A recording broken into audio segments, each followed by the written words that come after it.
Hi there.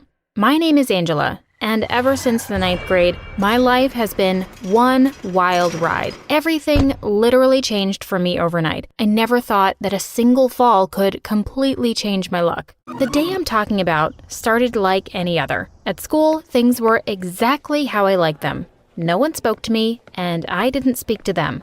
That is, until I got a message from my friend that she was waiting for me outside the debate room. I remembered the meeting we had scheduled, so I ran like crazy. Guess who I ran headfirst into? The king of football, Ross. As if that wasn't bad enough, I spilled my juice on his white shorts, but he grabbed his things and stormed away. I looked down at all of my things scattered around me. That's when I noticed something wasn't mine. I picked it up. A lottery ticket. I jumped to my feet and turned to call Ross's name just as he turned the corner. He turned around and looked me straight in the eyes.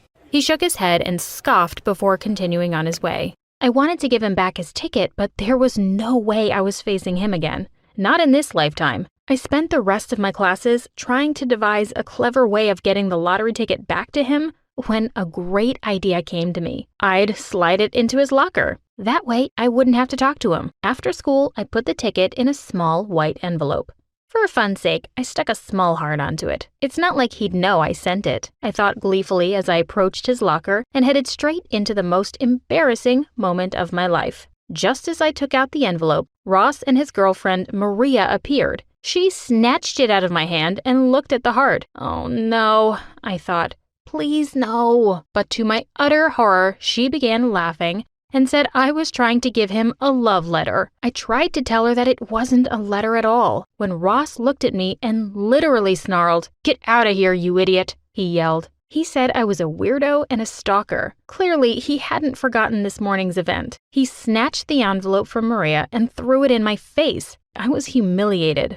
When I got home, I threw my backpack on the ground and the lottery ticket fluttered out of the side pocket. I snatched it up off the ground, crinkled it up, and threw it in the trash. Stupid ticket. As luck would have it, I was late for school the next morning. I rushed to school and saw something that left me speechless. Ross and his girlfriend had gone crazy, or so it seemed. They were emptying trash cans all over the place, and other students were laughing at them. I hung around in the shadows, trying to figure out what had happened when I overheard a kid say that someone in our small town had won the $1.2 billion jackpot last night. My mind went straight to the ticket I had thrown in the trash. He then said that nobody had claimed the ticket yet, and Ross had lost one, which could be the winner. I walked away with my heart racing, wondering if I could possibly have the winning ticket. And then I remembered something horrible. It was trash day. Panic took over. I needed to get back home as soon as possible.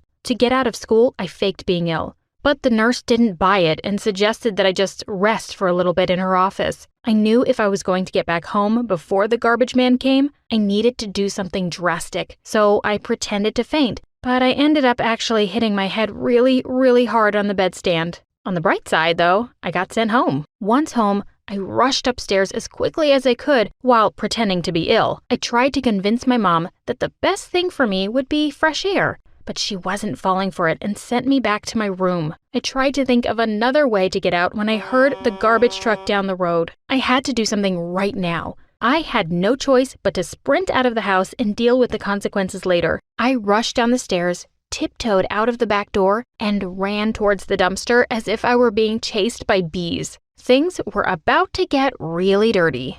I jumped straight into the dumpster and started going through the bags like a maniac. Oh God, whose trash is this? No one eats stinky tuna out of the can at my place. And what's this weird pink stone? I just chucked it all out and moved on to the next bag.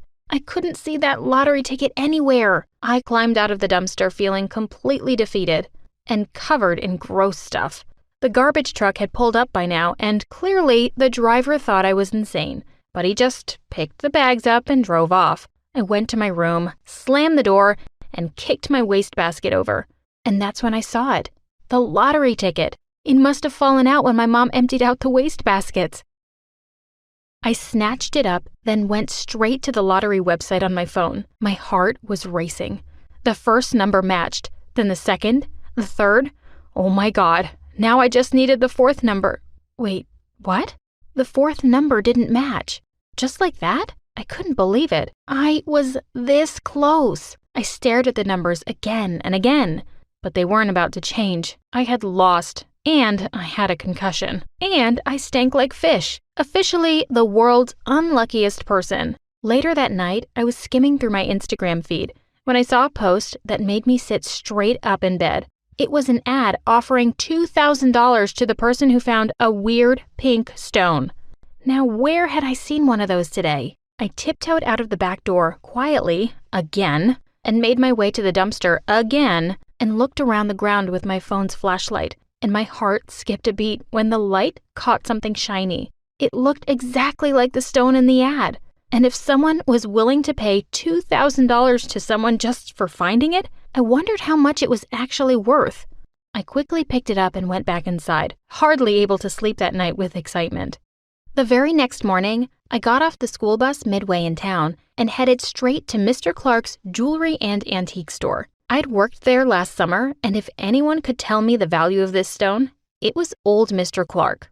His eyes sparkled as he held it up and inspected it in the light, then under a special microscope he had. He was taking his sweet time. Finally, he told me that it was a really rare and valuable stone, probably worth millions. I tried to act cool, but I actually wanted to jump up and down for joy. I was going to be so rich. He asked me curiously where I'd gotten it from, and I said casually that it was my grandma's, and I was just having it checked out for her.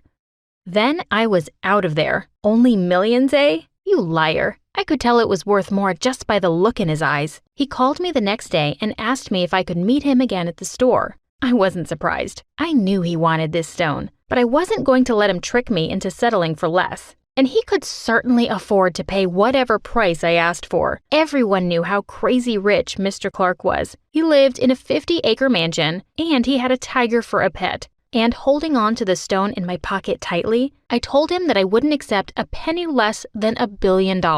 He looked at me for a moment, whipped out his checkbook, scribbled something, and handed me a check. My eyes were about to pop out of my head. He'd actually given me $1.2 billion. I handed him the stone. We shook hands, and I walked out, completely dazed. What? I was a billionaire. Life changed for me overnight. I went from Lady Unlucky to Lady Luck.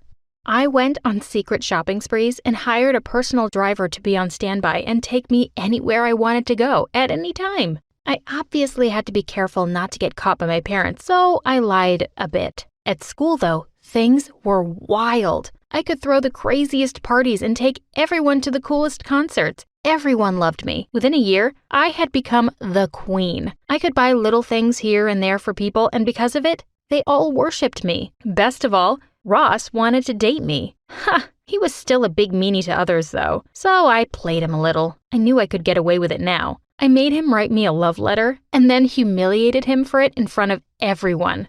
The tables had turned. I would much rather date Kevin. Kevin was a total babe. Everything was great, but towards the end of the year, I overheard my parents crying in the kitchen when my dad got home from work one evening. I stuck around to eavesdrop.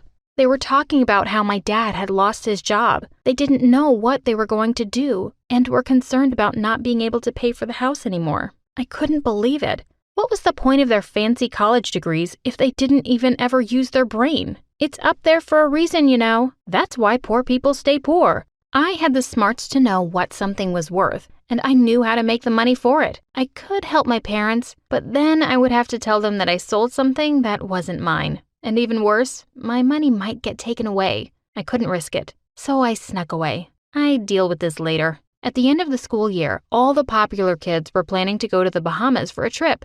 I told Mom and Dad that I was going away for a summer vacation, and they were glad to have time to work a few more odd jobs. I kind of felt sorry for them, so I snuck $100 into my dad's wallet. It ended up being 7 of us in total, and I paid for everything. I mean everything. From hotels to room service, we even had 24/7 butlers and a private jet. I bought everyone the best food and treatments. I even paid for a few folks, including myself, to get private surfing lessons. It was awesome, and I was totally happy. At least, so I thought. One day, while I was surfing, I sprained my ankle. I was in terrible pain and freaked out. My surf teachers and 24/7 butlers all came to my aid and rushed me to the hospital. But only Kevin came to see me. I was pleased to see him, but he could only stay a bit, and then he went out to take his mom's call and didn't come back till the next day. I needed some time to heal before going home, so I called my parents and told them that I had won a contest and got to stay for an extra week. They were so preoccupied trying to figure out how to keep paying the bills that they didn't even question things too much. I assumed my friends would want to stay a while longer, but everyone except Kevin said they had to leave. At least I had Kevin, but he had been acting a bit weird. He was always outside. He barely stayed in with me, and when he did, he was always smiling at his phone. It was difficult to always be limping around. When I finally got better, I thought I'd surprise him at the beach, but I was in for a real shock. At the beach, I found him making out with a local, and she was wearing my clothes. This was why he'd stayed. I was devastated. I rushed home the next day. Once I got back home, I was too embarrassed to tell everyone how heartbroken I was, because everyone seemed happy. When they all insisted I throw a big party that weekend, I rented out a huge warehouse and hired interior designers to decorate everything. I even hired bouncers. The whole upcoming senior class was invited. It would be epic and would finally show Kevin he was a sucker for cheating on me with some dumb, broke girl. As expected, the party was absolutely insane. Just about everyone showed up. People were dancing everywhere, and the whole warehouse was full. It started off great, but as the night went on, things got out of control, and I stopped having fun. The cops showed up and busted the party. We were all underage, so we were all in deep trouble. But the worst thing wasn't getting caught. It was when everyone blamed me and told the cops I was to blame for it. Traitors. After everything I'd done for them, of course, the cops took me to a police car and called my parents. And needless to say, my parents were livid. At first, they couldn't believe the cops had the right people, as there was no way in hell Mom and Dad could afford such a wild party. I was so dead. I had to come clean. But I told them there was no way I'd give up my money. They said I was grounded, and I laughed in their faces. I told them I could move into a house easy peasy. In fact, I told them I could pay rent to stay here.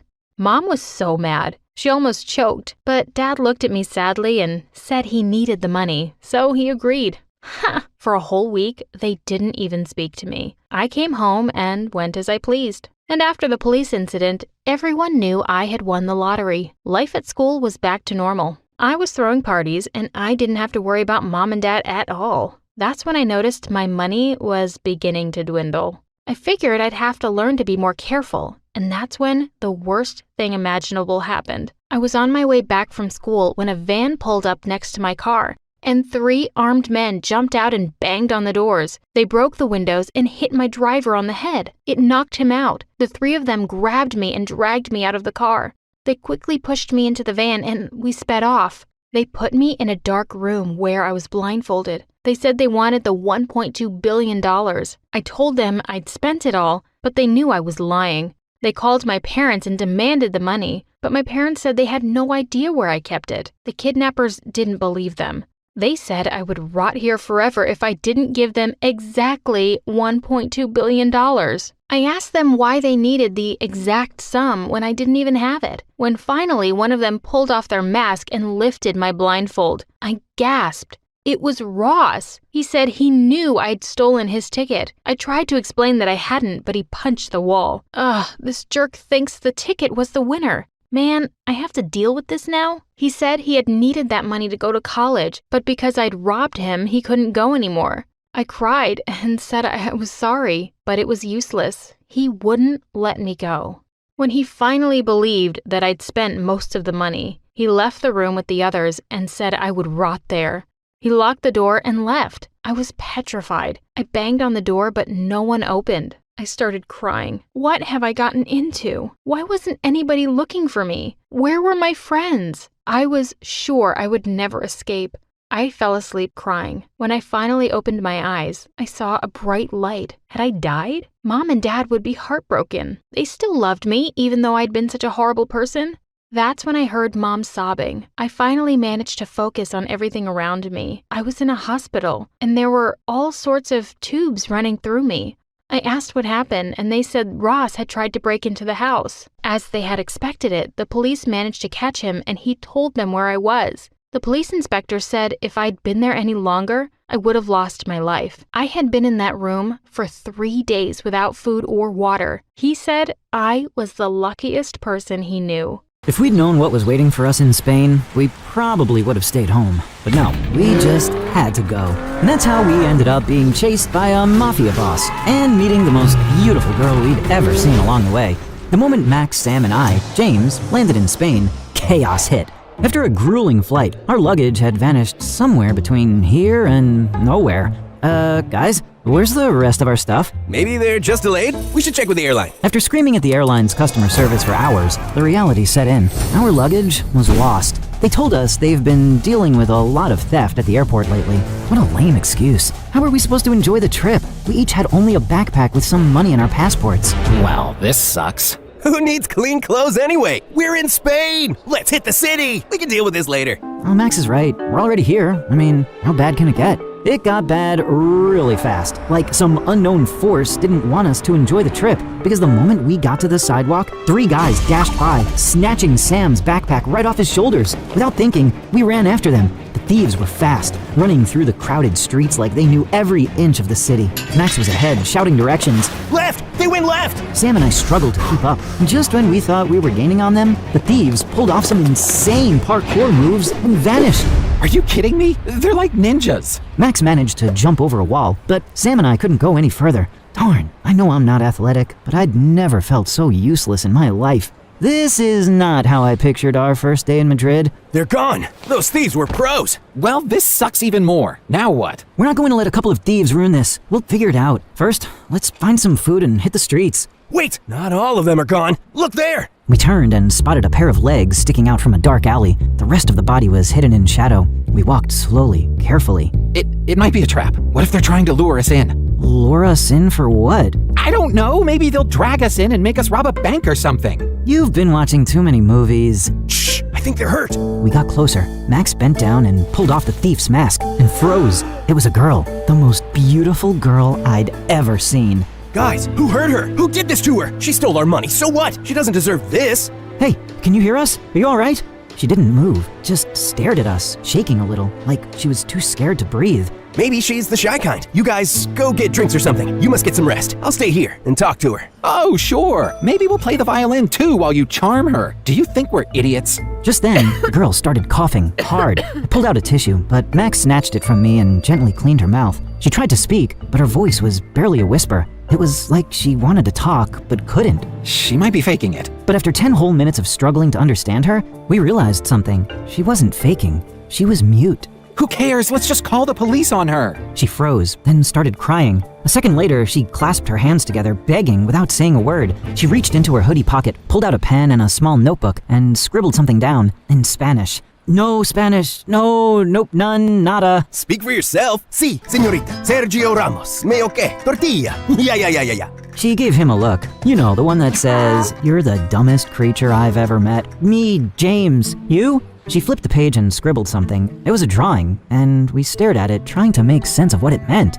Poop? No, idiot, it's gold. Maybe her name means gold in Spanish? The girl just face-palmed herself. Looks like a pile of rice. Paella, maybe? She's hungry. Let's grab food. Wait, what should we call her? We can call her Elsa. The girl looked at me and smiled. She liked it. We couldn't leave her there. I don't know why, but it felt wrong. So we bought some food by the roadside that tasted like stale bread, but that was the best our little money could get. As night fell, the city seemed to come alive in a whole new way. We stumbled upon a lively club and squeezed our way through a crowd to get in. This place is insane! Let's have some fun. Before I could blink, Max was already on the dance floor, pulling out all the moves, hoping to impress the girls, but only made a fool of himself when he tripped and fell horribly. Then he got up and continued like nothing happened.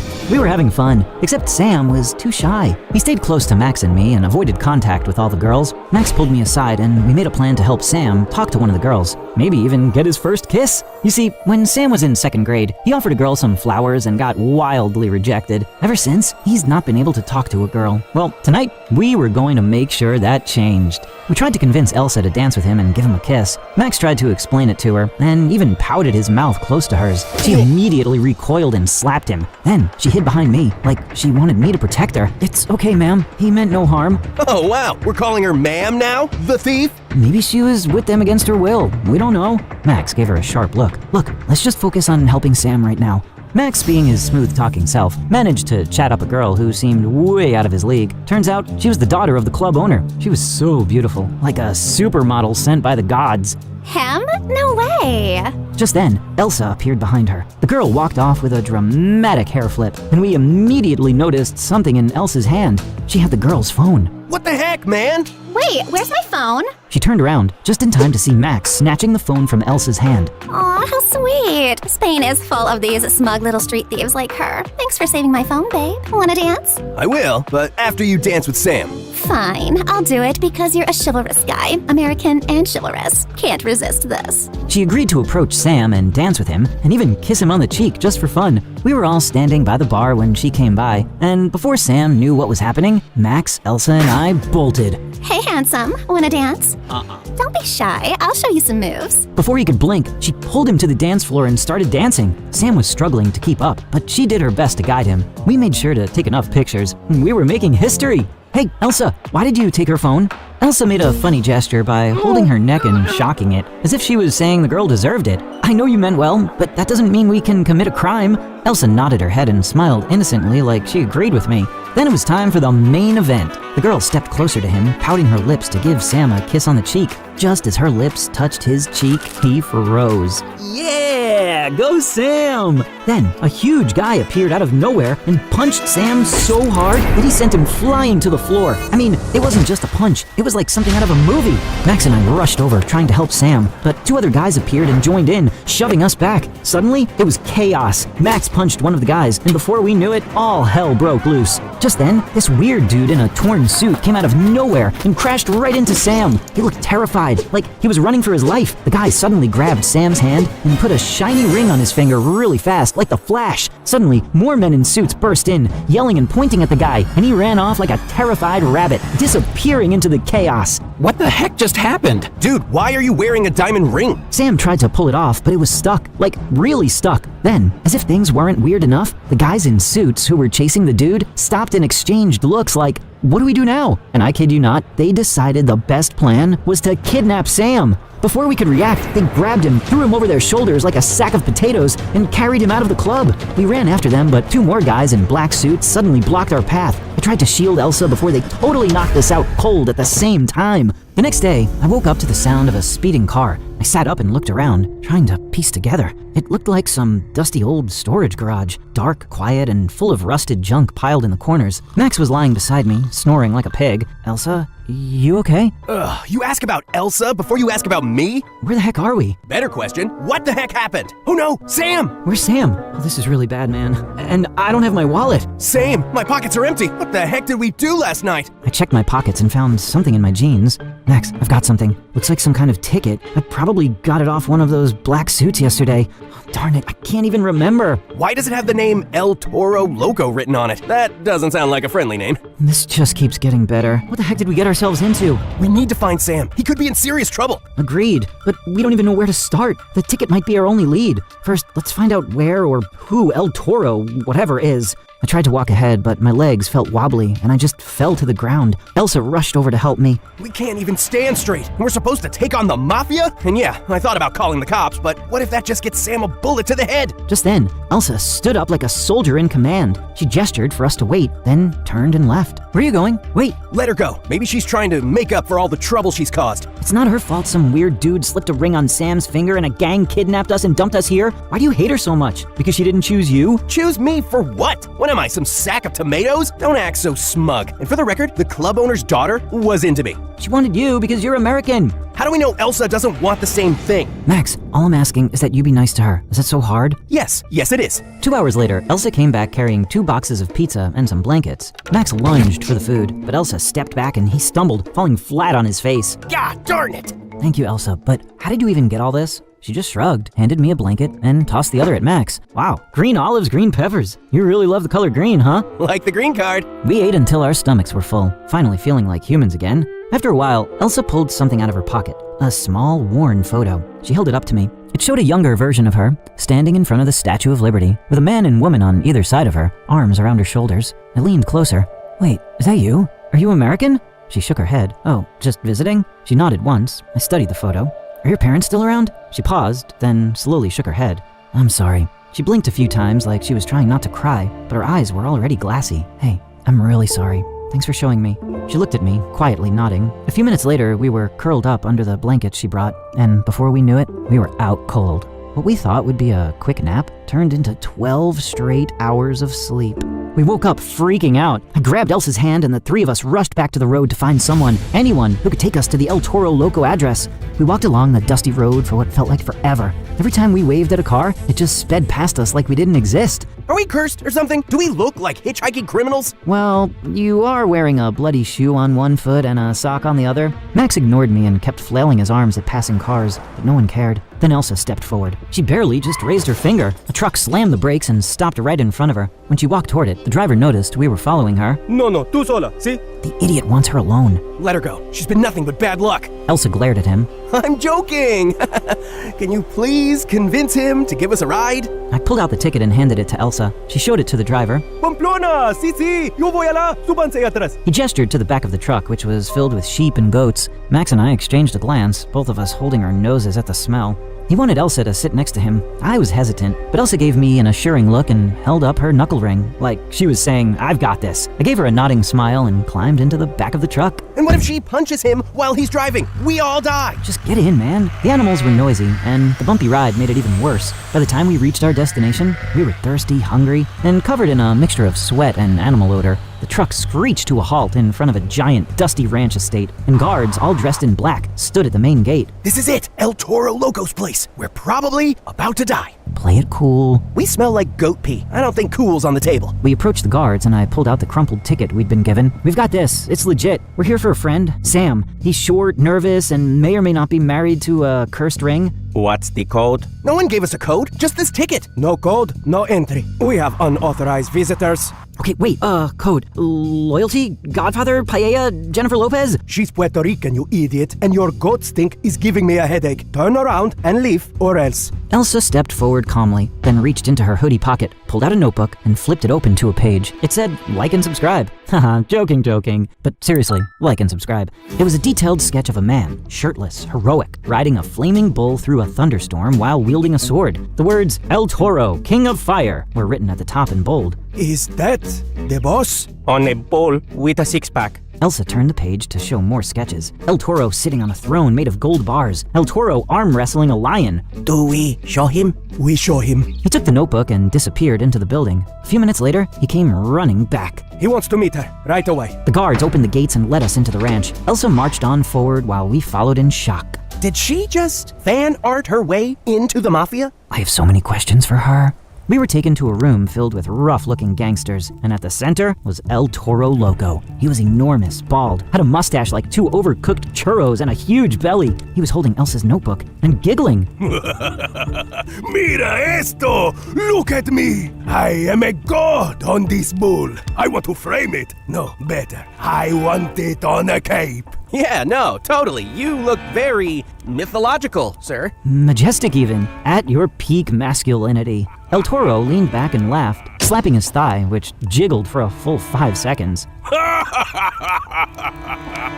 See, this girl is true artist. Many paint me, but no one get my essence. So glad you love it. So, we're here about a teeny tiny matter involving Sam. Ah, you must be his friend. He's here, but he make big trouble. He stole from me diamond ring, and he kissed my precious daughter. This very bad.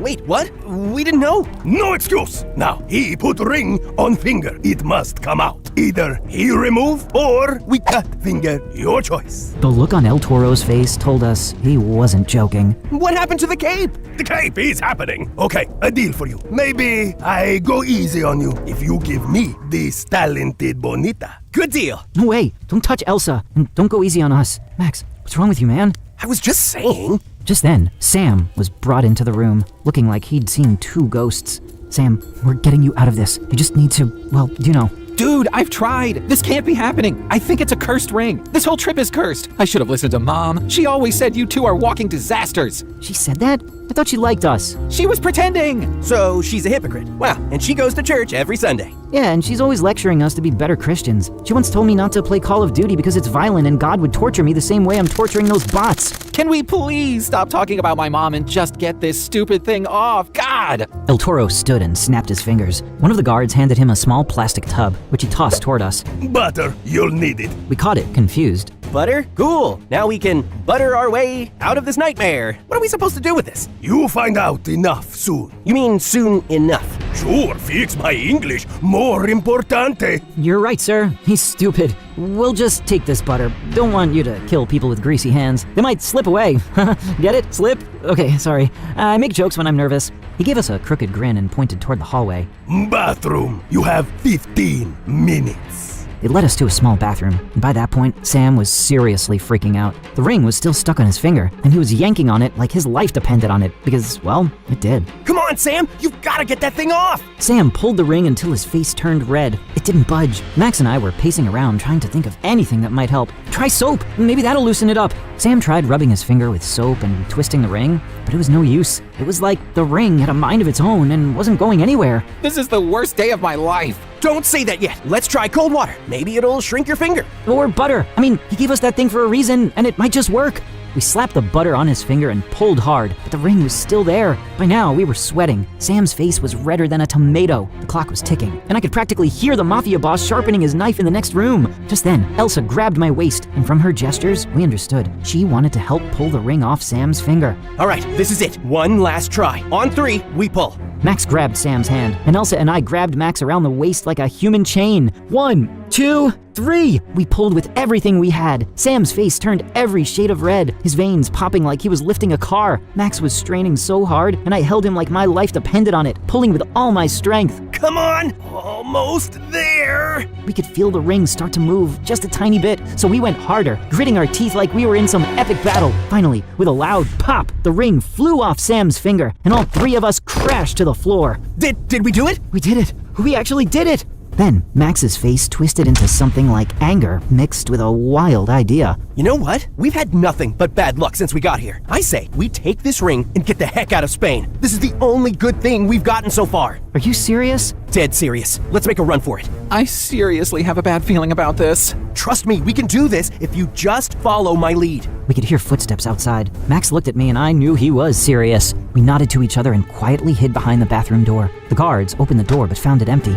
Then we burst out from behind the door, knocking the guards off their feet and bolting out of the bathroom like maniacs. Go, go, go! The guards were shouting and soon the whole place was full of black suits. We ran through the halls, desperately searching for an exit. Finally, we found a side door leading to a parking area. There! Let's steal a car! We picked the nearest one, an old but decent-looking sedan. Max jumped in, struggling with the wires. Elsa pushed him aside and managed to turn the engine on. We drove out of the parking lot just as more guards appeared, shouting and waving their guns at us. We need to be at the airport within an hour, or we're done! Just when we thought we were in the clear, the mafia boss and his men came charging after us in black SUVs, shooting at us like it was a damn action movie. I told you I had a bad feeling about this. Not now! We were driving through traffic, dodging bullets and praying we didn't crash. But then, out of nowhere, the police showed up, probably because of all the gunfire. The police cars started chasing the mafia SUVs, thinking they were the main threat. Thank you, Spanish police! The mafia turned their attention to the cops, exchanging gunfire, which gave us just enough time to escape. But Max, being Max, felt the need to stick his head out the window and curse at them. Burn in hell, you sons of witches! And just like that, he leaned out a little too far, lost his grip, and tumbled right out of the car.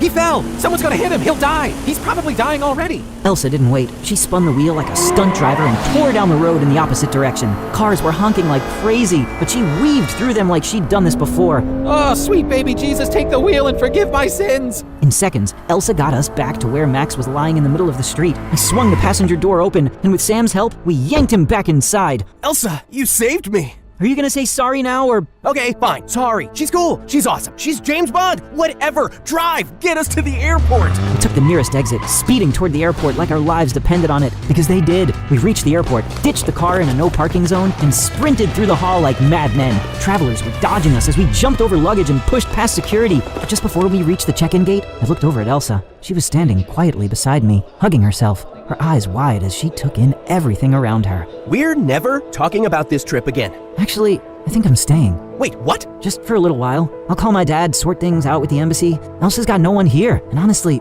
I don't feel done. You're gonna walk back out there with a mafia boss still loose? Relax, I'm staying in the airport. I'll wait right here till my dad shows up. The embassy's already on high alert thanks to all the gunfire. Wow, look at you. Romantic hero vibes. Yeah, but like quiet romantic. The strong silent kind. That's my title. He's more like shy with good hair. Shut up. We all laughed. Even Elsa smiled. They both turned to leave. I stood there watching them walk off, and then Elsa stepped a little closer, took my hand, and smiled. Despite everything we'd been through, I knew one thing. Spain had more to show me. If you like this story, watch this next story from my friend who was being bullied at school all the time until he found his inner strength. In every good comic book story, there must be a villain. And in the comic book story of my life, it was Rex. But the trouble with real-life villains is that they don't wear capes or monologue about their evil plans. They just show up every day and make your life a living hell. Rex and I weren't always enemies. There was a time when he was my neighbor, and we grew up playing together. But then one day, my dad won a lottery, got rich, and we moved to the richer part of town. And things just got weird between us. Oh look, the rich guy's here in his big rich car with his tall rich chauffeur. What are you trying to do, huh? Make us all feel like we're losers and you're better than us? That was the beginning of Rex's reign of terror. If there was an opportunity to shove me into a locker, trip me in the hallway, or call me names, he didn't miss it. I wanted to fight back, but that boy was massive. His biceps were like tree trunks, and his scowl could stop a clock. Next to him, I looked like an ant. Everyone was scared of Rex, and since he hated me, no one dared speak to me. I even tried to switch schools, but my dad told me to face my fears like a man. So yeah, I mostly spend my time alone drawing and staying far away from Rex, but he always found me. Look, everybody, Liam drew his imaginary friends. No, that's Captain Teddy and his sidekick Ducky. Looks like your mom, honestly. His cape is blown over his shoulder as he holds off the meteorite. That's not a dress. Give me my book back. Or what? You're gonna hit me, pretty boy? You can try, but you'd fail, and I'll puncture your face so badly, your rich dad will lose all his money to give you plastic surgery that won't work because it'll only make you more ugly. That's enough, Rex. I turned around and saw Poppy walk towards us. She was the prettiest girl in my class and my all-time crush. I saw her for the first time in middle school and instantly fell in love, but I never really had the courage to tell her that. Stop bullying him. Pick on someone your own size. There you go. Are you okay? I nodded my head like an obedient dog, and Poppy just brushed my hair and walked away. Wait, why did that feel insulting? She thought I was weaker than Rex, which I was, but I didn't want my crush to know that. I had to do something to redeem my image, so I decided to man up and ask Poppy out. I sat up all night and made a beautiful portrait for her, wrote a sweet message, and slipped the drawing in her locker while she was in her violin classes. After class, I rushed to see her reaction, but when I arrived, the portrait was stuck to Poppy's locker, and it had horns and fangs drawn all over it. Poppy, I've never been so insulted in my life before. What did I ever do to you? I didn't do this. It has your name, doofus, and no one in this school can draw as well as you. I should have just let Rex beat you to a pulp that day. And with that, Poppy just burst into tears and ran away. I was still confused when I saw Rex snickering in the corner. I walked up to him, my fists balled up. What's your problem, huh? Why do you hate me? I just don't like your face. It reminds me of my old cat who scratched my hand. I hated that little thing, so I left her in the park one day, but she crawled her way back, and my dad went mental looking after her. He ignored me. Can you imagine getting replaced by a cat? Anyway, I hated that cat. You look like her, so I hate you too. What are you gonna do about it? Rex would have hit me if the teacher didn't walk in. And 2 days later, I found out that he was dating Poppy. It made my blood boil. But did I do anything about it? Nope. I decided to ignore everything and carry on with my day. Life at school was miserable enough already, and I secretly poured my heart and soul into creating comics, and my most favorite one was Star Sketcher, about a boy who saves the world with his magic paintbrush from a menacing alien bully. I carried my work everywhere with me, so one day when my art teacher saw it, he was so impressed, he pushed me to apply to this top art school in New York. You're one of the most talented students in our school. Show some confidence in your work. Yeah, I don't think I have any. Besides, who would even want to read stuff like this? Turns out a lot of people. Because the next day, my art teacher displayed one of my short comics in the school hallway, and everyone adored it. Hey, Liam, love your comics. Please, make a character for me too. And me, I don't even mind posing for you. Are you free this Friday? I was basking in all the attention. I barely noticed Rex climbing into the elevator with me. Before I could get out, he pushed the stop button, took me by the collar, and shoved me against the elevator door. What are you doing? Knocking sense into you. I saw your stupid comic, and this alien you wrote about sounds pretty familiar, right? Was it me? Don't be silly. He's Dex, not Rex. And you're not green, are you? And you certainly don't have horns. You do have unusually thick brows, though. Have you considered going to a salon? You think you're funny? You're nothing but a pathetic loser hiding behind your stupid comics. My comics are not stupid. People love them. I'm popular now. Probably more than you. Is that what's bothering you? That people think I'm cool and not the nerd you want me to be? Are you jealous? Your mom's jealous, buttface. And with that, he picked up my bag, took out my comic, and shredded it to pieces. How dare you! This is just the start of what will happen if you don't stop writing your dumb comics. Next time, it'll be your head. And Rex simply pushed me away and left. I was so angry, I couldn't stop shaking. And that night, I decided it was time to get even with Rex. He'd taken away Poppy and my comic from me. I was gonna take away everything that mattered to him, his girlfriend and football. With the school championship a week away, I wanted to wreck his game, and I knew just what to do. This cheerleader Ruby had a crush on me, but I'd held back because of Poppy. Now, nothing was stopping me, so I asked her out and she said yes. We hung out all weekend, and she bored me out of my mind. You look distracted. I'm not. Look, Ruby, I really like you, but if Rex finds out I like you, he'd make your life tough. Oh, baby boo. You don't have to worry about me. As for Rex, he's a jerk face. You know, last night in the gym, he almost threw a dumbbell at his teammate because his squats weren't squatting. What does that even mean? It means nonsense. Gosh, I wish there was a way we could get even with him.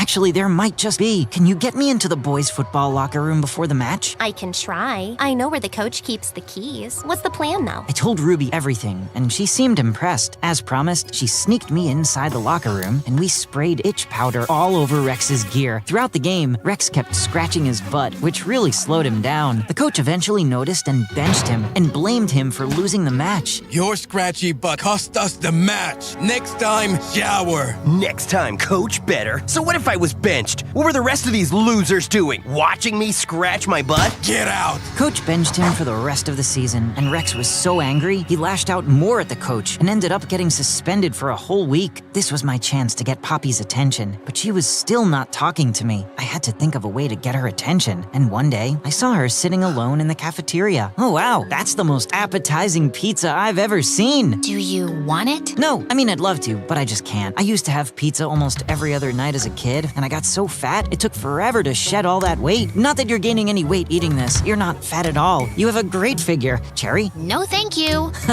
Funny story. I can tie one of these into a knot using just my tongue. Watch me. I popped the cherry in my mouth and started twirling it around. But instead of a cool trick, I accidentally swallowed the whole thing and choked on it. I thought I was gonna die when one of the students came over and gave me the Heimlich maneuver. I coughed up the cherry and it went flying straight into Poppy's eye. I'm so sorry. Stay away from me! Okay, so that went to trash, but I didn't give up and decided to give my luck another shot. But this time, I knew I had to do something bigger, so I turned to Dad for help. I told him everything that happened and he stared at me. Wow, my son's stupid. Dad, I don't need your judgment. I've got enough of that already. Okay, fine. Let me tell you a story. Your mom was pretty popular in school, and I was just a geeky kid with a crush on her. I could never tell her. Heck, I couldn't even talk to her. Then one day, I saw some guys bothering her on her way home. I stepped in, saved her, and she called me brave and agreed to go out with me. She said I was her hero. I never said that. You don't remember, darling?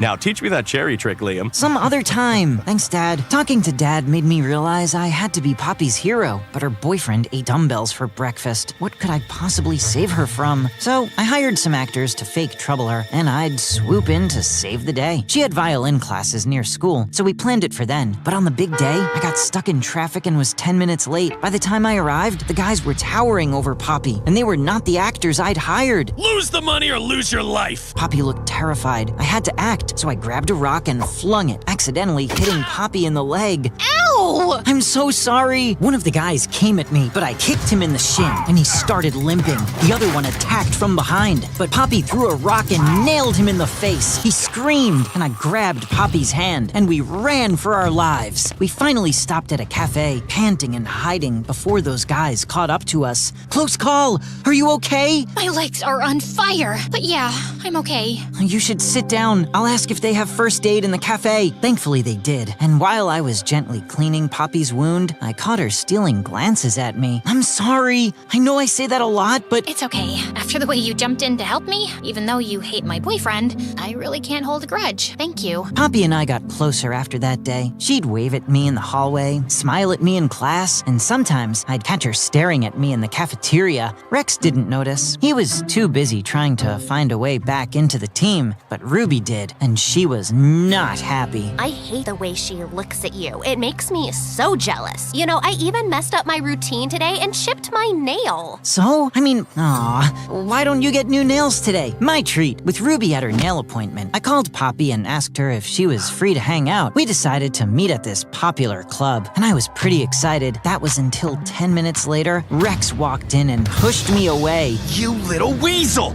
You are the one who ruined my game! What are you talking about? What are you? Shut up! Your dumb girlfriend told me about how you put itchy powder in my shorts. You're lying! Why would Ruby do that? Because you lied to me. Suddenly, Ruby walked in and shoved her phone in my face. My friend saw you walk in with this dumb twig and clicked this picture. Excuse me? Mind your tongue. And you mind your hands. He's my boyfriend. Cool it, girls. This isn't about you. Hey, pretty boy. Itchy powder? Seriously? What are you, 12? Why don't you fight like a man instead of hiding behind pretty girls?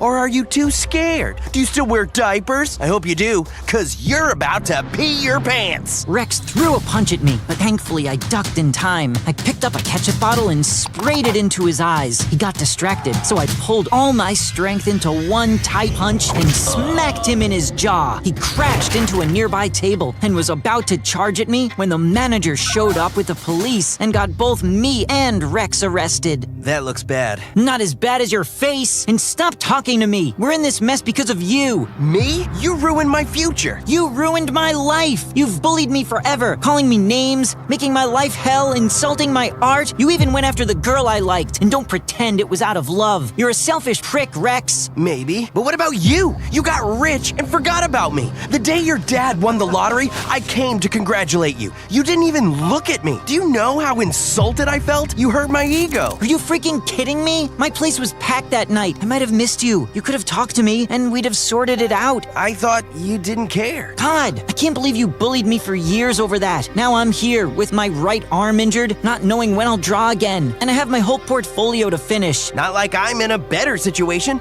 I'm benched for the rest of the season. Do you have any idea how mad my dad is? He's already threatening to send me to military school if I don't work on my game. And now I'm in this stupid jail. My life is sealed. Your dad was always kind of crazy, right? Nothing's changed, except he's only gotten crazier. We really messed things up. Yeah, we did. I'm sorry. I won't trouble you from now on, and you can ask Poppy out if you want. I don't think I want to. She clearly lied to you when she agreed to go out to the club with me. So, what now? I guess we stay out of each other's way and graduate in peace. I'd like that. Rex and I didn't talk much after that, and within a few hours, Mom bailed the two of us out. It took some time, but my hand recovered, and I decided to wait a year to apply for a better college in Paris. Rex was out of my life, but he left me with a very important lesson. Never let stupid people ruin your life. They are stupid for a reason. I fought back my tears as I desperately tried to stop the love of my life from walking away. My love, please, don't go. I don't think I could live without you. Then prove it to me. Give me one more reason to stay. You can have everything. My heart, my mind, my body, my soul, and most importantly, my lips. The raindrops danced around us as we shared the most passionate kiss ever. And cut. Perfect. That's a wrap. The director had already yelled cut, but Reese kept kissing me. I had to push her away because her breath smelled so bad I almost threw up. It's rotten tuna, isn't it? I told you not to eat something stinky before our kissing scenes. Ignore my calls again, and it's a dead rat next time. You're crazy! Having Reese as my female lead was a total pain in the butt. Our agencies told us to act like lovers to promote our romance film, but she was too clingy to be a fake girlfriend. She was even worse than my obsessed fangirls who had no concept of privacy. After filming, I escaped to my private gym to work out. But just as I stepped out of the shower, a creepy girl suddenly descended from the ceiling. Who are you, and how did you get in here? I was just destined to be here. Finally, I got to see you up close. I couldn't believe you're real. You're just too handsome. It hurts. I immediately alerted my bodyguards, and they caught her in midair as she tried to pounce on me like the hungriest tigress alive. Leon, please. Just one chance. Jeez. Can I ever catch a freaking break? The gym incident quickly made the news, and instead of addressing it, my psycho mom/manager was thrilled. The more obsessed fans you have, the better. It just means you're getting even more popular. I'm expecting more movie offers and brand deals after this. But we should file a harassment case against that girl. And we also need to do something about Reese. We don't have to do anything, sweetheart. Just be grateful for your fame and enjoy it. Then could you at least let me enjoy an ice cream today? You know sweets are strictly out of your diet plan. Your next role is an expert martial artist who hunts robot sharks on land, so you have to bulk up. Girls love abs. I thought we were rejecting that offer. You know I can't do action. I'm a clumsy, scaredy bunny, Mom. That's what stunt doubles are for. Having my controlling mom as my boss and manager was the worst. I just wanted some peace and quiet, but it was impossible with her. Later that day, while we were filming in a park, Reese kept clinging on to me like a leech, even during film breaks. Reese, for the love of God, get off me! But you told me that I can have everything, including your body. That was just a line from our movie. And to make matters worse, a group of jealous fans managed to pass through the barricades and sent our filming set into chaos. Get off him, you ugly, clingy witch! As I escaped to my car, I noticed a guy around my age peacefully playing with a claw machine on the side of the street. It was nothing special, but it was all I ever wanted. To be in my own world, without others minding my business. It was just a brief moment, but it finally drove me to confront my mom. I told her about wanting to take a break from my career, and she thought I had lost my mind. I just want to live my life as me. No more fake girlfriends, fake personalities, and crazy women around me 24/7. I'm tired of it. So please, just give me this. Oh, stop being dramatic. What if you do something stupid and ruin the image that we've built over all these years? As a celebrity, we have this specific image that we project to the public, and mine was the mysterious prince persona that drove the ladies wild. But in reality, I was the complete opposite. It would be cool for Leon to disappear for a while and just be normal. That's it. I just needed to announce to everyone that Leon had gone abroad to take a break and be a completely different person while he was away. Maybe a disguise would do the trick. I tried on a black wig, swapped my blue eyes for green contacts, put on glasses, then wore some weird cheap clothes and boom! What's up, loser? Mom was bawling when she saw me. Oh my goodness, what an ugly creature! Bring back my handsome son! It took me a couple of days to finally calm her down and convince her about my plan. Give me at least a year break or else I will never go back to acting. Ever. Fine. But you have to live somewhere else with no bodyguards, no private chefs, and no driver. Just one maid and a credit card. Oh, that's totally fine with me. And just like that, I started a new chapter in my life as the nerdy loser Noel. On my way to my first day of school, I felt like a lost bunny who had just been let out onto the city streets for the first time. My glasses were constantly fogging up, making it impossible to see clearly. As I carefully walked up the city staircase, I unexpectedly tripped. I mentally prepared myself for a painful fall, but out of nowhere, a hand wrapped around my waist and steadied me. My heart skipped a beat as I looked up and saw the most stunning girl I had ever seen. Watch where you're going, princess. Just as I was about to regain my balance, she suddenly let go of me. I gasped, but she swiftly grabbed my hand and pulled me back with a smirk. Why would you tease me like that? Because you're cute. I was aware that I was cute, but not in this disguise. How dare you make fun of me? Don't you know who I am? Of course. You're a lost rabbit who needs a little guidance. See you around. To my surprise, she suddenly jumped over the railings, and I just found myself chasing after her. When I looked down, she was already sitting on a motorcycle while holding her helmet and smirking up at me. Was she expecting me to follow her? Time seemed to slow down when she put on the helmet, turned on the engine, and pumped it up. So pretty and badass. My heart dropped when she blew me a kiss before speeding away. I blinked. Wait! I bolted down the stairs to catch up, but she was already gone, leaving me flustered and intrigued. Who is that girl? Eventually, I found my way to my school building and into my class.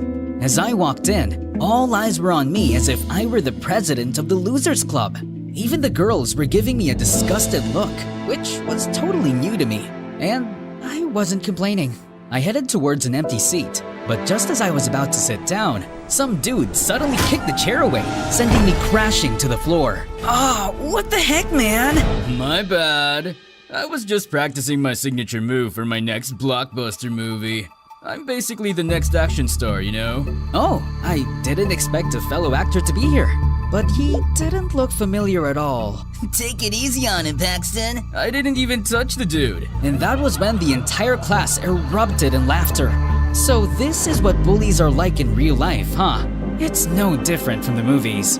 I stood up, quietly walked to the back of the classroom, and just stood there awkwardly. The door slid open, and the room fell silent as a confident figure walked in. It was that stunning motorcycle girl! So she actually goes to this school too? Paxton and the other guys were practically drooling, which was pretty understandable. She's drop-dead gorgeous without even trying.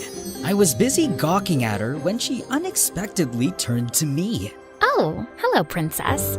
I didn't expect to see you here. Small world, huh?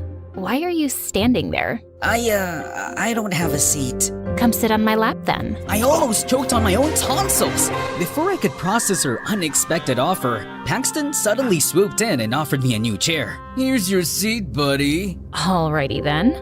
Paxton's jealous face turned triumphant, while I was left disappointed. During our class, I kept finding myself staring at my pretty seatmate, secretly. Her side profile looked breathtaking, and the way she effortlessly bit on her pen and spun it around her fingers was so cool. I had worked with tons of beautiful teen actresses my whole life, but it was the first time that a girl got me genuinely intrigued. I wonder what her name was. Later that day in the canteen, I found out that I could eat whatever I wanted, and I was ecstatic. All my life, it had always been my mom, our private chefs, and my assistants who decided what I should eat. And it was such a bummer. Dude, are you gonna eat the whole canteen or what? He's gonna eat everything and nothing will be left to us. We're doomed. Oh, don't worry. I'm gonna pay for everything. I handed the lunch lady my credit card, and everyone was looking at me like I just farted. That's not how it works here, young man. Is this your first time going to an actual school? Just then, the pretty girl suddenly appeared. He took a lot of food because it's actually for 2 people, right? What is she talking about? Right? Yes. We're gonna share. Come on, I'm starving. Paxton and the others were looking at us with raised eyebrows as she dragged me to an empty table. To my surprise, she sat beside me and started eating with me on the same plate. Seriously? On the same plate? You're kind of freaking me out, to be honest, but in a good kind of way. So, you're repaying me with an insult after I saved your clueless butt? Sorry, it's just weird. Why a pretty girl like you would be super nice to a new kid like me on my first day. Hello? Do you realize that angels like me actually exist? But I'm not doing this for free, though. Of course, there had to be a catch. There was no way she was actually flirting with an ugly nerd. I later realized what her favor was. She asked me to cover for her as she snuck out in the middle of class. And it was nerve-wracking. Through the window, I saw her riding her motorcycle and leaving. What on earth was she up to? Soon, I learned that her name was Kiara, and it was her habit to sneak out of class in the afternoon. She was also very famous among the boys, especially with Paxton. But she just kept turning him down. One time, Paxton gave her a bouquet of roses and chocolates, but what she did next earned some gasps around. Ah, perfect. The trash has been starving. Another time, he showed off his brand new car and offered her a ride home, but she headed straight to her motorcycle and started it right in front of his car. But it just made me even more curious about her, and Paxton even more determined.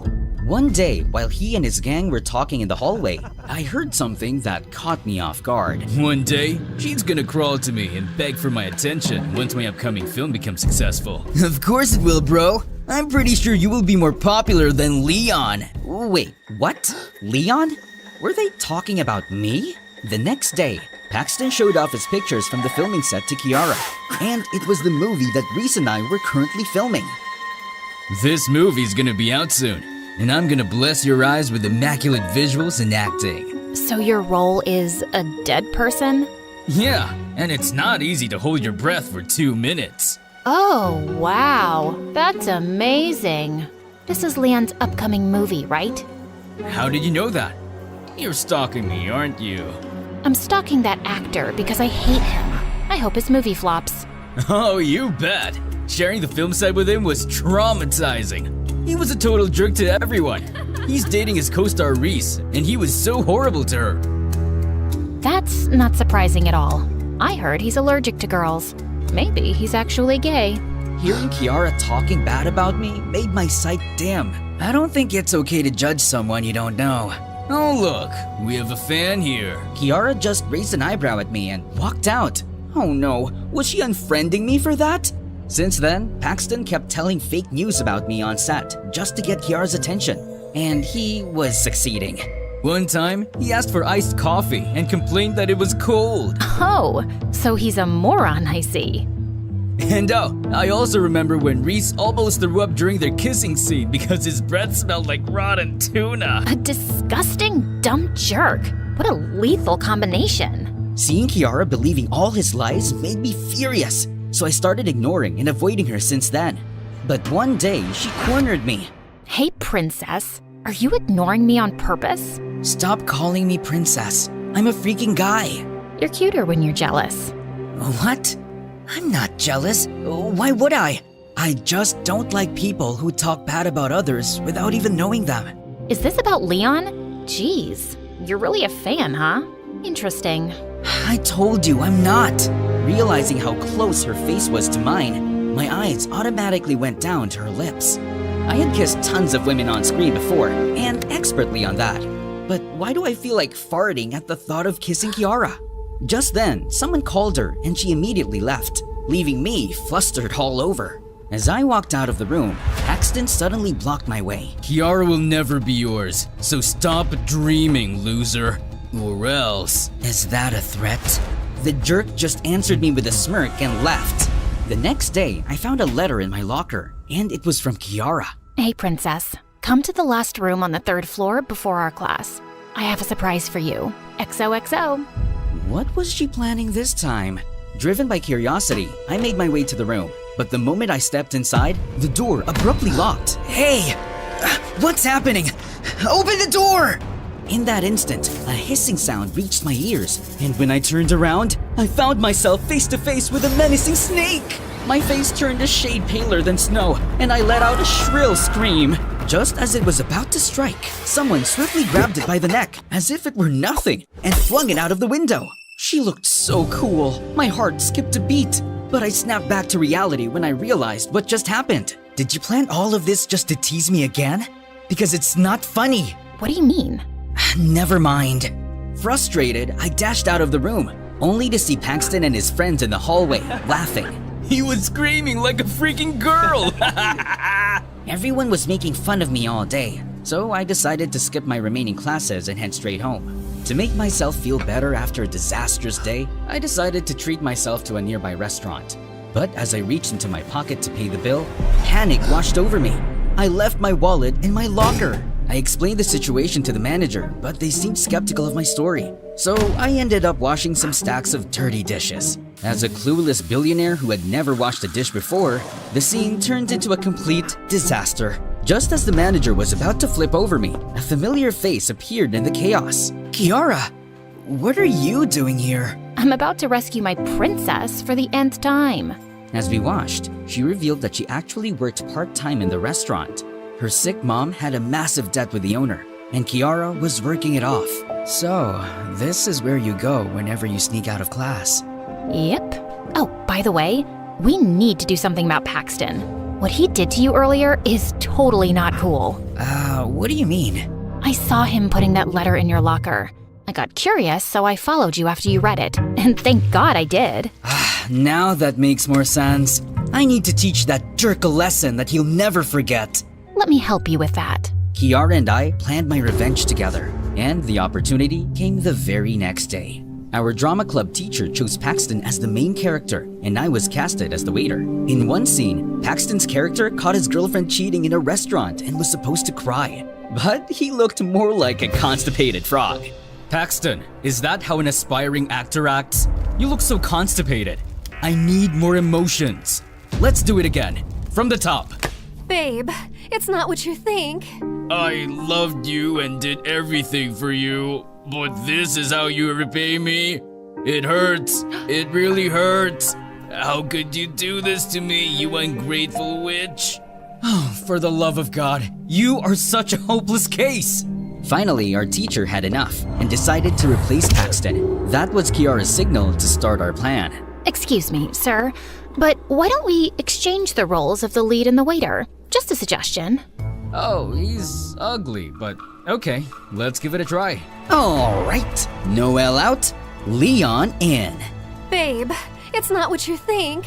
I loved you and did everything for you. But this is how you repay me? It hurts. It really hurts. How could you do this to me, you ungrateful witch? Out of anger, I grabbed the entire table and threw it in Paxton's direction, sending him crashing into the janitor's bucket. I then offered my hand to him with a smirk. Sorry, I just got carried away. You planned this for revenge, didn't you? As he tried to get up, Kiara pushed a button on a remote, and everyone gasped as smelly black paint fell over him.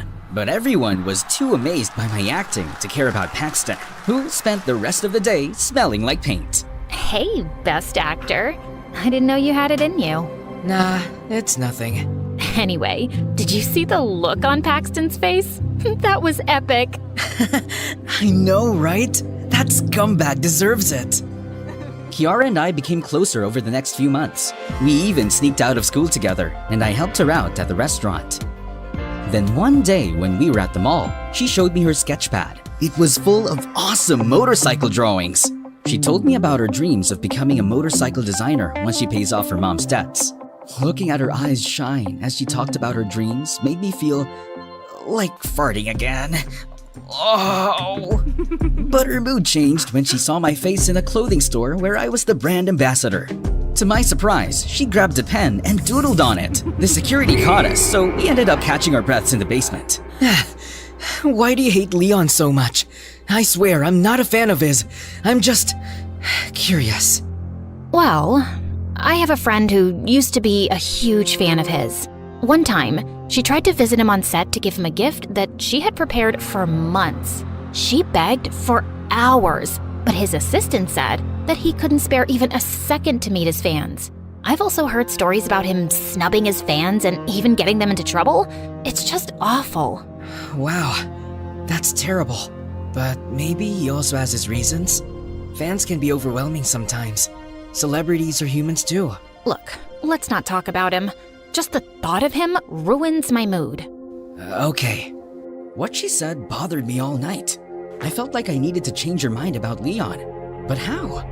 It was the weekend when Kiara invited me to play at the arcade. While we were struggling with a claw machine, she suddenly received an emergency call. My brother was rushed to the hospital. I need to go. I insisted on going with her. Thankfully, he just had a minor tummy infection, and he would be fine in a few hours. And seeing Kiara taking care of her little brother melted my heart. Is that your boyfriend? No. He's just a friend, and his name is Noel. Hey, Noel! Don't ever hurt my sister, or else I'm gonna beat your butt! Loud and clear, sir. I bought him an ice cream and a burger, and he instantly declared me as his favorite human. That night, while he was sleeping, Kiara asked me to follow her. She led me to the parking lot and went straight to her motorcycle. Where are you going? She pushed an extra helmet on my hands and kicked the engine on. I felt my cheeks burn as she looked back at me. The light of headlights glinted over her helmet, and through her eyes is pure beauty. You're coming with me. I'll show you something special. Hop in. I snapped out of my daze and quickly put the helmet on. My heart pounded as I mounted the back of her motorcycle and awkwardly placed my hands on her shoulders. I didn't see her rolling her eyes amusingly and deliberately jerked the motorcycle forward, which made me panic and hug her waist. Kiara laughed. Could you stop teasing me? I can't help it. You're so cute. Well, hold on tight, princess. Let's go. Yeah! Then off we go. Kiara drove fast, but it felt like the world stopped moving. The wind touching my face made me feel free, and I never felt free for a very long time. The warmth of Kiara's back seemed to pass right into my heart, and I couldn't deny the fact that I was truly falling in love with this lady knight in her shining helmet. After several minutes, we stopped in front of a lake. This is my special place.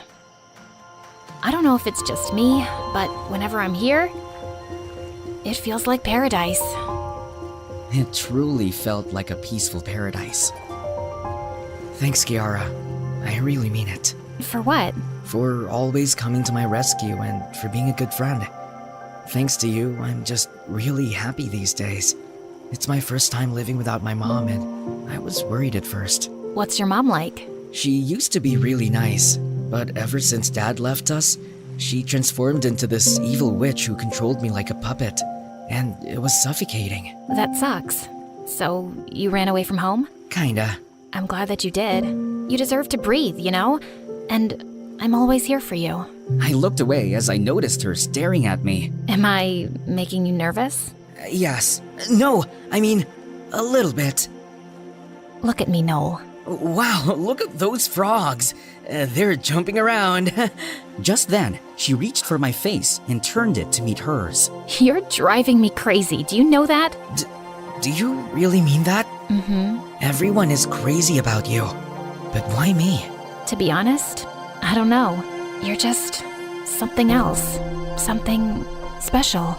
I closed my eyes as she leaned in, and when our lips finally touched, it felt so magical that I felt butterflies, and I had this unbearable urge to fart. I couldn't risk becoming a walking embarrassment in front of her. I had to save my dignity. I need to go. What? Why? I'm sorry. I was super ashamed about it, and the fact that I wasn't being truthful about who I really was made me feel bad. A few days later, I finally decided to come clean and confess. As I was looking for Kiara, I saw some guys drooling over a girl in the hallway, and blood drained from my face when I realized who it was.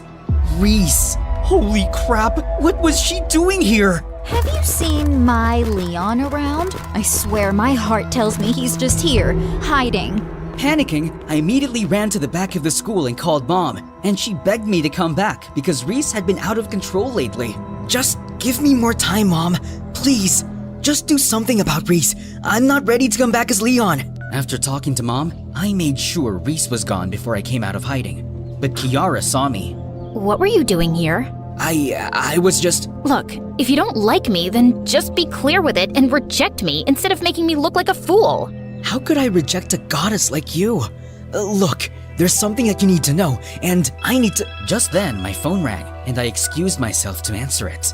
It was Mom, and she informed me that we needed an emergency meeting about Reese ASAP because she was throwing a tantrum right now, and she might tell the press that I was in hiding. What is it you were gonna tell me? I'll tell you next time. I need to go. After an emergency meeting, we tried looking for Reese, but she was nowhere to be found. The next day in class, I got the biggest shock of my life when Paxton arrived with her, and there were a lot of reporters with them. Everyone, eyes on here! Reese and I got a little movie to show you. He suddenly played a video of me talking to Mom about Reese yesterday, and everyone was so confused. Just give me more time, Mom. Please. Just do something about Reese. I'm not ready to come back as Leon. I was about to escape when suddenly Paxton grabbed me by my hair. Let's welcome the best actor in our class. No other than the superstar Leon, who got bored with his life, so he ghosted his girlfriend and decided to deceive us all. Paxton then snatched my glasses and took off my wig. Oh, Leon, my Pookie Pie, it is indeed you. As Reese jumped on me, I met Kiara's eyes across the room, and she looked horrified. No, this couldn't be happening. Just then, the ladies went wild. Before they could devour me alive, I ran out of the school and hailed a cab to go straight home to Mom. We then found out that Reese had arranged a press conference immediately and started spilling everything. Mom and I decided to do a counterattack. It's true that I had enough of the celebrity life, and that is the reason why I decided to take a break. I wanted to be with people who aren't crazy about me. Don't get me wrong, I love my fans, and I'm always grateful. But we celebrities are human too. We also need some peace and privacy. I truly love acting, and I won't quit. But I don't want to live a fake life anymore. I just wanted to be me. Also, Reese and I aren't dating. It's just for the show. I don't like crazy, obsessive girls. Most importantly, I'm in love with someone else. My lady knight in her shining helmet. I hope she feels the same way. Reese went completely bonkers, so I was forced to file a restraining order against her, and our movie was eventually cancelled. But who cares? I only cared about one person right now, but she suddenly vanished on Earth. I asked the restaurant manager for her address, and when I went there, her brother told me that she didn't want to see me. I told you not to make her cry, but what did you do? Now go away! Please, just let me talk to her. Fine. Consider this as my payment for the ice cream and burger. He then led me to where she was hiding. Inside the fridge! Are you planning to freeze yourself to death here? Do you hate me that much? No, I just feel so ashamed of myself. Ashamed of what? Because it has always been you, you idiot! I hated Leon because the fangirl that I told you about was actually me! What? So you were actually my fan turned hater? Yes. Maybe that's why I was drawn to you the first time I saw you as Noel. Maybe deep inside, I always knew it was you. And then I got to know the real you and fell in love, but I hated myself for not realizing it sooner. I should be the one to apologize for deceiving you. I swear, I have been planning to tell you. I know. I watched your statement earlier, and regarding your confession, I feel the same way. I mean, isn't it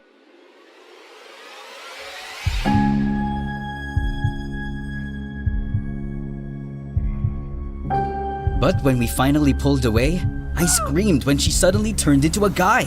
A familiar guy. Babe, wake up. It's time for your shoot. Huh? Marcus? Are you okay? And then it clicked. Everything was just a dream. I dreamed about a handsome man. Oh, so you're cheating on me in your dreams. No, he was the male version of me, and he was actually— Too late. I'm already mad. And only a kiss could make me feel better. Okay. Now let me tell you about my dream. It was crazy. Fine. My grandfather started a superglue company centuries ago, like 1970 or something, and he made a fortune, because everyone uses superglue, right? You need it for school projects, broken shoe heels, fake eyelashes. I was raised by my single, adoring dad who inherited the family business, and growing up, my life was a fairy tale. I wore clothes from global designers, had food flown in from Europe, and an army of servants waiting on me hand and foot, and I went to the best private school, where I met my BFF forevs, Nicolette. She joined my school in the 4th grade, and we were sitting together in art class when our teacher, Mrs. Humphrey, started laughing at my work. Liana, why did you make your elephant blue? It looks so silly. Why, have you seen all the elephants in the world? No, but I know there are no blue ones. How can you be sure until you've seen every elephant? Maybe one is blue. Nicolette, I said there are no blue elephants, and you'll listen to me. Why? Why? I don't even listen to my parents. Everyone, color your elephants blue, purple, yellow, green, the whole rainbow. Mrs. Humphrey carried Nicolette off to the principal, and she was fired. Apparently, Nicolette's dad was even richer than mine, and the principal wasn't about to piss him off. I thought it was cool of her to stand up for me, and we've been friends ever since. And yeah, she can be vain, and she's kinda bossy. Like, we always have to eat where she says or watch the movies she wants. But overall, she's a first-rate bestie. Together, we practically ruled the school. Everyone either wanted to be us or be with us. For my 16th birthday, Dad said he had a special gift for me. Did you buy me an island? Another car? The Eiffel Tower? Eee, a credit card! Yes, darling. It's time for you to understand how things work and how much stuff costs. Oh, thank you, Daddy! And boy, did we make that card work. Nicolette and I went on shopping sprees, got makeovers, then invited our friends for dinner to a fancy new restaurant. We ate till we were about to burst, but the next morning was not so pleasant. How did you spend $30,000 in a day? $3,000 on a handbag, $2,000 on shoes, and $4,000 for a lock of someone's hair? Liana, why? It's Himmen's hair from BTS. $15,000 on 20 pounds of gold-plated onion rings? Oh, those were delish. You have to try them. Okay, I hear you, Daddy. I had no idea it would add up to so much. I gave you the card to learn exactly that. I'll be more careful now, promise. It wasn't so hard, because I had new shoes and clothes for a few weeks. Then Nicolette got us invites to a super exclusive costume party, and she'd already taken care of our wardrobe. We're going in some German princess's gowns. Daddy pulled some major strings to borrow them from the museum. Oh, wow. But do you think that's a good idea? They must be worth a fortune. That's the whole point, duh. You should wear the green one. It'll bring out your eyes. Me? Well, who am I kidding? I can pull off anything. I think we're gonna make some headlines, babe. And we sure did. As we waved at the paparazzi, I didn't realize Nicolette was stepping on my dress, and I walked forward, and then I heard a loud rip. We came under fire in the media for being rich brats who ruined a historical dress, and my dad had to pay a lot in damages. Daddy, it was an accident. No, it was a stupid decision to wear that dress. I'm not always gonna be around to clean your messes, and you don't have a clue about money. Do you think it grows on trees? Well, money is paper, and paper comes from trees, so technically… Liana! I'm sorry. I'll make it up to you. Yes, you will. You'll start by paying off your credit card debt of $30,000, and you'll have to figure out how. Till you show me you can act like an adult, I'm cutting you off. And he was dead serious. Why don't you just order another credit card to pay this off? It doesn't work like that. I've got it. Just start your own makeup line. I need money to start that? You've got to meet me halfway, babe. You're shooting down all my ideas. Okay, how about you get one of those job things? What are you qualified to do? Spend money? This is hopeless. And then suddenly, I had an idea. OMG, I should become an influencer and tell other people what to buy. This is perfect. I set up my Instagram page, and the first 300 likes were super easy, because that was everyone in high school. But I felt anxious when I posted the first makeup video with my favorite products. To my surprise, it was quite well received. I became obsessed with my channel and got really busy shooting videos. I was being approached by sponsors and finally started making some dough. Okay guys, we got these vegan, gluten-free bananas shipped from New Zealand. Highly recommended. Now I'll show you how I eat them. You guys, this snail cream from Korea is what you need for glass skin. Yes, snails are gross, but their mucus is everything. Someone sent me these delicious diet cookies. Oh, God, they taste like sawdust. Liana, when will you be done? I'm bored. Come on, let's go for sushi. I can't. I gotta shoot this video again. Fine, I'll order in. I was thinking of doing a video about eating on a budget. Can you order from someplace that's not so expensive, please? Now I gotta eat bad food because of you? You suck. But when I posted that video, I was met with some outrage. You think the average person's meal costs $200. What planet are you living on, princess? I hope you rich brats lose all your money. My subscribers were going down. I had to do damage control. So I decided on a charity drive where Nicolette and I would give away some of our things at homeless shelters. Please take care of those shoes. Blind children in Milan made them. You know what? Maybe I'm not ready to part with them yet. Nicolette, I'm live streaming. Let the freaking shoes go. One girl looked really displeased when I handed her a makeup kit. What am I supposed to do with this? I don't even have enough to eat. Well, it's better to be pretty and poor than ugly and poor, no? Gosh, you rich people are awful. She threw a cup of coffee at Nicolette, who had a total meltdown. What have you done? This is a real fur coat that my daddy got from Russia? Ugh, you are such a cruel creature. You've ruined the sacrifice of 1,000 squirrels. Oh God, why is life so unfair? Well, that was the end of my Instagram channel. No one wanted to work with me after that. I'd barely made $5,000. So I had to get a waitressing job at a cafe. Girl, are you saying you're not going to the concert because someone else can't wait on tables? Yes, my shift ends at 10 p.m. Also, I can't waste money on a concert ticket. You're crazy for doing all this work when all you need to do is cry harder to your daddy. Ugh, I'm out of here. Nicolette started hanging out more with our other friends, but with school and long shifts, I was honestly too tired to care. Waitressing was hard. I asked for a non-fat soy milk double shot cold brew Spanish latte with sweet foam and cinnamon. Well, that's a lot to remember. I'm just one tiny person. Here's your order, sir. I'll take this one away. Liana, you're needed at the counter. I looked up at this boy who just swooped in, and his dreamy blue eyes left me dazed. Just then, I tripped on something and fell on a customer's table. The manager sent me to the kitchen to do the dishes for the rest of the day. Hey, you okay? Accidents happen. Please, don't be upset. Oh, I'm not upset. It's just that, how should I put this? What? I don't know how to wash dishes. The boy smiled and rolled up his sleeves. He spent the next hour teaching me, and I found myself enjoying it. His name was Jamie, and he just joined as assistant manager. So, Jamie, how'd you know my name? Did you ask around as soon as you got here?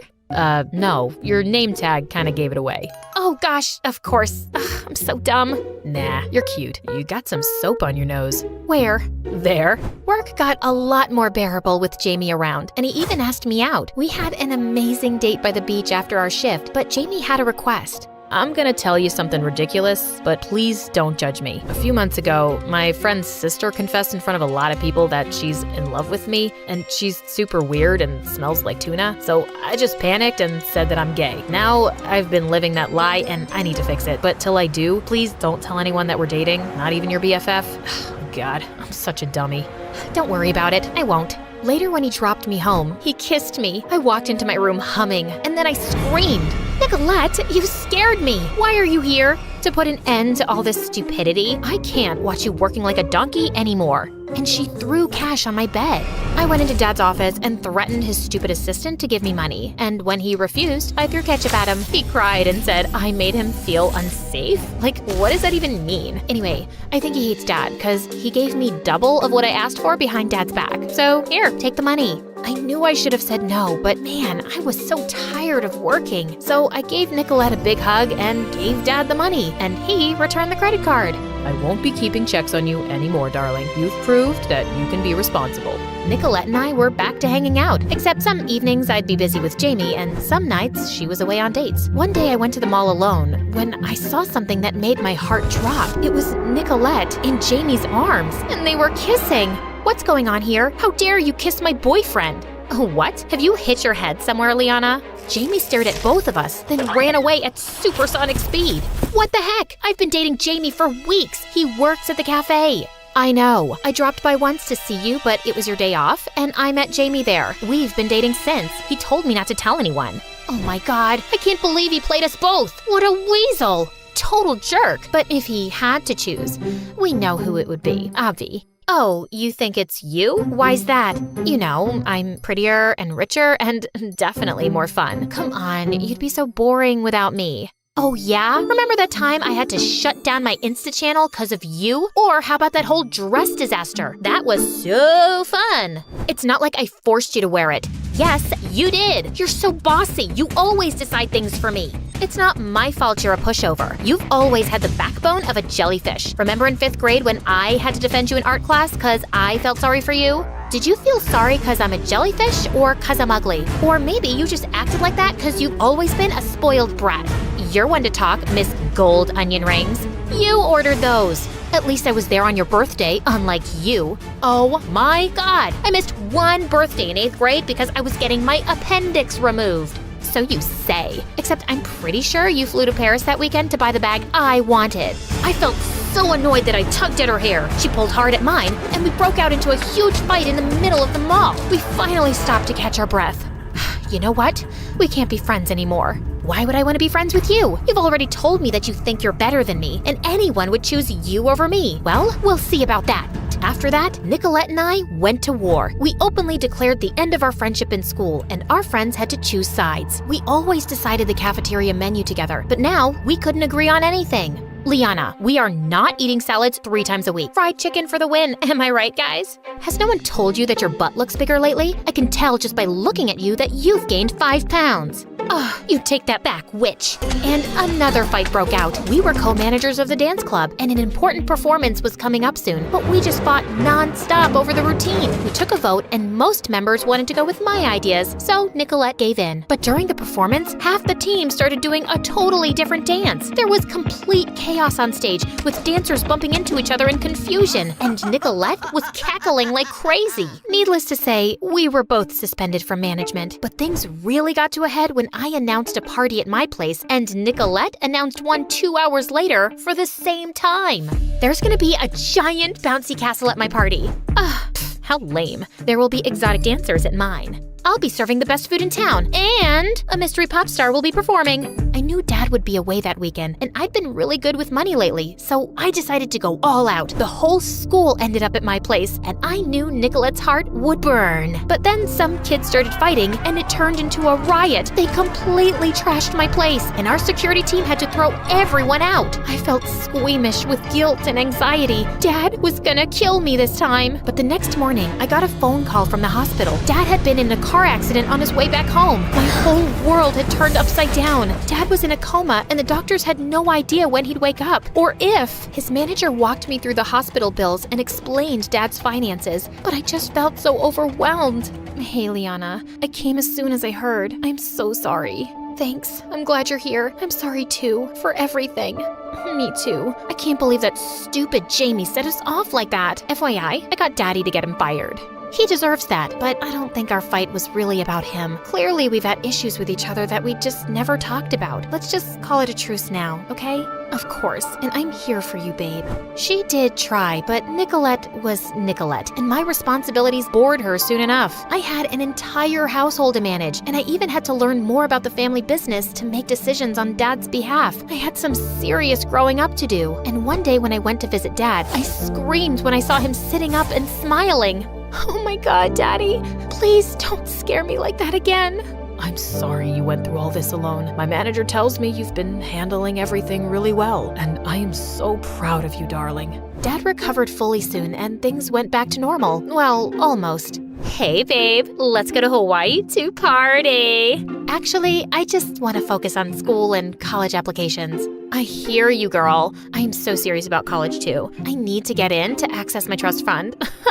But come on, a week away can't hurt. I'm gonna pass, Nicolette. See you around. A year later, I'm doing really well in business school. Nicolette and I keep in touch, but sometimes you realize you've outgrown certain friendships, and it's totally okay to go down your own path. You know how people say that when you meet the love of your life, time stands still and your heart skips a beat? Well, my dad had his own version of it. Love feels like a bunch of fireworks exploding inside your heart. That sounds dangerous. Oh, honey, it's the most beautiful feeling in the world. Dad always tells me about when he met Mom. He was playing on the subway, and when she stepped in, he felt fireworks go off inside of him, and that was it. My life changed forever. Our life changed forever. My mom was a big shot lawyer, and my dad worked as a music teacher at my own school. I inherited my dad's love for music, but wasn't into singing, so I used Mom's lawyer skills on them and convinced them to buy me a drum kit. My life was simply wonderful, but everything changed when I was 12. Mom got stuck on one big case and was working crazy hours, so there was no time for anything else. Not even for me. For months, I kept bugging her to notice me, but the answer was always the same. Not now. I can't, Alice. Of course, this also led to fights between my parents. They used to argue in the kitchen at night when they thought I was asleep. Finally, one night, she just left. There were no explanations, no clues, no goodbye letter, nothing. It was a rough time, but my dad and I always stayed together. As time went by, we both started feeling a little bit better. Despite everything, I never stopped believing in true love, and I eagerly eagerly awaited the sensation my father had described so many times. When I turned 16, I witnessed the fireworks of love up close. I was at home cooking an egg when these bratty kids kept ringing our doorbell and running away. My blood was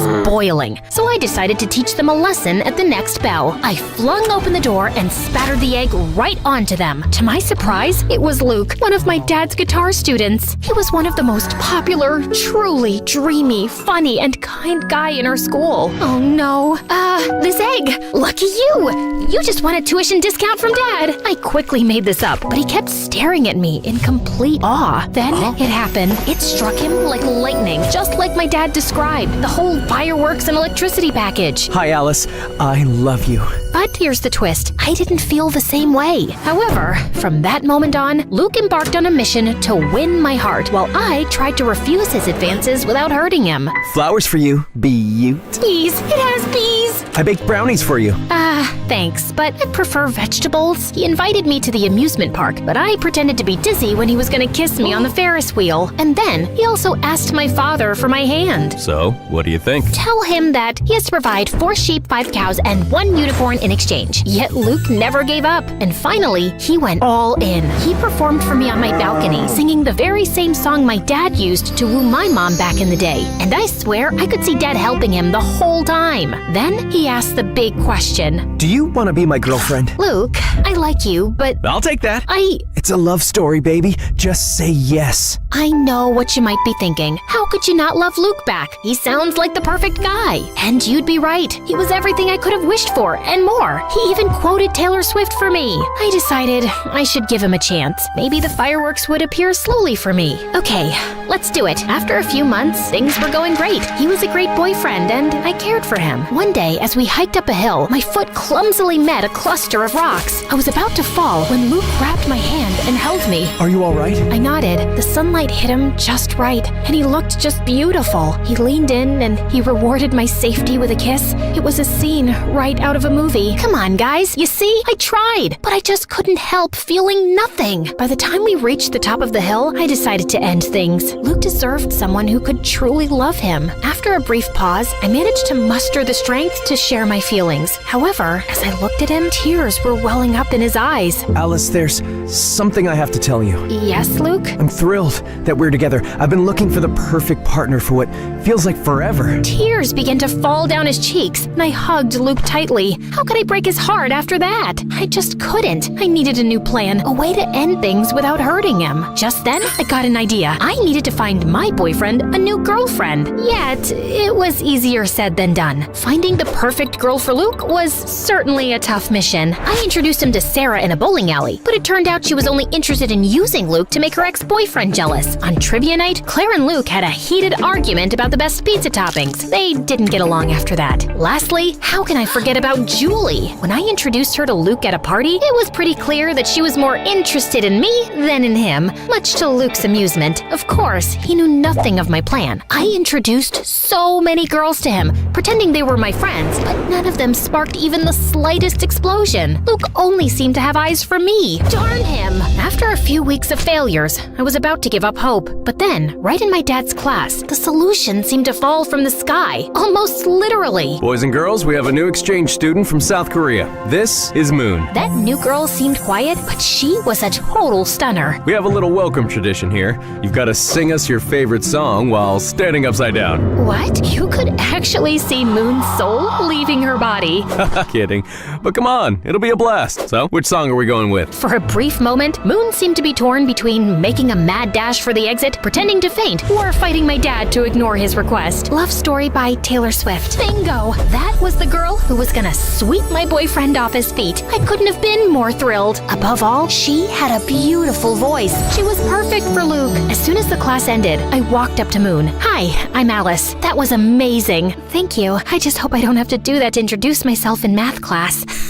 Don't worry about it. The gym teacher might make you do some push-ups in front of the whole school, but apart from that, well, that's it. I'm going back to South Korea. She even had a great sense of humor. By the way, the music teacher who just made you sing in front of everyone is my dad. But don't hold that against me. I won't. He seems cool. He is, in his own unique way. Surprisingly, considering that if my plan worked, Moon would steal my boyfriend from me, the two of us immediately hit it off. I was was happy to make a new friend, but the most important thing was that I had an inkling right from the start that she and Luke were a match made in heaven. I had to rush to my plan. By the way, I'm in a band. Ever considered becoming a rock star? A rock star? Sure, but only if we get to wear sunglasses indoors. Of course, you can't make great music if you don't look cool. With my master plan in motion, I organized a rehearsal in my garage for that same night. As usual, Luke and I began a friendly battle over which song to play next. But just as the tension was mounting, Moon made her grand entrance. Hi there. When Luke turned to meet her gaze, something magical unfolded between them. Their fireworks were so intense that for a moment I thought the neighbors were bombing my house. Hi, I'm Alice's Luke. Nice to meet you, Alice Luke.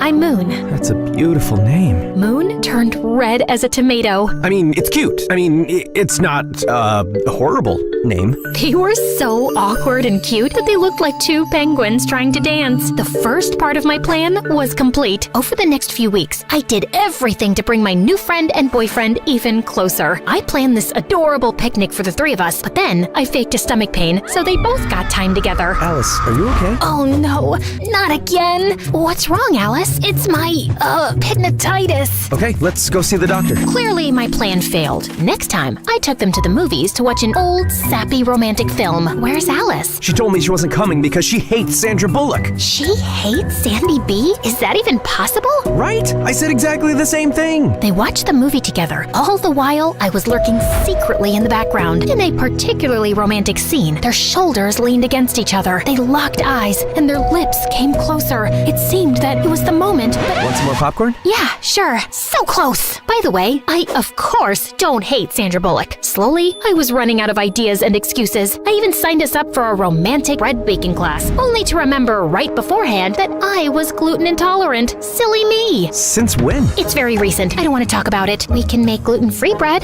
It's not the same. Go on without me. Tragically, I had to keep up that lie and not eat a sandwich in front of them for way too long. Oh, the lengths I went to. But despite all my efforts, nothing was happening. They clearly had feelings for each other, but neither was making the first move. I was determined to give it one final shot, so I orchestrated an irresistibly romantic date at Rochester High Falls, Luke's cherished spot. I prepared the scene, and it looked spectacular. I stood there, admiring my masterpiece. This must have been how Billie Eilish felt when she composed Bad Guy. My plan wasn't complete without the final touch. Two mysterious and alluring letters, one for Luke and one for Moon. That evening, they both arrived thinking the other had organized the date. I should have respected their privacy and left, but I sneaked a peek at the date and sat in a nearby grove with popcorn and soda. It seemed like they were still too shy to make the big move. Just as I was about to fall asleep, Moon slowly moved nearer to Luke's lips. The excitement was so intense that I could feel it moving through my body, particularly in my ankle. In my ankle? I looked at my leg and saw a raccoon clinging to my ankle. Freaked out, I totally lost it. I sprang from the bushes just in time to disrupt their big moment. Alice, what are you doing here? Oh, hi! Just taking a walk. Around the falls? Alone? At night? Well, you know what they say, when nature calls. Don't judge me. That's the best I could come up with. Alice, this isn't what it seems. We were just... Their embarrassment and guilt were clear. I'm sorry.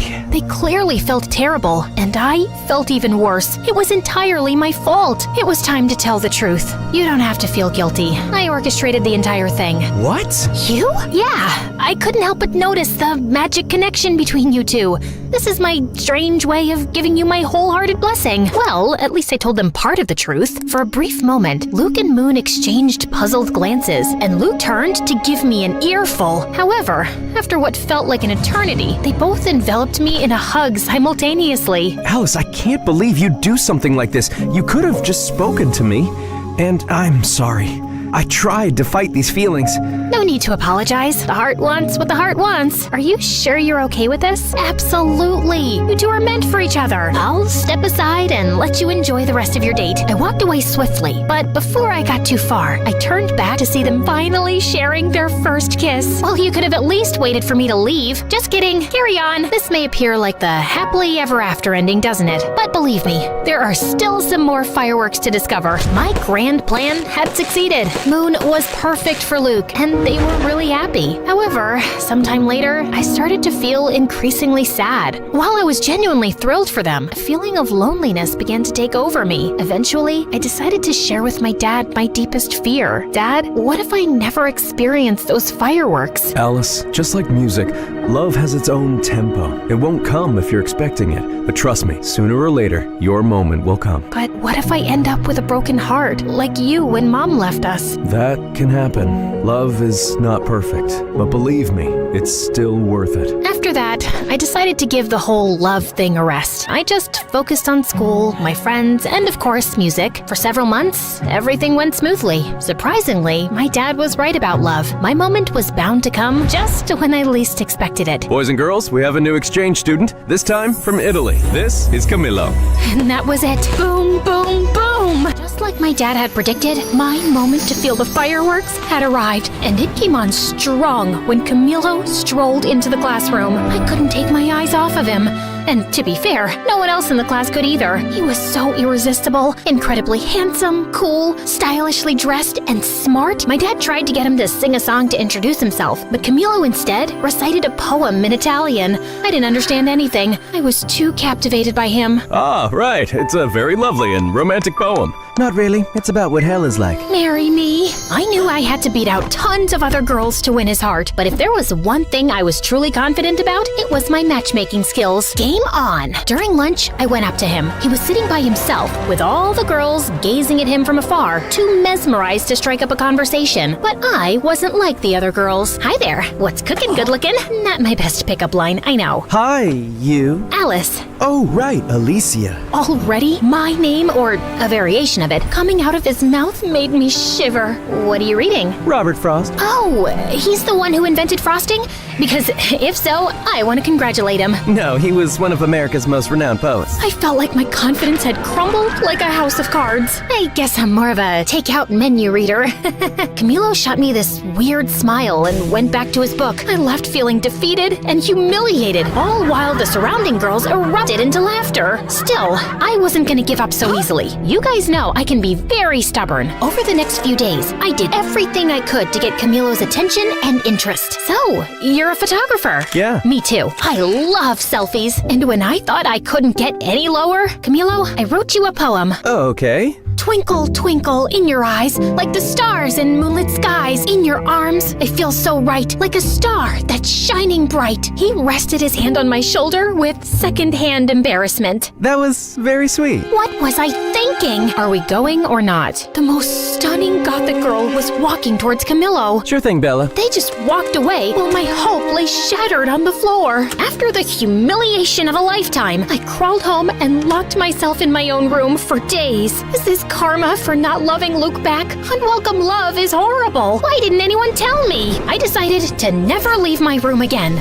But Luke and Moon swooped in to save the day. Alice, what are you doing? We were worried about you. You haven't been to school for days. And I'm not going back. I'm officially a hermit now. Come on, Alice. You can't give up so easily. What else can I do? He's too cool and smart for me. And he clearly has a thing for goth girls. Well, maybe that can be arranged. Moon showed me the flyer for a costume party happening the next day at school. Maybe this wasn't quite over yet. The following day, I visited Moon's house for the first time for a unique makeover session. She was determined to transform me. And after an intense half hour of makeup and dressing, I emerged as a whole new person. Camilo will be head over heels for you. After a while, I headed downstairs to her kitchen to grab a glass of water. Moon's house was massive and a bit eerie, with dim lighting and an unsettling silence. As I turned the corner, I bumped into a tall, mysterious guy. I let out a scream of surprise. Who are you? I'm Alice, Moon's friend. I glared at him. He was wearing a suit, like a gangster from a lousy movie. I'm Quan, Moon's big brother. Oh, right. Why are you dressed like that? We're going to a costume party. A costume party? So childish. You're like just a year older than us. Besides, you look like you're dressed up up too. Whatever, just watch where you're going, kid. Kid? Just then, Moon showed up, probably after hearing my screams. When I turned to face him, Quan had already disappeared down the dark hall. What? Why are you smiling? You know, your brother is a real piece of work. Moon acted weird. I think that runs in their family. Shortly after, we left for their party. Luke, dressed as a mad scientist, welcomed us. Alice, you look like you just stepped right out of a dark and mysterious fairy tale. Great job, baby. Thanks, baby. Alice, Camillo's there. Go do your thing, girl. Thank you, guys. I took a deep breath and walked towards Camillo, who was dancing with his friend. Of course, he was too cool to wear a costume. With a boost of confidence from my outfit, I saluted them. Hello, my fellow creatures of the night. Alice, what are you wearing? Tonight, I embrace the shadows. I'm a goth. Being a goth is not a costume, you phony. It's a lifestyle. I'm sorry, I didn't mean of course you didn't. You are just a little suburban princess who gets whatever she wants, playing dress up, and the way Camillo looked at me, that hurt more than any malicious comment. Once again, I was humiliated. For the rest of the party, I hid in the halls of the school. How could I be so stupid? Should I respond? I looked up and saw Quan. What are you even doing here? I thought you were too fierce for a costume party. I am. I'm just here to pick up Moon. I just got her text. She already left with Luke. Oh, okay. Quan leaned his back against the lockers. Rough night? That's an understatement. So, do you want me to take you home, or would you rather stay here crying? What? These are not tears. Don't try to tell me you got something in your eye. Come on, let's go. I was shocked. He was rude, definitely, but not that bad. Quan held out his hand for me to stand up. As I was getting up, our eyes met. Time stood still. Electricity. And yeah, it happened again. Boom, boom, boom. What? Did you hit your head or something? No, it's just that, I don't know.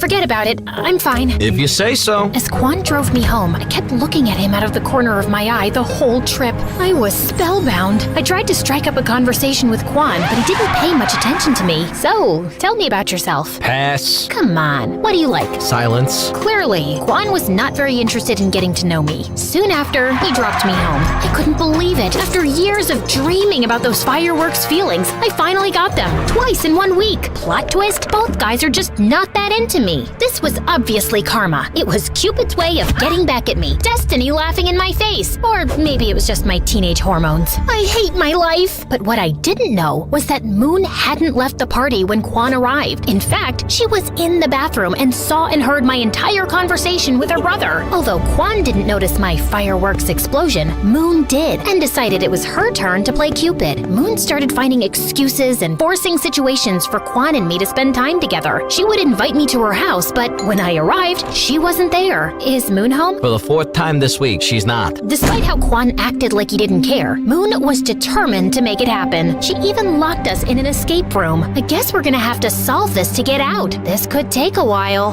The key is under that armchair. Oh, right. Then, Moon planned a movie date with Quan and me, and then left us. Yeah, she used my own little scheme against me. We got into the wrong screening room and ended up watching a children's movie. This is so boring. Wait, are you crying? No, I'm not. You're crying. OMG, you are! Shut up. It's just a beautiful tale of friendship between a duck and a shark. After that, he started talking to me, and slowly, I understood that his whole bad boy facade was simply a shield Quan put up when he moved here to cope with this unknown and new place. He actually could be really kind and sweet. One day, Moon set up a sort of double date with me and Luke and dragged Quan quite literally into a bowling alley. The evening turned out to be an absolute blast. We enjoyed some good food, sent those bowling pins flying, and shared laughs like there was no tomorrow. Quan even dropped his tough guy persona and had an amazing time. I felt that slowly, we two were growing closer. Great strike, Alice. Thanks, I learned from the best. I didn't know I was the best. Who says I was talking about you? The only problem was that Luke found out what Moon was doing and he wasn't too happy about it and cornered me. Alice, Quan's not right for you. He once told me, if you hurt my sister, I'll turn your hair pink. And he walks around in sunglasses indoors too. And don't even get me started on his weird spoons collection. Did you see the massive plastic to fancy spoons display in his room? I'm just worried you'll end up hurt. But I wasn't very convinced. And then the next day, as we were preparing for our band rehearsal, Luke arrived with a surprise visitor. Camillo came to rehearsal, if you girls don't mind. If looks could kill, Luke would be dead now. Oh, that's why you said not to bring Quan. We'll talk later, baby. I tell you, man, we have the best drummer in town. So, he has decided to play matchmaker too. Go on then. During our practice, I was super nervous, way more than usual. But then Camilo did some really nice things that made me feel a lot better. I think I did pretty good in the end. That was great, Alice. I didn't know you were so talented. Thanks. That made me melt, literally, right there on the spot. For the next few weeks, I was caught in a love triangle with Quan and Camilo, and tangled in a dispute between friends. I felt bad, but chose to go with the flow, hoping to solve the puzzle of my heart. But things turned into some kind of competition between them, and in order to win, they went big. Luke orchestrated a fantastic carnival date for Camilo and me. Amidst the chaos, we laughed, won games, and feasted on cotton candy. I even won him a huge stuffed animal. Thanks. Elephants are my favorite animal. I'm more of a grizzly bear girl, but elephants are pretty cool. Then, Camilo and I rode on an intense roller coaster in an odd moment of calm. Before the car sped off again, Camilo pulled out his camera and took a picture of me. What are you doing? I want to capture this moment forever. That was one of the most magical and romantic nights of my life.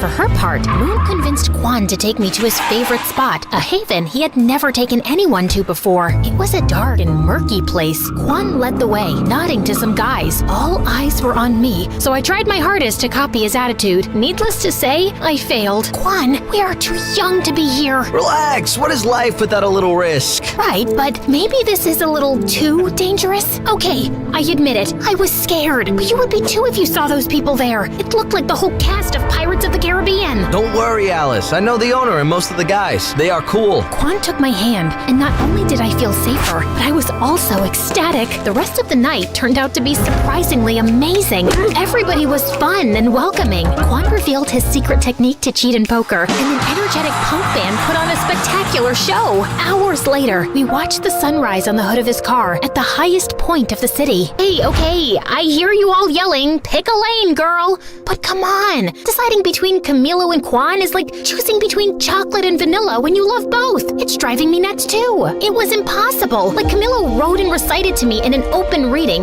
the most beautiful poem I had ever heard. But then Quan got us the chance to play our first gig in the same place he took me. Clueless of what to do, I turned to the greatest source of wisdom I knew, my dad. Okay, yes, I was truly desperate. Dad, is it possible to be in love with two people at the same time? My dad took a deep breath before answering. Alice, time has taught me not to put any limits on love. Love can be many different things. It constantly mutates, so maybe it is possible. And what should I do? I can't date two people at the same time. No, you have to be mature and thoughtful. Take care of your feelings, but also those of others. But I don't know how to decide this. If you are stuck in this situation, you might not be ready for love. Maybe the best thing to do now is to focus on yourself. And it wasn't very helpful. Maybe my dad wasn't the fountain of wisdom I thought he was. Before you guys go off in the comments, I know this is like the best kind of problem any girl my age could have. For days, I ignored both Camilo and Quan, but finally, the day of the concert arrived. Surprisingly, I was pretty calm. Well, that was until I saw both Quan and Camilo in the audience. At that moment, all my fears surfaced and I completely panicked. I couldn't face it and locked myself in the dressing room's bathroom. Alice, what are you doing? We have to go on stage in 5 minutes. I can't do it. This is all too much pressure. After failing to convince me to go out, Moon and Luke took it out on each other. Why did you invite Camilo? This was Quan's moment. He got us the gig. And Camilo can't be here? He's really supportive of the band too. Why are you doing this? What do you have against my brother? He thinks he's a Yakuza or something like that. And my brother is a great guy. But he's not good enough for Alice. And Camilo is? He's so pretentious. I was listening to their fight behind the bathroom door. It was like I had traveled back in time and they were my parents. I had to put an end to all this chaos. I gathered my strength and opened the door. Stop! This ends now. You can't be fighting over my love life. That doesn't make any sense. But... No buts. We were just trying to help you, like you helped us. I know, but it just doesn't feel right. I was wrong. Love should be spontaneous and free, not something we try to control and mold to fit our convenience. It's my life and I can make my choices. You're right. We're sorry. I'm sorry, Moony Toony. I am too, Lukey Doofy. That's really sweet. But for now, enough with the cheesy stuff. We've got a show to give. The room was silent and expectant when we got on stage. The air was tense, but we were ready. Hello, we are Cupid and his broken arrows. Are you ready to rock? Let's do this! 1, 2, 3, 4. The show was incredible. To be up on stage playing our music was a life-changing moment. There, I felt everything. Electricity, adrenaline, nervousness, and fireworks. And I can proudly say that it was the first of many shows. As for the guys, I decided to follow the advice of my father, who, as always, was right. I wasn't ready for love, and I didn't want to risk hurting them. I took them aside individually and told them the truth. Luckily, they both understood, or at least I think they did. I decided that I should focus on my first love, music, and that would pay off big time. Cupid! Cupid! Cupid! Ladies and gentlemen, are you ready? Well, it's a good thing you are, because this is Cupid and his broken arrows! Oh, hi guys. Yeah, as you can see, a lot has happened since the last time we chatted. Where were we? Oh yes, after our first show at that shabby place, Luke, Moon, and I promised to do everything we could to get to the top of the music world. First, we decided to go on tour. We rented an old van and set off on the road to our dreams. Well, at first, it was looking more like a nightmare than a dream. Not exactly the Four Seasons. Tell me there's no cockroaches. I can't sleep here if there are cockroaches. Of course not, Moon. Maybe just some eight-legged roommates, but I'm sure they're very friendly. The top bed's mine! Those first few weeks were challenging and scary, but Luke, Moon, and I stuck closer than ever. Sometimes literally. Relax, guys. Nothing bad ever happens to teenagers in horror movies, right? Initially, our gigs were confined to really small and quiet venues. Good night. We are Cupid and his broken arrows. Yeah, there were literally more crickets than people, but slowly, people caught wind of our shows. Our songs started popping up everywhere, and we gathered a group of loyal fans. It wasn't an overnight thing, but somehow we became kind of famous. However, the sudden fame had its downsides. The biggest downside of them all was him. That's Trevor, our manager. He discovered us when we were playing in a tiny, sleazy venue in Los Angeles. Hello, kids. I'm gonna make you stars. Talking about terror? Oh, I mean Trevor? See? It's like his name was meant for a crooked manager role. I'm just spitting straight facts here, guys. Where do you dream of playing? Just name it. In the forum? That's a little too ambitious. I'll make it happen. Sky's the limit for us. Despite Moon and Luke's excitement, something didn't smell right to me, so I decided to keep an eye on Trevor. Follow that car! I always wanted to say that. I tailed him to the forum offices. Oh, tailed is what spies say when they follow someone. Too many spy novels, I guess. So, Trevor got out of his car, but returned as if he'd forgotten something. What could it be, you might ask? His briefcase? His parking permit? Maybe his wallet? Well, not exactly. A gun? Who brings a gun to a business meeting? It's like bringing a gun to a business meeting. I figured he was a little shady, but he was actually dangerous. After a while, he walked out of the meeting with a big smile and put his gun back in his suit. Oh my God! That night, after Trevor gave us the news that he got us a slot at the forum, I revealed what my fierce investigation had unmasked. It's over, Trevor. I saw your gun and how you used it to get us this concert. We can't be involved in something as dark as that. Oh, you mean this? Trevor pulled out his gun and pointed it directly at me. My life flashed before my eyes. Moon, Luke, and I screamed in terror as he pulled the trigger. To find out what happened next, join part 4 of the story. Now relax, I'm just kidding. Trevor fired, but all that came out of the gun was water. Phew, that was a close call. Well, maybe not really. Are you crazy? Why are you carrying this with you? For protection, in case, a small cat attacks me. And why did you use it in the meeting? Oh, that! Those guys never water their plants. They were so dry, poor things. Maybe I had misjudged him. Still, if you don't want to be involved in something as dark as me, I understand. Maybe it's for the best. No, Trevor, please don't take this personally. Alice is just like that. Excuse me? Yes, we really want to work with you. Great then. Are you in, Alice? Outvoted, I had no choice but to accept Trevor. His impact was soon felt. He devised everything for us, from trying on silly, smelly costumes, which I'm sure he had stolen from the thrift store to keep the extra money for himself, to making us do some bizarre and really embarrassing publicity stunts. Yet, while I hated to admit it, he did take us to the next level. He even got us a record deal. Maybe he isn't all that bad. He certainly wasn't the worst thing that came with fame. Paparazzi were a real headache. Hey Alice, aren't you dating someone? People want to know about your love life. Oh, it's a full-blown love triangle. Me, my couch, and my Apple. I mean, iPhone. Seriously? Can it get any cringier? Well, I know what you must be thinking. What about Juan and Camilo? You guys are so predictable. Okay, after I told him I was not ready for love, our paths simply parted. Camilo moved to the big city to try his luck as a poet, and Juan went back to South Korea. I had accepted that love wasn't my thing, and I was fine with that. Really, I was. But it seems that not everybody was. Alice, people are interested in you and your love life. We must give them something. And before I could say anything, Trevor launched his enormous Find Alice a Boyfriend operation. When he was choosing from the pictures, from his looks, you'd think he was attempting to assemble an atomic bomb. I wish you people would stop meddling in my love life. You're one to talk. Fair point. Must I suffer all my life for that one time I played Cupid? Besides, you two are practically soulmates. I only intervened in the name of true love. Maybe Trevor will find you your soulmate. If he does, he deserves a Nobel Prize in matchmaking.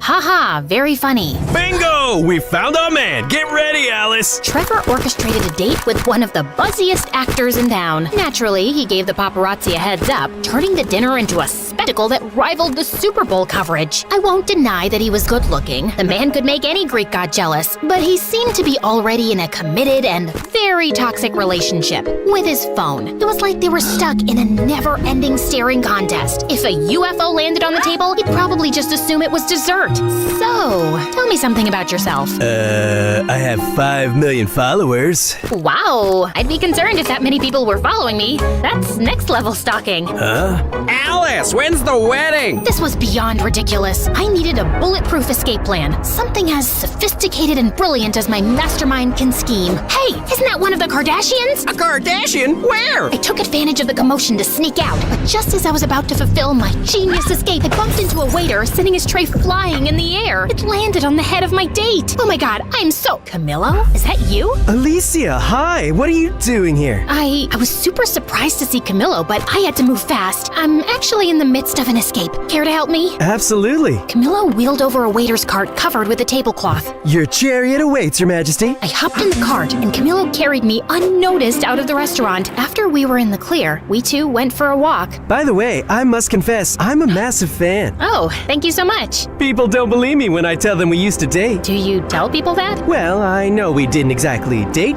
but I don't know, maybe I'm just expressing my wishes out loud. Are you flirting with me right now? I am. Who knows when I'll cross paths again with another star, especially with one as strikingly beautiful as you. He was going all in. I tried to play it cool. That's smooth, but I'm not gonna fall for it that easily. I did. I'm not the same girl I was a couple of years ago. I was. Besides, I know you have a way with words. He did. You know what they say, nothing worthy is ever easy. Of course. My inner fireworks were about to start a pyrotechnic show that could rival New Year's Eve. I know, guys, I'm too weak. The rest of the night, we walked around the city just talking. It was pretty magical. The next day, Trevor woke me up. Alice, who the hell is this? Trevor pointed out a couple of pictures of Camilo and me walking through the city last night. Damn paparazzi. They got me again. Just an old friend. TV and social media are going nuts over these photos. Just read these headlines. Drama ditches movie star for poet waiter. This is genius. I am a genius. I was about to remind him that it wasn't his idea when he went off on a long rant about how Camilo and I needed to start dating for the sake of the band. Well, I hated Trevor butting into my life like that. Dating Camilo didn't seem like a bad idea at all. For the sake of the band, of course. Over the next few weeks, Camilo and I became a thing, and Trevor's scheme worked like a charm. Strangely, every little thing we did became big news that the whole country should know. Look where we are now. Camilo's really turned things around for us. Yeah, but Camilo's writing is taking off too. It's a whole thing, though it felt strange to me. But we were too caught up in enjoying all the attention to bother about it. Guys, you guys are breaking the internet right now. Any advice for your followers? Just be great. Be as incredible as we are. We know that's a pretty high bar. Yeah, I know. I wanted to pinch myself too. But dealing with fame was hard. Everyone wanted a piece of you. And soon, all this glitz and glamour also got between Moon, Luke, and me. You're late again. Sorry, loves. We play in Rochester in a few days. We need to rehearse. I'm here, aren't I? Try to relax a little bit, kid. Kid? We've done hundreds of shows. It's a walk in the park. It isn't just another show. It's our first home show since we left. Quan is even coming back from Korea with his new girlfriend for this. It has to be perfect. The mention of Quan and a girlfriend struck a chord with me. He had a girlfriend now? Who was she? Why didn't Moon tell me this earlier? Why wasn't he thinking of me? I was was beyond angry. What the hell, Moon? Why are you throwing Quan and his girlfriend in my face? She was not throwing... This is clearly not about the show. Of course it is. What else would it be about? This is about you two being jealous of me and Camillo. This is about you not bearing to be under my shadow. Oh my god, you're completely delusional. Oh yeah? You two are completely... I couldn't think of a good enough adjective, so I simply stormed out. What I didn't realize was that Trevor was standing on the side, just watching the drama unfold. Don't stress. You don't need anyone. I think you could even go solo. What? I mean, everybody knows you're the heart of the band. You're gonna do great things by yourself. I just know it. Oh, shut up. I knew Trevor was trying to manipulate me, but he wasn't all wrong. The band thing was not working. We were always fighting, and I had Camillo. What was the point of continuing? Okay, let's do it. We decided it was best to keep it a secret until after the show in Rochester, which would be our last. I had fears, doubts, and a lot of anxiety, but Camillo managed to calm me down. I'll be right there at your side. Finally, the day of the show had arrived. My relationship with Luke and Moon was more strained than ever. To avoid them, I went to the side of the stage. The arena was packed. Everybody we knew was there. Luke's family, Moon's dad, even the goth girl was present. Wait, where's Dad? I tried to locate my father in the VIP and the crowd, but it was like finding Waldo. When even Camillo, who was supposed to bring Dad, didn't answer my calls, I started freaking out. Something felt really off. Soon after, Camillo called me from the hospital and told me there had been an accident. What? How? I was late. Then I saw your dad's accident on the way, so I followed him to the hospital. But your dad is fine. He's resting now. Why did nobody call me? They said they called his emergency contact. I'm on my way.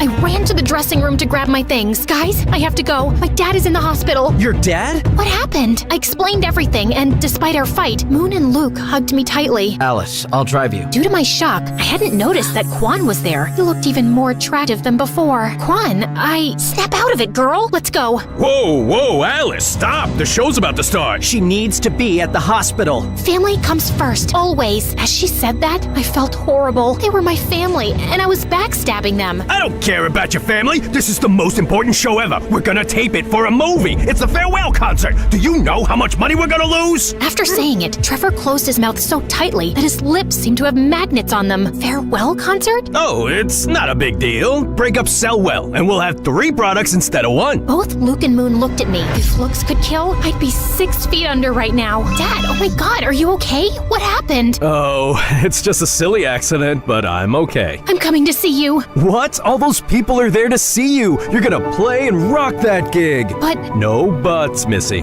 Afterward, you can come see me. Not like I'm going anywhere. Rock it for your old man. Okay, Dad, I love you. You heard Dad, kids. Let's do it. It's showtime. We went on stage, and the tension was crazy. I could feel Luke and Moon's hateful glares. It was as if Cyclops from the X-Men was looking at me without his glasses. The show was about to start, but I refused to be like those old dinosaur rock bands where everyone hated each other. So I did something I never did. I stepped up to the microphone. No, don't freak out. I'm not gonna sing. Hi, Rochester. I want to dedicate this show to my family, to my dad, who needs to stop riding his bike at night, and to my siblings, Luke and Moon. No one has taught me as much about love and friendship as you two have. I love you, and I'm sorry, guys. Luke and Moon smiled at me. Now that we got that out of the way, it's time to rock. Then the show finally started, and it was simply incredible.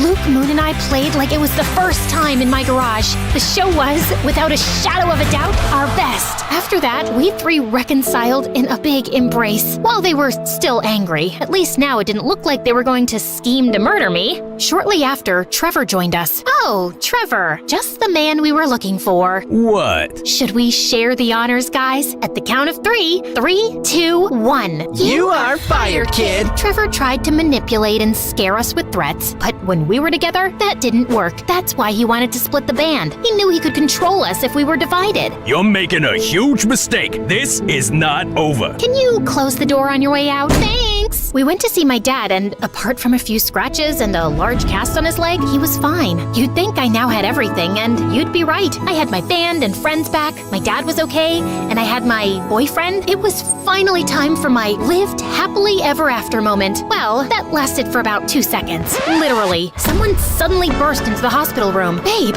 are you all right? Mom? Babe, what are you doing? Alice. Well, I guess now I know who his emergency contact was. My mom looked at me smiling, but when she saw Camillo, her face completely transformed. Alice, get away from him. I was beyond confused. I looked at Camillo. His face revealed that he had something to confess. I imagine your faces right now are exactly like mine at that moment. Once again, fate had a curveball for me. But this is running too long. I know no one likes cliffhangers, but you know what they say, nothing worthy is ever easy. I come from a poor family where my single mom used to work in fields for rich people. And since I was the eldest daughter, I always tried to help her out. Except I was kinda slow and really clumsy. Honey, can you go pick up those baskets for me? Sure thing, Mom. Oh, ouch!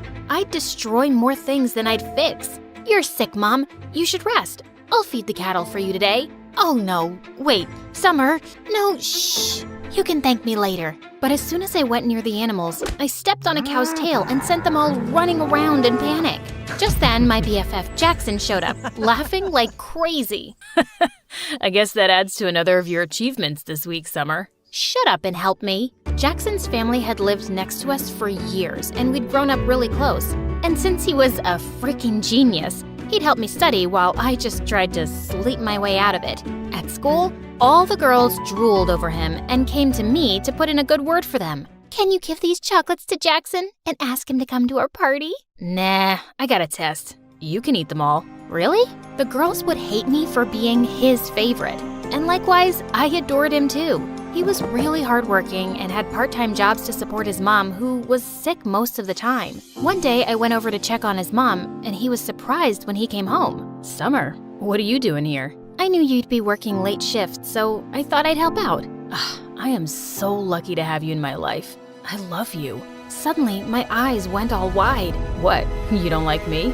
Oh, no! I mean, yes, I like you a lot, but I thought you were too perfect and wouldn't like someone like me. You're the most beautiful person, both inside and out. Summer, I don't just like you, dummy. I love you. After that, Jackson and I started dating, and it was really fun. But over time, things started to get tough. Jackson's mom got sicker, and he became super stressed and started working more part-time jobs. He'd be so busy that I'd barely get to see him. So one day, I decided to stop by at the ranch where he worked. But when I got there, I saw Jackson's clothes were all muddy, and a bunch of kids our age were messing with him.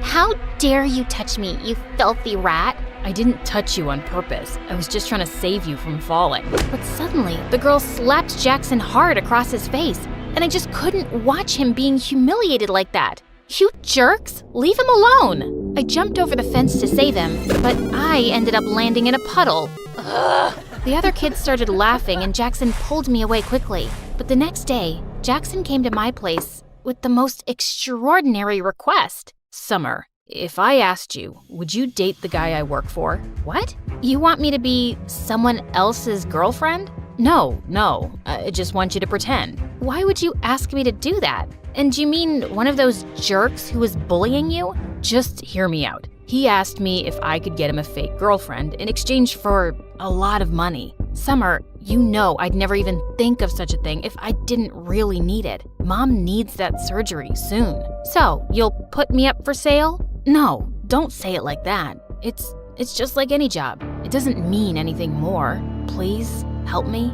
I knew his need was genuine, but this was insane, and I refused. The next few days, Jackson kept texting me to apologize, but I didn't want to talk to him. Until one day I came home, and Mom told me that Jackson's mom had been admitted to the hospital. I went there as fast as I could, and it broke my heart to see how defeated Jackson looked. And I decided to go along with the fake dating plan. I was gonna get him that money, and maybe even teach those jerk kids a lesson. When I told him I'd do it, Jackson was shocked. Are you sure, Summer? Yeah, I'm sure. I can't thank you enough. You're the best. The next day, I went to see that guy Aiden at his ranch. Interesting. Aren't you Jackson's girlfriend who tried to save him that day? That was brave of you, although you looked pretty stupid. Also, you don't find it weird that he has no problem with you dating another guy? What? No, Jackson and I are just friends. Wow, you're one amazing friend. So you're single then? Yeah, but don't get any ideas. I'm only here to be your fake girlfriend. And as far as you're concerned, I'm like gay. I see you and I feel nothing. In fact, I look at you and I want to puke. Yuck. Oh, really? How are you gonna be a convincing fake girlfriend for me then? 'Cause I'm a top-class actress and I've played major roles in school plays. I played Juliet once, and in the end, I laid so still, some people actually thought I'd died. Pretending to be your girlfriend will be a piece of cake. Why do you need one, though? Is it hard to find someone to actually like you? None of your business, girl. And I might regret this deeply, but you're hired. He told me he was going to enroll me into his school, and we had to make everyone believe that we were super in love. But I wasn't going to make this easy for him, especially after the way he and that girl had treated Jackson.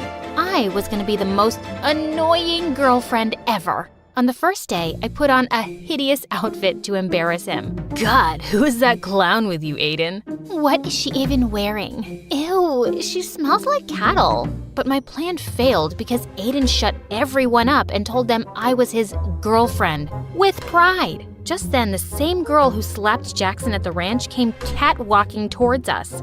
You must be crazy, brother. I mean, just look at her. Our maids dress better. Turns out that witch was Aiden's stepsister, Meg. It is what it is, and you gotta deal with it, Meg. But later that day, as we were heading home, Aiden warned me. Look, take my credit card and get yourself some decent clothes. This is very important to me, so don't joke around. People have to believe you're my girlfriend, so you need to look and act the part. I nodded and smiled sweetly, but I wasn't gonna stop so easily. The next day during lunch, all eyes were on us, so I filled my tray to the top with food. Seriously? What's wrong with you? A girl's gotta eat, man. I have a healthy appetite. I kissed him on the cheek and danced back to our table. I ate like a pig and let out the loudest burp. It was so funny to see Aiden act like this didn't bother him. But just then, a skinny guy with glasses walked up to our table and asked Aiden's friend for some money he owed him for doing his assignment.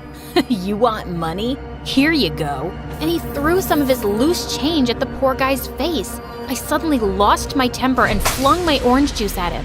What the heck? Aiden, control this ill-mannered girl you got from some jungle. Aiden suddenly leapt up and grabbed that guy's collar, but the rest of them quickly separated them and the jerk stormed off fuming. But then, Aiden pulled me away angrily. Ah, stop! What are you doing? What is wrong with you, huh? Why are you acting like this? Those people are my friends. They're jerks, and so are you. But I already knew that. And I hate rich, entitled brats like you. And I hate poverty, and I hate that I have to pretend to be your girlfriend and— Oh, shut up. I don't care about your whole poverty speech. You agreed to do a job, and whether you like it or not, you'll act like my girlfriend who's dying to make me happy. And I know you're doing this because your friend's mom is sick, and the treatment is super expensive. It's nothing he can afford, even if he works his butt off for the next 5 to 6 years. You better behave or I'll fire you. Gosh, I hated him even more now. I even stayed late at school so I could avoid going back with that jerk. But then Meg and her friends caught me and locked me up in the janitor's closet. Hey, open up! I kept banging on the door for a while, but it was no use. I tried calling Jackson and left him some messages, but he wouldn't reply. And then suddenly, the door flew open and I was so startled that I lost my balance and fell to the ground, hurting my ankle. Ouch! Are you okay? Aiden lifted me up in his arms and took me to his car. How did you find me? I heard my sister talking on the phone with her friends and I ran here immediately. Also, I'm sorry. What? It's because of me that they're treating you like this. Also, I'm sorry about what I said to you earlier. I acted like a jerk. It's just that my life will fall apart if this plan doesn't work.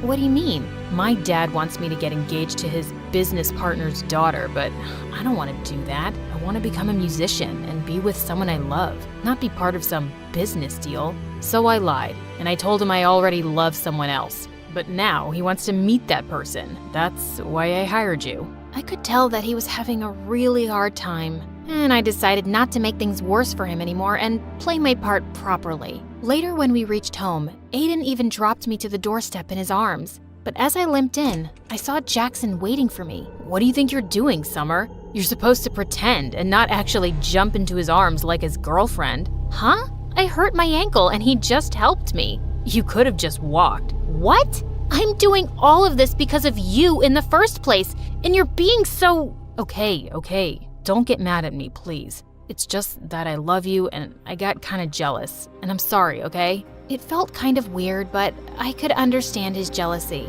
And now, I just wanted to get this job done as soon as possible. My weird and clumsy habits would come in my way often, but Aiden didn't make me feel bad about it. And I discovered that he was actually a nice and kind person. Once when he was dropping me off at home, he suddenly dialed someone's number and wished them a happy birthday, warmly. That was my old nanny.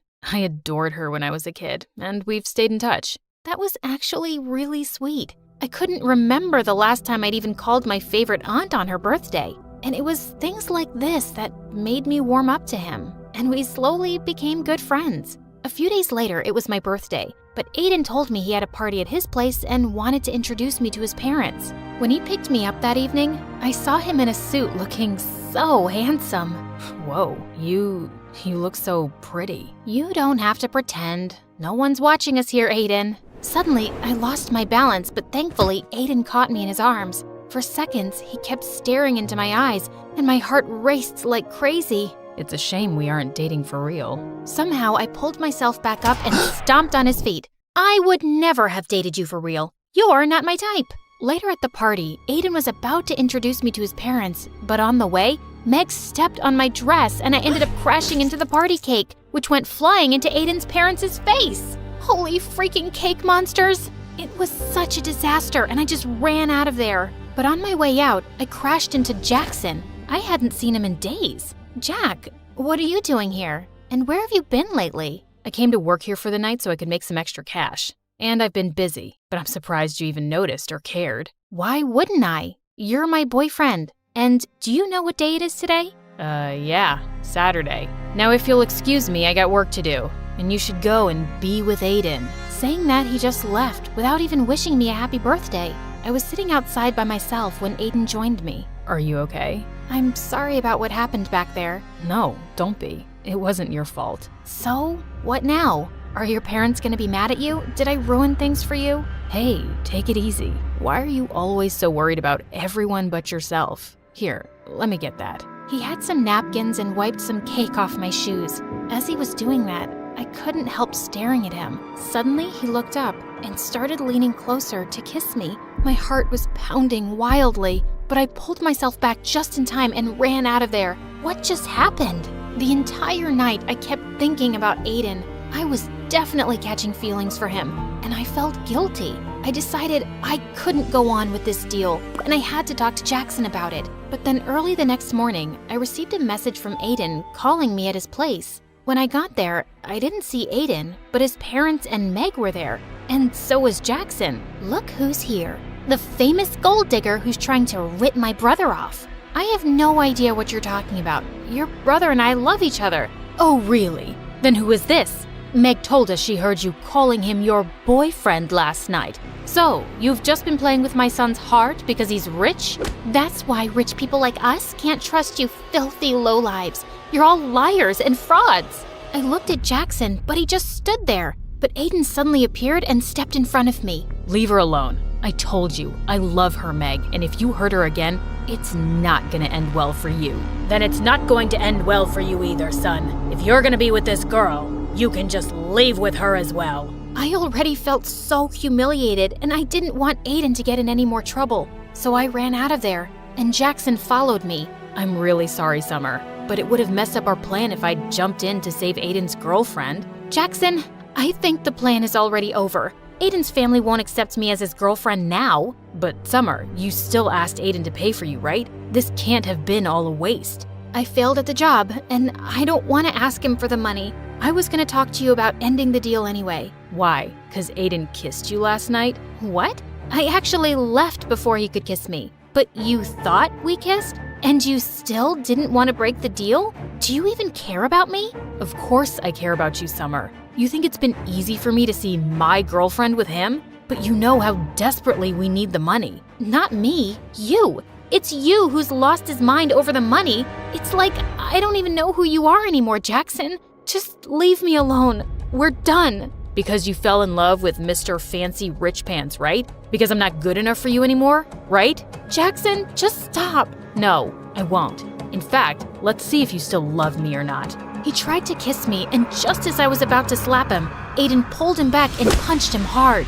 You piece of garbage. Step away right now if you ever want to see a penny of that money. Jackson stood there looking furious for a minute, then walked away. I couldn't believe him. So, Jackson is your boyfriend. So what? It shouldn't matter to you anyway. It matters to me, Summer. You deserve so much better than this jerk who didn't even hesitate to sell off his girlfriend. I knew he was right, but I was too embarrassed to accept that in front of him. The next few days, Aiden kept calling me and I didn't answer. Jackson didn't even bother, and I'd sure he'd gotten his money. And then soon after, I left for college, cutting contacts with everyone. But only a few months later, I was walking down my college campus when I heard a familiar voice. You look great, Summer. Aiden, what are you doing here? I came to look for you. But why? Because I want to be with you. I was always under so much pressure from my family, but after you left, I left home too. Somehow, you've made me stronger. I chased my dreams and started my own music band,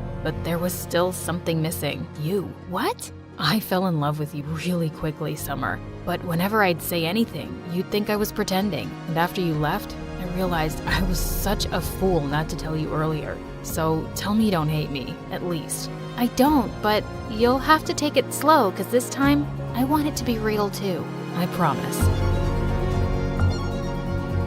You see this mess? It's all my fault. Even though this may look like an action movie, this is actually a love story.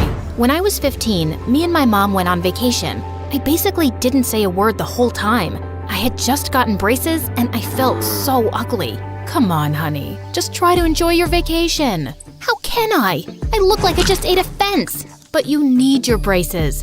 I know I do. That's why I told you I didn't want to leave the house all summer. Yeah, I was a bit of a brat. But can you blame me? I was a moody 15-year-old girl and my smile looked like a meat grinder. I stayed in the vacation house all day and would only go out at night to take walks by the beach. One night, I was walking and I saw someone in front of me. It was a boy. I couldn't really tell what he looked like because we were both in the shadows. The moon was the only light we could see. Can't sleep either? Something like that. Actually, that's not why I'm out here. I don't want people to see me during the day because I have braces and I look horrible. You have braces too? Yeah, do you? Yeah, I look like I ate a can of tuna fish. Well, your shadow's pretty. We hung out for a while and talked about how we both loved musicals and theater. He was funny and I made him laugh a lot too. He told me his name was Kyle. The next night, I went out and I saw him again. We kept meeting up in the darkness every night. And then, on our last night there, the sun's coming up soon. We should go. What if we stayed and waited for the light? I don't care if you have braces. I already think you're beautiful. So we sat there and waited for the sun. And when it rose, I finally saw him and he saw me. He was the cutest boy I ever saw, especially because of the braces. He leaned in to kiss me, but his mom called him, and then my mom called me. It was time to go. Promise me something. Never hide yourself in the dark again, okay? Okay. I watched him go. His words stuck with me, and from then on, I started auditioning for shows and didn't mind my braces. Pretty soon, I was the most famous dancer in my whole town. Kyle and I talked online for a while, but I got busy doing plays and eventually we lost touch. I never thought I would see him again. And then, a few years later, on the opening night of the play at my community theater, everything changed. I had a slow dance solo in a sad scene, but I was really nervous because at all of our rehearsals, the boy who was working the spotlight could never keep up with my dancing. I danced, and to my surprise, I didn't slip out of the light at all, not even for a second. It was like I was dancing in starlight.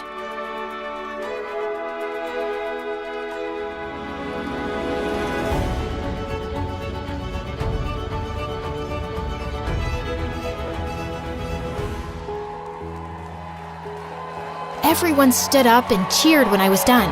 It was exactly what I'd been dreaming of all my life. After the play, I ran upstairs to thank the boy for doing such a great job. Steve, that was amazing. Thanks. Steve got sick, so I filled in. Oh, hi. I'm Abigail.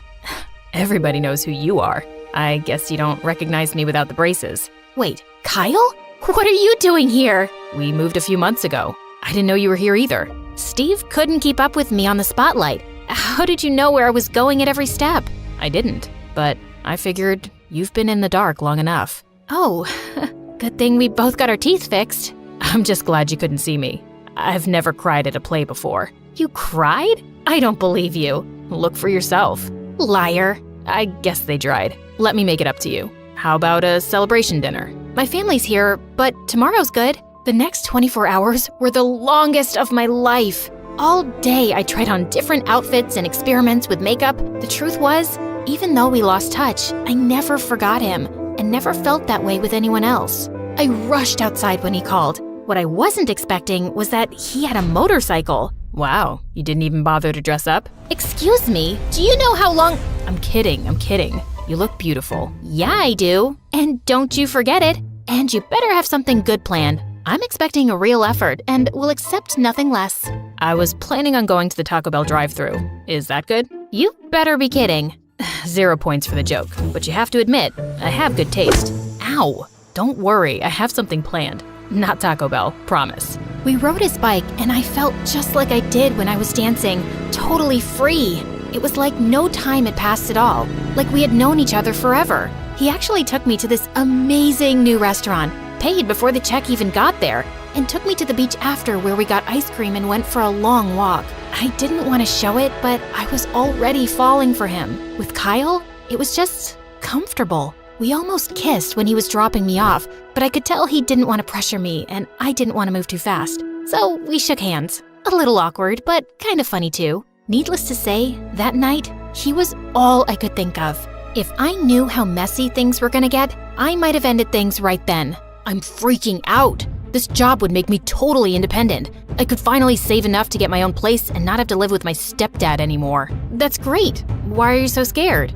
My last job interview, I froze. I'm terrible at interviews. I get so anxious. So, why do you want to work at our store? Are you serious right now? Sorry, we don't accept that kind of attitude here at our big fancy clothing store. You're fired. After a while, he finally took it seriously, and we actually did a little mock interview. It went well, but he was still totally freaked out. You're doing great. Relax, just be yourself. I really appreciate the help. I feel much better already, but the interview's not the only reason I'm nervous. There's something I have to tell you. I don't just want this job, I need it. It's part of my probation. Probation? Like, you got arrested? Yeah. If I can't keep a job, I could go to jail. They arrested me for reckless driving, but it wasn't my fault. My sister called me and she was having an asthma attack, so I had to drive her inhaler to her. The police were behind me, but I didn't stop. The judge gave me a break because I helped my sister, but he said if I get into any more trouble, I could go to jail. I'm so sorry, but I'm sure you'll get the job, especially since you have all these interviewing skills now. And you know, I have asthma too, so I thank you for your service. We need people like you. Just then, my phone rang. It was my theater director. She said if he saw me dancing at our next show, I'd have a real chance of being hired on Broadway. It was my dream.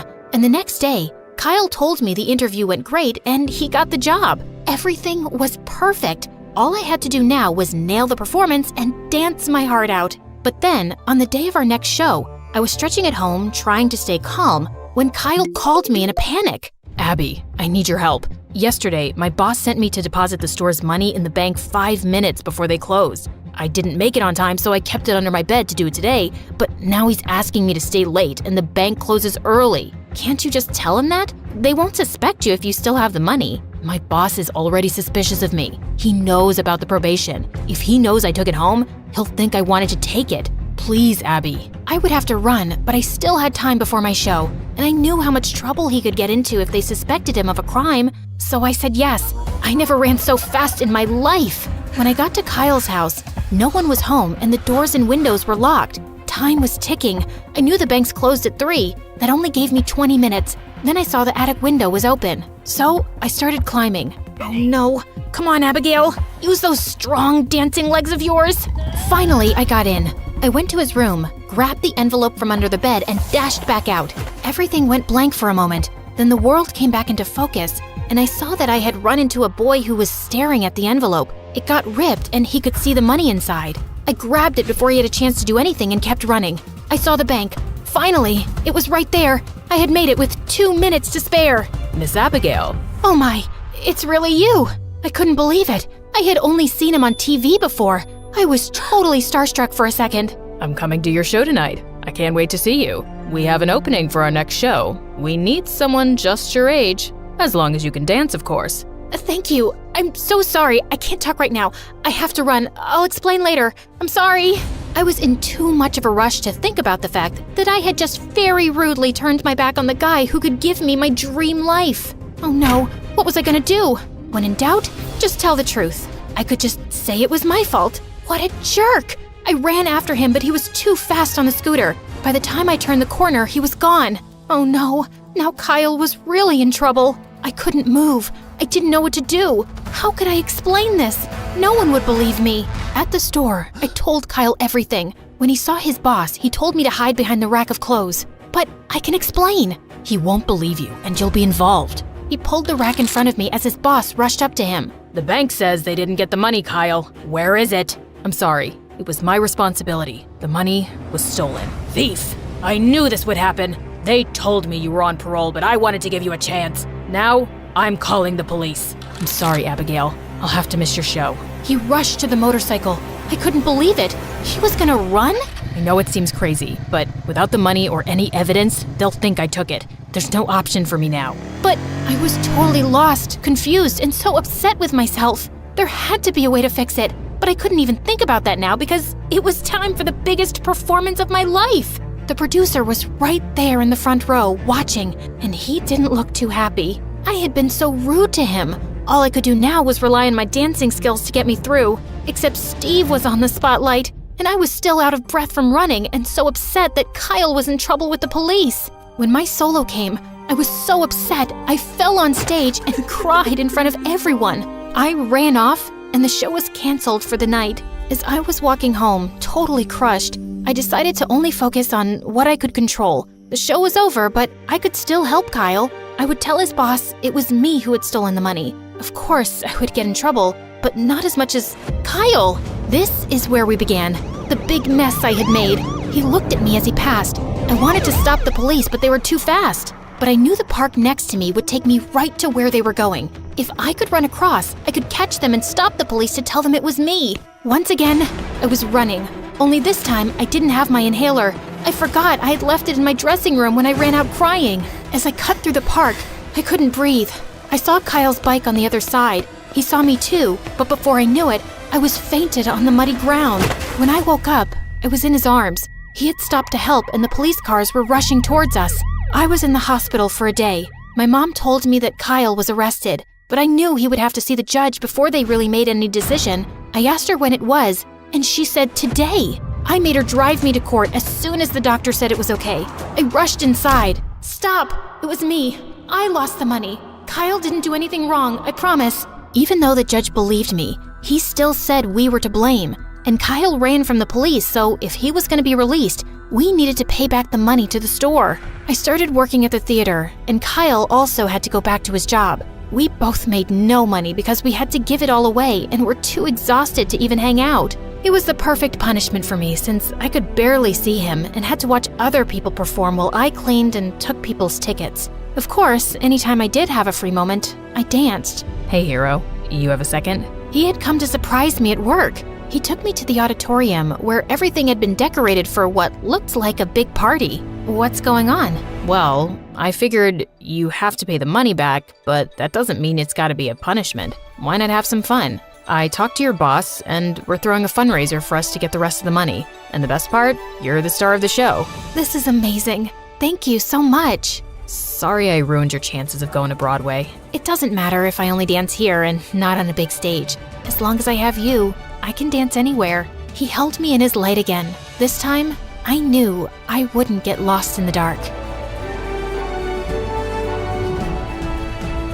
I sat in the audience for the 1,000th time watching my annoying sister Mara's talk show. I was just about to fall asleep when suddenly a spotlight shone on me. There she is, my twin sister Brooke. Come help us play the game, sis. Wait, what? Before I could say a word, the audience started chanting my name and my parents nodded at me encouragingly. Mara was waiting on stage with her guest star, who was some famous model. So, Brookie, you and Iris are gonna play the card game War, and whoever wins breaks an egg on the other's head. Can I jump off a building first? Always such a little party pooper. I played the dumb card game until I won, so I cracked an egg on Iris's head before turning to go off stage. Ow! You just hit me in the head with an egg. That was the goal of the game, genius. Well, you did it way too hard. Ow! The next day, my accidental egg assault was all over YouTube and social media. Sister of talk show host Mara gets violent with popular model Iris.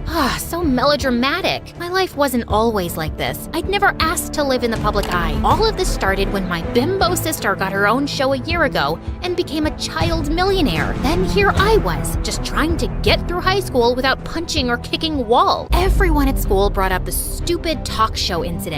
Look, it's Mara's extra crazy sister Brooke. Should we refer to her as the egg beater? I can beat an egg over your head, but don't worry, I'll avoid smashing your new nose. You're always such a witch. This is why nobody at school likes you. She was so cute for thinking that I cared. Anyway, around lunchtime, I headed to the bathroom when suddenly I jumped. One of the most popular guys in school, Lance, was right behind me, smirking. He was a part of a clique of 4 other heartthrobs who all looked like Wattpad princes. You are looking lovely today, princess. You just followed me into the girls' bathroom. I wanted to ask you out on a date. You've never even made eye contact with me before. I used to think you were just Mara's mean loser sister, but when I saw what you did on TV, I practically fell in love with you, babe. I've always wanted a girl with that kind of fire. So I'll pick you up tonight at 8. I didn't answer. I just pushed Lance away from my face and towards the toilet bowl. He landed head first, and I couldn't help laughing. Except later that day, I noticed the rest of Lance's dreamy friends kept staring at me with that same smirk on their faces. In fact, all 5 of them slipped envelopes into my locker asking me on a date. This had to be some kind of joke. I decided to ask Mara about it, since she was the school queen bee and full of gossip. But surprisingly, Mara didn't know anything. Then later that night, she gave me some crazy news. She'd invited all 5 of those guys to come onto her talk show, where she'd set up a competition over who could win a date with me, without even asking me. So what if they're just hitting on you for a joke or a bet? It'll be so much fun. You've never been on any kind of date, and you're in the 12th grade. Please. I finally gave in, but I knew those boys were up to something, and if they were gonna mess with me, I was gonna mess with them too. On the night of the show, I sat center stage behind a table while the 5 idiot heartthrobs lined up behind a rope. Each of them had 30 seconds to impress me. After you pushed me into the toilet, I went and bought you flowers. I also have chapstick to put on before kissing you for our date. Too bad your breath smells like a sewage drain. Next! If you were my girlfriend, I'd take you to a restaurant right on the ocean and buy a giant ice cream sundae with ice cream makes me puke. So, I used to be an underwear model, but then I'm embarrassed for you. I had this flown over from Japan. No! By the time the 5th guy, Zeke, came over, I was already exhausted. Then I noticed he was holding a guitar. Oh my god. Brookie, oh Brookie, honey, my heart is yours. Yeah, Brookie, oh Brookie, Brookie, my sassy princess I adore.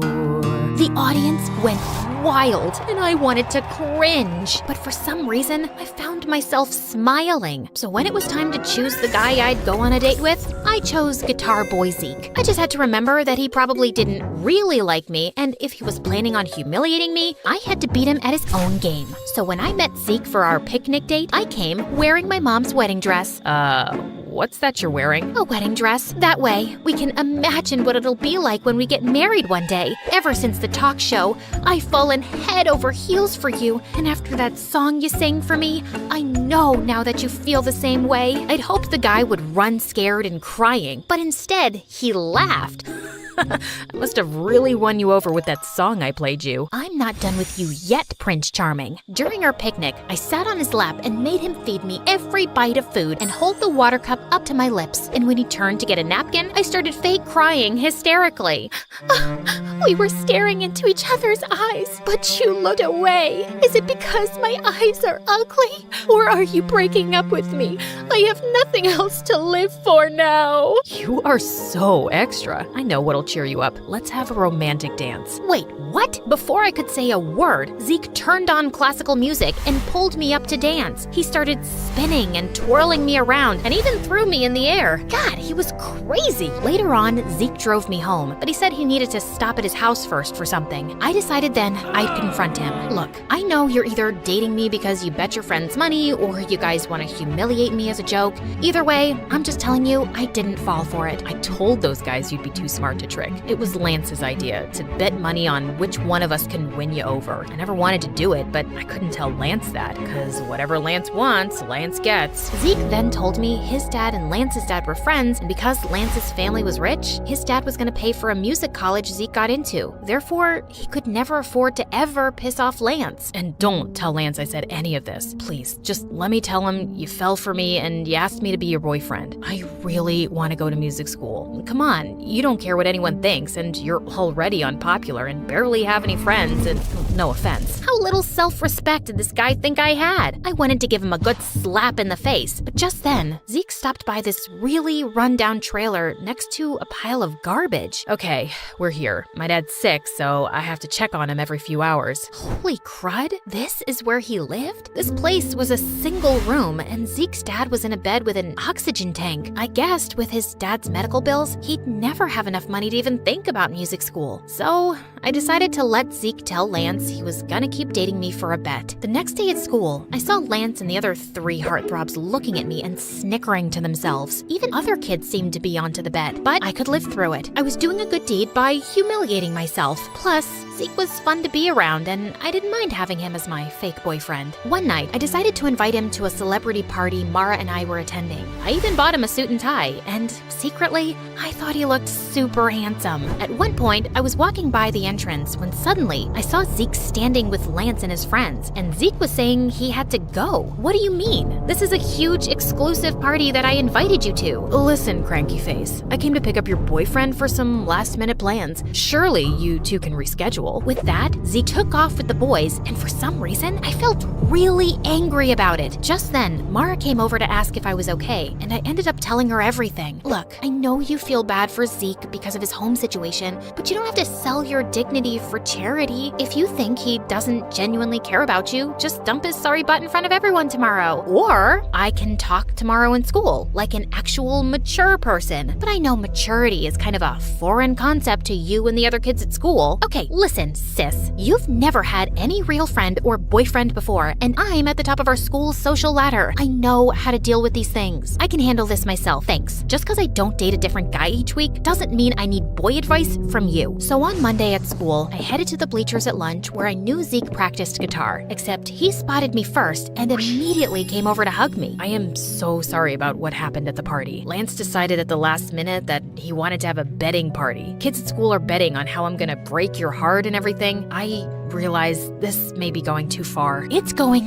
way too far. I tried to do a nice thing for you, but you're totally taking advantage of me. Also, how long are you gonna be Lance's slave for? Can't you get a scholarship to the school or something? No, I'm not talented enough. It's cool. I'll tell Lance the truth and stand up to him. I'll just find something other than music that makes me happy. Zeke turned to walk away, but I just couldn't let him give up his friends, his reputation, and his dreams. So I told Zeke I'd help him apply for a scholarship because even though he didn't believe in himself, I knew he was talented enough to get one. And 2 weeks later, he got accepted. You just made my dreams come true. Brooke, no one has ever believed in me like that before. You're amazing. Zeke suddenly picked me up and spun me around, which made me feel butterflies. After that, Zeke and I became really close and started hanging out all the time. I helped him take care of his dad, and he helped me make some friends at school. Except there were a couple of issues. One, I started to develop real romantic feelings for Zeke, and 2 was Zeke still hadn't told Lance the truth, even though it was part of our agreement. So finally, Zeke decided to confront Lance one day after school as I hid behind a tree to listen in. Look, man, I told Brooke about the bet. It's not right the way we're manipulating her. Plus, I've been hanging out with her, and I think I want to date her for real. You know, she helped me get a scholarship to the music school you were going to pay for. Now, you don't have to. Are you kidding me? What am I going to tell all the kids who've been giving us money, betting the different ways you can dump her? You're one of us, Zeke, and she's an unpopular loser. It'll make the whole squad look bad. If you date her, then you're dead to us. Well, fine then. You guys are jerks anyway. I'm gonna get myself an awesome girlfriend. I held my breath as I watched Zeke ditch his friends for me. And just like that, Zeke and I became an item. He held my hand, kissed me in public at school, and didn't even seem to care that he'd lost all his friends in popularity. Everything seemed to be going well, at least for a couple of weeks. Then one weekend, I went away with my family for a camping trip with no Wi-Fi or cell reception. But when I arrived back at school on Monday, something horrible happened. I was sitting in the cafeteria when suddenly Suddenly, Zeke stood up on one of the tables with a microphone and speakers. Can I have everyone's attention? I have something to say to my girlfriend, Brooke. I'm sorry, babe, but I just can't date you anymore. I've realized that I don't want to be with a stuck-up sourpuss who's way below my league. It's also really lame that you've never dated anyone before. So for all of you out there who bet money how I dump Brooke, the ones who selected public humiliation win. I stood with shock as I watched a bunch of kids run over to Zeke, Lance, and the other guys with cash. None of this made any sense.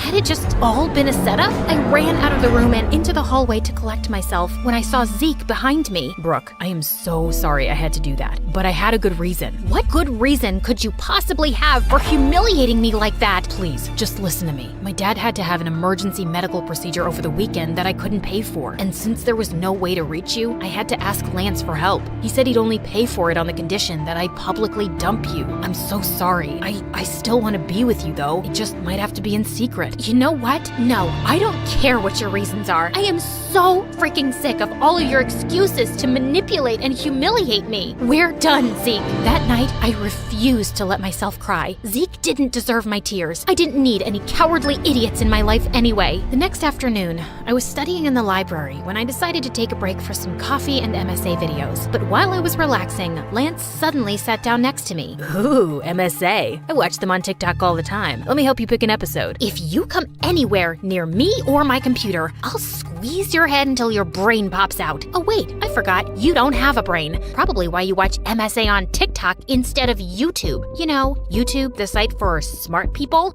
Wow, Zeke must really regret dumping you. Yeah, about that. I know it was you who forced Zeke to break up with me. Why do you have to go around messing with his life and mine? The way you and your friends bet on me and tried to break my heart for fun? How sick do you have to be to want to do something like that? Maybe some people just enjoy messing with other people's lives. You should ask your sister. After all, the whole betting game was her idea. Lance got up and left, leaving me very confused. What did he mean by that? He was probably just messing with me, but I still asked Mara about it, and she got really quiet. Okay, it's true that it was my idea, but let me explain. I just felt bad because our whole lives, you've lived in my shadow. I have everything. Fame, popularity, friends, and you didn't get any of that. So I wanted to find you a cute boyfriend to make you happy, except none of the guys at school wanted to date you. The only ones who were willing to were Lance and his friends, if they could make money off of it. But I had hoped one of them would fall for you for real. I was stunned and silent as Mara apologized over and over. I knew her heart had been in the right place, but she'd gotten me into such a giant mess. God, I just needed space from everyone. The next morning, I was going through the mail when I saw an envelope from Zeke's music school. To my surprise, they'd returned a check I'd paid as a deposit to confirm his place in the program. Apparently, Zeke had called the college and declined the offer to attend. I thought right away of his sick dad, and suddenly I got a bad feeling. I drove immediately to Zeke's house, but when I reached there, he was sitting outside and playing guitar, looking perfectly happy. Zeke, is everything okay? Did you call your college and decline the offer? Yeah, I just didn't feel right taking your money to attend there, not after the way I treated you. So I'm just gonna save up and reapply next year. In the meantime, I got a job and my dad's doing better. Thank you for believing in me, Brooke. You have no idea how much it means to me. Zeke came over to hug me and I felt those stupid, happy butterflies again. Hey, listen, are you still friends with Lance? God, no. I'm done being his slave. I took a loan and paid him back everything I owed him for Dad. So, if I give you a second chance, that means you can't be an idiot this time. I swear on my life I won't be. I want you back, and I won't have it any other way. So, I guess my sister did achieve her goal of finding me a guy, even though it was in the craziest way possible. Still, maybe one of these days, I could thank her for it. I grew up happy. My dad worked in marketing and my mom was a teacher. We had a beautiful big home, white picket fence, even a dog named Biscuit. Every birthday, I got a huge party, and every summer, we stayed at a house by the lake. My friends and I spent every moment together. Everything was wonderful. Then, my dad lost his job. Suddenly, everything in my life became horrible. We had to sell our beautiful house, and I said goodbye to all my childhood friends since we moved to a completely different state. Our new place was a tiny little apartment. On the first day there, I saw rats. They didn't allow animals either, so we had to give Biscuit to a friend. Dad had to take on 2 jobs, and my parents began to fight all the time. I went from being happy in every part of my life to just wanting to be someone else. Without my friends or parents around, I turned to basically just watching TV. Everyone there seemed to have the perfect life. Beautiful apartments, sparkly dresses, fun parties, and friends. They also had something else in common. They all moved to New York to start a new life of glitz and glamour. Maybe if I went to New York, I could be someone totally new too. As soon as I turned 15, I started working at the local ice cream shop. I saved every single penny, smiling even as the rudest people came into the store. This strawberry ice cream is too pink. My kid dropped his ice cream. We want a new one. This is melting. I want my money back. It didn't matter what they said to me. All I cared about was saving for my new life. Slowly, my savings started to add up.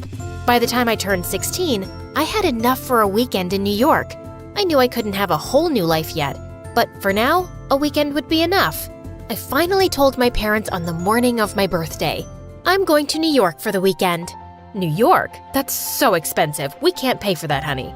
I saved up from the ice cream shop. Okay, but call us every day, okay? Yeah, sure, whatever. They dropped me off at the train station and I was off. I was so excited to finally be on my own and knew that at least for the weekend, I could be whoever I wanted. New York was so exciting. I could go wherever and do whatever. I tried on dresses at a fancy department store. I bought a hot dog from someone off the street, then got sick an hour later. But it was okay. I was living my dream. Finally, I went to the hotel I booked. I dreamed of gold chandeliers and well-dressed doormen and expensive steak dinners the whole train ride here. Instead, I got this. The hotel was tiny, dirty. Flies buzzed in the lobby. I didn't even have my own room. It was filled with other people and I just had a single bed. I think there's been a mistake. Nope, this is what you booked. Welcome to New York. This was not what I imagined my New York trip would be like, but it was all I could afford. Even in my dream city, I was still the same person and my life hadn't changed at all. Suddenly, New York didn't seem that great. It was smelly and dirty and there were way too many people. Hey, watch where you're going. Who are you looking at? Nothing, Hey! Someone bumped right into me and I nearly fell over. As I stood up, I realized he had stolen my wallet. I ran after the thief, but after a few minutes, he was gone. Now I didn't have anything. It was all too much. People were so mean. I started to cry in the middle of the street and people began staring and pointing. It was so incredibly embarrassing. Finally, I decided to just go into the nearest building to get away from everything. Wow. This was the hotel of my dreams. Big, beautiful chandeliers, doormen in fancy suits, rich women drinking champagne and dressed in sparkling gowns. This is who I wanted to be. I was so enchanted by everything that I ran headfirst into someone. Ow! Elena. Huh? That wasn't my name. This man must have confused me with someone. Where have you been? You can't just run off without telling someone. Who even are you? I'm Stefan. Your parents sent me to make sure you stayed safe. You have to tell me when you leave the hotel. Come, let's go back to your room. My room? The one with the bed surrounded by other strangers and mice? It was the last place I wanted to be other than home. I almost ran. Then I noticed that Stefan wasn't taking me out of the building at all. Instead, he was taking me further into the hotel. I was shocked as I stepped into an elevator completely made of gold. It whisked us away so high and so fast, I almost got sick. It felt like we were flying. The elevator doors opened directly to a hotel room. No, not a hotel room, a penthouse. This is my room? I know it's not big enough, but you have to deal with it for now. And again, if you want to leave, you just have to ask. Your dad just wants to make sure you're okay. Not big enough? This place was a palace. Stefan left and I had the whole room to myself. The bathroom was all marble with a built-in hot tub. The TV was huge, bigger than I was, and there were so many chandeliers I lost count.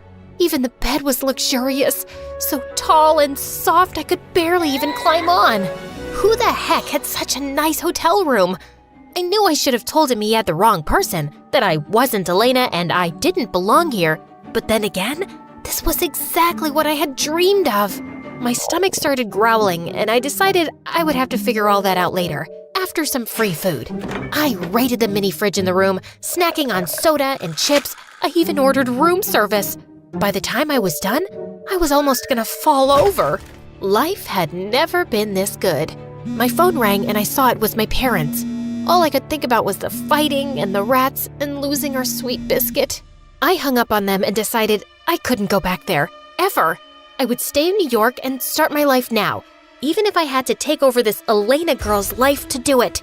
I looked around and found her diary and laptop. I opened the laptop and, is that me? Suddenly, I realized who she was. Elena, a famous actress. My friends used to joke that she was my alter ego. Jaina and Elena sounded similar after all, except while Elena was living a perfect life, I was stuck with nothing at all. Elena would probably be back soon. If they caught me in the room, I would get in huge trouble. I had to get out of here before I was arrested or kicked out. But maybe I could go with a little something extra since my wallet was stolen after all. After changing into Elena's clothes, I told Stefan I was going shopping. He insisted on coming with me. When we got to the store, I said, I forgot my card. He just sighed and handed me the money, no questions asked. It was more cash than I had ever seen in my life. With this kind of money, I didn't have to go back to Pennsylvania at all. I grabbed a bunch of clothes and told him I was going to try them on, but as soon as I was out of view, I made a run for it. Maybe New York hadn't been that great at first, but things were going to be different now. Or so I thought. I hadn't even walked more than a few blocks when I realized I had forgotten my phone. But that was the least of my problems because suddenly someone grabbed me from behind and everything turned dark. I woke up a few hours later, feeling dizzy and confused.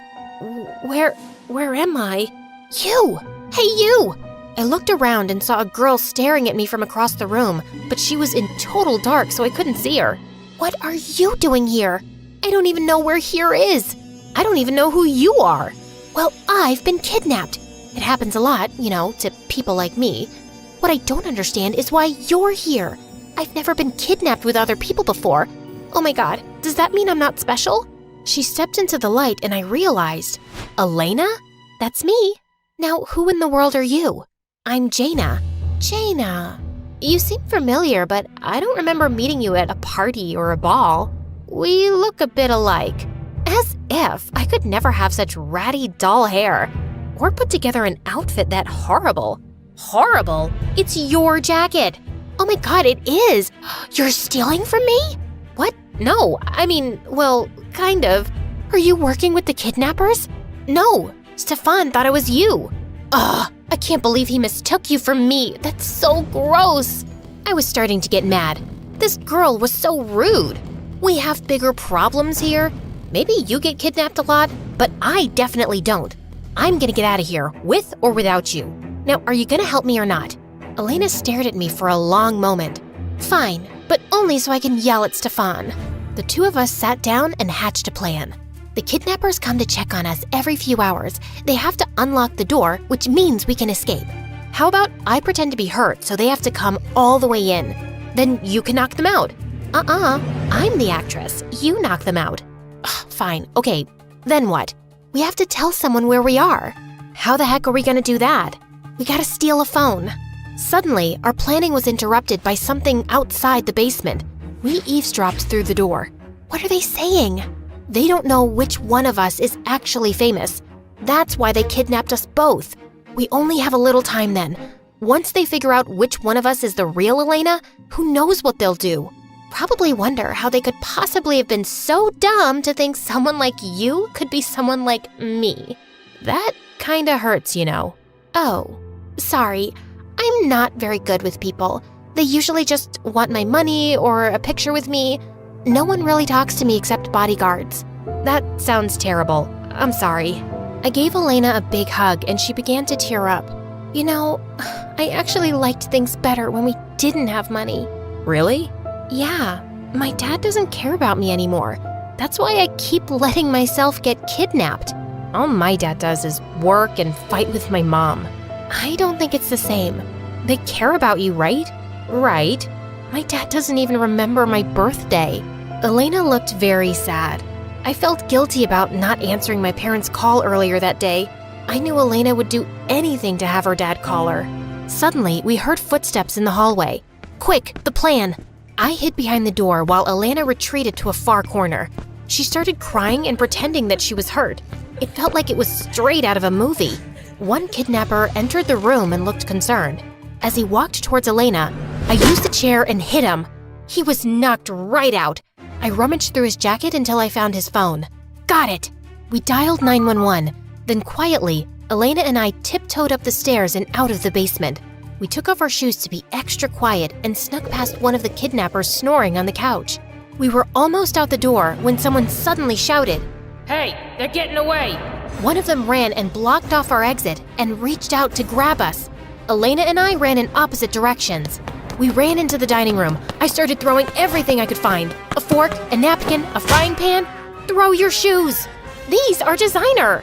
You matter more than your shoes! I grabbed a plate from the dining table and chucked it at the kidnapper. It shattered against his head and took him down. Go, go, go! Elena sprinted to the door. To freedom! Yes! Not so fast, girlie. The last kidnapper grabbed me by the arm, yanking me away before I could make it out. That hurts! You're coming with me. I'll get that ransom if it's the last thing I do. Jana! Elena was standing in the doorway, frozen in fear. Why hadn't she left yet? Go! I won't leave you! Suddenly, the front door came down entirely. Give us our daughter back. Dad! Mom! I was so relieved to see them. I almost started crying. Behind them, I could hear the sirens. The police were on their way. The kidnapper's grip on my arm tightened. Where's our money? Your money? How about our daughter? You're not getting her back without it. Ow! Elena grabbed me and dragged me away from the kidnapper. Come on, Jana, let's go! You threw the shoes! Of course I did. You matter way more than shoes. Police, hands up! And just like that, the police came and arrested all of the kidnappers. They told us that they would be going away for a very, very long time. My parents wouldn't let me go, constantly hugging me and making sure I was okay. How did you know I was kidnapped? You left your phone at the hotel. Stefan called us when the kidnappers demanded they pay up for both girls, and we realized that they had you too. We should have never let you go into the city alone. I didn't think you cared. We love you so much, Jana. Maybe we're not the best at showing it, but at the end of the day, you're our daughter. We might not have a lot of money, but we would give anything for you. I love you too. Let's go home. I smiled at my parents, but I noticed that Elena started to look really sad. Her parents hadn't come at all. It was only Stefan. Are you gonna be okay? I'll be fine. I just wished my family cared as much as yours did. You know, friends can be family too. We smiled at each other, and I reached out and squeezed Elena's hand. Come visit me in Pennsylvania? Pennsylvania? I would love that. My parents were billionaires, so I got whatever I wanted growing up. Dad was the head of a huge fashion company that my mom helped him run. Dad was ruthless in the boardroom, like an ancient warrior. But when it came to me and my mom, he was a total pushover. He gave us everything we could ever want. Just one island? Anything for my girls. I'd give you the moon if you asked for it. Even though my life was practically perfect, I had a bad stutter, which made me a laughing stock at school. Wow, that's a pretty skirt. Where did you get it from? Shouldn't it? It's cool. I'll just check some stores. It was awkward, and my parents took me to the best doctors, tried speech therapy, medication, and even hypnotism, but nothing helped. I started to lose confidence, but my parents were always supportive and inspired me to accept myself, just as I am. It doesn't matter if it takes you 1 try or 100. Never stop speaking your mind. Your voice is just as important as anyone else's. As I grew older, I became more comfortable with my condition and even made friends at school. But my favorite thing in the world was being the princess of my house. Life was good, till I turned 13 and everything changed. My parents told me they were adopting from the orphanage, but it wasn't just 1 girl, but 5. I wasn't as thrilled as they were, but I didn't show it to my parents. Besides, it could be fun to have so many sisters. So I got on board. The day they were supposed to come home, I decked up the whole place and must have tried 100 dresses before finding the perfect one. I wanted to make a good impression. The oldest one, Olivia, was my age, and from the looks of it, she loved fashion just as much as I did. I'm Grace. Pleased to meet you. Olivia was so busy sizing up my outfit, I don't think she even heard me. I like your dress, but the ribbons are so tacky. And what's with those shoes? You know what? You look so cute with braids in this outfit, even though it's a little, weird. I think she looks nice. Ignore Olivia. She's just jealous. It was clear from the beginning that Olivia had an issue with me for some odd reason, but at least the other four were gentle. Margot and Beatrice didn't care about fashion, but they were easy to talk to. We became friends in no time, gossiping about boys and school, and fighting over the best spot by the pool. Harper and Quinn were younger and stuck to themselves. Harper was obsessed with insects and was always collecting ladybugs and other creepy crawlies. Quinn was like her sister's shadow, silently following her everywhere. A week after my sister's arrival, my parents took us on a shopping spree so they wouldn't have to wear the same clothes from the orphanage. And Olivia bought everything I did. At first, she just wore the same belt or hat, but soon she was copying my whole outfit. Why are you copying me? I think you're copying me, but it's cool. I know I have a great eye for fashion, so it's a compliment. Oh my God, the new Gucci bag! I didn't care if Olivia wanted to dress like me. It just bugged me that she was lying about it. So one day, I pretended I was gonna wear the ugliest outfit, but then I changed at the last second. Olivia showed up to breakfast looking like a clown. Wow, Olivia, you look so good. Yeah, right? I saw Gummy Hadid wearing this. You mean Gigi? And I don't think that she would ever wear something this funny. The only thing funny here is the way you talk. Olivia, apologize this minute. Why? It's just harmless jokes between sisters, Dad. Whatever. Sorry, Grace. Please don't cry now. After that day, Olivia stopped copying my outfits, but we just couldn't see eye to eye. I tried to be friendly, but she was just a mean witch. So after a while, I stopped being nice and just ignored her.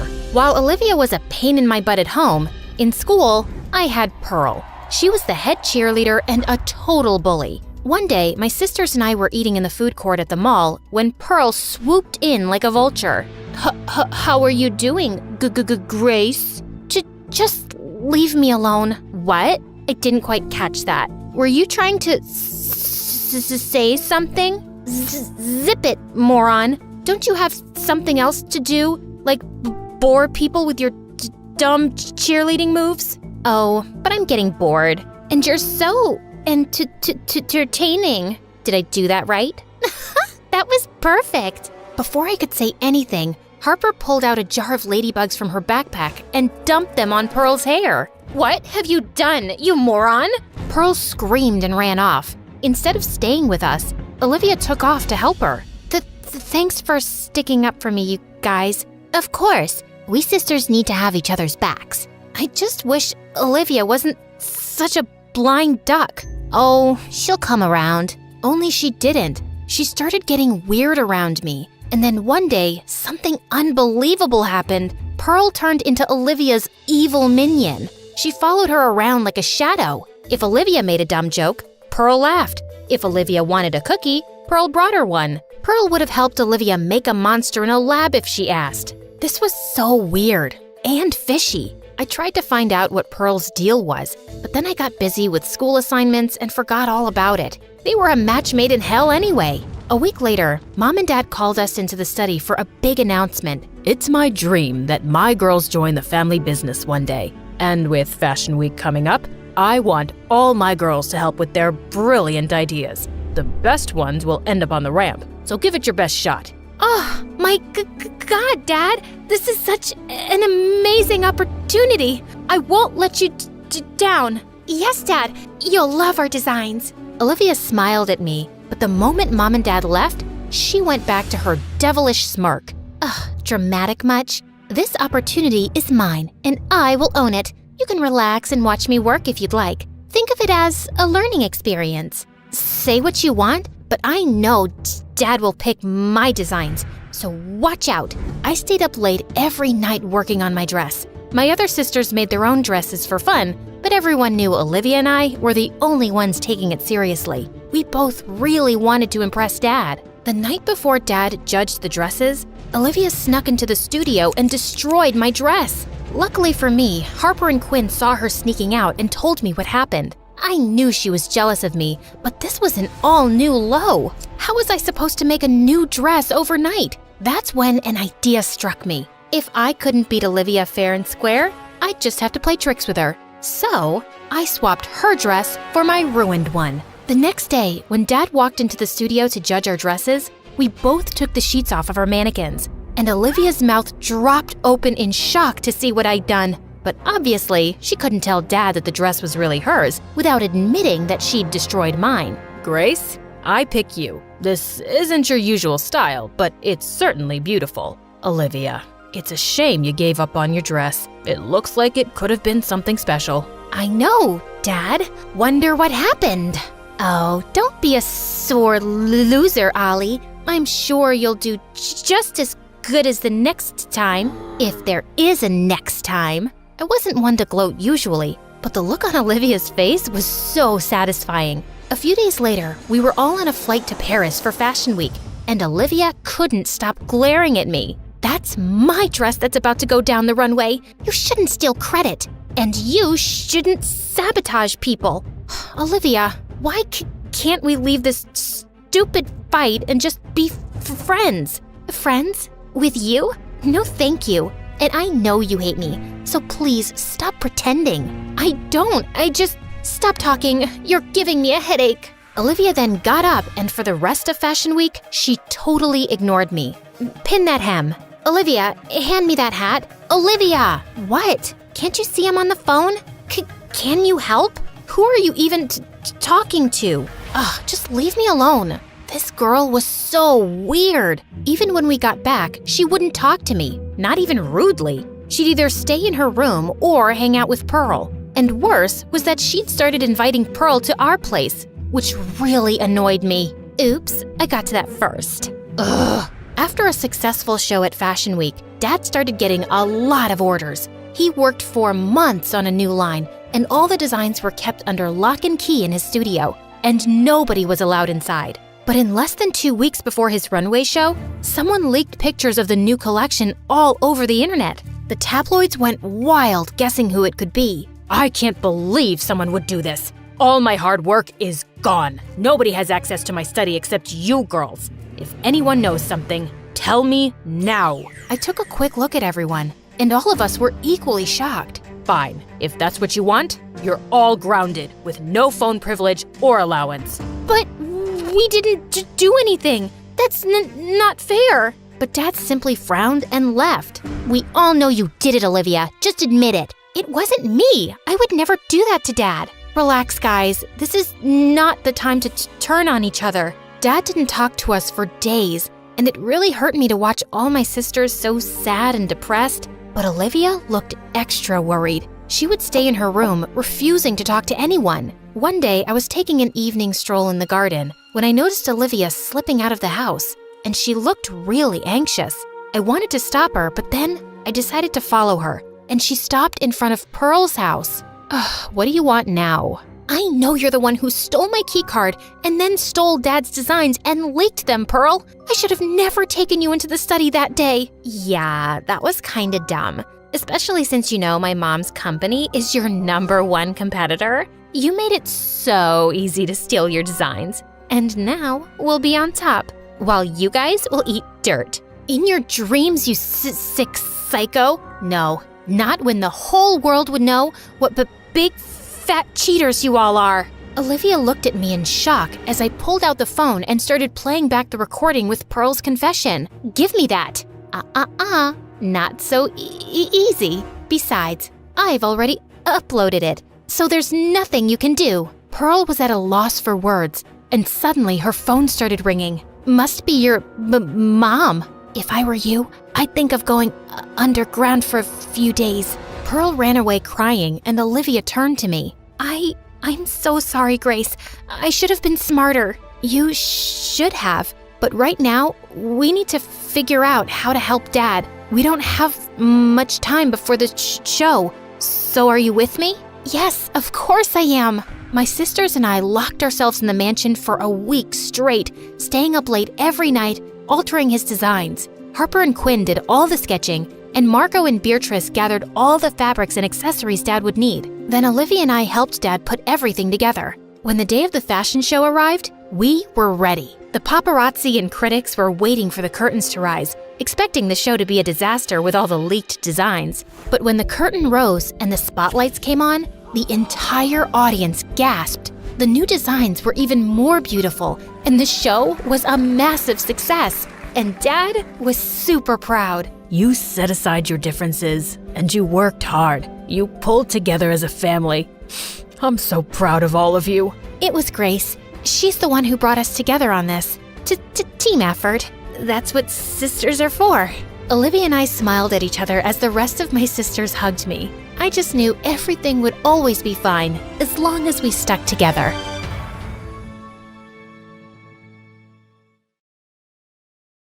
Hi, I'm Maria from Monterrey, Mexico. Please like and subscribe. I don't mean to brag, but I'm the front woman for the coolest band in town. Okay, I meant to brag a little bit. We rocked. There were 3 of us, me on guitar and lead vocals, Pablo on bass, and Noemi on drums. Crowds loved us. Or at least the crowds at our local high school and the music clubs did. We hadn't been on a big tour or anything like that yet, but I really wanted to show the world what we could do. I imagined us playing in front of sold-out crowds in Tokyo, LA, Buenos Aires, Paris. We just needed someone who believed in us enough to pay for it. Pablo didn't care about fame or record deals like I did. He was in it for the love of music. I was too, but I wanted to share our music with everyone everywhere.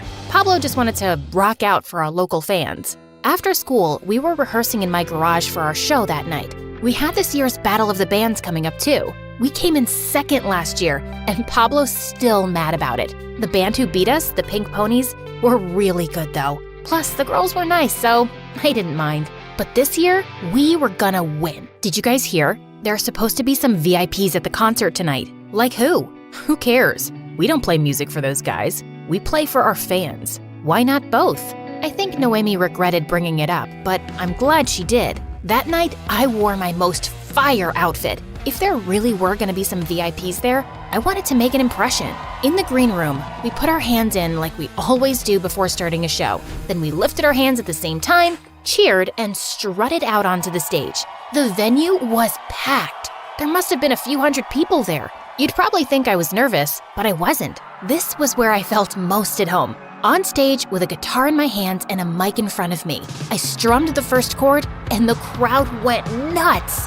It wasn't always like this. When I was younger, I was super shy. Even my parents thought I was a wallflower. All the other kids seemed so free and joyful, but I didn't know how to be myself like that. I was always stuck in my own head. Then one day in class, we were reading a play. It was a musical, but all my classmates and even the teacher were just reading the words in a monotone voice like a robot. When it was my turn to read a part, I started to sing. I don't even know why I did that. I wasn't planning to or anything, but in the moment, inspiration struck and the notes just poured out of me. Everyone stopped what they were doing. The sleeping students woke up to listen, and the ones who were already awake sat up straight. When I finished, the whole room burst into applause. Later that day at recess, Pablo approached me. He had never said a word to me before then. Not because he was a jerk or anything, I just kept to myself mostly. He said he was starting a band and wanted to know if I would join. Fast forward to now, and here we are performing together for a sold-out crowd. Pablo slapped the bass while I busted out a guitar solo. Noemi played her heart out on the drums. After the show, we stayed at the club to hang out and meet some of our fans. Excuse me. A man in a fancy suit approached us. His suit looked like it cost more than my guitar. He stood out from our other fans. He didn't seem like he was from around here. I'm Darren Smith. I work for MSA Records. You guys put on one heck of a show. Thanks so much. I'd love to have you guys drop by for a meeting. We have a lot to discuss. We do? Absolutely. I see a very bright future for the band. With my label's help, your name will be in the lights. He handed me a business card, flashed $1 million grin, and left. Wow, I had so much fun playing that night that I had completely forgotten about the VIPs. But now, a big shot at a hot new record label wanted to collaborate. Things were really working out. At the record label building, Noemi, Pablo, and I all sat down for our meeting. There were plaques and awards on the walls and glossy photos of some incredible artists and bands. I had always aimed to be in the same league as those artists, but now someone important thought so too. Pablo wasn't nearly as excited as I was. He seemed skeptical, but that's just how he was. He had a hard time trusting people. Noemi was much more chill. She was the type to go with the flow. I'll cut to the chase. I think you guys are the real deal, and I'd like to sign you. How does that sound to you? Sounds amazing. We need to see the contract first. What they said. Of course. I think you'll find it's more than generous. Your tour, equipment, sound guy, roadies, all of it will be fully paid for by the label, along with generous compensation. The three of us looked over the contract. My eyes bugged out at 2 words. Global tour. Hold on. What's this part about a 4th band member? That's part of the deal. You guys are good now, but imagine how great you could be with a 2nd guitar player. It'll really round out your sound. Do we get to choose the new member? I'm afraid not. The label's already picked someone, but I have no doubts he'll be a fantastic addition to your band. Just then, maybe the hottest guy I'd ever seen walked into the room. He had a pierced ear and this floppy hair that covered one eye. I wanted to brush it for him. Guys, I'd like you to meet your new rhythm guitar player, Tommy. Tommy is a killer musician. He also happens to be my son. Tommy jammed his hands in his pockets, nodding to us casually. Noemi and I made moon eyes at him, while Pablo gave him the death stare. What do you say? Do we have a deal? We'll think about it. Yes, we have a deal! The next day, we had our first rehearsal as a 4-piece. Tommy was late. Unbelievable. This jerk hasn't even been in the band for a full day and he's already late? How do we even know he can play? Why doesn't he have his own band? He needed daddy to pull some strings? Pablo, at least give him a chance. What if he's great? Just then, Tommy appeared. He already had his guitar plugged in. He didn't say a word. I was mortified. Had he heard what Pablo just said about him? I wanted to throw something at Pablo, but I needed to keep my cool. What if Tommy went back to his dad and said we weren't ready and they canceled the tour? Tommy started to play. He was shredding. I'd never seen fingers move that fast before. It looked like little lightning bolts were coming off his guitar. Noemi nodded along, then kicked in on the drums. I strummed some chords, and even Pablo was impressed and joined in on bass.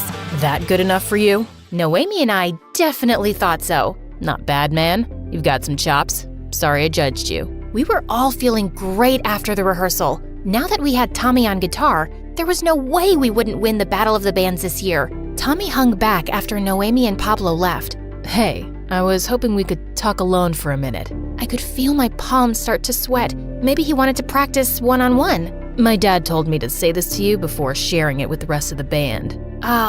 Of course, he was only talking to me because his dad asked him to. He wants to make some changes to the band's image, punch things up a little. If we're gonna be performing all over the world, the band can't wear the same clothes on stage that they do in geometry class. I don't know if Noemi and Pablo will go for that. He thought they might resist. That's why they should hear it from you. You're the leader of this band, Maria. They'll listen to you. I had never thought of myself as the leader before. We were all equally important. But Tommy wasn't wrong that Pablo and Noemi listened to me. And besides, what harm could it do to dress up a bit? It's not like he was asking us to change our music. And at the end of the day, that's what really mattered. I'll talk to them. Thanks, Maria. I knew I could count on you.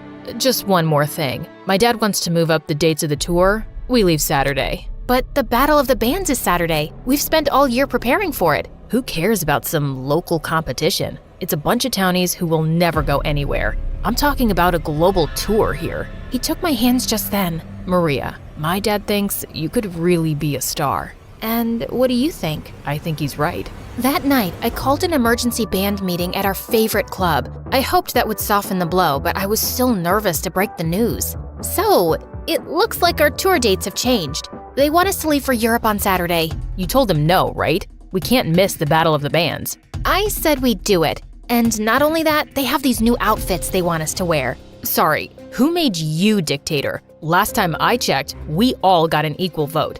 And I vote we play Battle of the Bands like we planned, in our normal clothes. Noemi, what's your vote? Battle of the Bands. Sorry, Maria. Can I see the outfits though? Guys, this is a global tour, just like we always wanted. No, that's what you always wanted, not us. You've changed, Maria. Some new guy joins the band and suddenly you don't care what anyone else thinks but him? It's selfish. There's nothing wrong with having big dreams. Sorry I have higher hopes for the band than just playing in the same old clubs all the time for the same old townies. I felt guilty immediately. I really loved our fans. I didn't mean to insult anyone. Pablo just made me so frustrated sometimes. He stared at me. He was mad, I knew that. But there was something else there too, like he was hurt. Have fun in Europe. Pablo stormed off. Noemi looked guilty. I felt bad for getting her caught in the middle like that. You know I always support you, Maria. Just be careful. Tommy doesn't know you like we do. He might not have your best interests at heart. She hugged me. Text me when you go to the Eiffel Tower. At the record label the next morning, I broke the bad news. I told Darren and Tommy that Pablo and Noemi weren't coming. There was no way we could do the tour without them. What are you talking about? Of course you can. Drummers and bassists are a dime a dozen. The label will just hire new ones. You and Tommy are the faces of the band anyway. I didn't like him talking about my friends like that, like they were replaceable. Had this been the plan all along? To get rid of Pablo and Noemi? Stop it, Maria, I told myself. You're about to live your dream. Pablo and Noemi chose to stay behind. You tried to convince them, and they said no. That Saturday, I watched the planes take off as we arrived at the airport. I started to get excited. This time tomorrow, I would be in Paris. Later, Tommy and I were waiting in the terminal for a flight to start boarding. I glanced over at Tommy's phone. He was browsing photos of our recent rehearsals. I looked closer. Every single photo was of himself. You couldn't even see me or Pablo or Noemi. Doubts started to nag at me again. I thought back on all the great times my band and I had shared together. The day Pablo approached me at recess. Our first jam session. The three of us at that late-night diner after our shows. The new guitar strap Pablo gave me for my birthday. Suddenly, I stood up. The plane's not boarding yet. I grabbed my guitar case and started to run. My dad spent a lot of money on this tour. Looks like you're playing solo. I raced outside and took the first taxi I could find. I just hoped I'd get there in time. The venue was crazy busy when I got there. People were squeezed in shoulder to shoulder. I could barely move. The Pink Ponies were playing up a storm on stage. The good news was that meant our band hadn't played yet. The bad news was the Pink Ponies sounded amazing. They were gonna be hard to beat. Backstage, I found Noemi and Pablo getting ready. Guys, I'm sorry. I shouldn't have made a decision without asking what you both wanted first. I got carried away, but this is what matters. Right here, us. They were silent. I was scared. Maybe they wouldn't take me back. Maybe it was too late. Come on, we've got a competition to win. Welcome back, Maria. Noemi spun her drumstick and grinned at me. It was our turn to take the stage. We played the best show of our lives. It felt so good to be back on stage with my friends. Afterwards, we waited to hear the judge's verdict. Pablo asked to speak to me privately. Sorry if I was a jerk. I just remember how quiet you used to be before you started singing. And then you found your voice, and you were incredible. Don't let anyone ever take your voice away. I'm sorry too. I guess I really believed for a second that I could be a star one day. That's what Tommy said. He was wrong. Of course you don't think I could be. To you, I'm just plain old Maria. Maria, he was wrong to say one day. You're a star now. And then something crazy happened. Pablo leaned in and kissed me. It turned out he had had a crush on me since forever, but he was worried acting on it might hurt the band. But I was glad he did. There was nothing that could stop us now. Noemi joined us as the judges stood to announce the winner, the Pink Ponies, in second place. And in first place, us. We jumped up and down and hugged each other. One day, we would play a show in Europe. But right now, I couldn't have been happier to be where I was.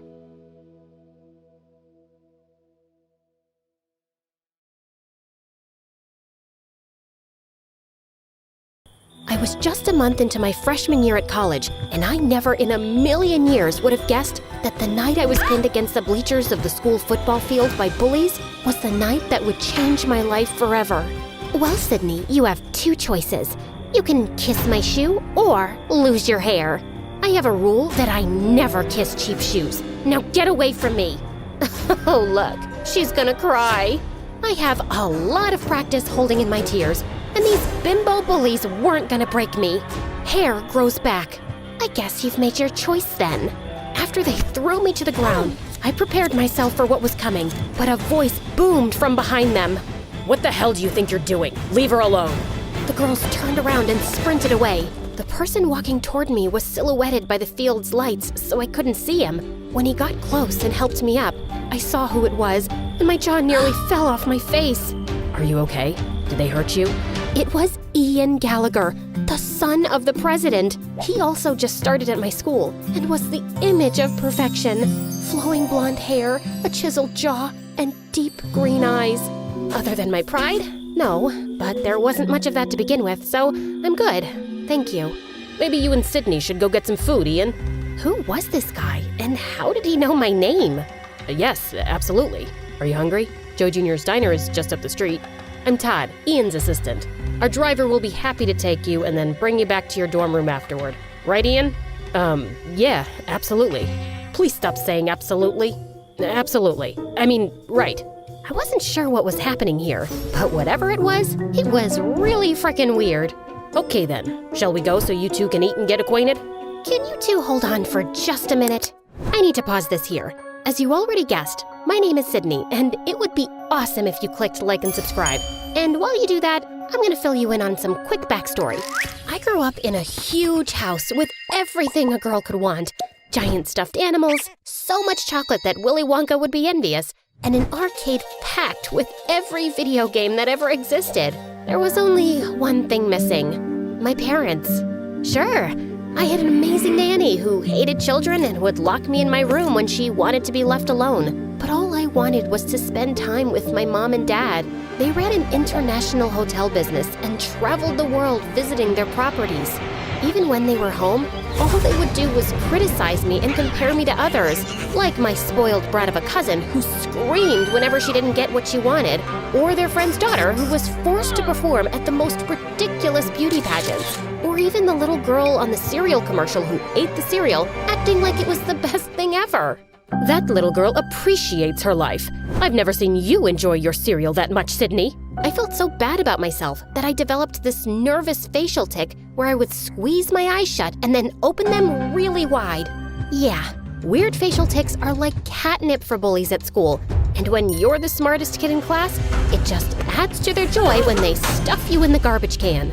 So I kept to myself and didn't care about my appearance because there was no point. No makeup, big glasses, and my hair in a bun.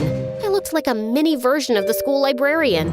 Okay, I did have one friend, Monty. We were friends since kindergarten because he was as awkward as me. He was also really smart and had asthma, so he was always walking around sucking on his inhaler. Also catnip for bullies. Okay, that's enough backstory. I think you get it. I thought college would be better, but clearly I was mistaken. Once an outcast, always an outcast, it seems.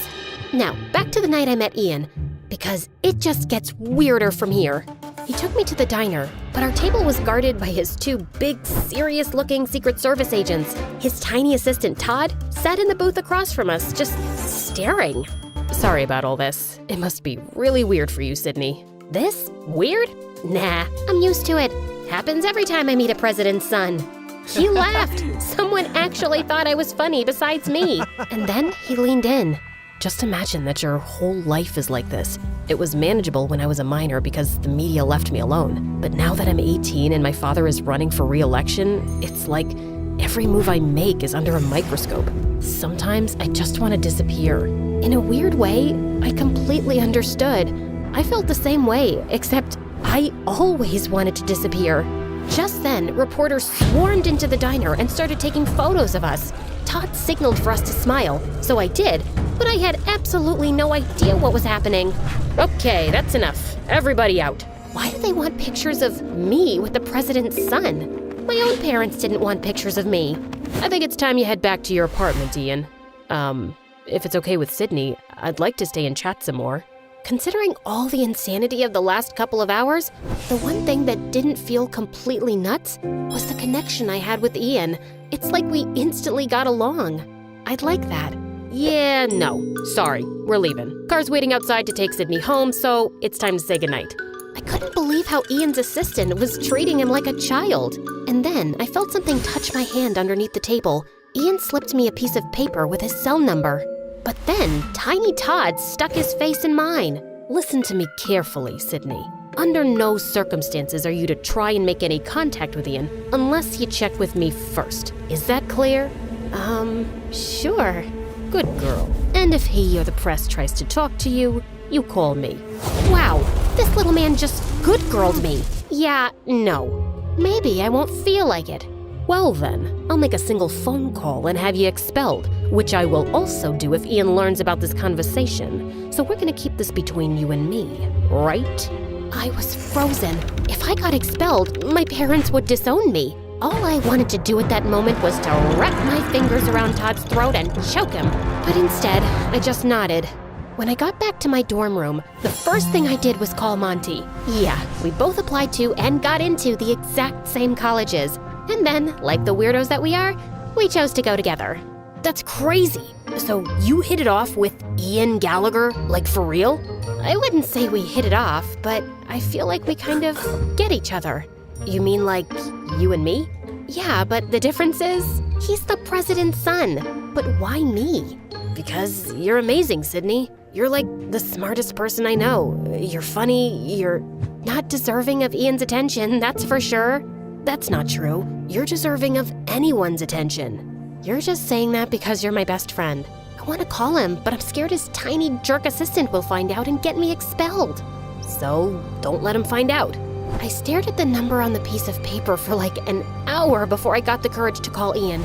And then, late that night, he snuck out of his apartment and picked me up. I am so glad you called. Now hold on to me. They let you have a motorcycle? Nope, they have no idea. And then we sped down the road, and it was thrilling. I actually had to pinch myself to believe that I wasn't dreaming. We raced up to a narrow, twisting road to a spot that looked out over the city below. Wow, this view! I found this spot when I first got to school. I needed a secret place to get away from everything. My dad, his re-election campaign, Todd. He was so sincere. When he looked into my eyes, I thought I would melt into a big puddle. He's such a jerk. He really is. Why do you let him treat you like that? Why don't you just fire him? I wish I could. My dad hired him to manage me, and now you're in it too. I'm so sorry.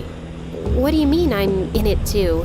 He then handed me a copy of the morning newspaper. On the front page was a photo of Ian and me at the diner with the headline, Ian Gallagher's new college girlfriend? I couldn't believe what I was seeing. If you never want to see me again, I totally understand. This is my life, but it doesn't have to be yours. I had spent my whole life avoiding attention, and here I was, about to be on the front page. My instinct was to run away as fast as I could, but Ian needed someone, and for some reason, that someone was me. We just sat on a rock and talked and laughed for hours, but as the sun came up, Ian looked at his watch and panicked. Oh no, they're gonna be looking for me. We have to go, now. We sped down the road, but suddenly there were flashing lights behind us. It was the police. At that moment, I knew I was gonna get expelled. My life was officially over. But instead of being pulled over, Ian floored it. We raced down the road away from the police car. Forget about being expelled, I was going to jail. Ian pulled behind a tree and shut off the motorcycle lights. We watched as the police car sped by. My heart was racing, but Ian looked at me, and we both just burst out laughing. The next day, when the papers came out, I walked through campus, and everyone at school was just staring, including the 3 bullies. All I could do was smile. For the first time ever, I cared about how I looked. Monty went with me to get a prescription for contact lenses, then to the salon to get my hair done, and finally to Sephora to get a makeover. Listen, Sid, something feels off about this whole thing with Ian. Wow, is somebody getting jealous because someone else is taking up my attention for once? No, that's not it at all. You said it yourself. Why did Todd know your name? But I wasn't listening. All I could think about was seeing Ian again, and then the cosmetologist turned my chair around. So, how do I look? That bad, huh? You're beautiful. I hugged him as hard as I could. I don't know what I would have done without him all these years. For the next few months, Ian and I snuck out nearly every night and went on crazy adventures. We went to a closed amusement park and turned on one of the rides, did a Ouija board in an abandoned house, and went for a midnight swim in the park fountain. During the day, I struggled to stay awake in class and my grades went down, but I didn't care. I was falling in love. I was so caught up in Ian that I barely ever saw Monty anymore. I didn't even care that Todd kept posing us for the press. Until one day, when things took a dark turn, Todd had Ian and I meet. Well, look at you two lovebirds. It just warms my heart. I didn't know you had one of those, Todd.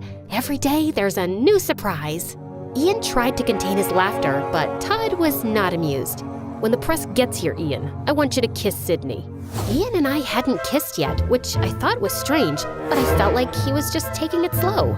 Then, out of the corner of my eye, I saw Monty sitting alone on a bench eating his lunch. Is that necessary, Todd? Of course it's necessary, Ian. And I want you to kiss her like you mean it. Understand? What the heck was that supposed to mean? Why wouldn't he mean it? And like clockwork, Ian's bodyguards ushered a dozen reporters over to us. But Ian looked so uncomfortable. He gave me the most awkward, quick kiss. Now, I'm no kissing expert, but I would have to say it was pretty terrible. I looked over and Monty was gone. Ian and I got to the back seat of his limo. Todd got into the front and just exploded. What the hell was that? I'm sorry, Todd. I'll do better. For your father's sake, you better. For your father's sake? What does that mean, Ian? What does it matter to you, Sydney? You're not bullied anymore. People admire you, which I'm guessing is a first. So be a good girl and keep your mouth shut.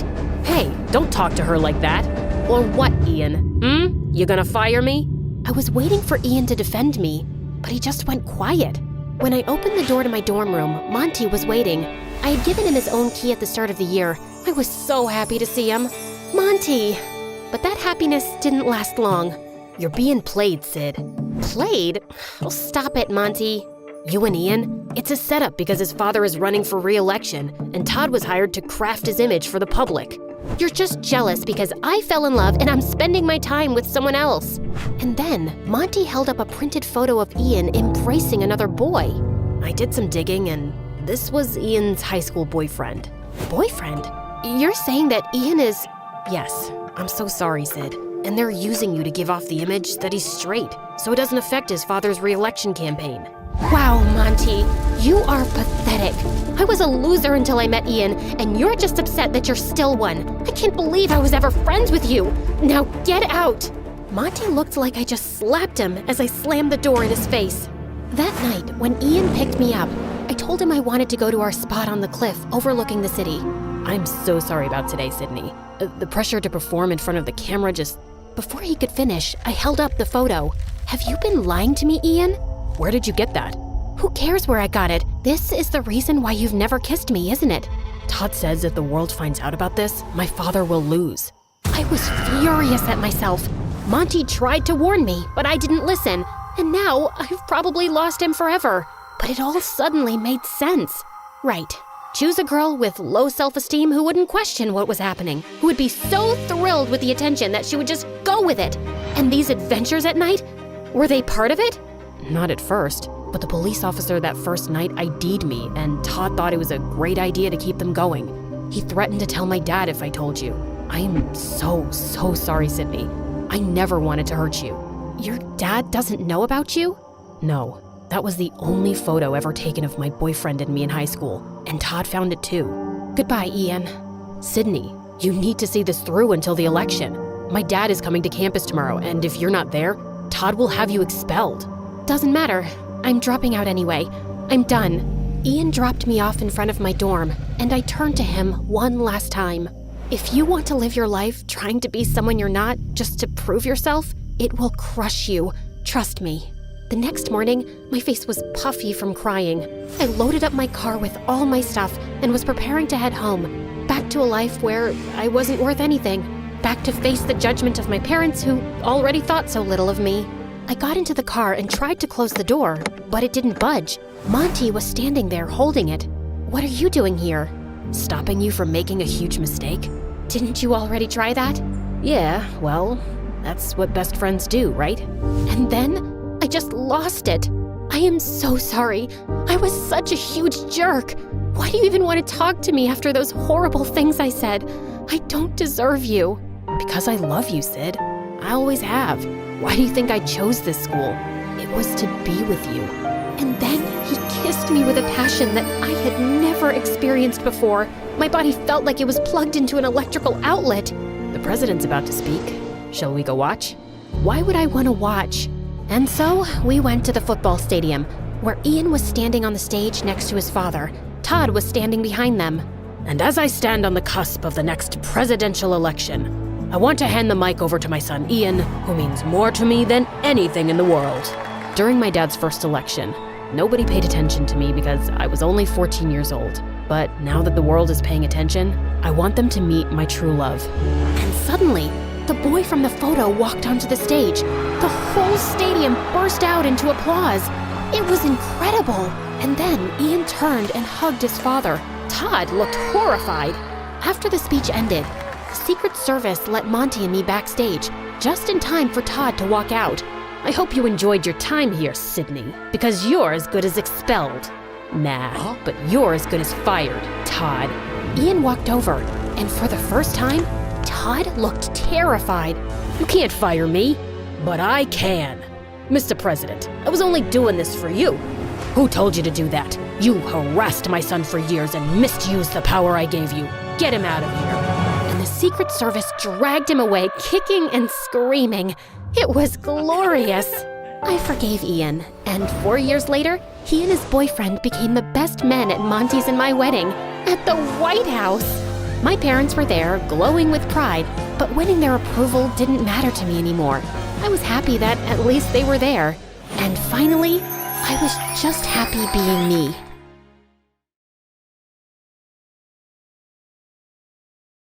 I was brought up in an orphanage by nuns who found me on their doorstep one night, wrapped in a soft blanket and wearing a gold pendant shaped like the sun. The nuns were never able to find out anything about my family, or maybe they never even tried. But I had all kinds of theories about my past. Maybe I'm some princess stolen by an evil witch and sent here because she was jealous of my beauty. Or maybe you stole me and you keep me here because of the magical powers of my hair, just like Rapunzel. You touch my hair a lot, you know. Yes, to pick lice. And trust me, this mousy nest on your head has no magical powers. Maybe I'm from another planet, like Superman, and my parents dropped me at the orphanage because I wasn't safe on my planet. This necklace has to mean something. I probably have superpowers. Look, I can stare directly at the sun. I went half blind trying to prove that I could. All the kids thought I was a bit of a weirdo, and I guess I was. I never really felt like I belonged there. The only person I was close to was Anna, one of the janitors. She was the sweetest lady who'd always paid extra attention to me since I was little, and we had a special bond. One day when I was 10, I was going on about a new theory regarding my parents over breakfast when this kid named Brett flung oatmeal in my face. Can you just shut up for once? We don't care where you came from. You're nobody special. I'm special to someone out there. That's why they gave me this precious necklace, dummy. But suddenly, Brett lunged at me and pulled at the necklace, breaking the chain and sending the pendant flying across the floor. I stood frozen in shock. Then fury took over and I pounced on him. Brett was rescued by some nuns soon enough, while Anna pulled me away to her room where I sobbed over my broken necklace. I can't fix the chain, sweetie, but how about I put the pendant in this thread so you can still wear it? Anna, do you think I'm special? Everyone's special in their own way, Cass. That's just another way of saying no one is. Well, I guess it's true in my case. My parents wouldn't have left me here if I was special. Or maybe they loved you so much that they gave you up because they wanted you to have a better life than the one they could give you. Also, you're special to me. Anna's words made me feel better, and something in my head shifted that day. If my parents wanted me to have a good life, I needed to get adopted by a nice family living in a nice house. They wouldn't want me spending my life here, but my attempts to get adopted didn't go well. Why does my head look like a jelly bean? And why do I look pregnant? I was wondering about your head too. Maybe your brain is too small? And I thought you are pregnant and wanted an older sister for your baby. I'm totally up for it. I guess I offended them because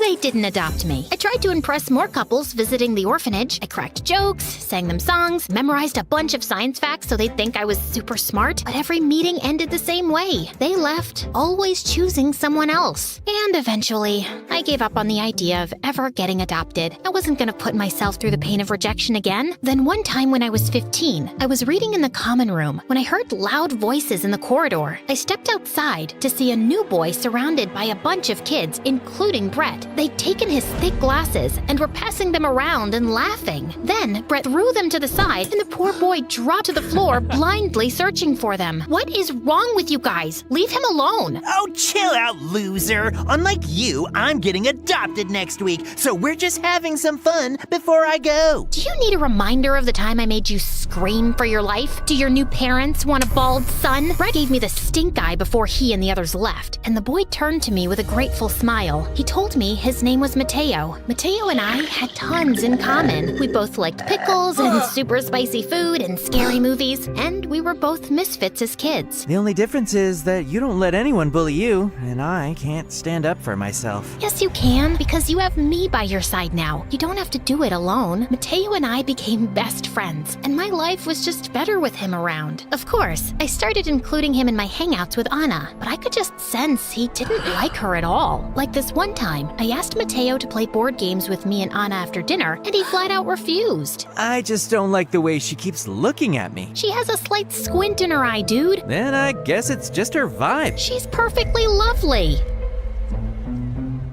Just yesterday, I saw her screaming at some little kids for spilling juice on the floor. I mean, they're kids. And the other night, I woke up and was getting myself some water when I saw her sneaking out. It was 2 a.m. Trust me, there's something shady about that woman. It's her job to keep the floors clean, and those kids can be brats. And Anna is an adult. She doesn't have a curfew. Stop being so weird about her. But Mateo refused to hang out with Anna, and if she ever came to check up on me, Mateo would just leave. Of course, it didn't escape Anna's notice. I don't understand why Mateo feels so uncomfortable around me. He's just an introvert. Just give him time. He'll warm up to you. Are you sure? I don't want you losing the only friend you have because of me. Mateo had totally misunderstood Anna, and I was hoping I could knock some sense into him soon. But a few days later, I was summoned to the warden's office. I walked in and saw Mateo there with a young couple, and then he came running to me excitedly. She's the girl I've been telling you about. She's been so amazing to me since I came here. If you're looking to adopt someone, it should be her, not me. Mateo, what are you? But Mateo just shushed me and went on singing my praises as the couple smiled, then turned to the warden and told her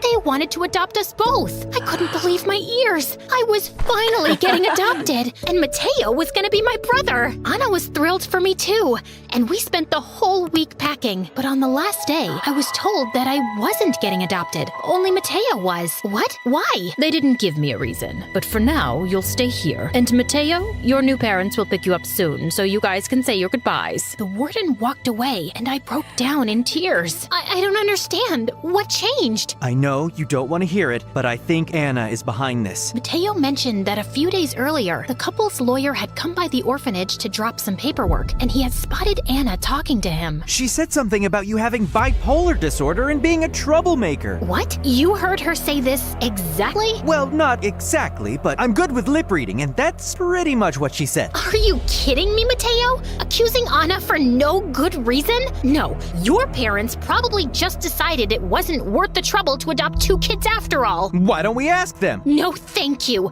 I don't need to be humiliated to my face. Are you sure you want to go with these people? What if they change their mind about you one day too, huh? I think you're wrong about them. You know what? Just leave. I can see you're dying to go, but don't ruin the one good thing I have in my life, and that's Anna. I stormed off before he could say more, tears pouring down my face. We didn't have a proper goodbye, and I didn't stay in touch. A couple of years went by, and I started a job at a local grocery store to save up money for the future. One day, as I was heading out, I realized my uniform had a tear in the back. I went to Anna's room to ask for help, but she wasn't around. As I looked around for her sewing kit, my foot got caught in the carpet, and I fell on my face. As I groaned, I suddenly spotted a large wooden box under her bed. My curiosity got the better of me, and I opened it. There were stacks of cash inside, but my hands trembled as I picked up a picture of Anna with a woman who looked a lot like me, wearing my necklace. I went through the other documents in the box and saw my birth certificate, along with letters from someone asking about how I was doing. It didn't make any sense. Anna had my birth certificate, so she knew exactly when I was born and to whom. She actually knew my mother,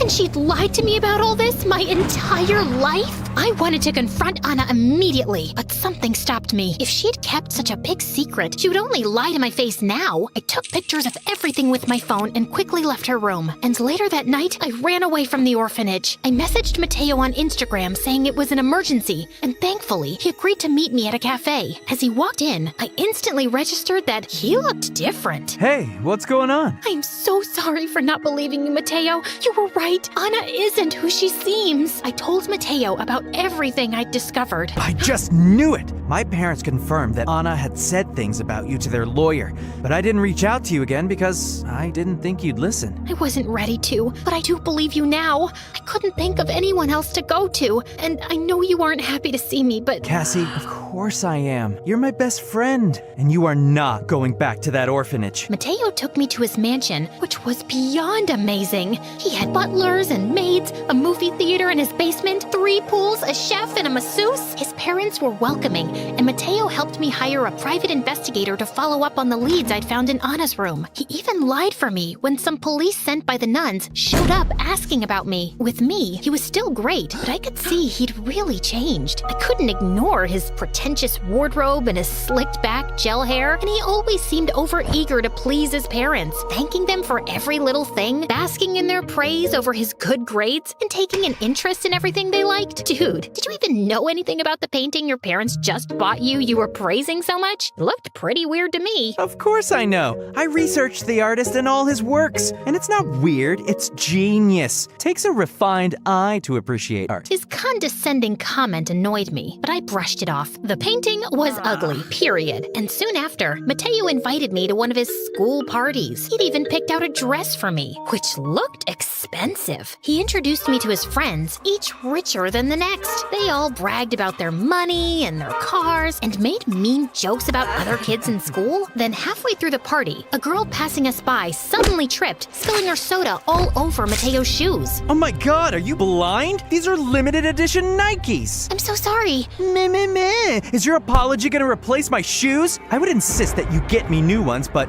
I'll let you off the hook. Just cause I know your dad's monthly salary wouldn't even cover it. Am I right? As he and his friends laughed, something inside me snapped. Seriously? When did you become such a jerk? Have you forgotten your humble beginnings? Have you forgotten what it's like to be bullied? Mateo's face turned red as he tried to laugh it off, and he dragged me to the side. What do you think you're doing? Who have you turned into, man? It's just an act, Cass. That's how everyone in my circle talks and acts. Don't make a big deal out of nothing. And the least you can do is not embarrass me in front of my friends, especially after everything I'm doing for you. Wow, I don't even know what to say, except that I'll be out of your hair very soon. And with that, I just walked out of the party. I was so angry, I kept walking without thinking. But after a while, I realized I had no idea where I was. While I was hopefully waiting for a cab to turn up, I suddenly heard something behind me. But the second I turned around, a masked figure grabbed me and put a damp cloth on my face. And as I was dragged into the van, I blacked out. When I finally came around, I found myself on a chair, and I was somewhere familiar. Then I realized it was the horse shed at the orphanage. And minutes later, Anna appeared in front of me. Anna?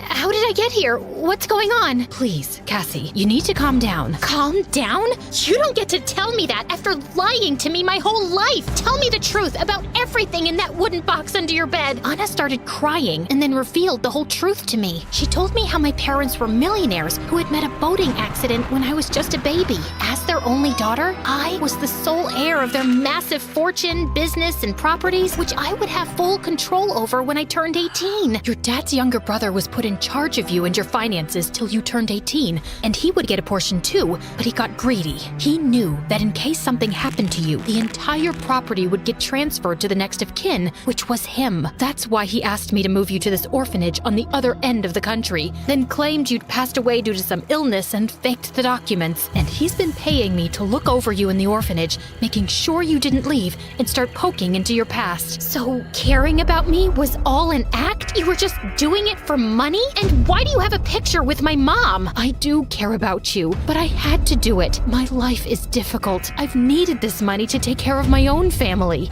Also, I have that picture because your mom and I were friends a long time ago, but then we had a huge falling out, so you haven't just been a lousy friend to me, but also my mom? You're despicable, and I won't let you or my uncle get away with this. I can't let you go. If your uncle found out, he'd kill me. I tried running out of there, but Anna was too fast and strong for me. I'd almost given up fighting her off when the door burst open and Mateo walked in with the police. Anna let go of me and tried to make a dash of it, but she was caught immediately and taken away. How did you even find me? When you left the party, I followed you soon after. I figured you wouldn't know the way back, and I was looking for you when I saw you get kidnapped. I immediately called the police and told them the car's number, and they tracked it down. That was quick thinking. Listen, Cass, I'm really sorry. I know I've been such a jerk lately. I think what you said in the orphanage really stuck with me. What if my parents changed my mind about me too? I've been so afraid of losing them and my new life that I've been trying a little too hard to fit into this new world, but I hardly recognize myself anymore. It takes courage to accept your mistakes, and I'm glad you could do it. So, friends again? Weren't we always? Oh, also, I won't be crashing at your place for too long. Apparently, I have an uncle to track down and a fortune to inherit. I turn 18 next week. Let's go home. I'll tell you all about it.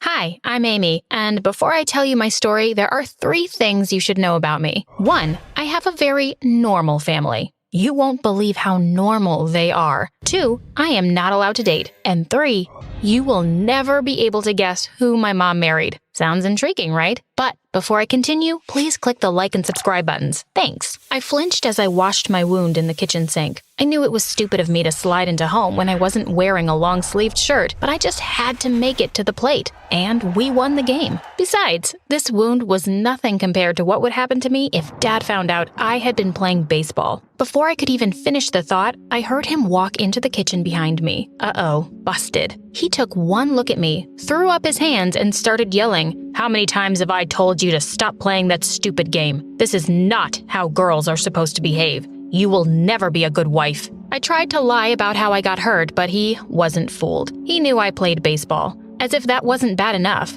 Mom walked in just as soon as he was done. Sometimes my mom's a pain too. And obviously, with my stellar luck, I had flunked my math test that day, so it was her turn to go ballistic on me. How are you going to be a lawyer if your grades are so bad, you idiot? You're just going to end up on the streets if you don't get serious already. Blah, blah, blah. I had heard it all before. She was always on my case about school. I was so tired of being criticized all the time, so when they finally left me in peace, I decided to do the only thing that cheered me up.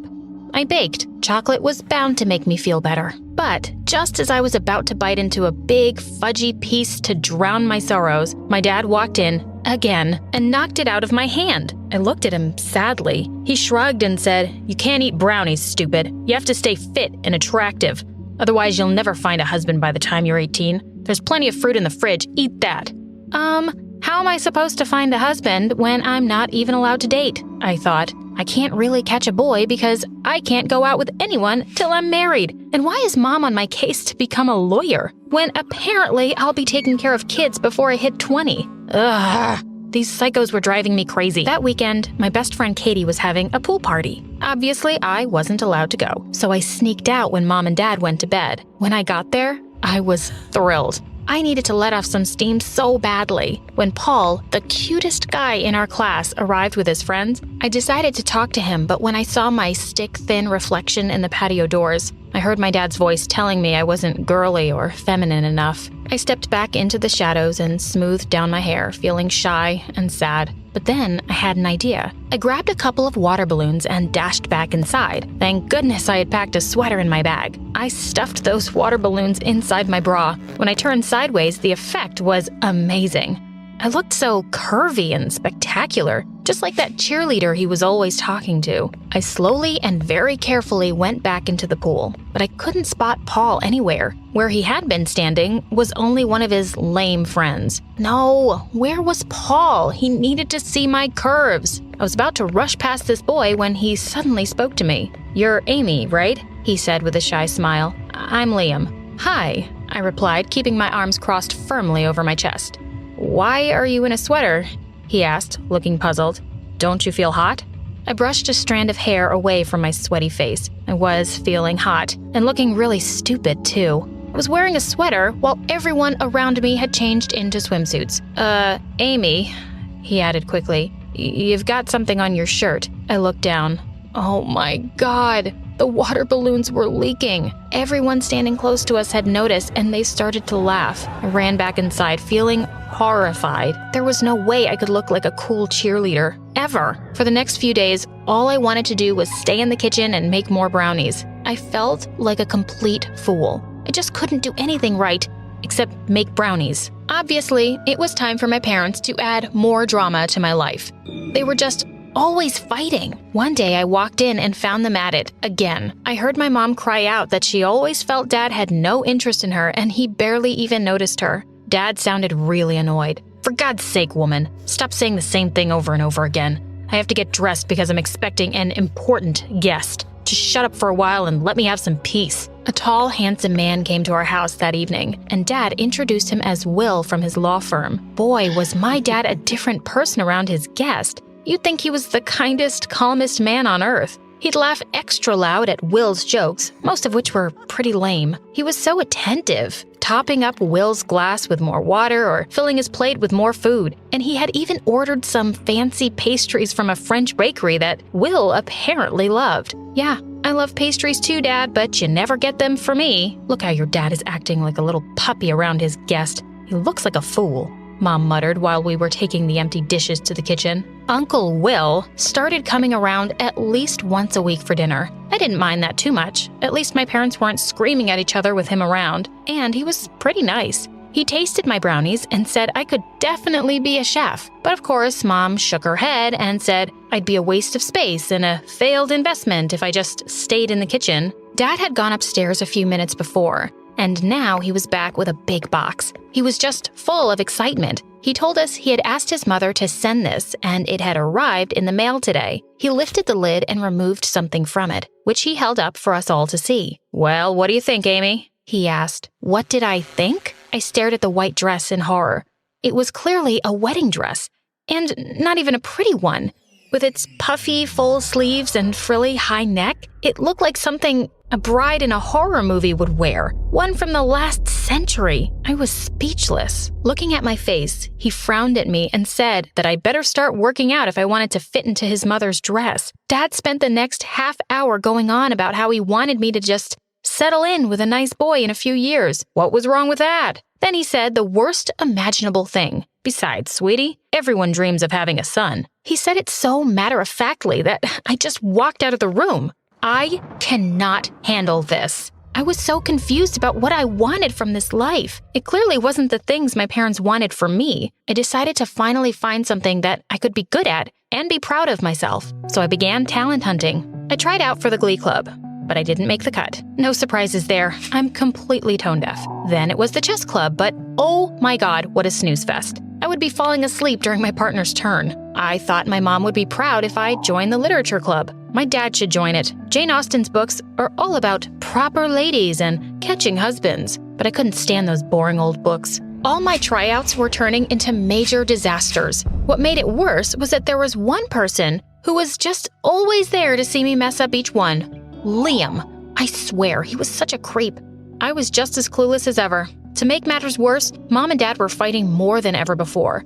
It was almost a relief when my mom had to visit my aunt for a few days. Finally, there would be some peace around here. But of course, there wasn't. Dad told me we were going out for dinner, and I'd better wear that pretty lilac dress he got for me a month ago. It was just perfect for my complexion, he said. I really didn't want to go anywhere, but there was nothing to eat at home, so I agreed. If I'd known what was in store for me, I would have chosen to starve. Dad walked toward a table for 3, where a nervous-looking young guy in a suit was already waiting for us. He shook hands with my dad formally and introduced himself as an intern in my dad's law firm. Oh my God, this was a setup. Dad had really crossed a line. I didn't even bother sitting down. I just stood there with my hands fisted in the fabric of that stupid lilac dress. Are you insane? I hissed. He flushed. Sit down, Amy. Even with the clink of the dishes and the sound of other people talking, I could hear the threat in his voice. It was the last straw. Before I knew it, I was yelling, "Why is it so important for me to get married? I'm only 15. You will sit down right now," he replied, glancing around at the strangers and the waiter, who were all staring at us. The poor boy looked terrified. And for just a second, I felt bad for him. "I won't," I cried. "You can't force me. I don't belong to you. You're going to need all the help you can get to find a nice boy to marry you." I heard Dad screaming as I stormed out of the restaurant. We didn't talk for the next few days, and I didn't mind at all. Soon enough, Mom was home, and they were back to fighting as usual. I was miserable. I started to have sleepless nights, and my grades began to drop. Dad was always on my case about the dark circles under my eyes. When my report card came, Mom had a fit. I didn't know what to do about all the stress. My skin started breaking out, and Dad started buying all these creams for my face. I somehow made it to 10th grade, barely. But then another life-changing thing happened. Mom and Dad got divorced. Dad packed all his things and moved out. I felt like it was my fault. If I had been a better daughter and made them proud, maybe they would have been happier. But I was so furious at them too. It wasn't my responsibility to make their marriage work. It didn't turn out to be such a bad thing, though. At least there was no more fighting and screaming. Mom soon got a job, and she looked much happier. I could see she was making more of an effort to dress up and would go out in the evenings with friends more often. Dad had gotten a nice little place, and I visited him twice a week. He was still going on about my marriage, but I didn't have to hear about it all the time at least. I thought things were looking up, and I started to feel better. But I spoke too soon. One day, not long after I had that thought, Mom took me to dinner one day when I was surprised to see that she had invited Uncle Will as well. I hadn't seen him in a while. When we finished our dessert, which, by the way, was disgusting, she cleared her throat and then did something even more disgusting than the dessert. She took Uncle Will's hand. Oh my God. Amy, I feel like a different person. A big reason for that is that I'm in love. They both smiled at me. I wanted to gag. I didn't even know how to hide how horrified I was. I didn't even know they were dating. She asked me why I looked so pale and quiet. She and Dad had just got divorced, and now she had just sprung this news on me out of nowhere. I liked Uncle Will, but I couldn't be happy for them, not yet anyway. Pretending that I had a headache, I stood up and left them. I went back home, but I didn't stay there. I packed up some clothes and went over to my dad's place. When I reached his house, I heard laughter from the kitchen. Dad had company over, it seemed, but I didn't care. I just wanted to hurt Will. I decided I'd smash the windows of his car. I ran to the garage. Dad had a lot of tools that would be perfect for the job. But in the very first drawer I opened, I came across a letter addressed to Uncle Will in Dad's handwriting. That was odd. I knew I shouldn't, but I felt too curious not to open it. And then I couldn't believe what I was reading. I felt dizzy with shock as my eyes scanned the page. It was a confession. Dad said that he'd had feelings for Uncle Will, but he knew about Mom and him, and he was okay with it. In fact, he was happy that Uncle Will had made him face the truth about himself and finally get out of a miserable marriage. What? I sank to the floor, completely dazed. My dad was gay? My dad was gay. So many things started adding up. So much of his behavior made sense now, and I could see why he and Mom just never got along. But this was a lot for me to take in. I rushed back to the kitchen and saw a smartly dressed, gorgeous guy pouring wine into glasses. Dad jumped to his feet the minute he heard me open the door. His hair was a little messed up and he had stubble on his face. Seeing me walk in, he grabbed an apron and tied it around his waist. He introduced the guy as a friend from his law firm. The liar. I literally just snapped. It was your stupid friend from a law firm that ruined this family before. I yelled and started throwing things around. I hate you and Mom and Will. Angrily, I grabbed the wine glasses and threw the wine all over the carpet. I needed fresh air. I rushed out of the house and started running back to my place, tears running down my face. I nearly bumped into someone on a bicycle. Of course, it was Liam. The boy was everywhere. But for once, I was so relieved to see him. I just burst into tears as soon as he asked me what was wrong. He took me in his arms as I let everything spill out, and I told him everything I had found out about my parents. He just listened to me and said maybe things would be better for me now if my parents were happy. Of course, he was right, but all I could think was, my dad's gay, and as unbelievable as it may sound, my mom was about to marry my dad's old crush. I couldn't go back to my dad's place that night, and I didn't want to go home to my mom's either. I decided to crash at Liam's house for a while, and that's where my parents found me the next day. They wanted me to come home, but I refused. I don't have a home, I shouted at them, and it's your fault, both of you. Then Mom took a deep breath, and I could tell things were about to get even worse. Amy, she said, I'm moving in with Uncle Will. You can stay with Dad or at the house. We'll make sure your expenses are paid. I didn't want to take their charity, but I agreed, resentfully. It's just for now. Soon I'll get a job and I'll pay my own way. I know all your secrets and I'm done with all your lies. Just leave me alone, I said. Thankfully, they did, and after all those years, I felt like I could finally breathe. Finally, I could escape their nagging and learn to be myself, whatever that meant. Liam had been waiting tables at a restaurant and told me they had a job opening. I took it and I realized it was really nice to have Liam around. I realized I was starting to have a bit of a crush on him. One day, my dad came by the restaurant during my shift and asked if we could talk. I reluctantly agreed. When we sat down at a table, I noticed he had tears in his eyes. He told me that over the last few months, he realized what a terrible father he had been to me. I was speechless. I felt a bit angry, but mostly I felt relief. I was glad Dad was finally learning to accept himself and the people he loved. He asked me if I wanted to move back in with him, but I told him with a smile that I was happy being on my own for now, and I needed this space to figure out my life. After he left, I went over to Liam, who was wiping some glasses clean. I gave him a big kiss. His eyes widened, but I could tell he was super pleased. What was that for? He asked. For always accepting me as I am, and for always supporting me. Hello, guys. I'm Alice. Please like and subscribe. I was born on a farm in San Jose, and Dad raised me all by himself. My dad was awesome. He'd let me do anything I wanted. I could dress up in any way for school that I wanted, and most times, I wanted to dress like him. But that didn't go well with my teachers and even my granny. Everyone was always telling Dad how I looked like a boy and needed to grow my hair out and wear girly clothes. Once, when a teacher told me to dress in a princess gown for a school play, I refused. She was pretty pissed. Dad was called to the school, but he did the unthinkable. He walked in wearing a dress.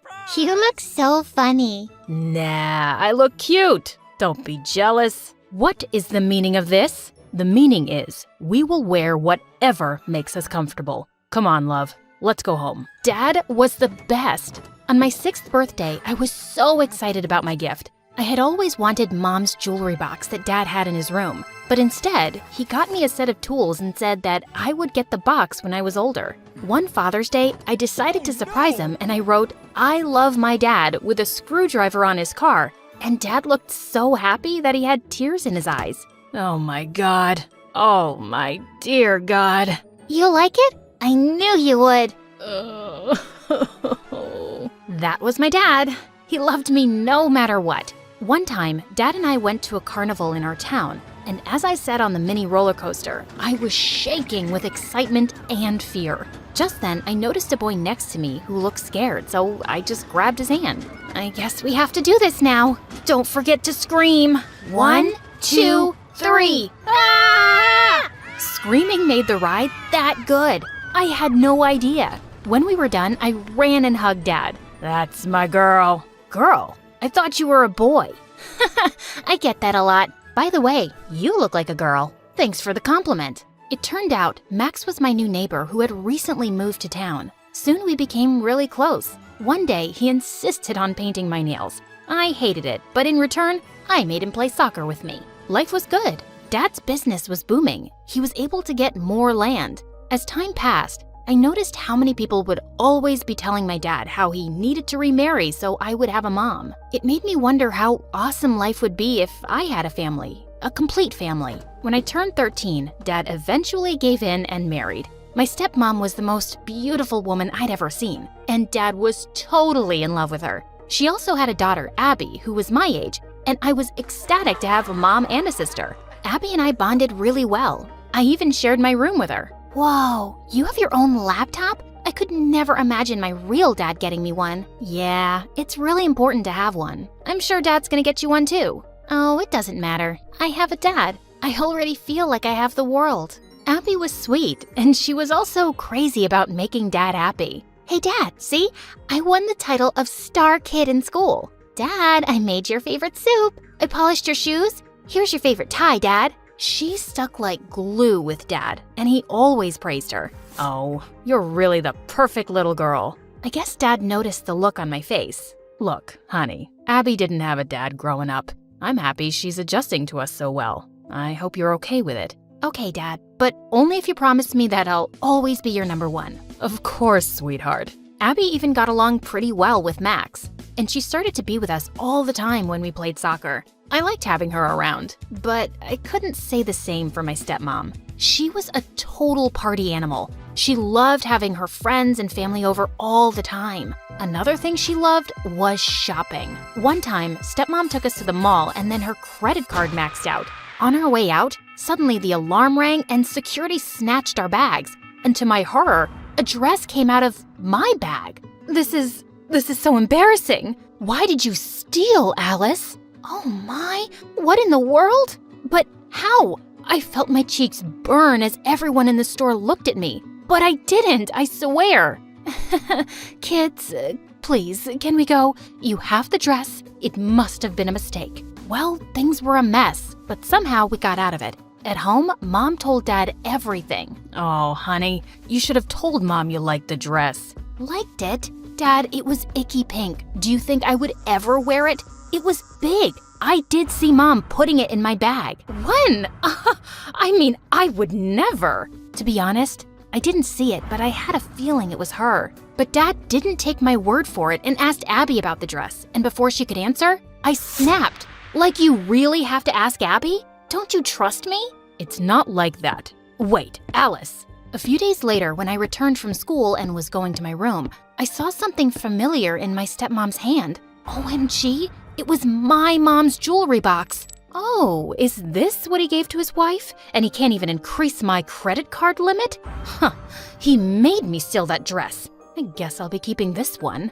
Oh my God, this is my mom's. Give it back. I wanted to snatch the box, but she dropped it on purpose and broke it. And then I screamed as loud as I could. When Dad came running, I told him everything. But right then, my stepmom started the waterworks. Honey, I was just dusting the box and it slipped from my hand. I am sorry.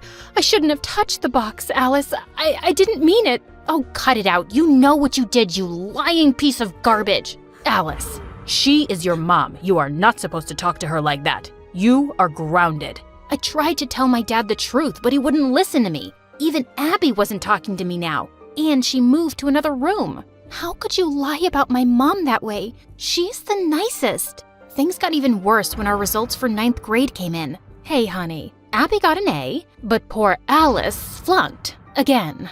It's great. I'm proud of Abby. Alice, you need to step up your game. I will, Dad. I'll work harder. Saying that, I left the room, but when I turned, I saw Abby hugging Dad. Oh, Dad, I worked so hard just to make you happy. Am I your number one now?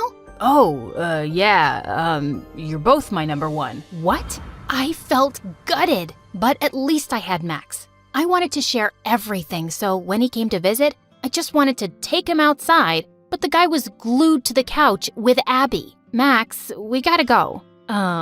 Is it important? Soccer can wait. This episode of The Kardashians needs my undivided attention. You go ahead. I know you hate this show. What? I couldn't believe even Max didn't have time for me. It was the lowest point of my life, and I just distanced myself from everyone, even Max, though he kept trying to talk to me. I just wanted to focus on changing my situation by studying. I needed to ace my exams and get out of this place. My hard work paid off and I got good grades, and my application to an engineering university got accepted. I was so sure that Dad would be happy, but but his reaction was the opposite. Alice, that's good, but New York? That's almost 3,000 miles away. Honey, don't forget your farms are facing the worst dry spell. You just sold one of them for $100,000 to pay off debts. To send her to that college, we would need tons of money. I'm talking to Dad. Do you mind staying out of this? She is right. I think you should just stay here and not leave me. You think I'll just stay here forever and rot?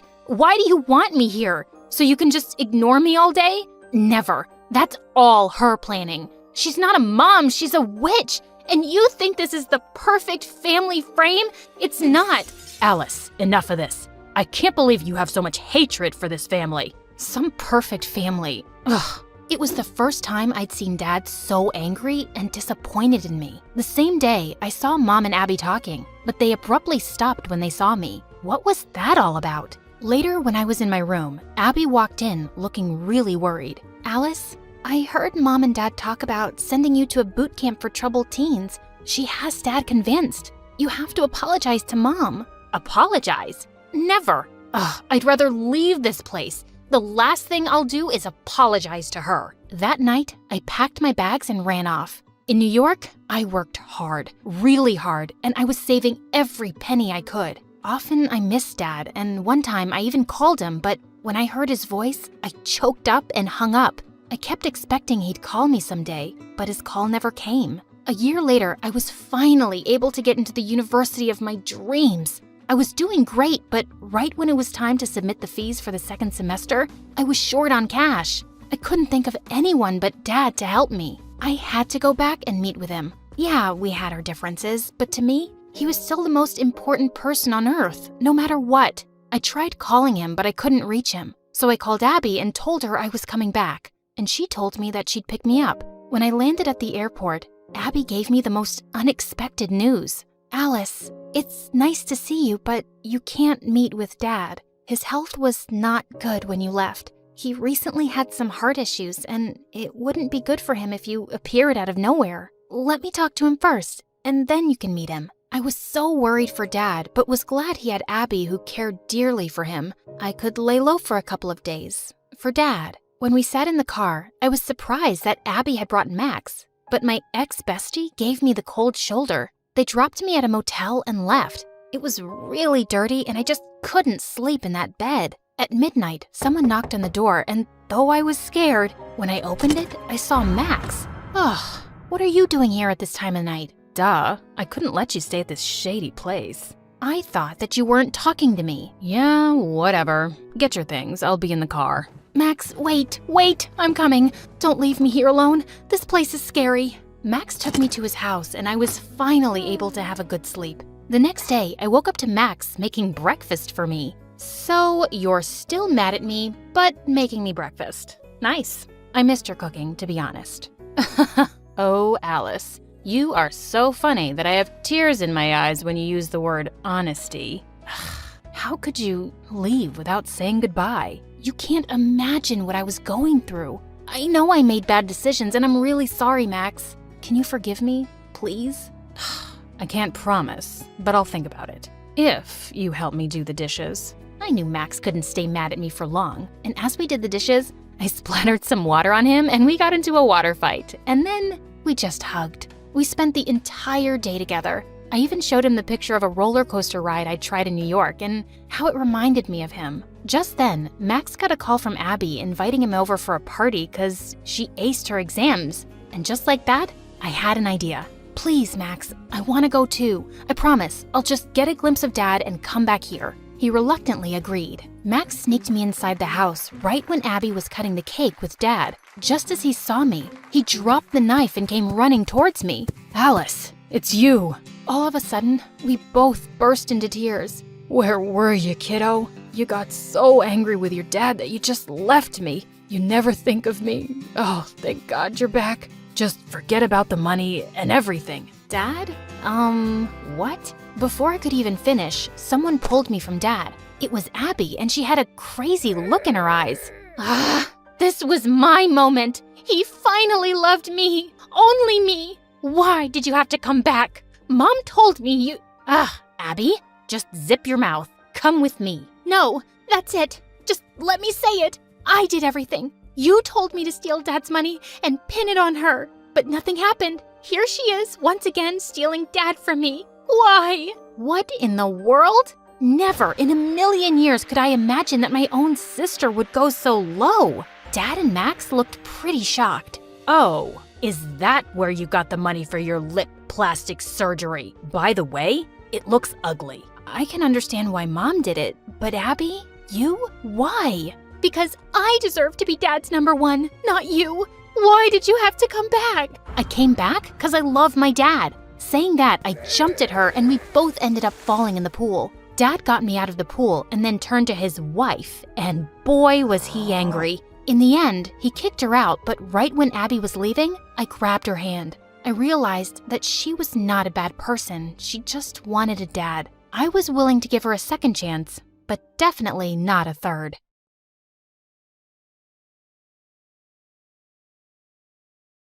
On March 14th, 1879, an unusual baby was born to a family in Ulm, Germany. For starters, he had an unusually big head.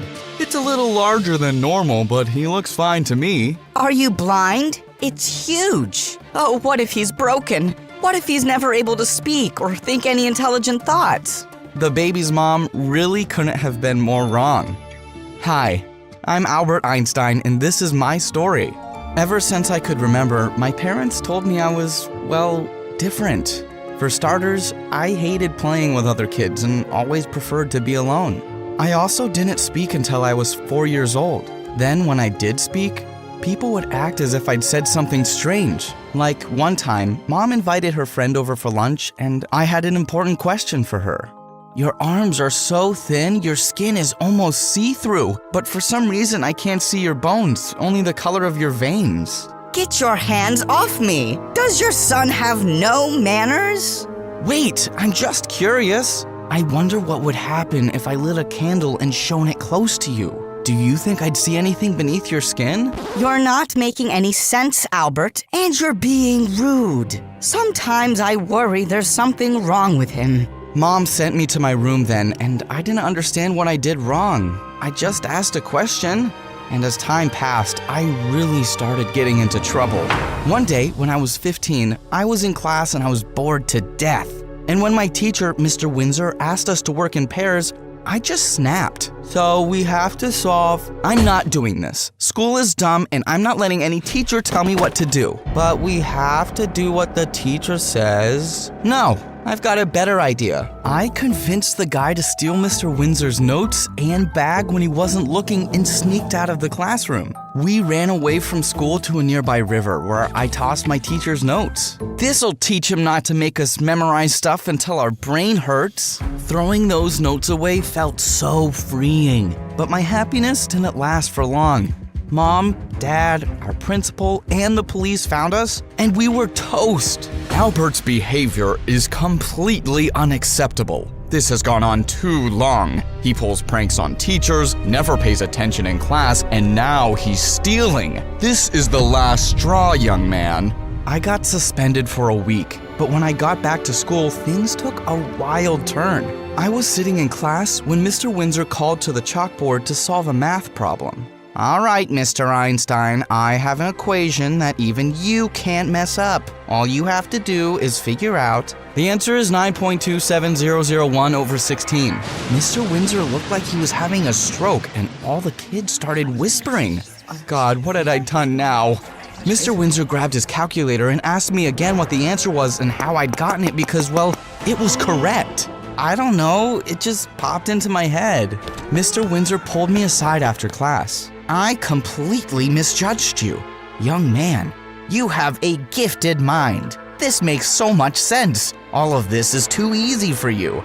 You're probably bored to death. I'll move you up to an advanced class and we'll give you more difficult tests. You must develop this talent. Suddenly, something inside me burst. No, I don't want to do any of that. I can't take this anymore. I know you mean well, but I can't go on like this. I quit school. I'll teach myself all this stuff. That week, I dropped out of school and my parents were horrified. I was sure they thought I was a lost cause or crazy or both. So when I was 17, I left home and went straight to university for physics. It was time to put myself and my dreams first, no matter what anyone thought. On my first day, I was walking down the hallway when I ran into a group of guys pointing and laughing at something. Hey, what's going on? See that girl over there? She's in our class. I didn't know our university allowed chicks to even walk in here. Hey, princess, why don't you go back home to cook me dinner? I'll have potatoes with extra sausage. What a jerk. Before the boy could finish, I walked over to the girl. I know those guys are acting like pigs, but at the end of the day, they don't matter. When you look at the universe, you realize how small and unimportant each one of us is. This book talks about how the earth is like the size of a... Suddenly, the girl smacked the book out of my hand. You have no idea what I'm going through. As if some dumb book will make me feel better about the fact that everyone's treating me like a freak. The girl stormed off and I felt bad. I found later that her name was Mileva and the boys just wouldn't leave her alone. One morning, I saw Mileva studying in the library and for some reason, I felt like sitting next to her. Need any help with your schoolwork?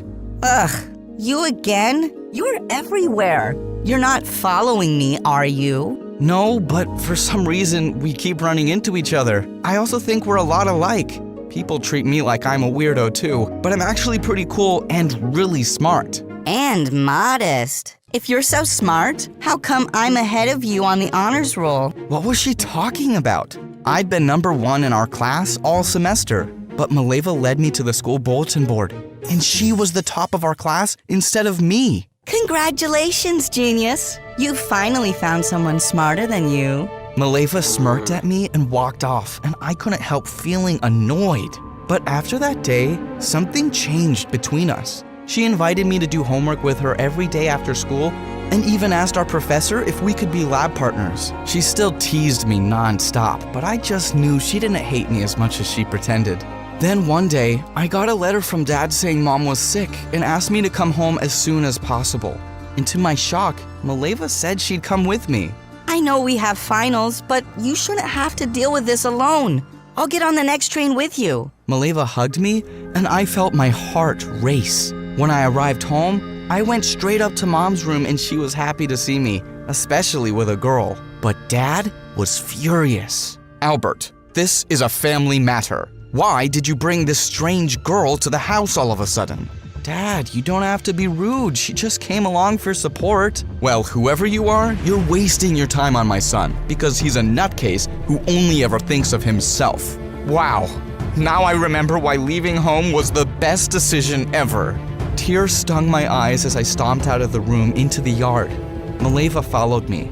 Albert, this was my fault. I shouldn't have invited myself to come with you. I just wanted to be there for you. I never wanted to cause any problems. Are you kidding? You've been amazing. It's my dad who's acting like a jerk. But he is right about one thing. I do have issues, and you shouldn't waste your time on me. Listen, I know I give you a tough time, but the truth is, you're the most brilliant and interesting guy I've ever met, and I want to take a chance on you. Suddenly, Mileva leaned in and kissed me, and it felt like all the light in the universe filled in the space between us. After that, Mileva and I started dating, and I was on cloud 9 for the next 10 months. Then one morning, our professor called us to his desk, but Mileva wasn't in class. I didn't know why she hadn't come that day. Well, it's a shame she's not here. I have a rare opportunity. It's a research position at one of the most prestigious programs in the world, but only one of you can go. You both are equally gifted students, so I thought I should tell you both and you can decide between yourselves. I was speechless. What was I supposed to do? I told the professor I talked to Mileva, but he needed an answer right away. And so I decided to take the position. After school, I went over to Mileva's house with knots in my stomach. It turned out she was sick with a cold, and when I told her what happened, she was dead silent. And you took the position? Just like that? Mileva, I'm so sorry. I know a position like this would have been your dream too, but I wasn't given a chance to talk to you. I didn't have time. Don't worry about it, Albert. I understand. Mileva pulled me close, even though she was sick. We got married a year later and had children. We were happy, and I was thriving at my new research position, writing theses and making all kinds of discoveries in theoretical physics. But something had changed in my relationship with Mileva. There was something wrong between us, and I didn't know how to go about it. One night, I came home from work when I saw Mileva looking at me furious. Where have you been, Albert? I was at the university. I had to work an hour late. I'm sorry. Well, you're never home, and I'm sick of it. You're off being a big-shot scientist, while I'm over here changing diapers. I'm also off bringing home money for our family, and I always help you with everything when I get home. Mileva, do you want me to quit my job? What can I do differently? Mileva just fell silent. It was so obvious she was jealous of my success, and I didn't know how to help her. I tried taking her to the lab with me and watching the kids more, and even tried including Mileva in my research. But one day, Mileva dropped a bombshell on me. I love you, Albert, but I can't do this. I'm not happy with you anymore. I want a divorce. But why? Are you just going to resent me forever? I thought you wanted me to follow my dreams, and I'm not stopping you from following yours. You stopped me the moment you took that job opportunity in university. I know it's in the past, and I don't want to keep resenting you. I want to remember why I fell in love with you, and always see you that way. You're brilliant, Albert, and we shouldn't hold each other back anymore. I pulled Mileva close as tears filled my eyes. That following month, we filed for divorce, and just like that, everything changed, and I didn't know what would happen next. One night, I was on the train and trying to fall asleep, but this girl kept walking up and down the aisles and singing loudly while she tossed a ball up and down. Hey, kid, can you quiet down? Some of us are trying to sleep. You're not my dad, so you can't tell me what to do. Well, lucky for the both of us, this is my stop. I stormed off the train, grateful to get away from that brat. But as the train rode away, I saw something strange. The girl was still tossing the ball up and down, but it looked like it was moving faster and faster. And suddenly, the wheels in my mind were racing like crazy. Time moved faster when I was off the train. That was why the ball looked like it was moving slower when I was on the train. The next few months, I continued doing research, and to my amazement, my theory of relativity was proved correct. I won the Nobel Prize for Physics that year, and after that, it seemed like everyone wanted to hear what I had to say. How does it feel to make this groundbreaking discovery, Mr. Einstein? This is a historic moment, and you're a legend. I was on the front cover of every newspaper that week, and I folded a picture and sent it in an envelope to someone special, along with a letter. Dear Mileva, I finally did it. I found answers to all those questions I've been asking myself all these years about time and space and the universe. I want you to know that I couldn't have done it without you. I'm in a good place now. I'm married to an amazing woman and, well, I had my dreams come true. Even though things didn't work out between us, I never look back at the time we had with regret. I hope you're happier now. I hope you're still curious about the world and that you learn something new about it each day. Remember me like this always, and thank you for believing in me. Yours truly, Albert Einstein.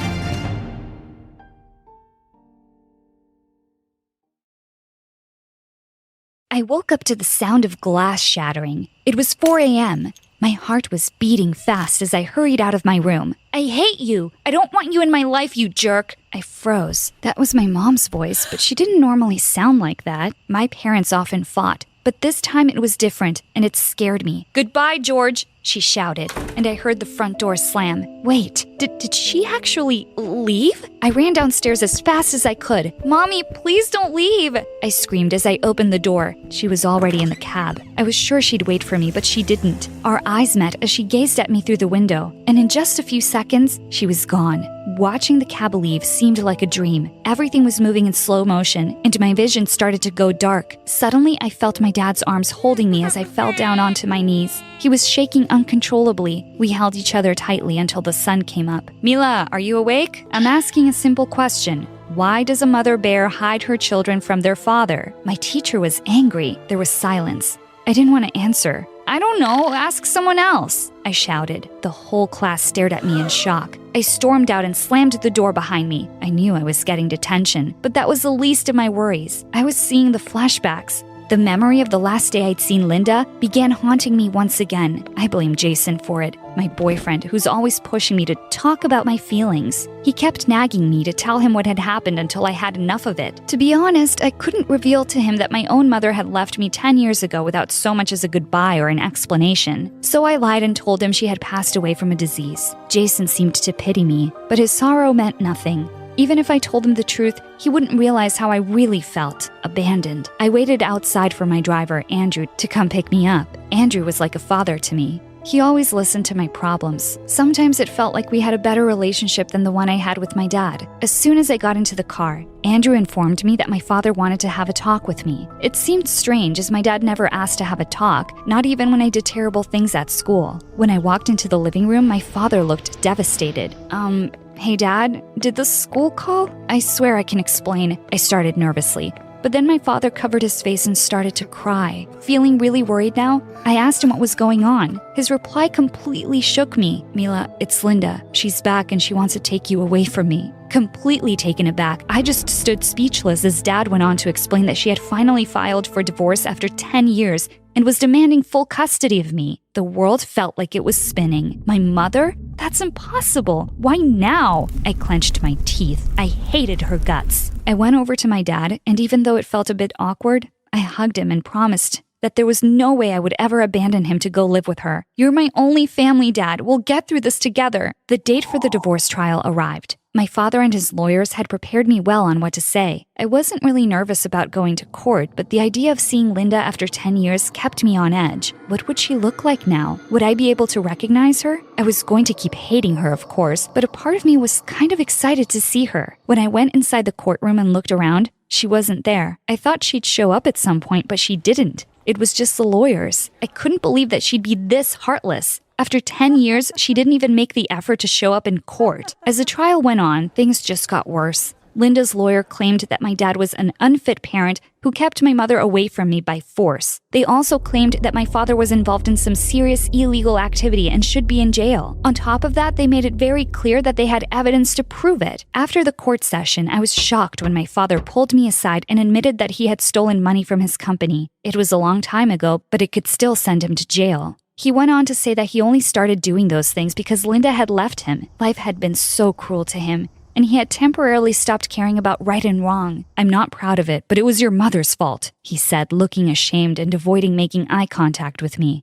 It's okay, Dad, I stuttered, with tears in my eyes. I can't judge you for what you had to go through. I will stay by your side and help however I can. My dad went silent for a while, but then he said, there's actually something you could do. There is? He told me that Linda's lawyer had suggested that I spend the week with her, and if I agreed to it, I could help my dad find the evidence she had against him. I immediately agreed, even though it kind of scared me. Spending a week with the mother I hated sounded like a trip to hell, but I had to save my dad. As soon as we got home, I packed my bag and sent a message to Jason telling him I would be away for a few days. Linda sent a cab to pick me up, and apparently she had moved back to the city. When I arrived at her house, I was shocked to see that she was staying in a huge villa. My heart stopped for a second when I saw her waiting for me outside. I hated to admit it, but after 10 years, she still looked beautiful. She greeted me with tears in her eyes and said, "Welcome home, honey." She hugged me tightly for a very long time. All I could think was, if she missed me that much, she should have shown up a little sooner. Linda showed me around the house as she explained that we'd have a lot of time to argue about the past.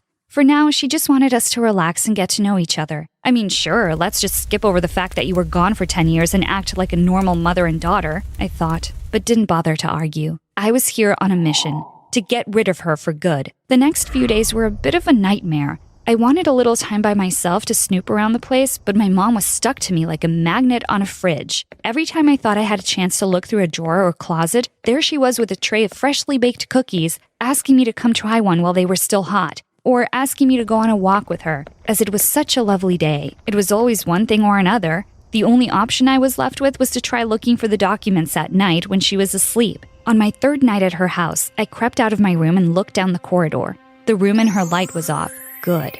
I quietly went down the stairs and headed straight to the library. I was really hoping I'd find a folder or something there. As soon as I turned the doorknob, oh my God, make that terrible screeching stop! I just stood there completely in shock as alarms blared all around me. In a matter of seconds, my mom had come running down and switched all the lights on. She had a baseball bat in her hand, and she looked pretty scary. "Mila, oh thank God, I thought it was a break-in," she said as she lowered the bat. I stammered, trying to think of something quickly. I couldn't sleep. I thought I'd just come downstairs and grab a book to read." "Don't do that again, Mila. It would be better if you didn't leave your room at all at night," she said in a quiet voice. I just nodded and headed off to bed without saying another word. Okay, that was really creepy. Other than the fact that I was completely failing at my mission, I eventually found myself having a good time with her. I didn't want to like her, but I couldn't help myself. She was charming and funny. It would have been nice growing up with her around. The thought made me really angry too, and gave me the urge to confront her, but it wasn't the right time. My father was my priority, and I had to stick to the mission. On the last day of my stay, I was very nervous. My time here was about to end, and I still hadn't found the evidence. "Mila?" I jumped as Linda shouted from upstairs. "Can you get me some shampoo? I'm in the shower." I went into her room and handed her the bottle from behind the door. But as I was heading out, I noticed something that looked like a folder peeking out of the drawer near her bed. My eyes widened as I opened it. These were the documents I'd been looking for all week. I grabbed the folder and hurried outside with my packed bag. Andrew came to pick me up in seconds, and he started asking questions, but I refused to tell him why I was upset. I stared at the house with tears in my eyes as he drove off. I would have had a nice life, if only it were real. When I arrived home, my father greeted me with the joy of victory. "You're my little hero," he said as he looked through the documents I gave him. After my return, the court arrangements stopped abruptly. Linda knew that I'd taken the evidence, and she had nothing to go to court with. Now that my father was safe and my manipulative mother was no longer an issue, I thought things would be different between my dad and I. But I was wrong. The truth was, I couldn't blame him. How could he love me when I reminded him so much of her? After a few days, I was unpacking the bag I had with me at Linda's when I noticed an envelope inside. I opened it with shaking hands as I read my mother's words.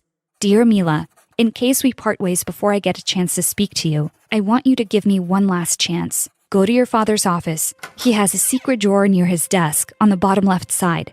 That's where he hides all of his secrets. You must remember, there are two sides to every story. Love, Mom." My heart started racing. How did she slip the note inside my bag? Suddenly, I heard loud knocking at the front door. Oh God, it was her. "Open the door right now." You scared the hell out of me," I shouted at Jason as he walked in, looking a bit angry. "I scared you? You're the one who disappeared for 2 weeks. What is going on with you?" I handed him the note and confessed that my mother was alive. His jaw dropped. I promised I would explain everything, but first I needed his help in finding my dad's secret drawer while he was still out. We both went to my father's office. We looked around for the secret place for a long time before we found it. What we found was shocking. Hundreds of old envelopes with my name on them. The envelopes seemed as if they belonged to a fake magazine subscription. As soon as I opened one, I found that they were secret letters from my mother. Quickly, I took everything out of the drawer and we ran to my room. I quickly told Jason everything about my past and what had been going on lately. As I started reading the notes, I couldn't stop. There was so much information to process. I started to understand a lot of things. How my mother was kicked out of the house, how my dad forbade her from ever contacting me, and how he even threatened her and demanded that she move to another state. She had left him after she found out that he was embezzling money. She wanted me to go with her, but my father was a very powerful man, and he knew dangerous people.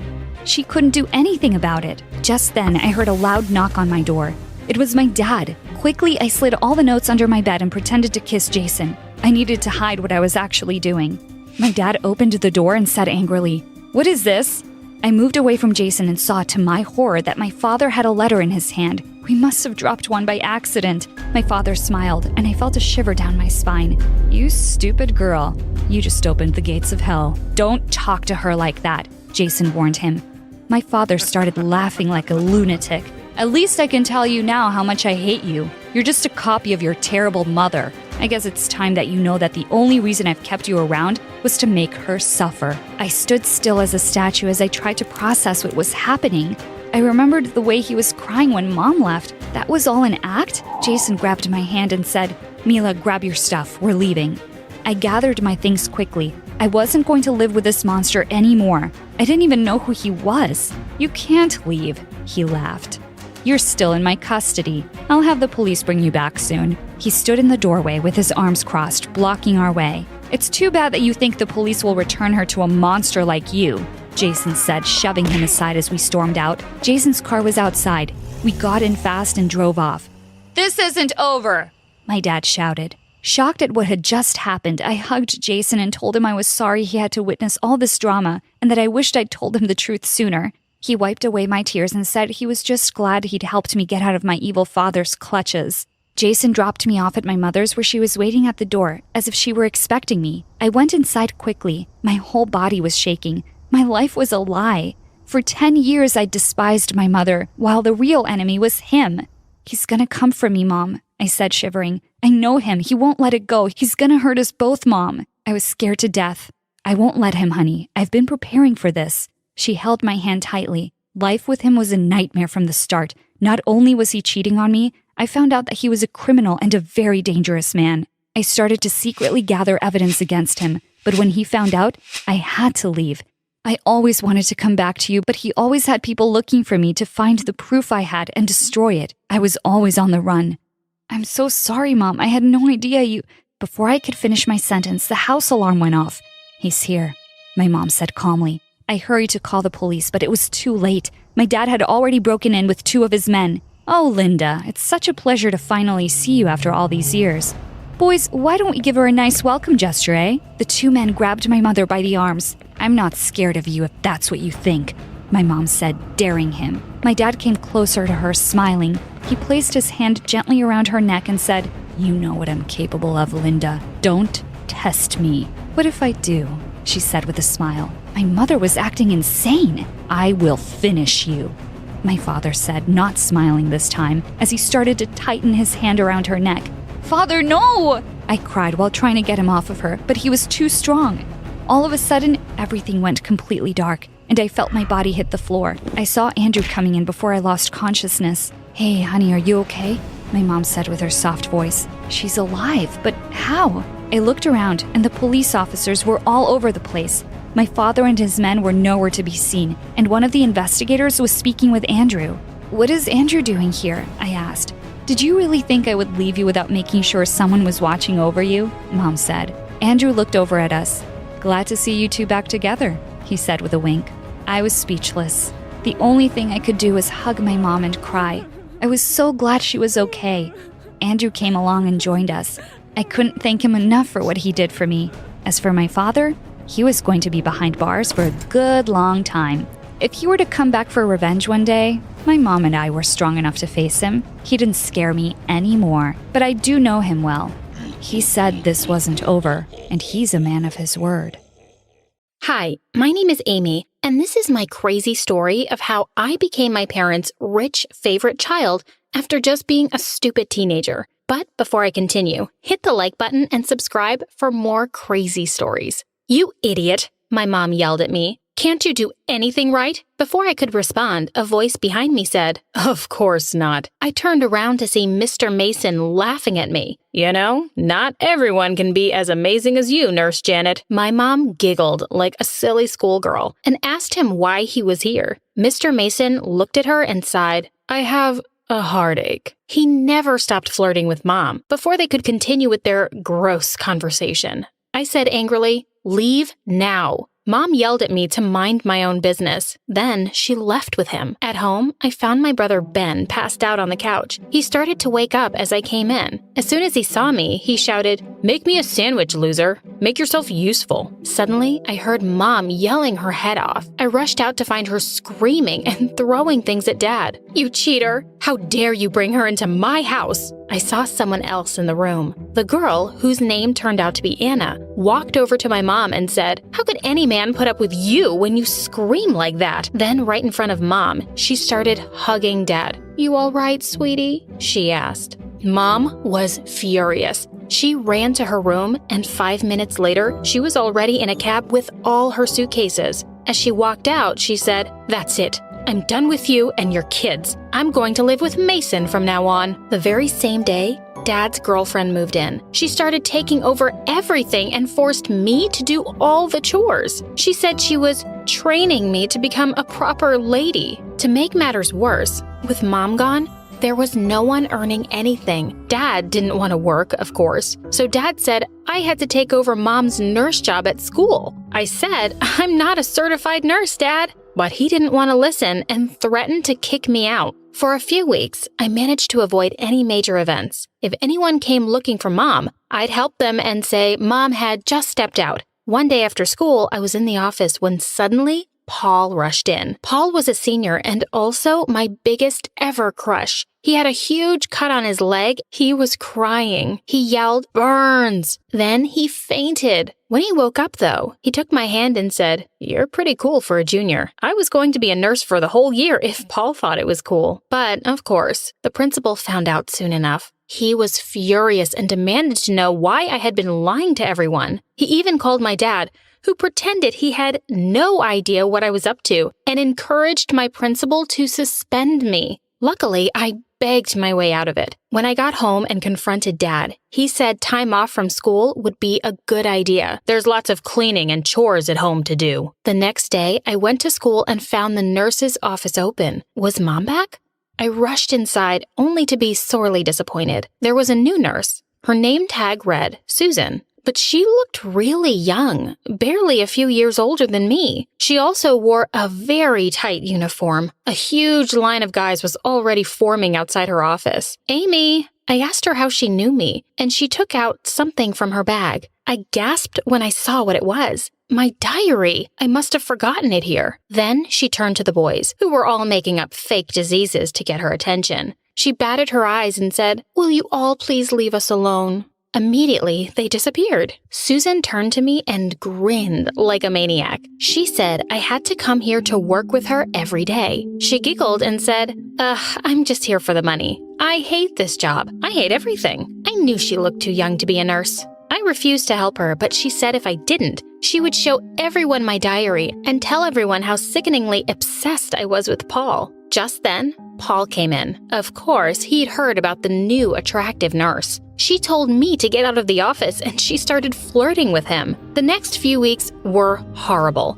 Susan didn't know anything. If anyone came in, she would just tell me to deal with it or Google the symptoms. I was so scared she would accidentally kill someone. This one time, Mr. Davis came in to get an aspirin. Susan just said, "Oh, I've got the worst headache. Is it okay if Amy helps you out?" And then she accidentally tripped in front of him. He ended up giving her a foot massage. Worst of all, the one person who was always in the office now was Paul. He had completely forgotten I existed. One day, she looked at me and said, "How come you're never invited to any of Paul's parties? They're so cool." My jaw dropped. I looked at him in shock. He was inviting the school nurse to parties? Was that even legal? At the end of the day, I went home so pissed. And to my surprise, Susan was there chatting away with everybody. She was flirting shamelessly with my brother. I rushed in and demanded to know why she was there. And my dad said she was Anna's sister. I was shocked.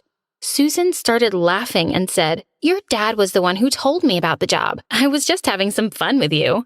I was furious and I started yelling at her to get out of my house. But of course, Dad started yelling at me and said if I didn't behave, he'd kick me out. The next day, I got to school and was immediately called into the principal's office. He started saying that I had really crossed a line. I asked him what was wrong, and he said, "Your stupid games may have ruined his life forever." Susan suddenly ran into the room crying and said she was so sorry that she had trusted me. I had no idea what she was talking about. She said angrily, "Oh, so you don't know what you've done to poor Paul?" I gasped. "Paul?" He said the nurse told him that I was so mad at Paul because he didn't like me, that I had switched his aspirin with some different and way stronger medicine. Now, he couldn't move one of his legs. "You did this, you witch! You hurt my Paul?" As I was shouting, Paul rolled in. He was in a wheelchair. I rushed over to him and he yelled at me to stay away. "I hate you. I never want to see you again." I was heartbroken. I rushed out and ran home. At home, I found Dad's girlfriend on the phone. She saw me come in and started laughing like a hyena. Clearly, her sister had told her what she'd done. That was it. I went to my room, packed my bags, and left. Outside, I took the first bus going out of town. I got off the end of the line and looked for a homeless shelter. With time, I got a job and enrolled in a local high school. Life was okay for a while, but I was always really busy and short of money. One day, as I was leaving my job,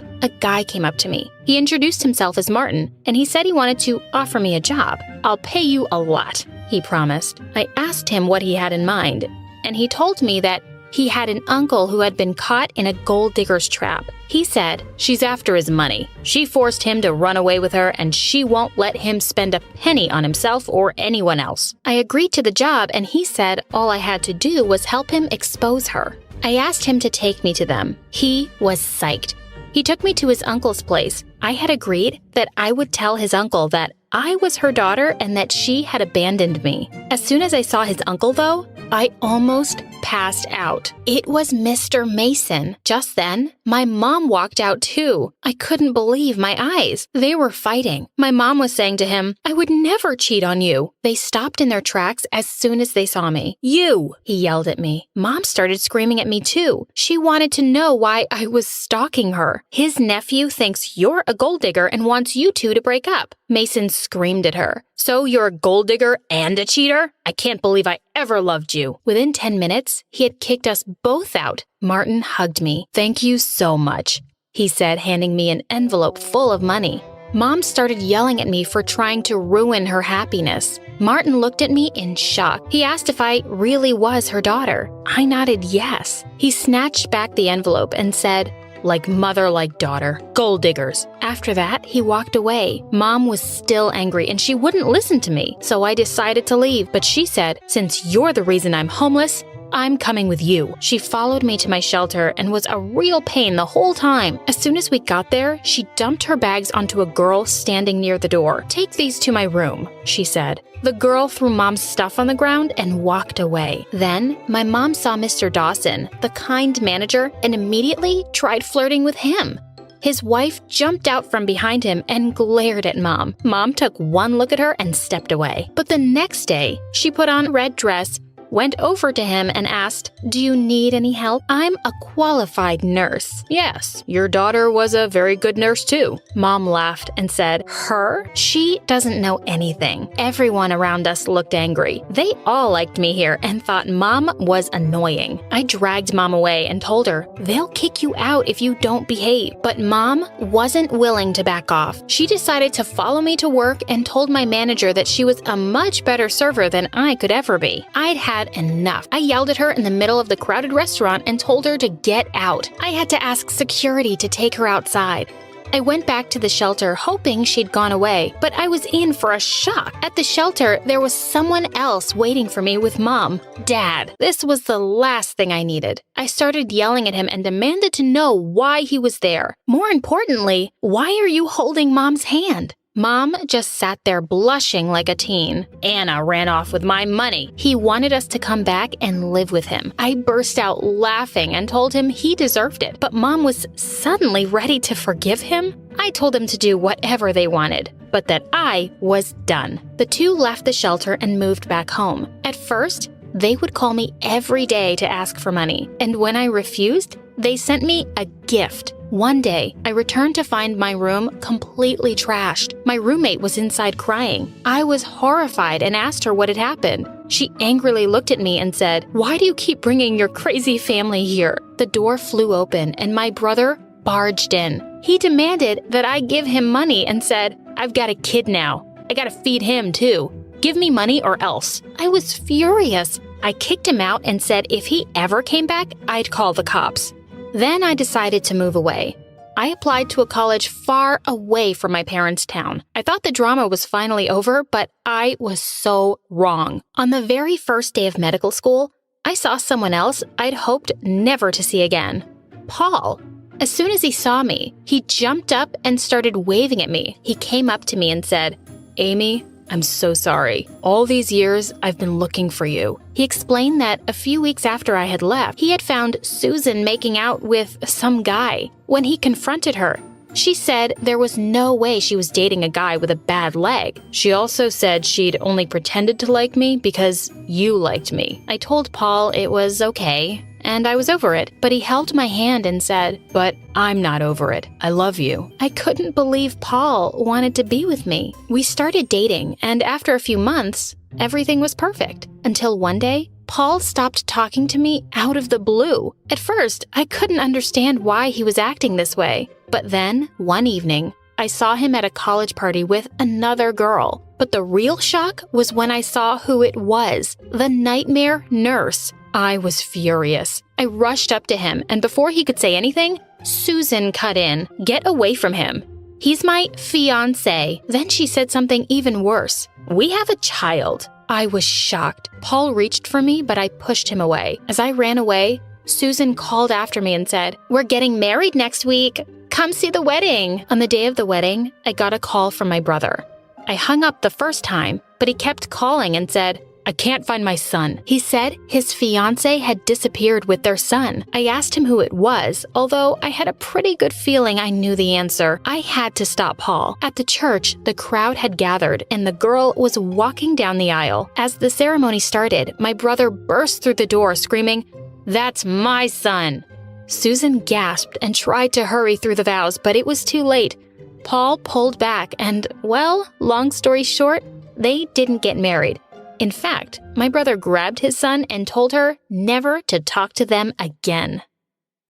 I made my way towards the boys' locker room, my eyes darting from side to side, paranoia on the rise. As I near the entrance, I feel my gut churning. Unable to hold it any longer, I rush to the bathroom, throwing up. After washing my sweat-drenched face, I look up. This is such a bad idea. I check once again to make sure my disguise is working. The face goatee and stubble still in place. In small steps, I enter the locker room. My eyes move from guy to guy before settling on a single guy. I couldn't help but sigh. He's just so perfect. I shook my dreamy expression off. That's why this is so important. I gaze around and see my friend George looking at me. He nodded. Together, we came up with this plan. For me to disguise as a guy and enter the guys' locker room. George kept insisting that my boyfriend was cheating on me with Giselle, saying that basically every time after gym class, he'd spend a good 5 minutes bragging about how Giselle and I were clueless and how long this had been going on. Now, here I am, in the boys' locker room disguised as a boy.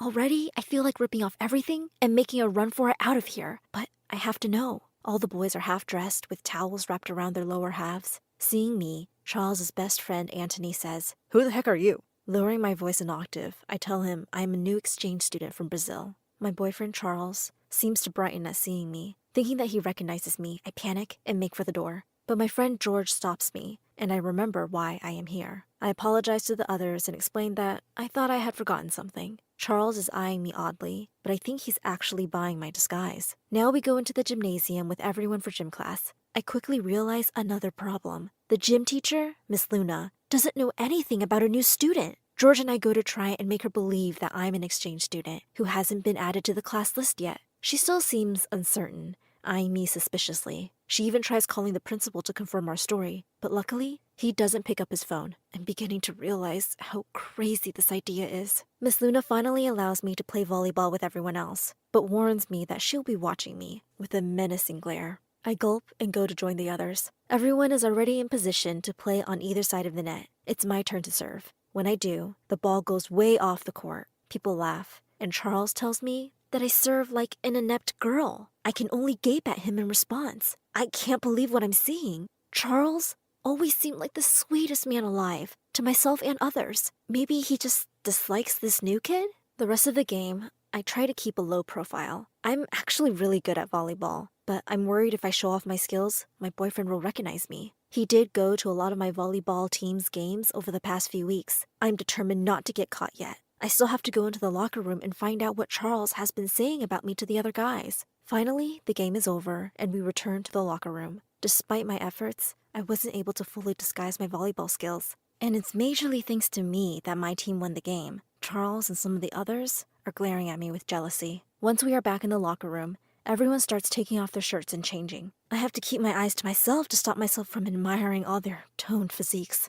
Charles's best friend, Anthony, asks me why I'm just standing around. I excuse myself to the bathroom. Inside, I try to calm myself down. I have no change of clothes or anything. I really didn't think this through. I'm sure that I'm going to give myself away. George comes to visit me. He brings me a change of clothes and reassures me that I only have to make this work for a few more minutes. Charles is bound to start his bragging any minute now. After George leaves, I quickly change and hurry back to join the others. Charles grudgingly admits that I did a good job at volleyball. I smile, but then duck my head away. I don't want him to see me too closely or recognize my smile, even though he must think that this new guy is acting like a weirdo. I sneeze and my hand goes to my mouth, coming away with some of my fake stubble. I groan, but luckily, Charles is too busy admiring his reflection in the mirror to notice, while the others are busy getting changed. I pretend to lean over and retie my shoelace. Charles asks me if I want some advice on girls. Knowing that this may be it, my heart skips a beat, and smiling, I tell him that I do. Charles takes out his phone and tells me that for girls, the more's the merrier. Take him, for instance. He has 2 girlfriends, and they don't have a clue about each other. One of them, Patricia,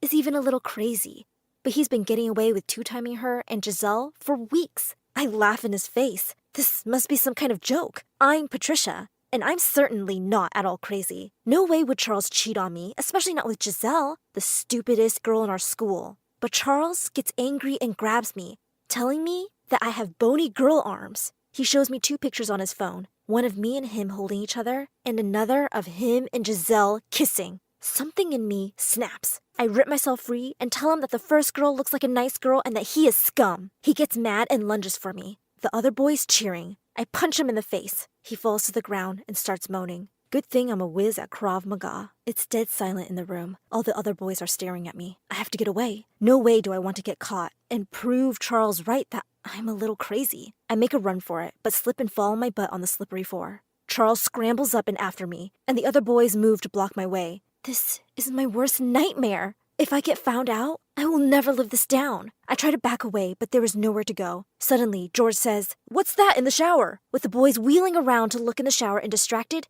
I make a run for it. Outside in the school hallway, I run as fast as I can. I pass Giselle and yell to her that Charles is going out with her and me at the same time. She gets confused and asks, "Who are you?" I remember that I'm still disguised as a boy and keep on running. I almost run right into Miss Luna and the principal, who she must have got because she was suspicious of me. They order me to stop and I run in the opposite direction. As I pass the locker room door again, I can see the boys coming out, including Charles and his friends. Seeing me, they start to rush after me. I need to get to the exit and get out of here. The bell rings and students come out of the classrooms and fill the hallways. I groan. There's no way to go fast now. I quickly duck into the nearby classroom, hoping that I won't be seen. Inside, there's a miserable-looking janitor sitting on a chair with a mop in his hand. Seeing me, he stands up. He asks me not to tell on him for slacking off. I agree not to, but ask him what's the matter. I really should hide into the closet in the back of the room, but I want to put it off as long as possible since I get scared in confined places. The janitor makes me promise not to tell anyone. I promise. He then tells me that his toupee is falling off and that he's completely bald underneath. He was teased by his ex-wife about being bald, so he's very self-conscious about it. He also tells me that he's bored by his job and wants a bit of excitement, even just for a day. I get an idea. I tell the janitor my situation and suggest that we switch disguises. Without my fake goatee and wig, and with the janitor's uniform and toupee, hopefully I can escape the school unnoticed. The janitor thinks the idea is funny and agrees. We switch disguises. Just then, there is furious knocking on the door. In marches Charles, the principal, and Miss Luna, all looking furious. The janitor looks at them, says, "Oh no!" and runs for the window. Luckily, we are on the first floor, so he is able to open the window and jump out and run off, whooping as he does so. "Get him!" yells Charles, and he goes to follow him out the window, while Miss Luna and the principal rush out of the room. Now alone, I wait a few seconds before leaving. Now I have to get out of the school. If they catch the janitor and he gives me away, I could still get caught. Outside, I run into George. He asks me if I've seen a guy with a goatee, and I laugh at him. I whisper and tell him that it's me. He is very relieved to see me. Together, we shove our way through the students milling around, rushing through them as fast as we can. Some students got angry and yelled after us. One even swore he'll get me fired for this. Finally, we reach the school exit. Once we get outside, check to make sure that no one is around, change back into my normal clothes. I breathe a sigh of relief. It looks like I've actually gotten away with everything, but I feel bad for the janitor who helped me. I want to return his toupee, too. I'm also crying because my perfect boyfriend, Charles, is anything but. I sink onto the grass, not caring who sees me now. George tells me to cheer up, that Charles is a jerk anyway. I realize that he's right, as well as the best way to make myself feel better. Get revenge. George and I quickly come up with a rescue and revenge plan. George and I go back to school. Everyone is talking about the crazy goatee guy who punched Charles and was chased through the school. Miss Luna is back too,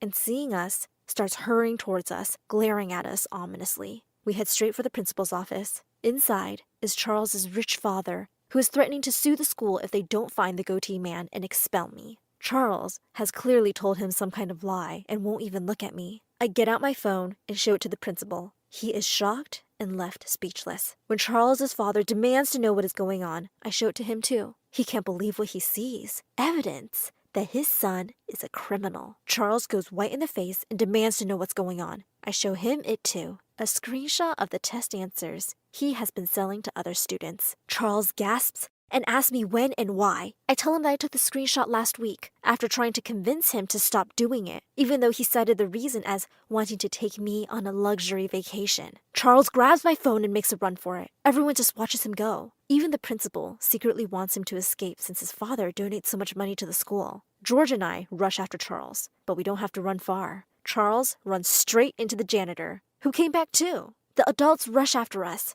I grab for my phone, but Charles throws it. It smashes onto the hard floor. Even though it's clearly broken, I grab the remains of my phone and tuck it into my bag. I laugh at Charles, telling him that all my data is backed up, including that incriminating photo. The principal looks at the janitor suspiciously and asks if he's the janitor people were complaining about. Francis tells him that he's been at McDonald's for lunch and has the receipt to prove it. The principal tells us all to go into his office since he doesn't want to cause a scene. Inside his office, the principal tells Charles that George and I won't be punished and that he's being suspended. Charles's father gets furious and begins throwing things and threatening to shut the school down. He's sure that the evidence against Charles is fake. Charles maintains his innocence and throws things too. Everyone leaves in the pandemonium, including Charles's father, swearing that this school will pay. But my revenge isn't complete yet, especially not after Charles destroyed my new phone. George and I sneak back into the now empty office. I access my Google Drive files on George's phone and start to play one audio file over the loudspeaker. A weepy song Charles made for me the one time I did try to break up with him. On the loudspeaker,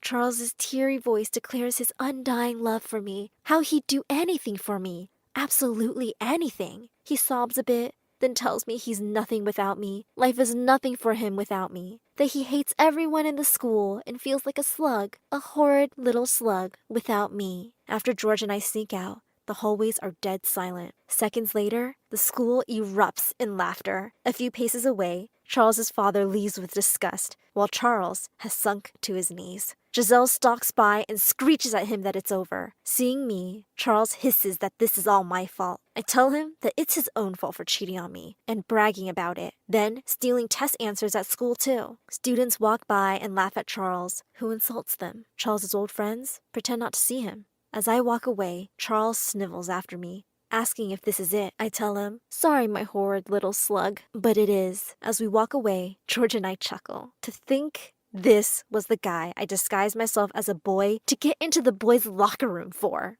Hi, my name is Zoe, and I made a big mistake. Now my life is a raging inferno. Before I continue, please like and subscribe. If you do, you could be the lucky winner of $10,000 in just 7 days. Spread the word to your friends and family. Ever since I was a kid, I knew it was my destiny to be a famous chef. I baked my first souffle when I was 3, published my first cookbook when I was 5, and 2 days before my 7th birthday, I won the Grand National Bake Off Contest. I guess I got it from my mom, who was one of the best chefs in the country. She even had her own cooking show on TV. But my dad couldn't fry an egg to save his life. He was Mom's manager, and they were head over heels in love. Or I thought they were. But when I was 15, my world turned upside down. Mom ran off with a food critic. Dad and I were devastated. Dad sobbed for weeks and couldn't bear to leave the house because billboards of Mom were everywhere. Soon, he lost all of his clients, was fired from his company, and the bills started piling up. How could she do this to us? To me? I don't No, Dad, but it's been 6 months and the rent's past due. Maybe it's time to focus on getting a new job. Luckily, Dad took my advice and got a job online, but it wasn't enough to make ends meet. I tried my best to help out by baking pies and selling them to our neighbors after school. I even reached out to my mom to see if she could help us, but she said she had no money to spare because she was planning a huge wedding. I was so mad at Mom, I deleted her number from my phone. I couldn't believe she was so selfish. And Dad often started falling sick and would mostly stay in bed, sobbing. Stupid love had turned my mom into a selfish monster, my dad to a baby, and ruined my life. So I decided I'd never fall in love. My plan worked well until my senior year when I had an amazing glow up and inherited my mom's good looks. Suddenly, all the boys started noticing me. Hey, Zoe, wanna go to the movies this weekend? Ugh, I'd never go to the movies with you. When's the last time you showered? You smell like a rotten egg. Zoe, did you wanna go to the spring dance with me? Bro, are you kidding? Not if you were the last guy on Earth. Okay, fine. I was mean, but I was protecting my heart. Besides, I was doing them a favor. Relationships are messy, and they bring out the worst in people. After months of insulting just about every boy in school and making a few of them cry, the rest of the kids started avoiding me like the plague. I didn't mind. I hardly had time for friends. I was too focused on my studies. I dreamed of becoming a world-renowned chef, opening a 5-star restaurant, paying off all Dad's medical bills, and buying us a mansion on the beach. In the summer after my senior year, I was accepted into a top culinary school. Look, Dad, I got in! The good news cheered Dad up. He even got out of bed and tried to bake me my favorite cookies. It felt good to see my dad in good spirits, but when I discovered that I didn't get the scholarship to pay for my tuition, my hopes were dashed. Honey, we're going to get you into that school. How? We'll never be able to afford it. That day, Dad put on a suit and went out to look for a new job. A couple weeks later, he landed a position at a new management company. He even pulled some strings to get me an internship at a famous 5-star restaurant that catered to celebrities and socialites. The owner is Miss Gina Tequila. She's discovered some of the most successful chefs in the business. Impress her, and she can make your dreams come true. I was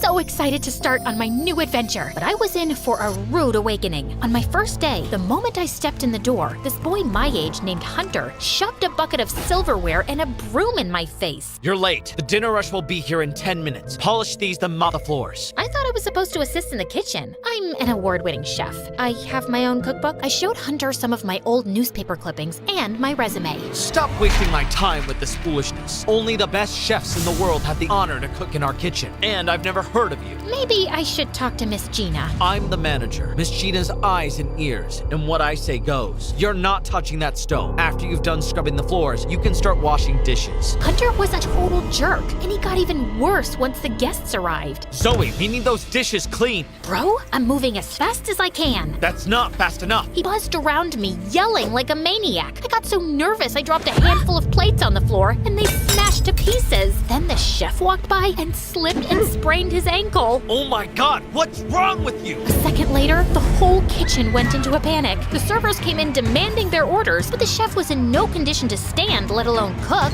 Suddenly, Miss Gina strutted into the kitchen in her Prada dress and jewels. The guests are complaining. This is unacceptable. Where is the food? Hunter turned as white as a ghost. The chef keys. I don't care. Fix it, Hunter, or you're fired. She stormed off in a huff. More servers came into the kitchen demanding food. Then Hunter looked at me. Zoe, you said you can cook. You think you could help us out? I thought you didn't want me touching the stove. Forget what I said earlier. Please help me. I'll do anything. I'll buy you ice cream. I'll give you a raise. I'll shine your shoes. I'll clean your house for a week. Anything you want. I can't afford to get fired. Deal. I washed my hands, put on an apron, and got to work. I filled all the orders and added my own special twist on each recipe. All the customers loved my cooking, and a few of them even asked to thank me personally. This was delicious.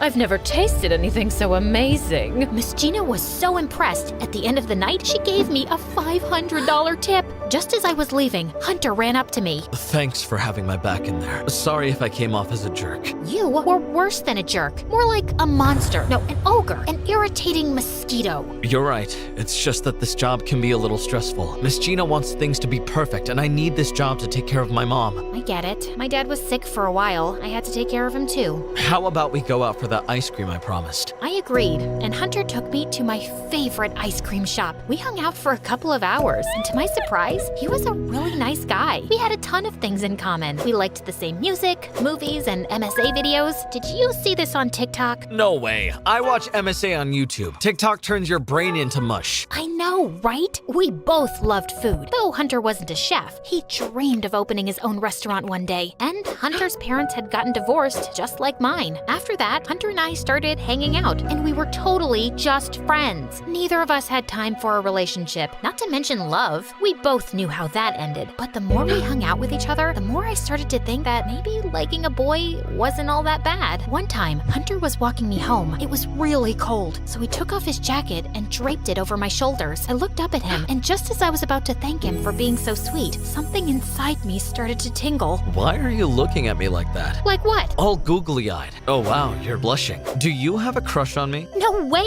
You're not even my type! You're lying. No, I'm not. Hunter stepped toward me and smiled. He stared at me with his dreamy brown eyes, and I swear they were like kryptonite. My heart started racing. Then suddenly, we were hugging, and it was amazing. At that moment, I realized that I liked him more than a friend, but we never said the L word. That was totally off limits. As the weeks passed, my life got better by the day. Hunter was great. My job was fabulous. Dad was even doing much better and was making more money than he'd ever made before. Miss Gina was so impressed with my cooking that she gave me a raise and decided to mentor me. She called me into her office and let me help her choose new items for the menu. She even gave me advice on how to be a successful businesswoman. It felt really nice to have Miss Gina take me under her wing. She reminded me of how my mother used to be. But one day, the craziest thing happened. Miss Gina hosted a gala at the restaurant and invited dozens of wealthy guests. Towards the end of the evening, I saw Miss Gina hug a wealthy man with a really expensive watch, but as she pulled away, she snatched the watch off his wrist and slid it into her purse. The man didn't even notice. I couldn't believe my eyes. I thought I must have been mistaken, but then I saw her swipe a diamond ring off a woman's finger, an expensive necklace off an old woman, and a man's wallet. I was shocked. Miss Gina was a thief. Miss Gina caught me staring at her. She rushed over to me, dragged me into her office, and slammed the door shut behind us. You stole from those people. No, I didn't. Yes, you did. I saw it with my own eyes. Fine, but it's not what you think. I need that money to keep this restaurant afloat, and those rich people have more money than they can ever need. Plus, they've got insurance. They can replace anything I stole. It's a win for everyone. I pawned the jewelry and reinvested into the restaurant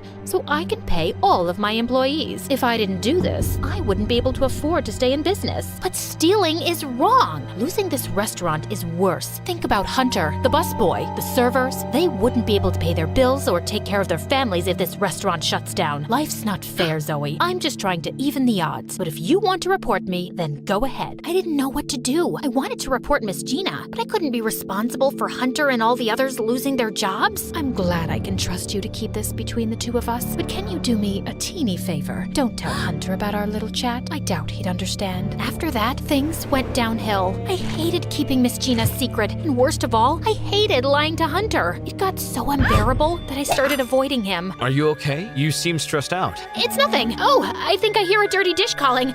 I've gotta go. But he could tell something was off. Did I do something to make you upset? No, I'm as cool as a cucumber. No, an ice cube, an iceberg, an igloo. I don't think that's true. I feel like there's something you're not telling me, and it's obvious you're avoiding me. You run away every time you see me, and you never answer my texts. Just then, I spotted Miss Gina watching me like a hawk. Jeez, can a girl just have some space? I have my own life. Maybe you should get one too. That came off way harsher than I meant it to, and I could tell I hurt Hunter's feelings. Fine, I was just trying to be nice. It's not like I'm in love with you or anything. Hunter marched off, and my heart sank. Forget about him. You should be focusing on your career anyway. Miss Gina appreciated me for keeping her secret so much that she let me handle the accounting for the restaurant and even hired me to cook for a few private functions. With all the extra gigs and the tips, I'd made more than enough to pay the tuition for my first semester at culinary school, and we were only halfway through the summer. Things were going well, but it was bittersweet because I couldn't share the good news with Hunter. Then one day, I came home home from the gym and noticed Miss Gina's convertible parked in my driveway. I walked in, and what I saw rocked my world. Miss Gina and Dad were flirting on the couch. Miss Gina, what are you doing here? I thought I'd stop by and surprise you. Miss Gina was telling me how great you've been doing at work. And your dad came up with a wonderful idea. He's going to host a big event at our restaurant. He's inviting all his new clients and his business partners.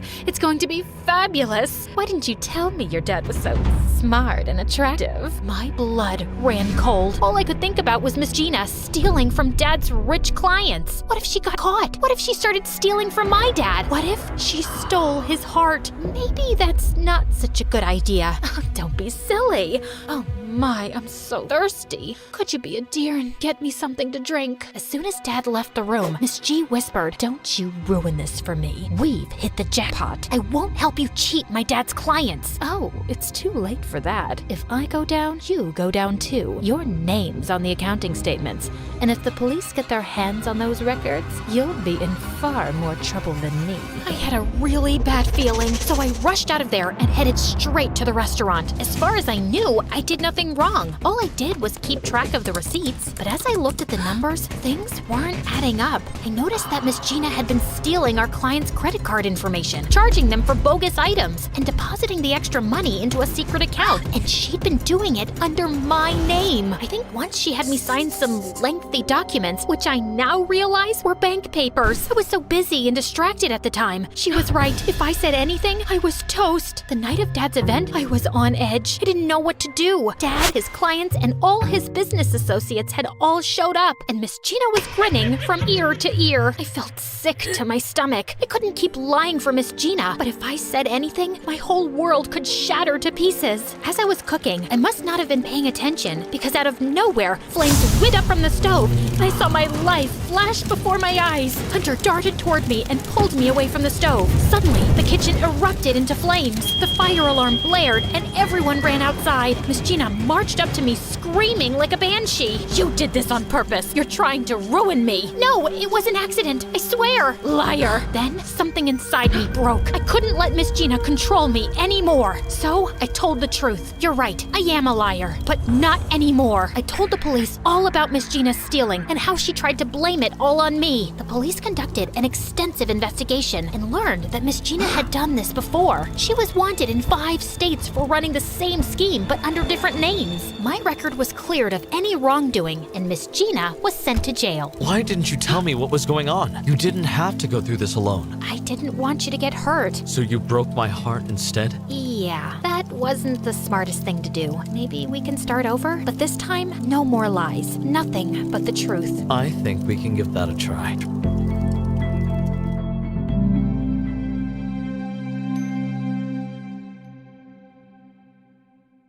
Hi, my name is Elaine. I was an average teenager finishing school with dreams of getting into college. I'd had a crush on Ben, the most gorgeous guy in my school, since middle school, but I'd never had the guts to approach him. He was one of those silent, brooding types. That made me want to get close to him even more. That was easier said than done. Ben wasn't a part of any clubs and he showed no interest in making friends. I was afraid that he'd just shoo me away, so I decided to slip him a note and ask him out on a private date. If he didn't want to go, he could simply ignore me. During a school football match, I sneaked up to the bleachers where Ben sat. I quickly stole his bag. I had seen him carrying it around, so I recognized it easily. I stood under the bleachers where no one would see me. Then I unzipped the bag to slip my handwritten note inside. The moment I saw what was in his bag, I shrieked and I dropped it on the ground. I knew I wasn't supposed to draw attention to myself, but I couldn't stop screaming. There was a snake in Ben's bag. A snake!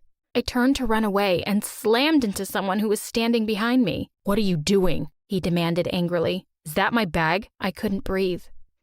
Snake, I managed to whisper. "Snake! Under the bleachers!" Ben looked at me and sighed. I watched him walk behind the snake and grab the empty bag. I begged him to be careful, but he seemed to know what he was doing. He shocked me by lunging forward and grabbing the snake by its head. I had to scream again. The sight of the snake's enormous fangs was just too much. "Stop yelling," Ben said before throwing the snake back into his bag with considerable force. Then he zipped it shut and hung the bag on his back as if it had nothing more than books inside. Ben asked me why I was peeping into his stuff. He asked me if they sent me. I didn't know what he was talking about, and I told him that, but he didn't seem to believe me. He demanded to know if I was searching for his father. Why would I be searching for his father? I showed Ben the note that I had written and explained why I stole his bag. He seemed relieved by seeing the note, and he requested me not to tell anyone about the snake. I told him I wouldn't tell anyone if he could explain to me why in the world he was carrying a snake in his backpack. I demanded to know the truth. Ben said he couldn't speak freely here. He asked me to meet him in the parking lot after school. We would drive to his house. With that, he left me standing there in awe. Had I just gotten the weirdest date ever with Ben? I met Ben in the parking lot after school, and he drove us to his house, which was only a few blocks away from my own. I asked him why we couldn't simply talk outside, but he told me to hold my questions till we were in a secure location. I was getting a bit nervous, but the fact that I was so close to my own house made me feel better. We reached his house and entered the mansion. It was gloomier and older than ours. I asked him where his parents were. He told me his mother passed away when he was young. His father spent all his time in his lab in the basement. Ben took me up to his room and shut the door behind him. Ben told me his room was soundproof, and he was sure it wasn't being bugged. We were alone. I couldn't hold my curiosity anymore. I let all my questions spill out at once. Ben told me that his father was working on an important secret mission. He'd asked Ben's help in this mission, which involved catching some poisonous snakes that lurked around this side of the city. I was horrified to learn that the snake was poisonous. I could have really died. I asked Ben why he was doing something so dangerous for his dad. What mission could be worth this? He refused to tell me. He said he couldn't trust me yet. Ben took the snake in his bag and placed him in a tank in another room. There were a few more snakes in that tank. They were the snakes he'd caught that week. The rest were housed permanently in his dad's lab. Ben said he didn't mind catching them so much. They were interesting creatures to him. He began to tell me more about them, and I couldn't help but listen. This was, hands down, the most interesting boy I'd ever met in my life. He told me the names of the snakes and all about their individual personalities. He said he usually caught the snakes after school. This was crucial work for his father. He was confident that with it, they could change the world. He said this work often made him lonely, though. It was very important to his father that all of this stay hidden, so he had to spend a lot of his time after school by himself. I was the only friend he'd made in years. I offered to help him catch his snakes and keep him company. He asked me if I was insane. Why would I want to help him, a strange guy, catch terrifying creatures? I told him that I was intrigued by him and the work he was doing. I wanted to learn more about snakes, maybe see him catch one. Ben seemed hesitant at first, but he came around quickly. He said he couldn't believe how well I was taking all this. I'd had a crush on Ben for way too long to let a few snakes ruin it. He dropped me home and we agreed to meet the next day.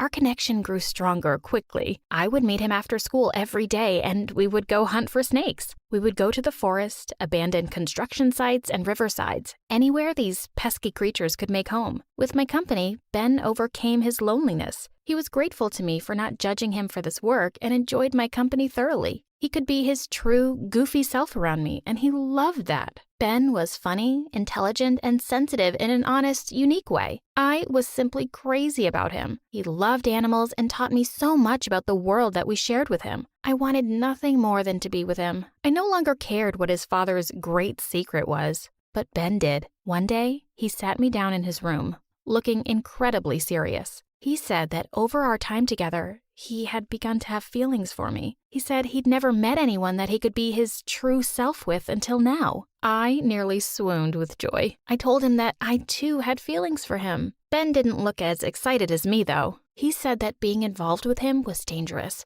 that if I really wanted to be around him, I had a right to know the truth about his father. The whole truth. He trusted that even if I chose to leave, I wouldn't betray his trust. He began to speak, but was interrupted by sounds of heavy footsteps. "Who is this young lady?" came a voice. Ben and I turned to see a man.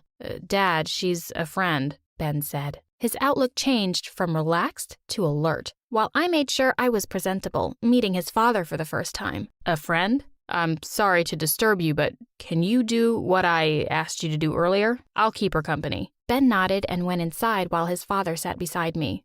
"I am so happy to see him making friends," he said. I nodded my head and smiled. "Yeah, He has been so lonely since his mother passed away. His dad looked so sad. I wanted to tell him that I'd never leave Ben, but maybe it wasn't the time. Oh, he never mentioned his mom. What happened? I asked. She died because she couldn't get treatment in time. Now I devote myself to make sure that the same never happens again, no matter what I have to do, he said, and he got up, wiping tears off of his eyes. It's late. You should go home. I took the hint and got up. That's when Ben came back. He walked me home but kept silent, so I did the talking. Your father is a great man, I said. Your home is here, Ben said. Before I could say something, he pulled me into a hug. It was blissful until I felt him slip something into my hand. Open it when you're alone, he whispered. Before I could open it, he rushed away. Once I was in my room, I opened the note. Ben finally told me the whole story. His father was collecting these snakes in order to manufacture antidotes for their venom. He was making several thousand vials, preparing for a massive outbreak of snake bites in town. His father was the one creating the outbreak. He was going to take all the snakes that they had captured and release them into a very posh, high-income area in our town. I was horrified by this. They were going to release poisonous snakes in an area with people?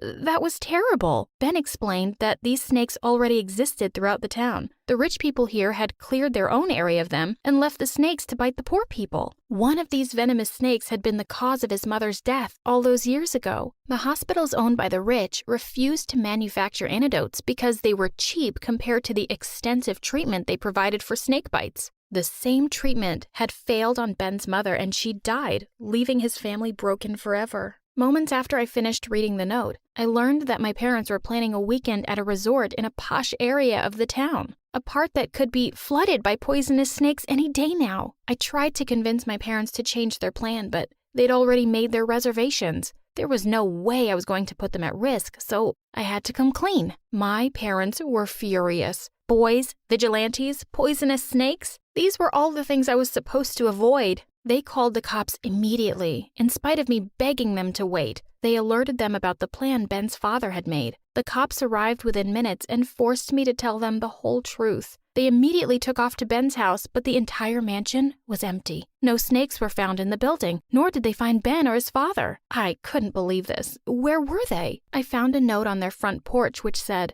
"I know what you did, Elaine. If you cooperate with the cops, I will fill your house with snakes. Ben." Suddenly, I was terrified. Had Ben found out that I'd tipped off the police? How? My head started to spin as I looked at the note. This wasn't Ben's handwriting. I read and reread the note and became certain about one thing. Ben didn't write this note. He may have been brainwashed by his father, but he was not a threatening person. Perhaps his father wrote this. Ben must have told him about me after he kicked me out. After all, I had been so against the plan that he must have gotten scared that I would rat him out, which I did. I immediately alerted the police officer about this, and they put out a search to find Ben and his father. I told the police they should increase security near the posh areas of the town. If Ben's father knew he was going to get caught, he could have decided to implement his plan early. The police thanked us for our help, and we went back home. When my mom, dad, and I entered our living room, we nearly had a stroke. Our living room was full of slithering snakes, countless snakes creeping and crawling all over our furniture. In the center of it all stood Ben's father. He had a gun in his hand. I knew it was him because he looked exactly like Ben, just older and worn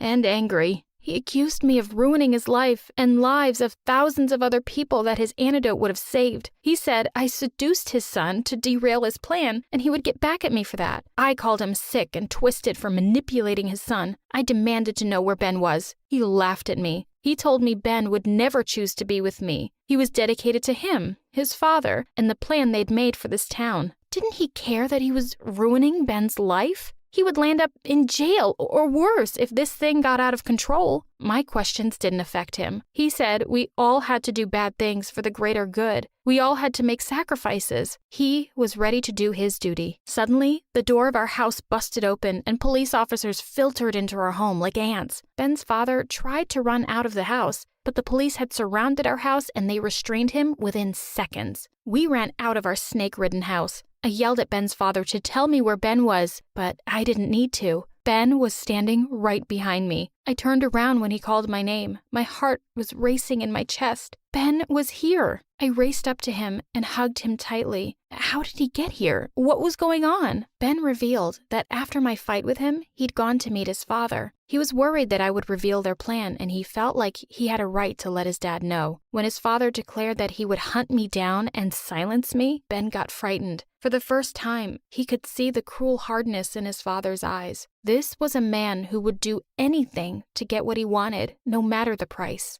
Ben tried to stop his father from coming after me, but he wouldn't listen to reason. He was convinced his son had been deluded by childish feelings. He told Ben he was implementing his plan early and asked him to load the snakes into his truck. He was going to release the snakes and avenge his wife's death. He had gone mad with grief, Ben realized. He just didn't see it before. Any effort to stop him was useless. There was only one thing left for Ben to do. It was to destroy his father himself. It was Ben who'd tipped off the police about his father's attack on our house. He'd revealed everything to them in exchange for immunity from prosecution. He'd saved the lives of my whole family. My family was eternally thankful to Ben, especially my mom. We got Ben to stay with us in our house while his father was in jail. The police charged his father with conspiracy to murder, animal cruelty, and about 10 other smaller crimes. He was sentenced to jail for 10 years. It's always difficult to settle down in a new city, especially when you're a teenager and the only daughter of high-ranking political officials. But little did I know that my life would change forever. I'm Rachel. Growing up, I had everything I ever needed. We moved around different cities a lot and never settled down. When I was 14, we moved yet again. Then followed the same old cycle. I was enrolled in the top school of the new city a month late, thanks to my parents' contacts and influence. The school was full of rich kids who believed they were better than everyone around them. I felt like a stranger around them. I had to behave myself all the time, or I risked ruining the family image. I was used to not having many friends. Their problems seemed so irrelevant. I wasn't interested in any of that. I'd rather talk to someone I could share my feelings with, someone who understood me. I didn't know that this would soon change once I became friends with Amelia. She enrolled in the school 2 months late. It was obvious that her parents were quite influential. I was intrigued, but I knew better than to ask because I didn't know how she would respond. Amelia was beautiful. She was easily the prettiest girl in class. I saw the reaction of the boys the first day she walked into class, and they were practically drooling over her. It was obvious that the popular girls in our class were jealous of her because they were giving her a hard time. They were whispering about her and calling her bad names.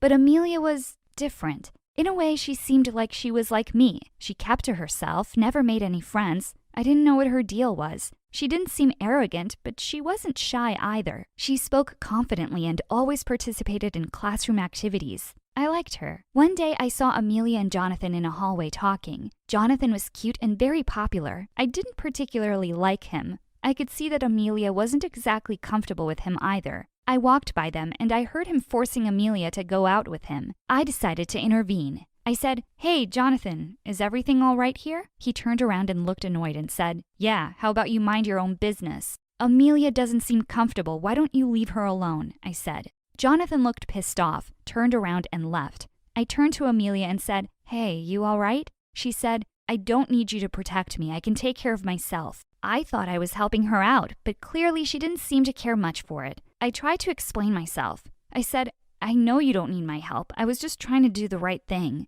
Amelia answered rudely, "Yeah, well, next time save it for someone else. I'll see you around." She walked away. I felt a bit hurt. It just went to show how the people in this school were. I promised myself that I would not interfere in anyone's business again. Almost a year went by and I didn't speak to her at all. We would see each other in the classroom and pretended that we didn't know each other. Things changed when one day, one of the teachers asked everyone to get into pairs for a project. It was a nervous moment for me because I didn't really have any friends. Amelia was the only one left in the class without a partner, and the teacher asked us to pair up. She walked up to my desk and stood there shyly, not saying anything. I knew that we were both thinking about that day the previous year. Amelia said, "Hey." She paused for a moment and said, "Listen, about that day last year, I'm sorry. I didn't mean to be rude to you." I was a bit surprised. I didn't expect her to talk about her feelings so quickly and openly. I said, "It's okay. It was a long time ago." After that, she started opening up to me. She laughed at my jokes. She had the most charming smile, and I found myself adoring her more and more.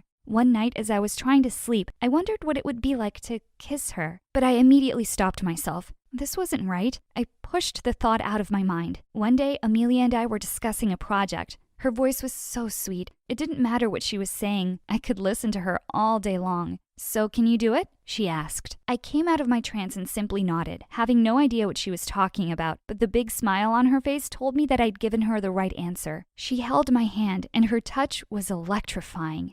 For a few moments, we stared at each other. Then her eyes widened with fear, and she hurried to let go of my hand. "What do we have here?" I saw a random guy come over and stand beside us. "Won't you introduce me to your friend?" he said. Before I could say anything, Amelia cut in. "She's my classmate," she said. Her voice was so cold. "Introduce your classmate to your brother, would you?" The guy stretched out his hand and I shook it. His touch was so stiff and rude. "Mom couldn't reach you," he told Amelia. "So I came to pick you up. Let's go." And so without a hint of resistance, Amelia left with her brother, not even bothering with a last look. I was left speechless and alone. After that day, I decided to keep things professional and suppress the butterflies in my stomach. But then she apologized to me and smiled, and all I could think of was our time together. Amelia and I got closer. The project went on for a month and a half, and by the end, I had started noticing a lot of strange things about her. She was very guarded about her personal space. She would flinch anytime someone touched her. She would never let anyone touch her bag or any of her belongings. Anytime there was a question about her personal life, she would brush it off with an excuse. Me and Amelia had been friends for 2 months now, but I knew absolutely nothing about her.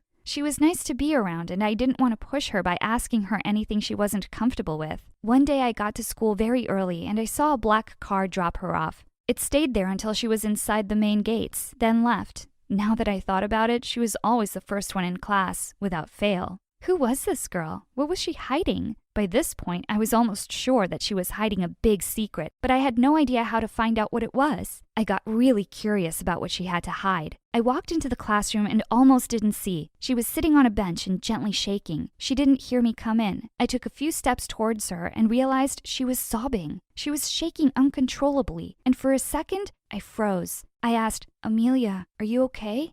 She jumped up from her seat and wiped her face, but she knew that it was too late to make an excuse. I walked up to her and gave her a hug. That was when she completely broke down, and in the middle of sobbing, she told me the most incredible story about her life. Her parents were both members of the Secret Service, and they had forbidden her from getting close to anybody. They used to move around a lot, constantly changing their identities so that nobody could track them. Amelia wasn't even her real name. Her real name was Samantha. She was not allowed to go on nights out or have any friends because her parents had always told her that nobody could be trusted. One time, just before she enrolled in this school, she had been dating a boy, and her parents had found out about him. The boy and his family moved away from the city in less than a week, and Sam came here. I felt sorry for her. What kind of childhood was this? I gave her another hug. I said, "Samantha, don't cry. I understand. I'm here for you." She said, "Please don't call me that. I don't want anyone to know. I hope I can trust you with this, Rachel. I haven't told anybody in my life about this, and if this gets out, my parents will be very angry." I said, "Yes, you can trust me. I will never open my mouth about this." She pulled away from the hug, and I reluctantly let go. She smelled so nice. We were really close.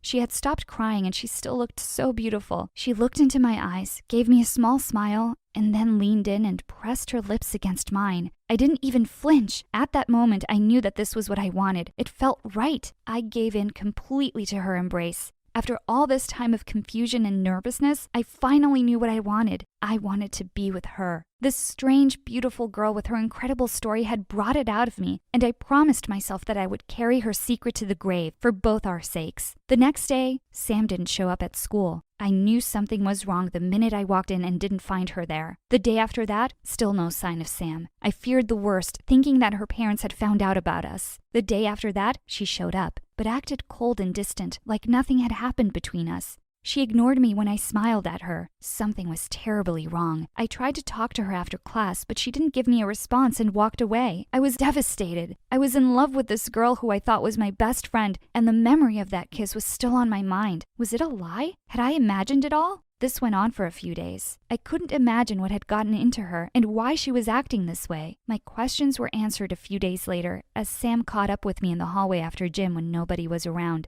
Rachel, she called me. I saw her hurrying towards me, whispering my name urgently. She checked around to see that nobody was looking and pulled me into a corner. I'm sorry about that. I heard one of my mom's assistants talking to the teacher on the phone, and it seemed like they were talking about you. I didn't want them to know anything about you. If they find out about us, it won't end well. I hope you understand, she said. She gave me a swift peck on my lips, whispered, I love you, and rushed off. I couldn't help but smile. It was real. I was even more fortunate that she loved me back. This could be a lasting relationship, but we had a long way to go before we could figure out how we were going to make this work. But for now, it was our little secret. We would steal kisses in the privacy of washrooms and empty classrooms, but nobody, and I mean nobody, could ever know about us. Then something weird happened. Sam asked me to meet up with her, and I kept thinking, date, date, date. I put on my cutest dress and went to meet her. She had told me to meet her at a coffee shop in the farthest corner of the town. It made sense as she was trying to be discreet. I arrived to find her waiting for me, more cheerful than I had ever seen her before. She got up from her seat and hugged me as I approached her.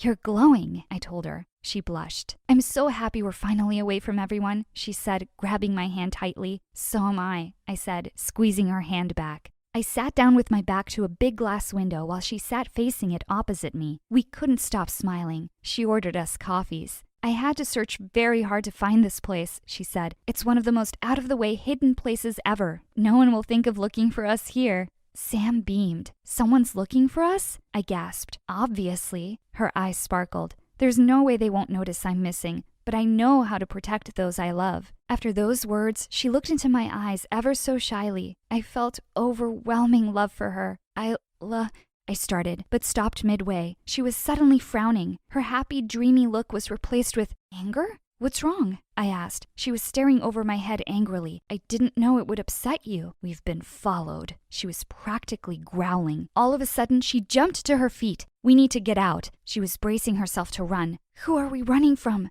I asked in a low whisper. My brother, she yelled. And before I knew what was happening, she had grabbed my hand and we were running. We pushed our way across the cafe, except we were heading deeper into it rather than leaving through the door. There's a secret exit at the back, she yelled back at me. Behind us, I heard the door swing open and footsteps marching in. They were here. We were out the door now and pushing our way through small alleys and back roads. We turned left here and right there. I had no idea where we were or where we were heading. I couldn't hear anyone chasing us anymore, but Sam didn't stop running. He's not really my brother, she said, panting. He's assigned to keep an eye on me. That made sense, but I was getting too dizzy to reply. We need to stop, I panted. Sam stopped abruptly. While I was trying to catch my breath, I saw she was trying to hear if they were still after us. A minute later, she slumped down next to me. We've lost them, she said. I started laughing. I felt no fear. I was with Sam, but she was sitting there with her head in her hands. I don't think he saw your face, she muttered sadly. Why was she sad? We'd gotten away. I was psyched. We could do this. Sure, I'd have to get in shape, but that wasn't anything impossible. I went in for a hug. Maybe this will cheer you up. I was still giddy with the thrill. Her response surprised me. I'm so sorry, she whispered. Then my world went dark. I woke up to the smell of caffeine, sunlight on my cheek, and a hammering pain on the back of my head. I looked around. I knew this place, but what was I doing here? Then I felt something in my hand. A letter. Dear Rachel, it is with a heavy heart that I'm writing this. The past few months have been the most beautiful time of my life, and this is the only time when I've felt that I knew myself. My identity was always caught up in my parents' life, but you made me realize who I am and who I could be. I will always cherish you for that. But for your sake, I have to walk away. We can't keep seeing each other without any consequences. I will keep writing to you whenever I can, but I need to know that this will remain between us. You can't speak about me to anybody. Our presence in each other's lives was beautiful, but it has come to an end. I will always love you, Sam. I read the entire letter over and over. Tears started flowing down my cheeks, but I just couldn't understand why. What was this pain in my chest? And who really was Sam? Some people say that the Brits couldn't start their day without drinking tea. Not me. I don't drink tea, especially when I'm nervous. Like right now. I just wanted to have fun in my old school in London, you know? But when my parents found out that I got detention every week, they decided to send me away to this international high school in Dubai to become disciplined. On my way to the interview, I bumped into a girl who looked exactly like me. She looked like she'd seen a ghost as I picked up our papers on the floor. She quickly took hers and ran away like crazy. The principal finally came out, and I handed him my papers. Mashallah, Mabrok, Habibi. What did he say? The very reason we accepted you is that you also speak Arabic. We have a lot of students here from the Middle East, so it's very helpful. What was he talking about? I didn't know how to speak Arabic. I was about to clear things up when he handed me my transferee handbook before leaving like there was a fire in the building. I looked down the paper and saw one teeny tiny problem. The name written on the top was Layla. That wasn't my name. Apparently, I got my papers mixed up with that girl I bumped into. What should I do now? Hi, my name is Lara, and this is my story of how this little misunderstanding almost ruined me. But before that, please like and subscribe. As soon as I stepped out of the office, a beautiful girl suddenly dragged me to the janitor's closet, and before I could even blink, she started kissing me. On the lips? Excuse me? God, I miss you so much it hurts. I love you, babe. Oh, so now I have a girlfriend? Let's go to our dorms. I have been waiting for this moment. What are we going to do there? Suddenly, her face turned serious. Wait a minute. There's something different about you, Layla. Must be the hair color. Oh, shoot. Layla's hair was black. Well, thank God for hair dyes. New school, new look. Your nose. What happened to your nose? I got a nose job. You look better with it. I like it. Before she could do another inappropriate thing to me, I excused myself to the bathroom, but unfortunately, she came in here too. So, now that you're finally here, when are you going to get rid of Ali? Ali? Who is she? Nice joke, babe. You mean he. Oh, so I have a she and a he now? You're so funny, babe. And she was about to kiss me when I finally said, yeah, of course. Ali! Oh, that boy. Gosh, he is annoying. I hate him to the core. Well, it's not easy to get rid of your future husband who was chosen by your parents, so... My what? Oh, yes, we need a plan. Arranged marriages are the worst. That's my girl. Okay, so I had to act like a girl who had a girlfriend and an already planned husband who she hated. Sounded easy enough. I had to find Layla. I spent the whole day looking for her everywhere, but the girl seemed to be suddenly erased from history, leaving me with no choice. On my first day, I was in my locker with my girlfriend when all the girls went crazy all of a sudden. I turned around and my world stopped when I saw the most handsome boy I have ever seen in my life. And oh boy, he was giving me that heart-stopping smile. Habibi, skip school and hang out with me? I didn't understand a word he said because I was practically drooling. My girlfriend whispered, Babe, what are you doing? You hate him, remember? Huh? So this was Ali? My future husband? Get a grip, Lara. He's Layla's future husband, not yours. Dream on, Ali. I hate you. Mashallah. You look even more beautiful than the last time we saw each other.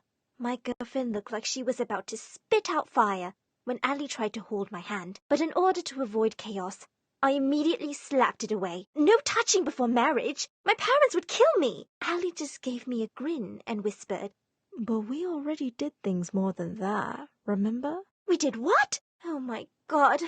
Who was this Layla? It was so difficult to act like I was in love with my supposed girlfriend. I still didn't get a chance to know her name, by the way, and to hate this charming boy. One time, I was in our drama class when I got partnered with Ali. The teacher asked, Who was the first actor in the world? Thespes of Icaria was the first ever to appear on stage as an actor playing a character. Oh, since when did you become this smart? I was always this smart. I was just shy. The play started, and it was so awkward because we had to act like lovers. Girlfriend was nearby and kept giving me death glares. I was literally hugging and kissing the air instead of him. After the play, Ali looked so sad, so I made a note through a paper airplane and flew it towards him. He smiled widely as soon as he read the note and threw me a flying kiss. I swear I almost fainted. The next following days were even crazier. One time, after all our classes, I went straight to our dorm, and girlfriend was already waiting on my bed, looking really excited. I've been waiting for you. Let's play a game. What game? She suddenly took out a chessboard. She looked horrified when I checkmated her in 3 moves. How did you become an expert in just a month? Practice makes perfect, babe. Oh, I think I have fallen in love with you more. She jumped onto me and was about to kiss me again when the door suddenly barged open and poured in Allie. Girlfriend immediately pretended to braid my hair. Marlish, I forgot to knock. I'm just wondering if Layla is free? No, can't you see we're having a girly time here? I got totally disappointed when Allie left. Poor boy. That guy is getting weird. He literally told your parents that you're not his type, but he's extra sweet to you nowadays. So, Allie also hated Layla? Oh, babe, you're just overthinking. Come on, let's sleep already. I couldn't sleep. I'm having nightmares lately. Can we share beds tonight? Why not? You're my girlfriend. She immediately jumped next to me, and I swear I wasn't able to sleep that night. She thought my tiny body was a giant teddy bear, and she was literally breathing next to my face. One night, I received a message from Allie. It seemed like an emergency, so I sneaked out to the rooftop, only to see him standing on the ledge. Come, I will show you the world, my Layla. You have a magic carpet? An upgraded one. I was stunned when a helicopter appeared from behind him. He offered me his hand, but I still chose to not touch him, just in case girlfriend was watching.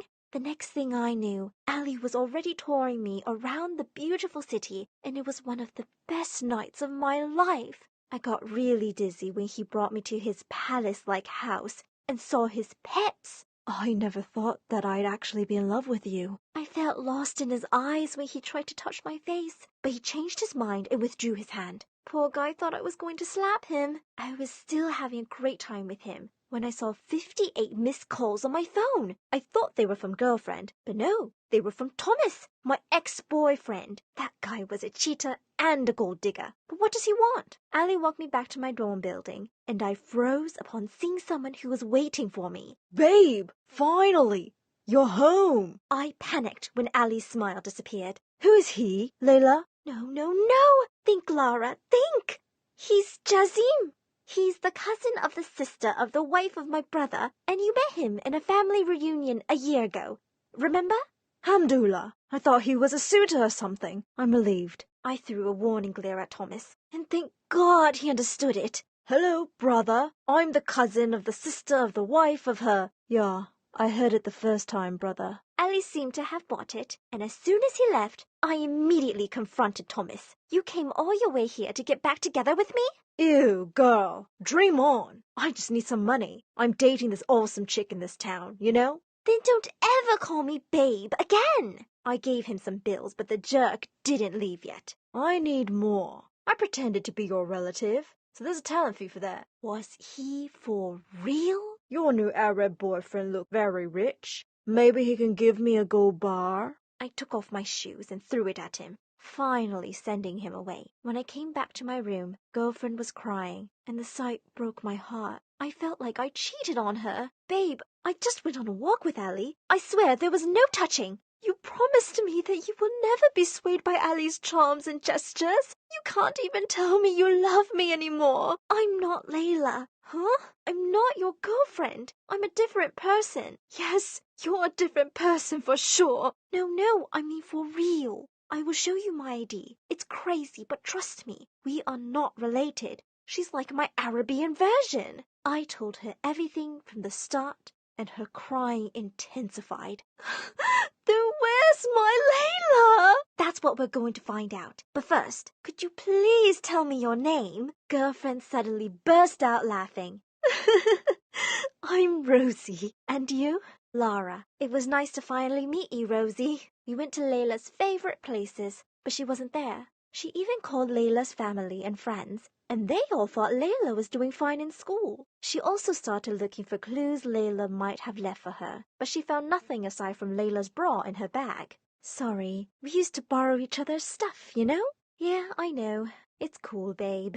She told me to continue my act until we found Layla. Everything seemed fine until the homecoming dance. Me and Rosie spent the night together, and Allie was just looking at us like a sad little puppy in one corner. I felt really bad. Suddenly, a familiar voice talked to the mic on stage. Laura, babe, where are you? I need you! Oh my God! What was he doing? I was about to escape when he called out my name. There you are! Why does he keep on calling you babe? I thought he was a relative. Thomas walked up to us and answered Allie. Sorry, dude. I'm actually her boyfriend. No! He's my ex! What do you want, Thomas? Everyone was watching us, and I swear I wanted to cry from the embarrassment. That chick dumped me, and my money's not enough to go home. You have extra cash? Oh my God! Leave me alone, Thomas! Allie suddenly called his bodyguards and told them to bring Thomas back to London using his private jet. Don't ever come back and mess with her again. Whatever. Allie turned to me with a furious look on his face. He just called you Laura. Who really are you, woman? I guess my act was finally over. Suddenly, everyone gasped as they turned to someone who just showed up. It was the real Layla. Now there were two of us. I'm the real Layla, and that girl's Lara. We unintentionally switched places because our papers got mixed up. So she was also here the whole time pretending to be me? I'm so confused right now. Layla walked up to Rosie and held her hand. I'm sorry, Allie, but I have finally decided. I'm in love with Rosie. We have been together for 3 years now. You can tell my family if you want. I'm ready for the consequences. So, you're into girls. It's fine. I didn't love you anyway. Allie walked up to me and gave me a loving look. Until this woman took your place. I think I just fainted inside. Go get him, babe. It's nice to meet you, Lara. Will you be my date tonight? I mean, will you be my future wife instead? Allie, it's too early, isn't it? We're only 17. The boy looked like he was about to cry, but I'm not complaining. He suddenly smiled like a happy schoolboy. So, can I touch you now? His question made me laugh out so loud. Oh, come here, sweetheart.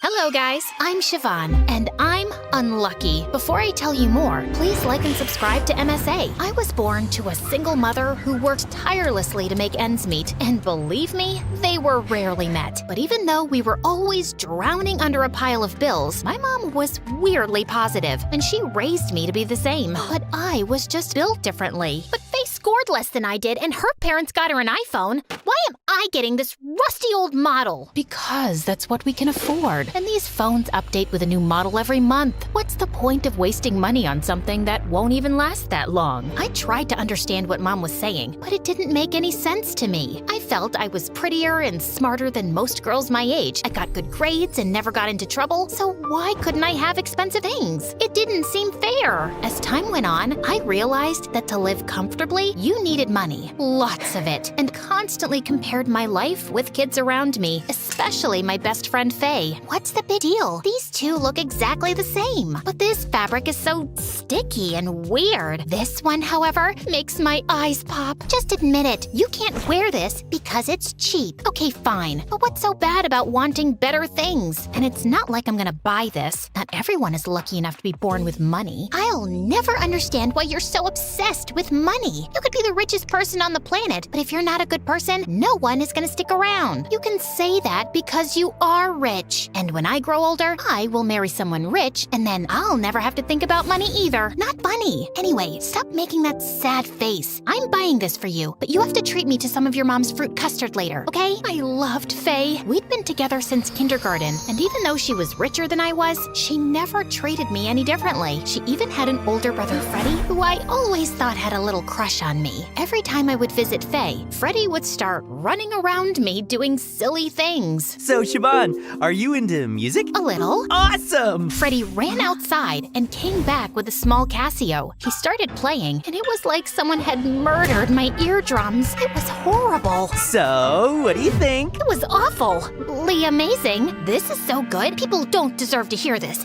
I mean, it's so good, it won't be fair to other musical genres, right? You should keep this beautiful talent hidden. You know what I mean? I guess. So, yeah, Freddie was a bit slow, but he was sweet, and when he asked me out for prom, I couldn't break his heart. He was Faye's brother, and she'd always been so nice to me. This was the least I could do, but prom was right around the corner, and I had nothing to wear. I asked Mom to get me a new dress, but as always, we were out of money. So she offered to give me her old dress. The sleeves are so old, and the train's full of stains. Can we just buy a new one, please? You already know my answer. But it's prom. Everyone will be dressed in beautiful gowns and dresses. I don't want to stand out like a sore thumb in this ugly gown. The hurt look on my mom's face instantly made me regret my words. But before I could apologize, she got on a phone call and left. I wanted to do something nice for her, so I used up all my money to get her a bouquet and even bought myself a new prom dress. On the night of the prom, I looked like a total vision, and when Freddie came to pick me up, he was blown away. He couldn't stop complimenting me, and we were on the dance floor when he took a gold bracelet out of his pocket. I saw this, and I was instantly reminded of you. Freddie, it's beautiful, but I can't accept it. Why not? I even got it engraved for you. I've always thought you and I have had a connection. In fact, there's something I want. Did you hear that? What? Someone's calling my name. I'll be right back. But And I just ran away before Freddie could say another word. I knew he was gonna confess his feelings for me, and I had no plans of saying yes. I was catching my breath next to the washroom when this guy from my class, Hank, approached me. Hey there, pretty face. What are you doing standing alone like this? Waiting for my date, actually. You mean the guy you were dancing with? I saw you two, and trust me, there was no spark. You deserve someone who knows how to treat you well. Someone like me. So what do you say we ditch this dumb prom and go somewhere better? I thought about it. I couldn't go back to Freddie after blowing up his proposal in his face, so I dropped him a text saying I wasn't feeling well and left with Hank. He took me to this mad party at some mansion outside the city, and it really helped me take my mind off things. I thought I'd talk to Faye the next morning, but when I got back home, I saw her sitting on the porch. Faye, I can explain. Explain what? That you ditched my brother for that shady Hank? Freddie and I saw you leave with him, so don't you dare lie to me. Yes, I went with Hank, but Freddie was about to confess his feelings for me, and I panicked. He caught me off guard. Oh, please. You've always known that Freddie likes you. You ditched him because Hank is richer than us, right? That's what you really think? What else am I supposed to think? You've always been immature and materialistic, but at least you had a good heart. But tonight, you just crossed a whole new line. Don't you ever talk to me again. Faye, please. But Faye was already on her way out. Over the next few days, I dropped her a million texts, but she never responded. A week later, during graduation, when I tried talking to her, she totally shut me down. I get that she was upset, but she made me the bad guy for not loving someone the way they love me, and that wasn't fair. So as much as I missed Faye, I decided to take a step back, and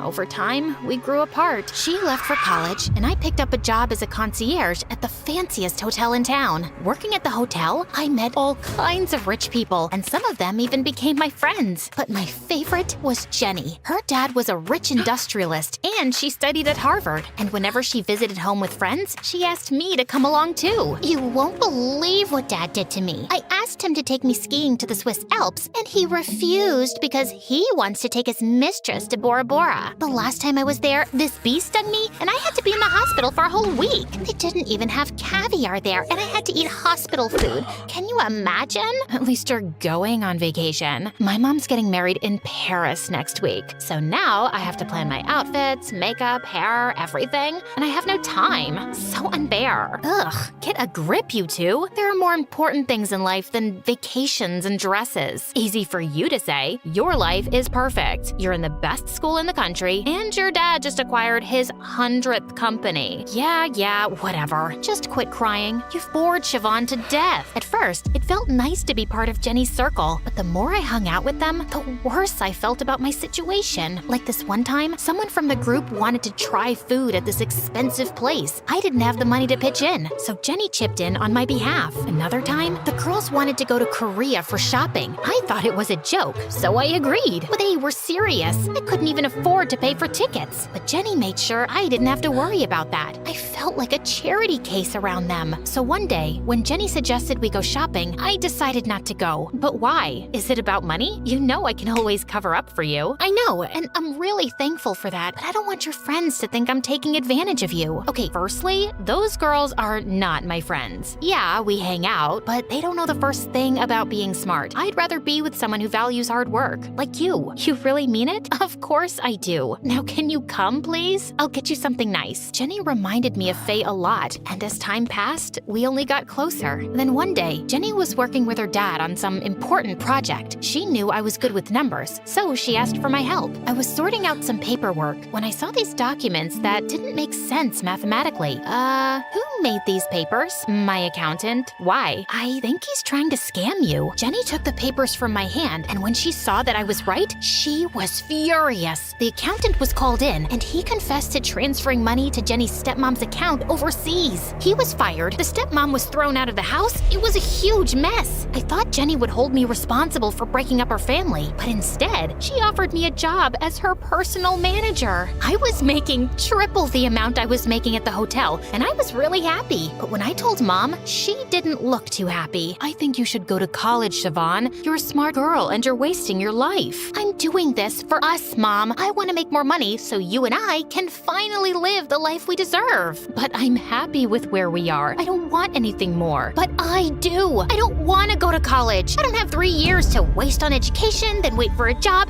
and then wait to finally get rich. I want to get rich now. Money isn't everything, Siobhan. When will you realize that? Mom tried her best to persuade me, but my mind was set, and a week later, I started my new job. Working with Jenny was like a dream come true. She was constantly getting invited to global events, and I got to travel the world with her. Soon after, Jenny joined her dad full-time and gave me an office right next to hers. Life was finally getting better, until one day, I was in my office when this cute millionaire, Carl, knocked on my door asking for Jenny. She wasn't around, so I asked him to wait in my office. We got talking, and he ended up inviting me to this fundraiser, but I had nothing to wear, so I begged Jenny to help me, and she gave me the keys to her closet. I was trying on a dress when my eyes fell on this gorgeous diamond necklace. I tried it on, and I'd never looked so pretty in my entire life. I really wanted to wear it, but I wasn't sure if Jenny would be okay with it. Since she wouldn't be back until the next morning, I figured I could just put it back before she found out. I really wanted to make a good impression on Carl, so I gave in to my temptation and wore the necklace. That evening, I outshone everyone. Even Carl couldn't resist showing me off. I was pretty sure he was gonna ask me out on a second date until I heard him talking to his friends. So, who's the new catch? She looks expensive. She's just a secretary. I actually want to get to know her boss, Jenny.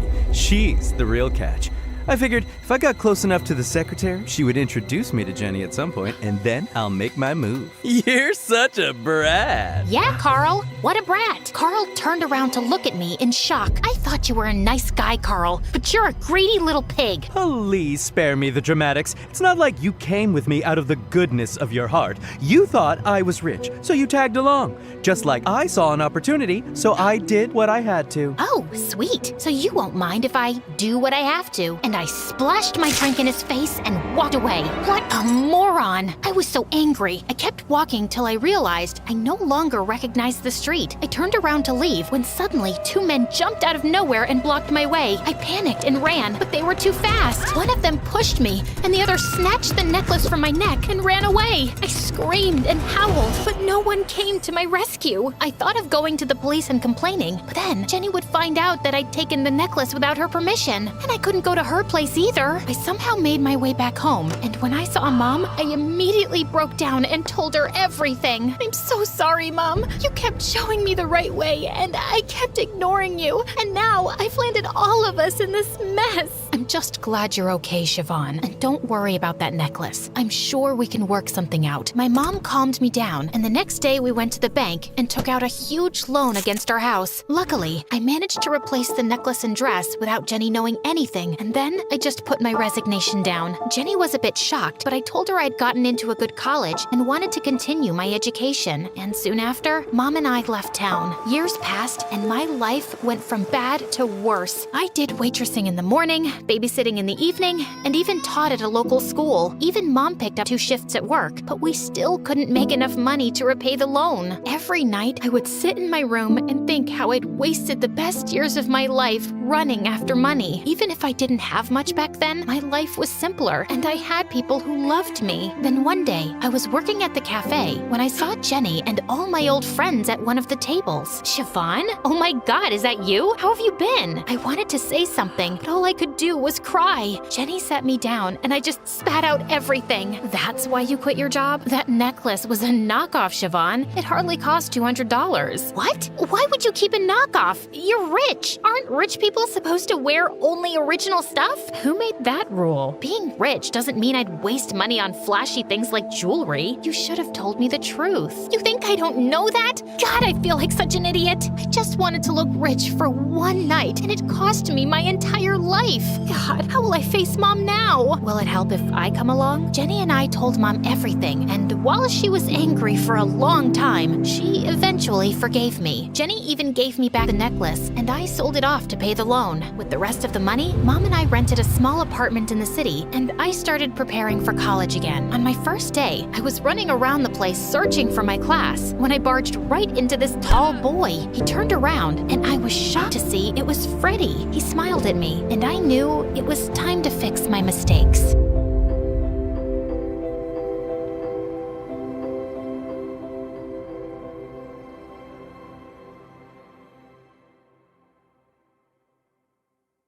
Hi friends, my name is Anya, and I was born to super rich parents. Growing up, I had every luxury, but what I really wanted was my parents' time. You see, they were self-made billionaires, and for that, they worked their butts off. Every time I'd ask them to go on a holiday, they'd be so busy. Darling, Mama has to go to a conference tomorrow.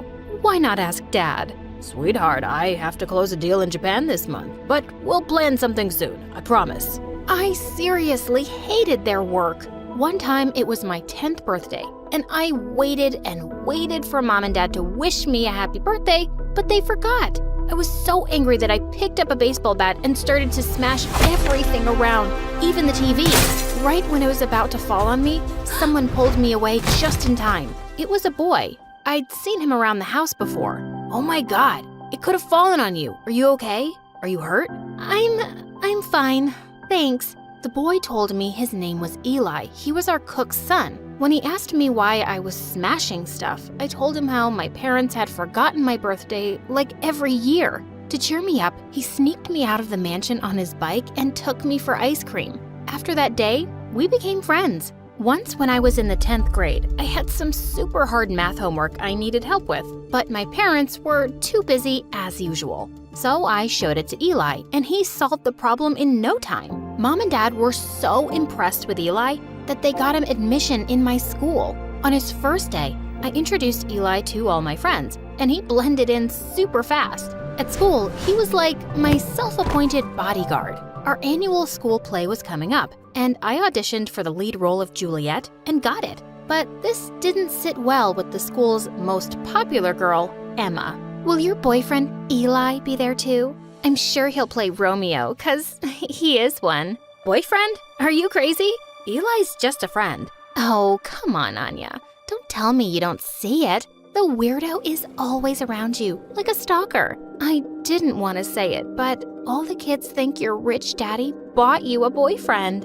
What the what? I was about to tell Emma to shut up when Eli came running with a water bottle for me. Anya, you were terrific. I couldn't take my eyes off you. I know you'll get the part. Yeah, whatever. You don't have to be so dramatic about it, Eli. I didn't want to hurt Eli, but I felt so uncomfortable because of what Emma had said. Is that what everyone thought? A few days later, a boy, Sean, asked me out, and I wanted to say no, but I saw Eli coming my way with Emma right behind him. So I panicked and said yes and kissed the boy on the cheek, and Eli looked super pissed. I tried my best to avoid Eli and even skipped classes because of him. One day I was in the library, and Eli came out of nowhere and sat next to me, saying he wanted to talk, but since I didn't, I walked away. And that's when Emma said, "You're too ugly to have a boy dying to talk to you. I don't know what he sees in you." You stupid girl. Not everyone is like you, drooling over boys. Some people have class. Ever heard of it? I was so angry at Emma that I pushed her, but suddenly she crashed right into a bookshelf. And then one by one, all of the bookshelves crashed The entire library was destroyed. And when the librarian came fuming, Emma put the blame on me. She was acting mad and pushed me so hard into the bookshelf. OMG, I was so scared. I thought I'd die today. I started to panic.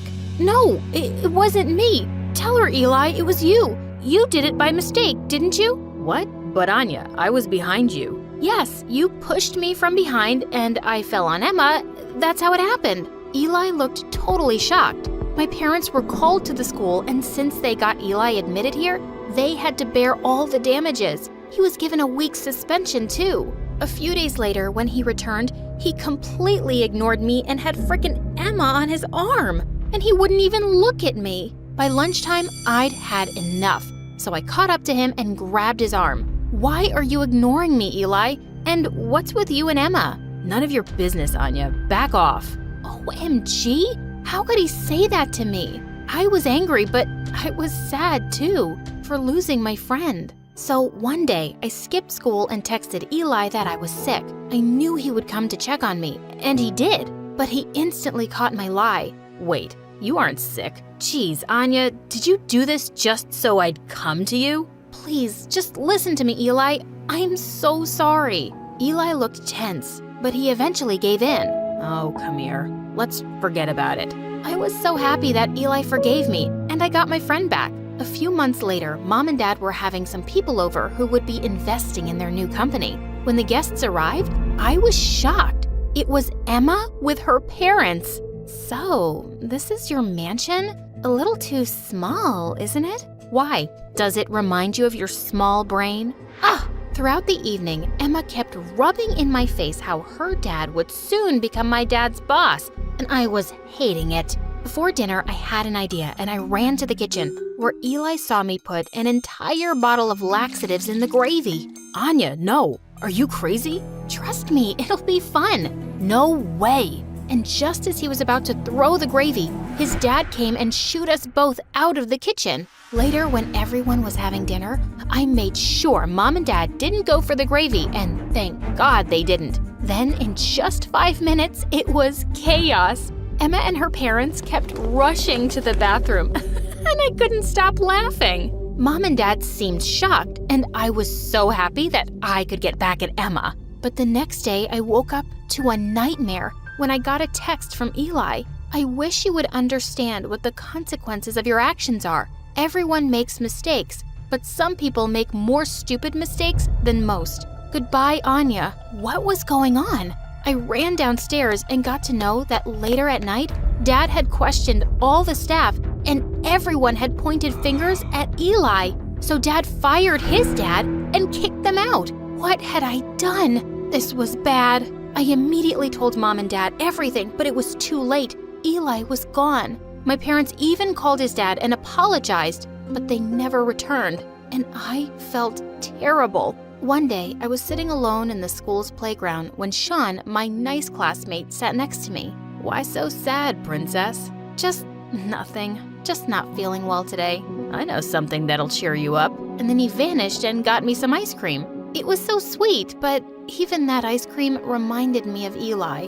It had been almost 6 months since Eli had left, and to get my mind off of him, I started volunteering at a soup kitchen where Sean also worked. It made me realize I really acted like a spoiled brat at times. Then a week later, he invited me out, and I was super surprised that he remembered my birthday. Happy birthday, princess. After we cut the cake, I was eating it like a pig, but he kept staring at me with glittery eyes, and suddenly he inched close. You've got some cake on your... Where?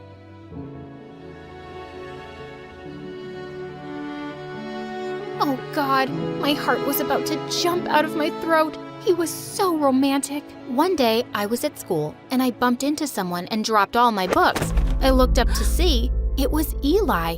I was so happy to see him, but he glared at me and left me there. And soon enough, I discovered Eli had changed, and now his life's mission seemed to mock me all the time. One day, we were in math class, and the teacher asked me to come and solve the sum on the board. Oh wow, looks like my math tutoring paid off. Finally, something entered into that thick brain of yours. Yeah? I've had a better tutor than you.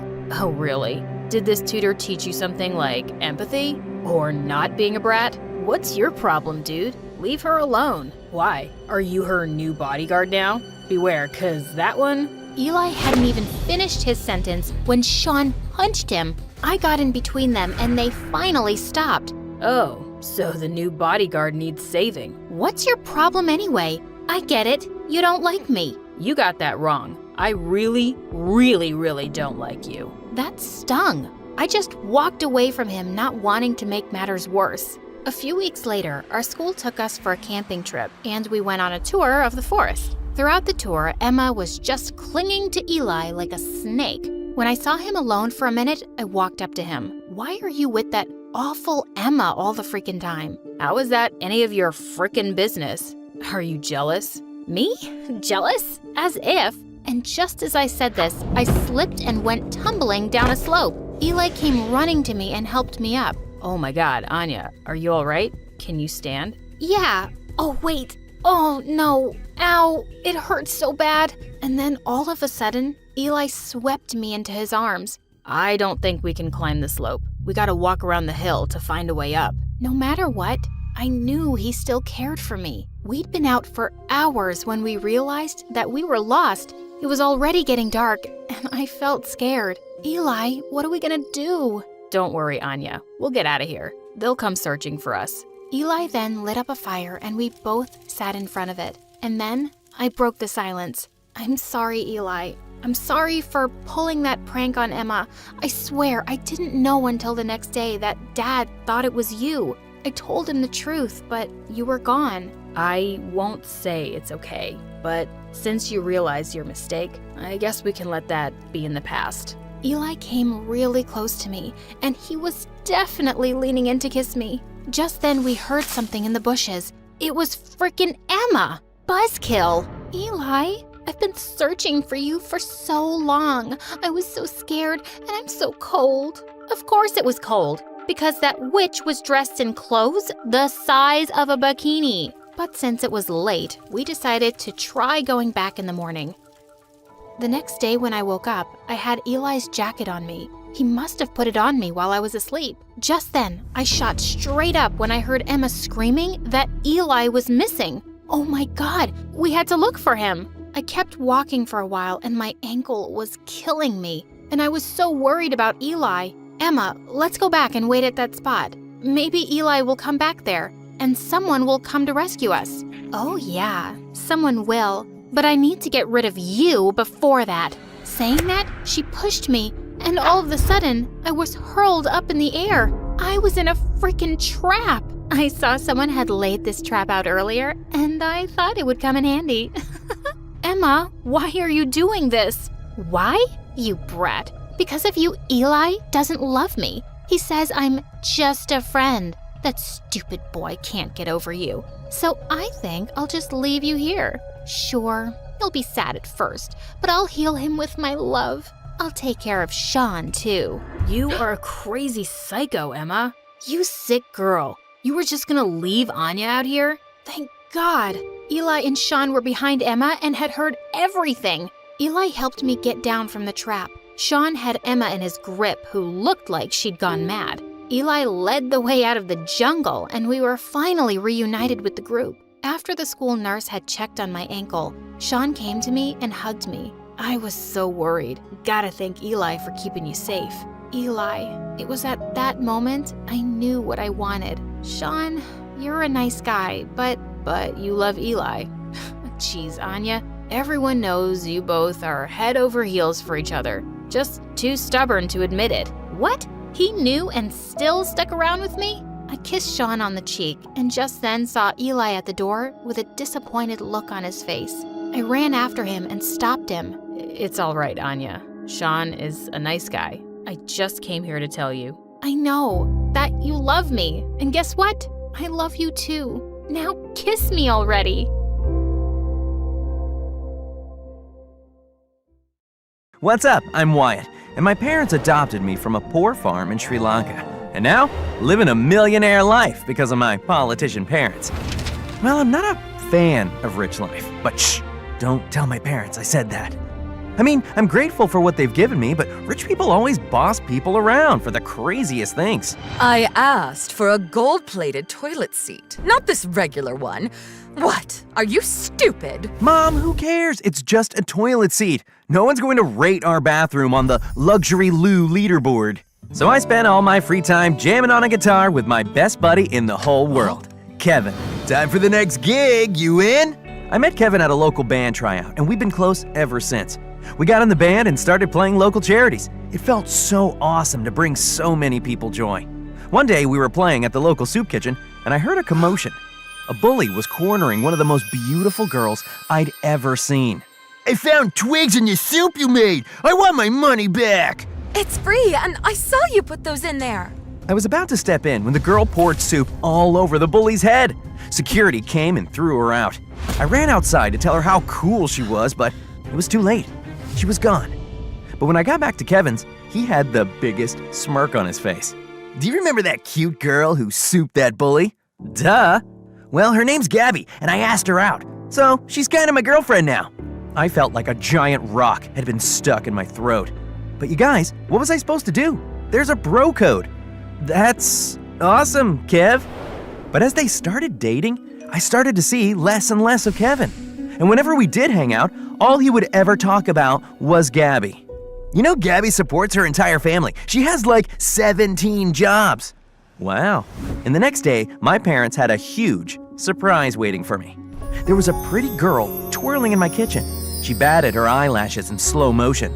Honestly, it was a little ridiculous. Hello, I'm Olivia. I'm Wyatt, and why are you here? Well, son, it's your 18th birthday, and your present is Olivia. She's gonna be your wife. My what? Did you really think we'd leave your matchmaking up to fate? But your mother and I were in an arranged marriage. Look how happy we are. I was definitely not convinced. Olivia's living with us until the wedding. You'll have plenty of time to get to know her. I tried it first for my parents' sake, but everything about Olivia rubbed me the wrong way. Every time she opened her mouth, I felt like some brain cells had died. One time, we went on her family's yacht for a week and sailed past the farm where I was born. Ew, I could never be that poor. How sad and pathetic. That really made me want to throw her overboard. Wyatt, remember, you're a gentleman.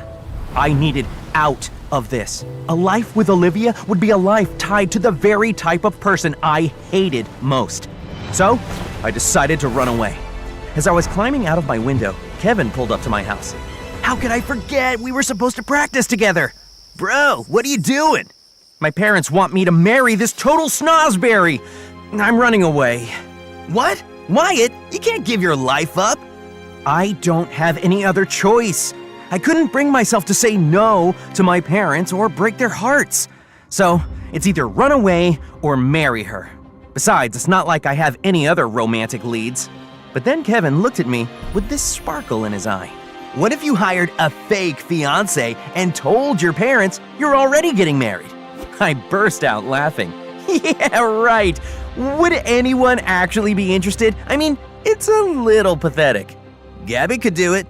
You mean your girlfriend? Yeah, she's desperate for money. Let me ask. And then he started texting her. Wait, Kevin, isn't that weird? She's your girlfriend.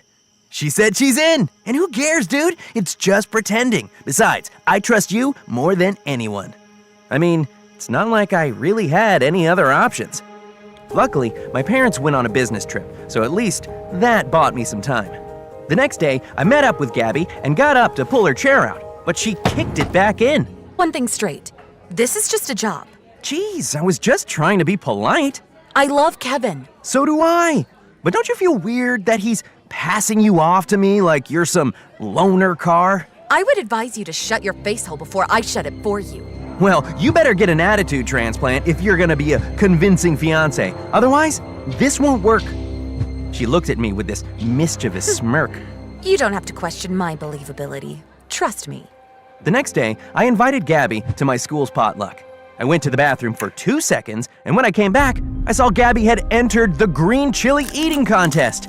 As Gabby shoveled chilies down her throat, She glared at me with cold hatred. And then, to my shock, she told everyone. My fiance holds the green chili eating world record. Before I knew it, tears were streaming from our eyes as we ate chili after chili. Remind me to bathe in milk later. After Gabby won, I dragged her away from everyone. What are you doing? Just having some fun with my fiance. I'm gonna be in the bathroom for a week straight now because of you. But if that's what you want, I'll give it to you and eat until you're happy. No, stop! Suddenly, Olivia appeared out of nowhere.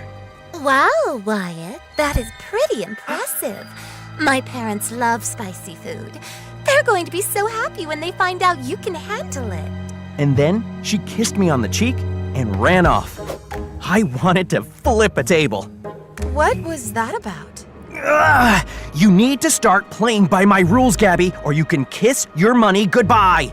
I do one thing you don't like and this is how you act? You're exactly who I thought you were. You're a rich, arrogant jerk. I walked outside to blow off steam, literally. But I realized I got why she thought I was that way. I mean, rich people, they're the worst. I had to show her that I wasn't like that. I went back inside, but Gabby was nowhere to be found. I started to get worried, so I called Kevin. Did you seriously lose my girlfriend, dude? I'm on my way. Then I heard someone crying in the girls' bathroom. I took a chance. Gabby? It's Wyatt. I wanted to apologize. She unlocked the door, but when she opened it, I was shocked to see Gabby was covered in Jell-O. What happened? That girl who kissed you on the cheek threw a whole Jell-O cake in my face. Olivia. So maybe she was starting to get the message. I was almost a little excited when... I look like a sea monster. Here, let me help. I washed Gabby's hair in the sink and gave her my sweatshirt so she'd have clean clothes. Why are you being so nice to me? Because this is all my fault. Olivia attacked you because of me. And then I told her everything about the arranged marriage and Olivia. I'm sorry, Gabby, for all of this. This was stupid. No, it's not. I was wrong about you. Just give me one more chance. I'll be the perfect fake fiancé. And then she hugged me so tight that my heart started beating fast. But just then, the door swung open and... What do you think you're doing? Kevin, it's not what it looks like. Wait in the car, Gabby. Kevin! Now! I didn't like the way he was talking to her. He was acting so... controlling. Kevin came for me, his nostrils literally flaring. What gives, man? She's still my girlfriend. Whoa, dude, relax. This was your idea. Gabby and I are just... Stop, man. I see the way you look at her. What? No! The bro code. I would never... Whatever. Just finish this up ASAP. I can't believe he was really gonna let a girl get between us after all we'd been through. The next day, I woke up and was surprised to see Gabby sitting at the edge of my bed. I have a surprise for you. Then she put a blindfold around me and put me in the driver's seat. I had no idea what was going on, but I've always been a sucker for surprises. And the next thing I knew, we were in the mountains. We climbed the whole thing, but what shocked me is that the longer we hiked, the more I actually started to love it. For the first time, I could drop everything, and I could just be me. We took a picture together at the top, and Gabby put her arms around me. I blushed so hard. Uh-oh. Maybe Kevin was right. Maybe I was starting to catch feelings for Gabby. And it was magical. Doesn't this feel like a scene from a movie, Wyatt? Yeah, these paths are just like finding a YouTube channel unexpectedly. And you're just pulled to hit subscribe and like. You never know what stories you'll get next, but it's sure to make your day. So, you're saying that our lives are a YouTube channel now? Maybe. Because if it were, then people would subscribe to see if we soar or crash. You heard it. Want to know what's next? So hit like and subscribe. And when I got home that night, Olivia was waiting for me. You better be free tomorrow night. Hello to you too. My parents are coming for dinner to meet you. Our wedding's happening, Wyatt. Can you believe it? I called Gabby immediately. Why don't I just come to the dinner and they can see for themselves that you're taken? Gosh, women are smart. If anything had a shot, it was that. The next day, Gabby arrived at my house. She looked incredible. You look beautiful. Thanks. Too bad tonight's our last night doing this. It's actually been fun. But before I could confess my true feelings, Kevin stepped out from behind her. I thought you may need a little chaperoning to make sure you don't fail miserably, Wyatt. Thanks for the vote of confidence. When we got inside, Olivia and her parents were already there. It was now or never. I said for you to come.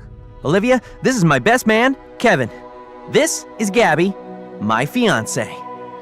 I wished I could bottle the look of disgust on Olivia's face for the rest of eternity. I was waiting for her to explode, but she simply said, Okay then, prove it.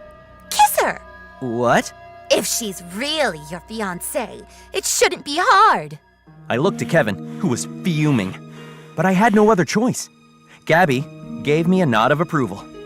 I leaned in and kissed her, and the world seemed to stop. Crash! We broke the kiss and swirled around to see that Kevin had just smashed a vase and stormed off. Kevin, wait! What happened to the bro code? What was I supposed to do? You're the one who told me to do this. I never said to kiss her. Gabby is my girlfriend. You crossed a line. Uh-huh. I knew you were lying. Kevin and I both turned to see that Olivia, her parents, and Gabby had followed us and overheard everything. Nice try, Wyatt. But I knew you'd never date low-life trash like Gabby. You're marrying me whether you like it or not. Can you really blame him for wanting to leave? You've got the ugliest personality ever. This was getting out of hand. They were literally pulling each other's hair. So I stepped in the middle of them. Girls! Gabby, stop! And she felt bad the way I screamed, so she dashed away. Things couldn't end like this between us, though. Her family was struggling, and I had to do what was right. So I followed her. Gabby, wait! Take this. I wrote her a check for $3 million. Wyatt, you shouldn't have to do this. Any of this. Just be honest with your parents about Olivia. Maybe they'll understand. She was right, but I was still afraid of disappointing my folks. Just take the money. Now you can take care of your family. What? But she just stared at me blankly. That's why you took the job. No, I took the job for Kevin. I agreed to do it and give the money to his sick mom. What? But Kevin's mom isn't sick. Last week she ran the marathon. Just then, we saw Kevin with Olivia, of all people, showing her my cars like they were his own. He even had his arm around her. Kevin, you lied to us? All this time, you wanted my money for yourself. Kevin turned around with an evil look in his eyes. You don't even do anything with it. I deserve to have a little. Come on, Gabby, let's go. I'm not going anywhere with you. You lied to me too. We're over. Are you happy now, Wyatt? You've ruined my life. Don't be so dramatic, Kevin. Consider our friendship over. And then he got in his car, actually my car, and rode off. I didn't even care. He was never a true friend to begin with if he was only after my money. Gabby called a cab, but there was really nothing to say except, I'm sorry for how this all turned out. Me too. I wanted to kiss her so badly, but before I even got the chance, Olivia had a tentacle around me. I guess that was that. My parents came back and I went along with wedding planning, but I felt like a total ghost. I droned out Olivia's nonstop talking with thoughts of Gabby. I should have told her how I felt. I even texted her on the day of the wedding, telling her that it was happening. Maybe in hopes she'd want to pull a big romantic gesture. But when the time came and Olivia was walking down the aisle, Gabby was nowhere to be found. The priest started officiating when I heard a familiar voice call out, "Stop the wedding!" Everyone turned and gasped. To my shock, it was Kevin. Kevin, what are you doing here? Olivia, I love you. Let's run away from here. You want me to confess it in front of the whole world? So here I am. What? But then Olivia ran over to Kevin and started kissing him. I guess there was a lot more to that casual arm around her that night at dinner. The wedding's off! As they ran away together, I couldn't help but laugh. And then I was in for the shock of the century when my parents came up to me. Son, I'm sorry we forced this upon you. We never should have. We were wrong. Olivia is clearly not good enough for you. We made a mistake with her and just want you to be happy. From now on, we've agreed, you choose who you love. And they hugged me tightly and went to the guests. What just happened? It looks like someone just got there happily ever after. I turned around, shocked, to see the priest removed his beard and hat. It was Gabby! You seriously thought I'd miss watching this train wreck? Gabby! I'm so sorry. Look, I know this sounds crazy, but although we were just pretending, I actually fell in love with you. I know, silly. Why else do you think I'm here? I feel the same way. How did I have no idea that was you? I told you not to doubt my believability.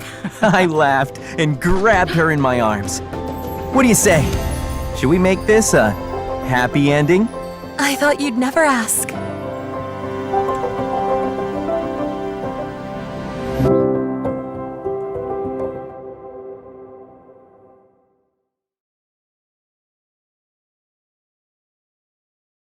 Hi, my name is Anna, and I'm from Sweden. Please like and subscribe. I used to live with my mom and my 5 other siblings in an age-old house that looked haunted. And my mom is no less than a witch. Where the heck is everyone? This house is a mess. I'm out for like 30 minutes and you turn it into a pigsty. Well, having 6 kids was no joke, but I was the oldest one, and when anything bad happened, it was all on me. My diamond ring is missing. Who took it? Everyone pointed at me like I was some thief. No, Mom, I didn't even see it. Oh, so now you're blind? No, I just didn't see it. And since when are we so rich that we have diamonds? You don't even have a job.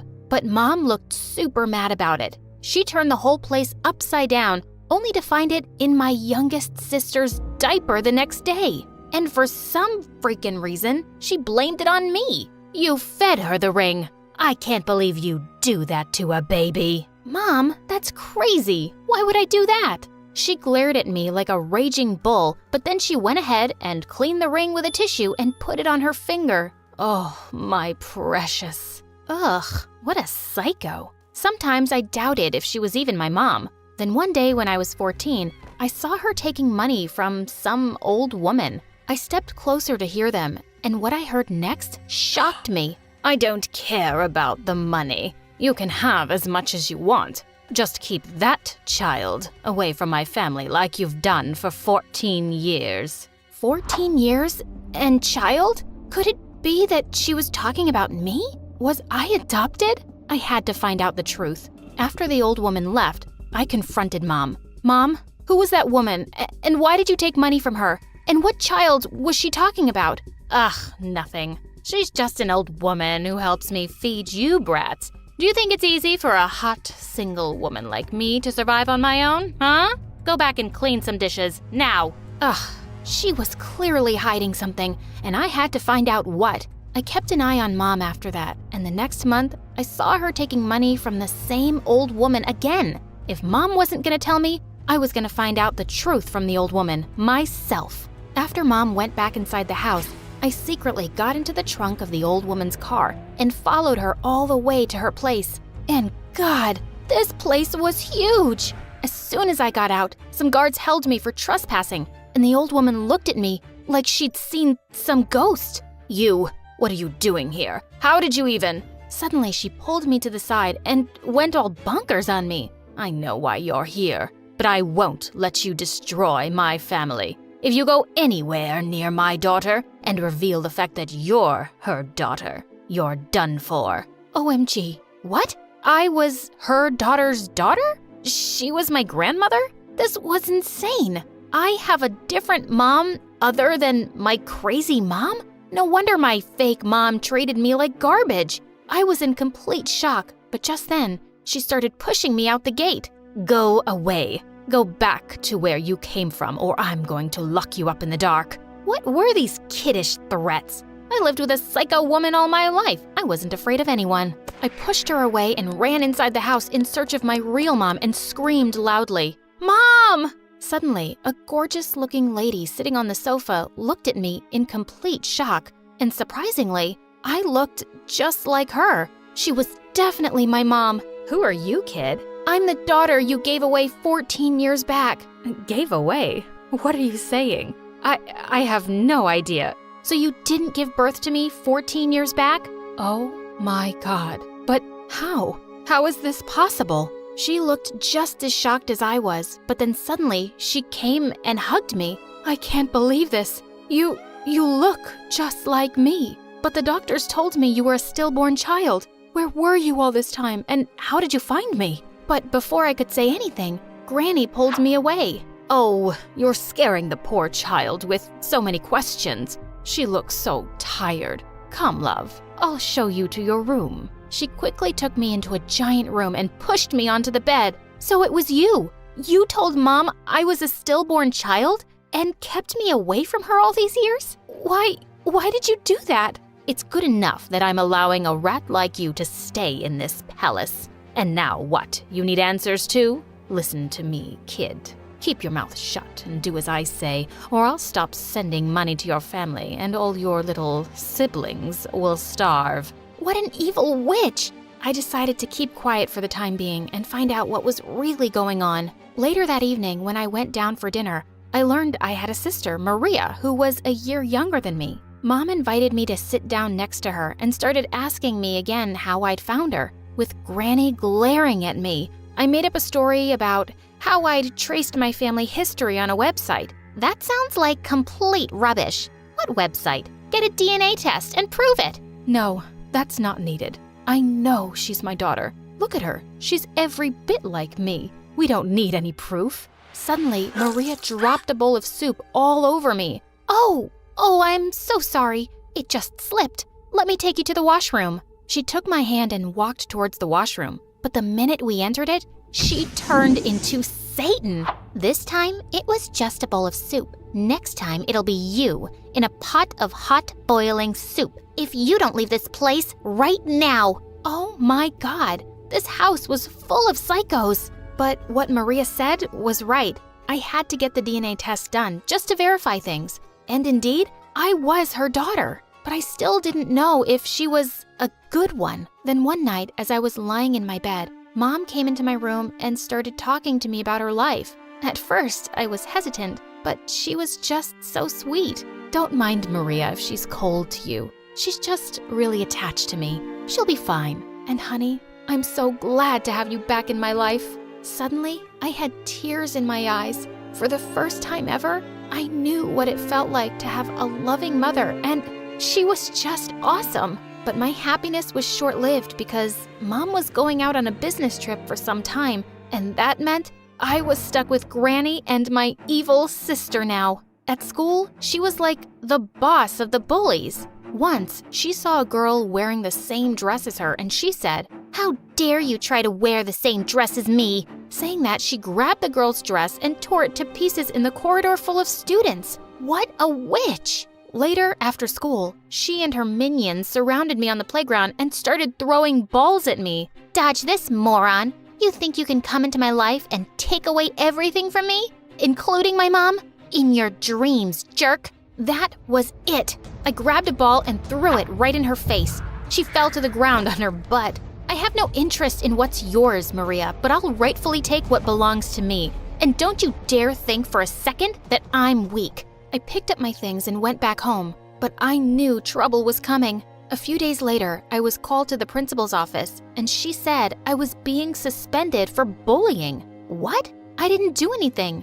I don't even know anyone here yet. Why would I bully anyone? And that's when Maria came into her office looking like a mummy.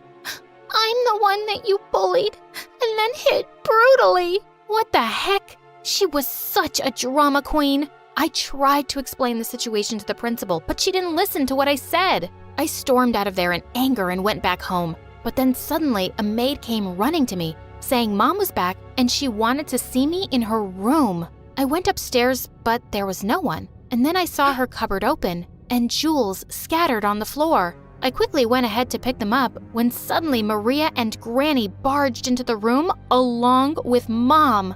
I knew it. You're no more than a lowlife thief who wants to steal all our riches. Now you're gonna serve in jail, Anna. What? Are you crazy? I was just picking them up to steal them and then sell them.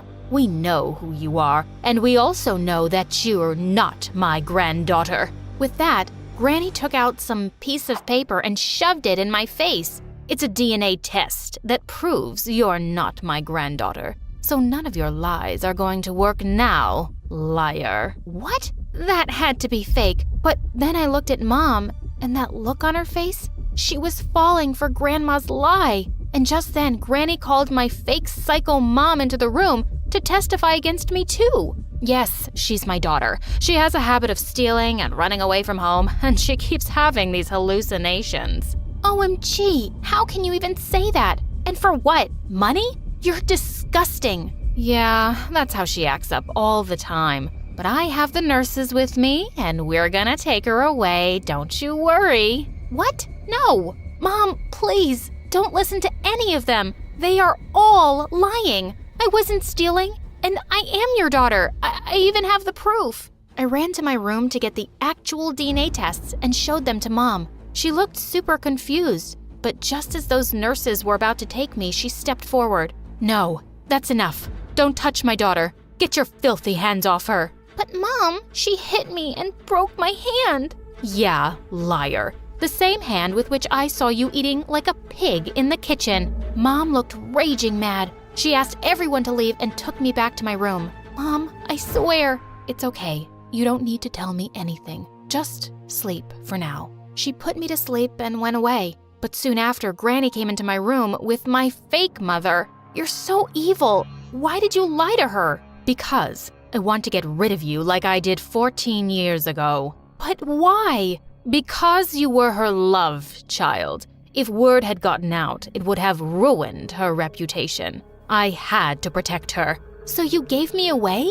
Your own grandchild? Grandchild, you're just a filthy rat. Enough. I can't believe you'd do that, Mom. How could you? But I didn't No, stop lying. Stop saying that you do things for me. You kept my own child away from me for all these years and let me think that she was dead? You're mean and evil, and you do everything for your own sake, Mom. Just get out. Get out of my house right now. Mom threw Grandma out of the house and gave my fake mom away to the police for lying and keeping me away from my mother all those years. Oh, honey, are you okay? I'm fine, Mom, and I'm so glad you believe me. Of course, honey. I lost you once, and I can't let that happen again. And I'm sorry you had to go through all that, but I promise I'll make it up to you. And I will always love you. I love you too, Mom.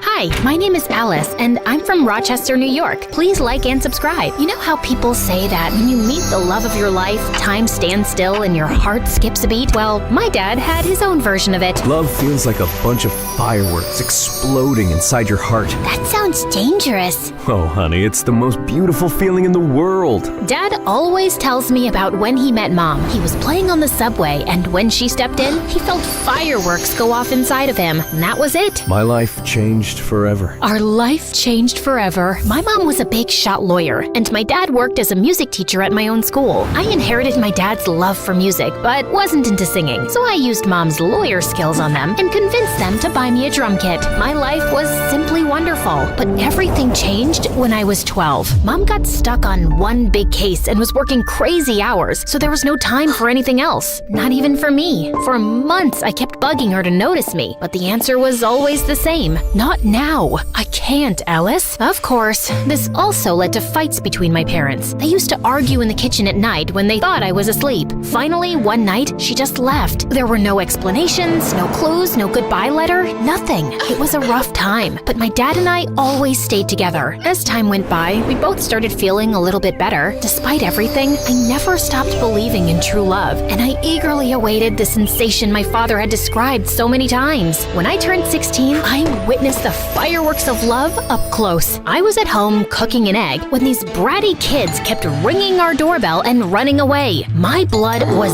boiling, so I decided to teach them a lesson at the next bell. I flung open the door and spattered the egg right onto them. To my surprise, it was Luke, one of my dad's guitar students. He was one of the most popular, truly dreamy, funny, and kind guy in our school. Oh no.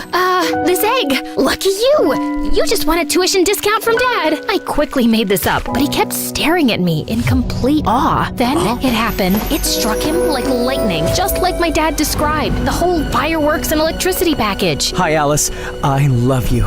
But here's the twist. I didn't feel the same way. However, from that moment on, Luke embarked on a mission to win my heart, while I tried to refuse his advances without hurting him. Flowers for you, beaut. Bees! It has bees! I baked brownies for you.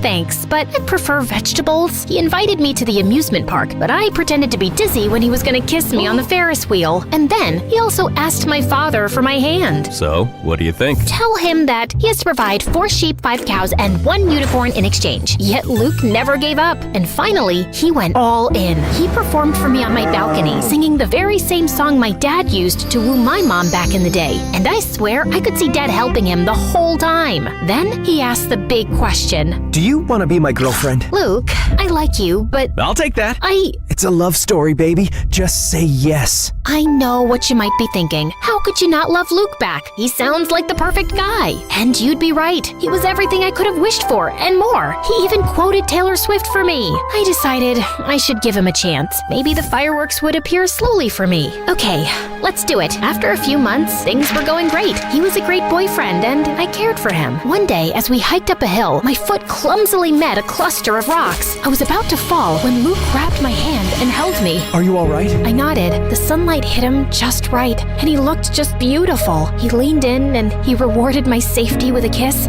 It was a scene right out of a movie. Come on, guys. You see? I tried, but I just couldn't help feeling nothing. By the time we reached the top of the hill, I decided to end things. Luke deserved someone who could truly love him. After a brief pause, I managed to muster the strength to share my feelings. However, as I looked at him, tears were welling up in his eyes. Alice, there's something I have to tell you. Yes, Luke? I'm thrilled that we're together. I've been looking for the perfect partner for what feels like forever. Tears began to fall down his cheeks, and I hugged Luke tightly. How could I break his heart after that? I just couldn't. I needed a new plan, a way to end things without hurting him. Just then, I got an idea. I needed to find my boyfriend a new girlfriend. Yet, it was easier said than done. Finding the perfect girl for Luke was certainly a tough mission. I introduced him to Sarah in a bowling alley, but it turned out she was only interested in using Luke to make her ex-boyfriend jealous. On trivia night, Claire and Luke had a heated argument about the best pizza toppings. They didn't get along after that. Lastly, how can I forget about Julie? When I introduced her to Luke at a party, it was pretty clear that she was more interested in me than in him, much to Luke's amusement. Of course, he knew nothing of my plan. I introduced so many girls to him, pretending they were my friends, but none of them sparked even the slightest explosion. Luke only seemed to have eyes for me. Darn him! After a few weeks of failures, I was about to give up hope. But then, right in my dad's class, the solution seemed to fall from the sky, almost literally. Boys and girls, we have a new exchange student from South Korea. This is Moon. That new girl seemed quiet, but she was a total stunner. We have a little welcome tradition here. You've got to sing us your favorite song while standing upside down. What? You could actually see Moon's soul leaving her body. Kidding. But come on, it'll be a blast. So, which song are we going with? For a brief moment, Moon seemed to be torn between making a mad dash for the exit, pretending to faint, or fighting my dad to ignore his request. Love Story by Taylor Swift. Bingo! That was the girl who was gonna sweep my boyfriend off his feet. I couldn't have been more thrilled. Above all, she had a beautiful voice. She was perfect for Luke. As soon as the class ended, I walked up to Moon. Hi, I'm Alice. That was amazing. Thank you. I just hope I don't have to do that to introduce myself in math class. Don't worry about it. The gym teacher might make you do some push-ups in front of the whole school, but apart from that, well, that's it. I'm going back to South Korea. She even had a great sense of humor. By the way, the music teacher who just made you sing in front of everyone is my dad. But don't hold that against me. I won't. He seems cool. He is, in his own unique way. Surprisingly, considering that if my plan worked, Moon would steal my boyfriend from me, the two of us immediately hit it off. I was was happy to make a new friend, but the most important thing was that I had an inkling right from the start that she and Luke were a match made in heaven. I had to rush to my plan. By the way, I'm in a band. Ever considered becoming a rock star? A rock star? Sure, but only if we get to wear sunglasses indoors. Of course! You can't make great music if you don't look cool. With my master plan in motion, I organized a rehearsal in my garage for that same night. As usual, Luke and I began a friendly battle over which song to play next. But just as the tension was mounting, Moon made her grand entrance. Hi there. When Luke turned to meet her gaze, something magical unfolded between them. Their fireworks were so intense that, for a moment, I thought the neighbors were bombing my house. Hi, I'm Alice's Luke. Nice to meet you, Alice, Luke.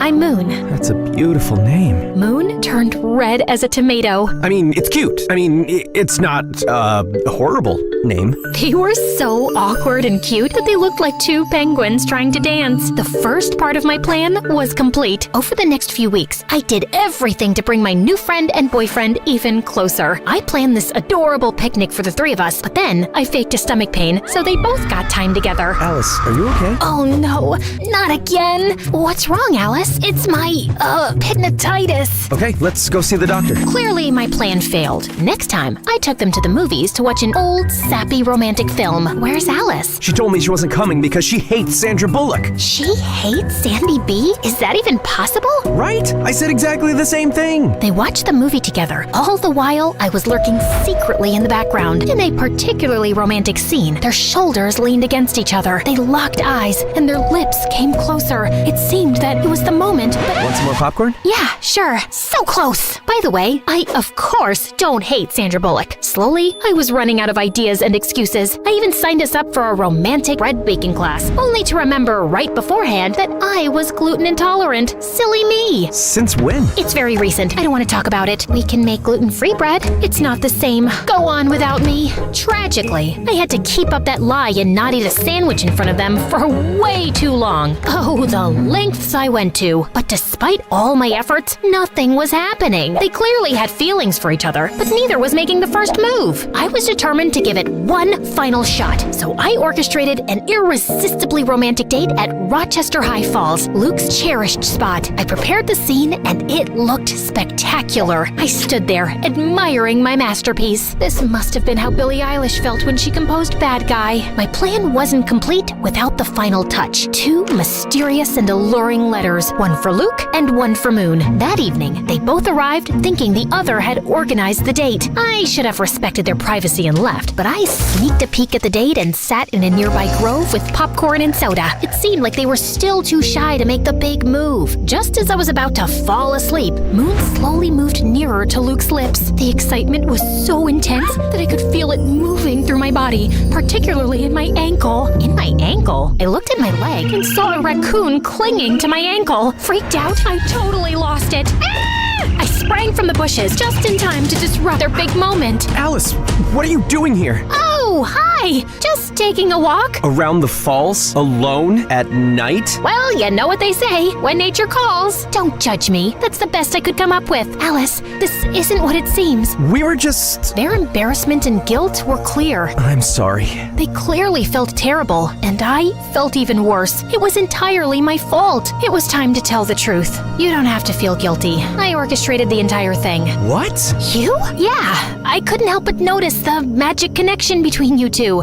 This is my strange way of giving you my wholehearted blessing. Well, at least I told them part of the truth. For a brief moment, Luke and Moon exchanged puzzled glances, and Luke turned to give me an earful. However, after what felt like an eternity, they both enveloped me in a hug simultaneously. Alice, I can't believe you'd do something like this. You could have just spoken to me, and I'm sorry. I tried to fight these feelings. No need to apologize. The heart wants what the heart wants. Are you sure you're okay with this? Absolutely. You two are meant for each other. I'll step aside and let you enjoy the rest of your date. I walked away swiftly, but before I got too far, I turned back to see them finally sharing their first kiss. Well, you could have at least waited for me to leave. Just kidding. Carry on. This may appear like the happily ever after ending, doesn't it? But believe me, there are still some more fireworks to discover. My grand plan had succeeded. Moon was perfect for Luke, and they were really happy. However, sometime later, I started to feel increasingly sad. While I was genuinely thrilled for them, a feeling of loneliness began to take over me. Eventually, I decided to share with my dad my deepest fear. Dad, what if I never experienced those fireworks? Alice, just like music, love has its own tempo. It won't come if you're expecting it. But trust me, sooner or later, your moment will come. But what if I end up with a broken heart, like you when Mom left us? That can happen. Love is not perfect, but believe me, it's still worth it. After that, I decided to give the whole love thing a rest. I just focused on school, my friends, and of course, music. For several months, everything went smoothly. Surprisingly, my dad was right about love. My moment was bound to come just when I least expected it. Boys and girls, we have a new exchange student, this time from Italy. This is Camillo. And that was it. Boom, boom, boom! Just like my dad had predicted, my moment to feel the fireworks had arrived, and it came on strong when Camillo strolled into the classroom. I couldn't take my eyes off of him. And to be fair, no one else in the class could either. He was so irresistible, incredibly handsome, cool, stylishly dressed, and smart. My dad tried to get him to sing a song to introduce himself, but Camillo instead recited a poem in Italian. I didn't understand anything. I was too captivated by him. Ah, right. It's a very lovely and romantic poem. Not really. It's about what hell is like. Marry me. I knew I had to beat out tons of other girls to win his heart, but if there was one thing I was truly confident about, it was my matchmaking skills. Game on. During lunch, I went up to him. He was sitting by himself, with all the girls gazing at him from afar, too mesmerized to strike up a conversation. But I wasn't like the other girls. Hi there. What's cooking, good looking? Not my best pickup line, I know. Hi, you. Alice. Oh, right, Alicia. Already? My name, or a variation of it, coming out of his mouth made me shiver. What are you reading? Robert Frost. Oh, he's the one who invented frosting? Because if so, I want to congratulate him. No, he was one of America's most renowned poets. I felt like my confidence had crumbled like a house of cards. I guess I'm more of a takeout menu reader. Camillo shot me this weird smile and went back to his book. I left feeling defeated and humiliated, all while the surrounding girls erupted into laughter. Still, I wasn't going to give up so easily. You guys know I can be very stubborn. Over the next few days, I did everything I could to get Camillo's attention and interest. So, you're a photographer? Yeah. Me too. I love selfies. And when I thought I couldn't get any lower, Camillo, I wrote you a poem. Oh, okay. Twinkle, twinkle in your eyes, like the stars in moonlit skies. In your arms, I feel so right, like a star that's shining bright. He rested his hand on my shoulder with second-hand embarrassment. That was very sweet. What was I thinking? Are we going or not? The most stunning gothic girl was walking towards Camillo. Sure thing, Bella. They just walked away while my hope lay shattered on the floor. After the humiliation of a lifetime, I crawled home and locked myself in my own room for days. Is this karma for not loving Luke back? Unwelcome love is horrible. Why didn't anyone tell me? I decided to never leave my room again. But Luke and Moon swooped in to save the day. Alice, what are you doing? We were worried about you. You haven't been to school for days. And I'm not going back. I'm officially a hermit now. Come on, Alice. You can't give up so easily. What else can I do? He's too cool and smart for me. And he clearly has a thing for goth girls. Well, maybe that can be arranged. Moon showed me the flyer for a costume party happening the next day at school. Maybe this wasn't quite over yet. The following day, I visited Moon's house for the first time for a unique makeover session. She was determined to transform me, and after an intense half hour of makeup and dressing, I emerged as a whole new person. Camillo will be head over heels for you. After a while, I headed downstairs to her kitchen to grab a glass of water. Moon's house was massive and a bit eerie, with dim lighting and an unsettling silence. As I turned the corner, I bumped into a tall, mysterious guy. I let out a scream of surprise. Who are you? I'm Alice, Moon's friend. I glared at him. He was wearing a suit, like a gangster from a lousy movie. I'm Quan, Moon's big brother. Oh, right. Why are you dressed like that? We're going to a costume party. A costume party? So childish. You're like just a year older than us. Besides, you look like you're dressed up up too. Whatever, just watch where you're going, kid. Kid? Just then, Moon showed up, probably after hearing my screams. When I turned to face him, Quan had already disappeared down the dark hall. What? Why are you smiling? You know, your brother is a real piece of work. Moon acted weird. I think that runs in their family. Shortly after, we left for their party. Luke, dressed as a mad scientist, welcomed us. Alice, you look like you just stepped right out of a dark and mysterious fairy tale. Great job, baby. Thanks, baby. Alice, Camillo's there. Go do your thing, girl. Thank you, guys. I took a deep breath and walked towards Camillo, who was dancing with his friend. Of course, he was too cool to wear a costume. With a boost of confidence from my outfit, I saluted them. Hello, my fellow creatures of the night. Alice, what are you wearing? Tonight, I embrace the shadows. I'm a goth. Being a goth is not a costume, you phony. It's a lifestyle. I'm sorry, I didn't mean, of course you didn't. You are just a little suburban princess who gets whatever she wants, playing dress up, and the way Camillo looked at me, that hurt more than any malicious comment. Once again, I was humiliated. For the rest of the party, I hid in the halls of the school. How could I be so stupid? Should I respond? I looked up and saw Quan. What are you even doing here? I thought you were too fierce for a costume party. I am. I'm just here to pick up Moon. I just got her text. She already left with Luke. Oh, okay. Quan leaned his back against the lockers. Rough night? That's an understatement. So, do you want me to take you home, or would you rather stay here crying? What? These are not tears. Don't try to tell me you got something in your eye. Come on, let's go. I was shocked. He was rude, definitely, but not that bad. Quan held out his hand for me to stand up. As I was getting up, our eyes met. Time stood still. Electricity. And yeah, it happened again. Boom, boom, boom. What? Did you hit your head or something? No, it's just that, I don't know.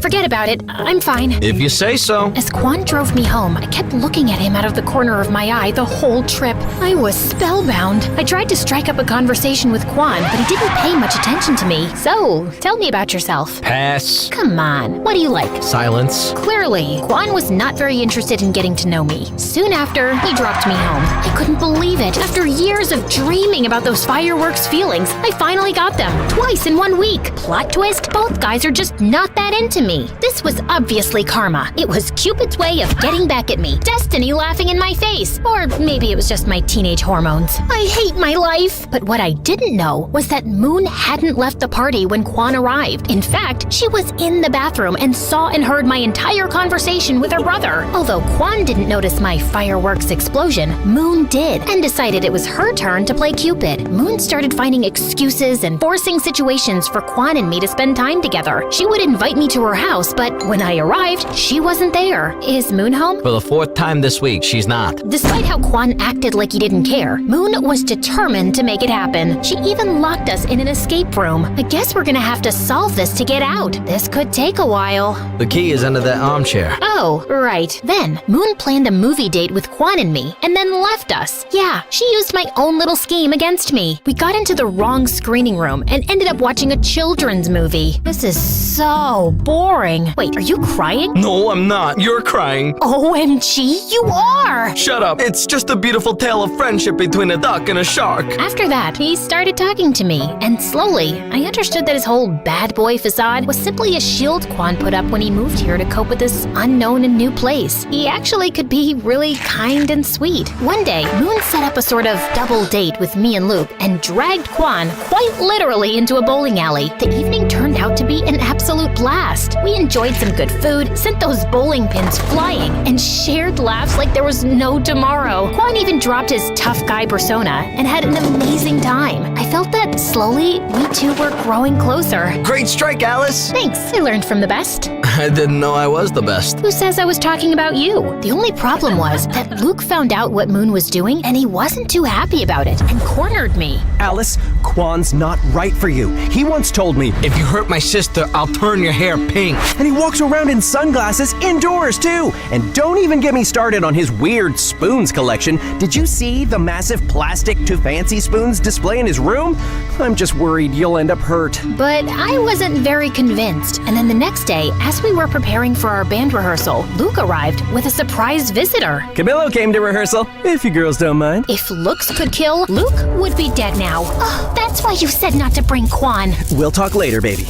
I tell you, man, we have the best drummer in town. So, he has decided to play matchmaker too. Go on then. During our practice, I was super nervous, way more than usual. But then Camilo did some really nice things that made me feel a lot better. I think I did pretty good in the end. That was great, Alice. I didn't know you were so talented. Thanks. That made me melt, literally, right there on the spot. For the next few weeks, I was caught in a love triangle with Quan and Camilo, and tangled in a dispute between friends. I felt bad, but chose to go with the flow, hoping to solve the puzzle of my heart. But things turned into some kind of competition between them, and in order to win, they went big. Luke orchestrated a fantastic carnival date for Camilo and me. Amidst the chaos, we laughed, won games, and feasted on cotton candy. I even won him a huge stuffed animal. Thanks! Elephants are my favorite animal. I'm more of a grizzly bear girl, but elephants are pretty cool. Then, Camilo and I rode on an intense roller coaster in an odd moment of calm. Before the car sped off again, Camilo pulled out his camera and took a picture of me. What are you doing? I want to capture this moment forever. That was one of the most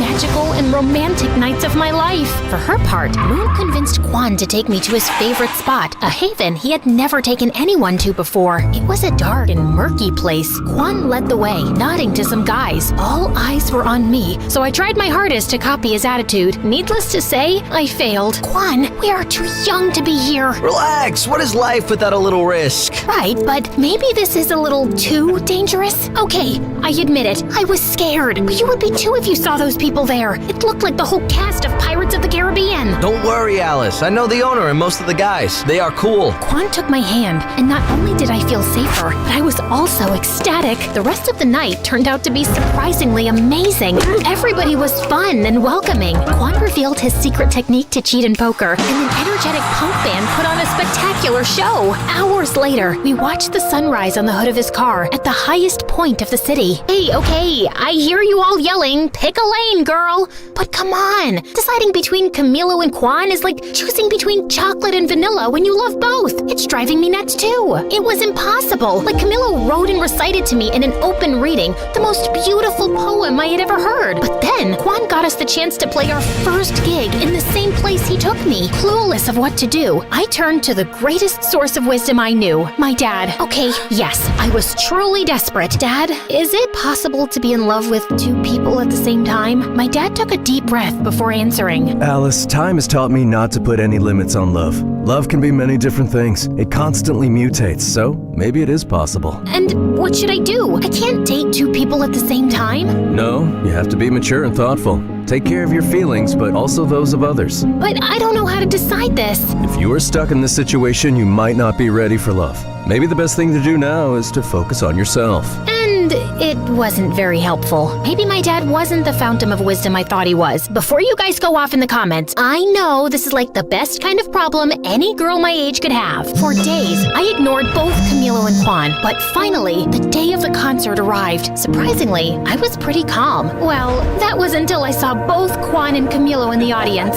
At that moment, all my fears surfaced and I completely panicked. I couldn't face it and locked myself in the dressing room's bathroom. Alice, what are you doing? We have to go on stage in 5 minutes. I can't do it. This is all too much pressure. After failing to convince me to go out, Moon and Luke took it out on each other. Why did you invite Camilo? This was Quan's moment. He got us the gig. And Camilo can't be here? He's really supportive of the band too. Why are you doing this? What do you have against my brother? He thinks he's a Yakuza or something like that. And my brother is a great guy. But he's not good enough for Alice. And Camilo is? He's so pretentious. I was listening to their fight behind the bathroom door. It was like I had traveled back in time and they were my parents. I had to put an end to all this chaos. I gathered my strength and opened the door. Stop! This ends now. You can't be fighting over my love life. That doesn't make any sense. But no buts. We were just trying to help you, like you helped us. I know, but it just doesn't feel right. I was wrong. Love should be spontaneous and free, not something we try to control and mold to fit our convenience. It's my life and I can make my choices. You're right. We're sorry. I'm sorry, Moony Toony. I am too, Lukey Doofy. That's really sweet. But for now, enough with the cheesy stuff. We've got a show to give. The room was silent and expectant when we got on stage. The air was tense, but we were ready. Hello, we are Cupid and his broken arrows. Are you ready to rock? Let's do this! 1, 2, 3, 4. The show was incredible. To be up on stage playing our music was a life-changing moment. There, I felt everything. Electricity, adrenaline, nervousness, and fireworks. And I can proudly say that it was the first of many shows. As for the guys, I decided to follow the advice of my father, who, as always, was right. I wasn't ready for love, and I didn't want to risk hurting them. I took them aside individually and told them the truth. Luckily, they both understood, or at least I think they did. I decided that I should focus on my first love, music, and that would pay off big time. Cupid! Cupid! Cupid! Ladies and gentlemen, are you ready? Well, it's a good thing you are, because this is Cupid and his broken arrows! Oh, hi guys. Yeah, as you can see, a lot has happened since the last time we chatted. Where were we? Oh yes, after our first show at that shabby place, Luke, Moon, and I promised to do everything we could to get to the top of the music world. First, we decided to go on tour. We rented an old van and set off on the road to our dreams. Well, at first, it was looking more like a nightmare than a dream. Not exactly the Four Seasons. Tell me there's no cockroaches. I can't sleep here if there are cockroaches. Of course not, Moon. Maybe just some 8-legged roommates. But I'm sure they're very friendly. The top bed's mine! Those first few weeks were challenging and scary, but Luke, Moon, and I stuck closer than ever. Sometimes literally. Relax, guys. Nothing bad ever happens to teenagers in horror movies, right? Initially, our gigs were confined to really small and quiet venues. Good night. We are Cupid and his broken arrows. Yeah, there were literally more crickets than people, but slowly, people caught wind of our shows. Our songs started popping up everywhere, and we gathered a group of loyal fans. It wasn't an overnight thing, but somehow we became kind of famous. However, the sudden fame had its downsides. The biggest downside of them all was him. That's Trevor, our manager. He discovered us when we were playing in a tiny, sleazy venue in Los Angeles. Hello, kids. I'm gonna make you stars. Talking about terror? Oh, I mean Trevor? See? It's like his name was meant for a crooked manager role. I'm just spitting straight facts here, guys. Where do you dream of playing? Just name it. In the forum? That's a little too ambitious. I'll make it happen. Sky's the limit for us. Despite Moon and Luke's excitement, something didn't smell right to me, so I decided to keep an eye on Trevor. Follow that car! I always wanted to say that. I tailed him to the forum offices. Oh, tailed is what spies say when they follow someone. Too many spy novels, I guess. So, Trevor got out of his car, but returned as if he'd forgotten something. What could it be, you might ask? His briefcase? His parking permit? Maybe his wallet? Well, not exactly. A gun? Who brings a gun to a business meeting? It's like bringing a gun to a business meeting. I figured he was a little shady, but he was actually dangerous. After a while, he walked out of the meeting with a big smile and put his gun back in his suit. Oh my God! That night, after Trevor gave us the news that he got us a slot at the forum, I revealed what my fierce investigation had unmasked. It's over, Trevor. I saw your gun and how you used it to get us this concert. We can't be involved in something as dark as that. Oh, you mean this? Trevor pulled out his gun and pointed it directly at me. My life flashed before my eyes. Moon, Luke, and I screamed in terror as he pulled the trigger. To find out what happened next, join part 4 of this story.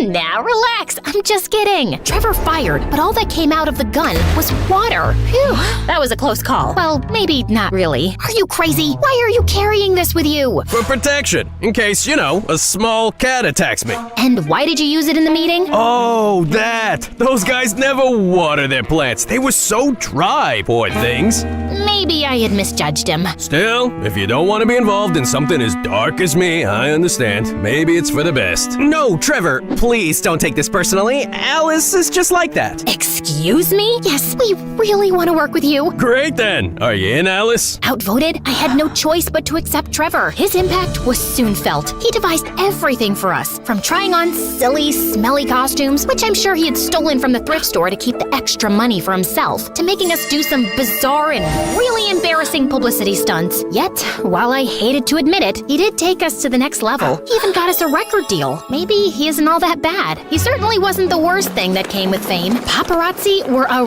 real headache. Hey, Alice, aren't you dating someone? People want to know about your love life. Oh, it's a full-blown love triangle. Me, my couch, and my Apple.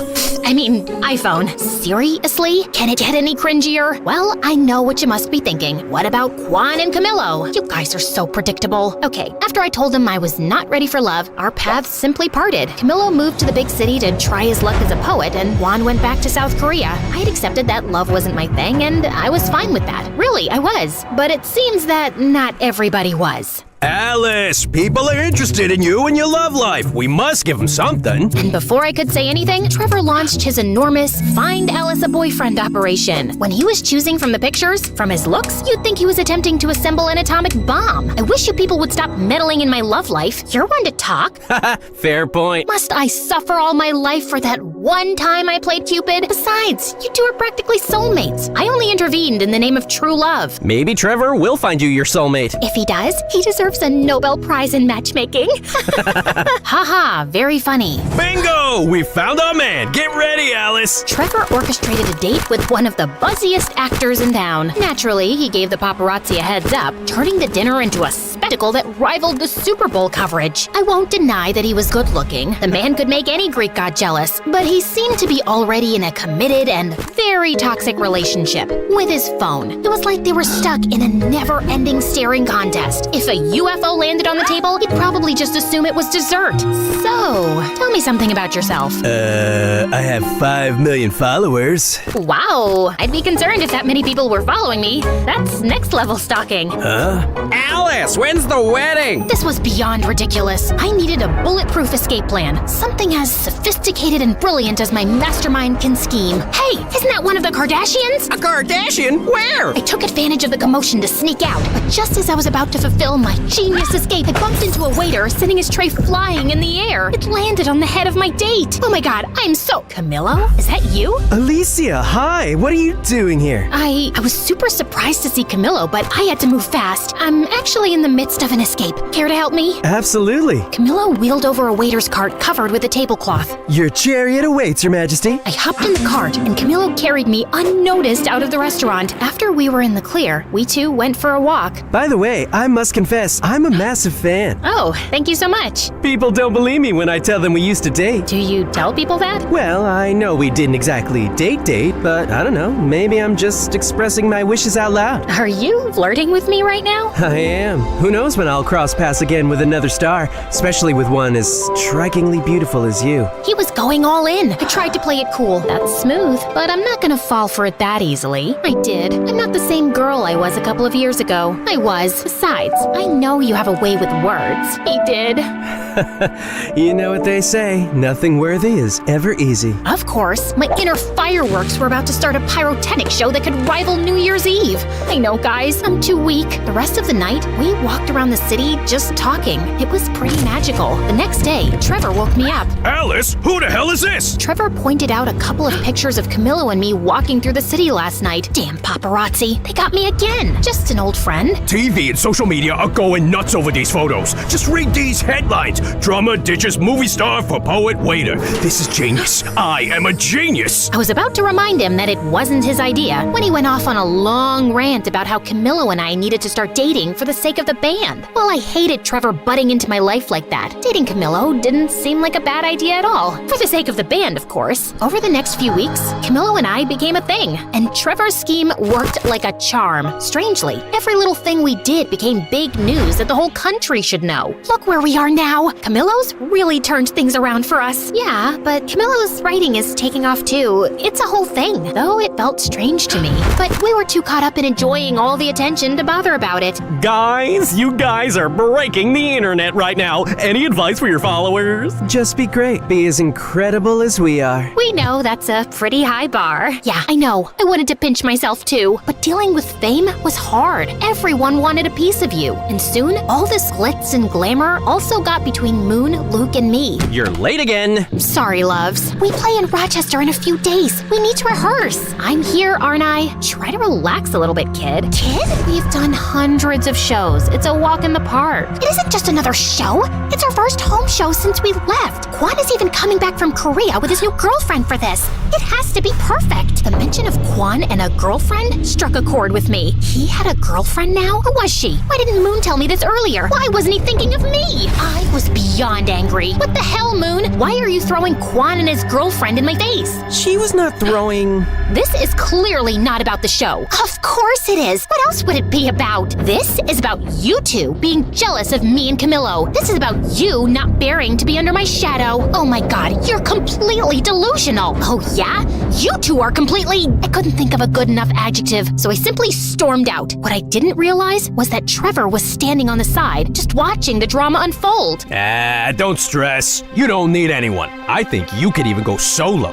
What? I mean, everybody knows you're the heart of the band. You're gonna do great things by yourself. I just know it. Oh, shut up. I knew Trevor was trying to manipulate me, but he wasn't all wrong. The band thing was not working. We were always fighting, and I had Camillo. What was the point of continuing? Okay, let's do it. We decided it was best to keep it a secret until after the show in Rochester, which would be our last. I had fears, doubts, and a lot of anxiety, but Camillo managed to calm me down. I'll be right there at your side. Finally, the day of the show had arrived. My relationship with Luke and Moon was more strained than ever. To avoid them, I went to the side of the stage. The arena was packed. Everybody we knew was there. Luke's family, Moon's dad, even the goth girl was present. Wait, where's Dad? I tried to locate my father in the VIP and the crowd, but it was like finding Waldo. When even Camillo, who was supposed to bring Dad, didn't answer my calls, I started freaking out. Something felt really off. Soon after, Camillo called me from the hospital and told me there had been an accident. What? How? I was late. Then I saw your dad's accident on the way, so I followed him to the hospital. But your dad is fine. He's resting now. Why did nobody call me? They said they called his emergency contact. I'm on my way. I ran to the dressing room to grab my things. Guys, I have to go. My dad is in the hospital. Your dad? What happened? I explained everything, and despite our fight, Moon and Luke hugged me tightly. Alice, I'll drive you. Due to my shock, I hadn't noticed that Kwon was there. He looked even more attractive than before. Kwon,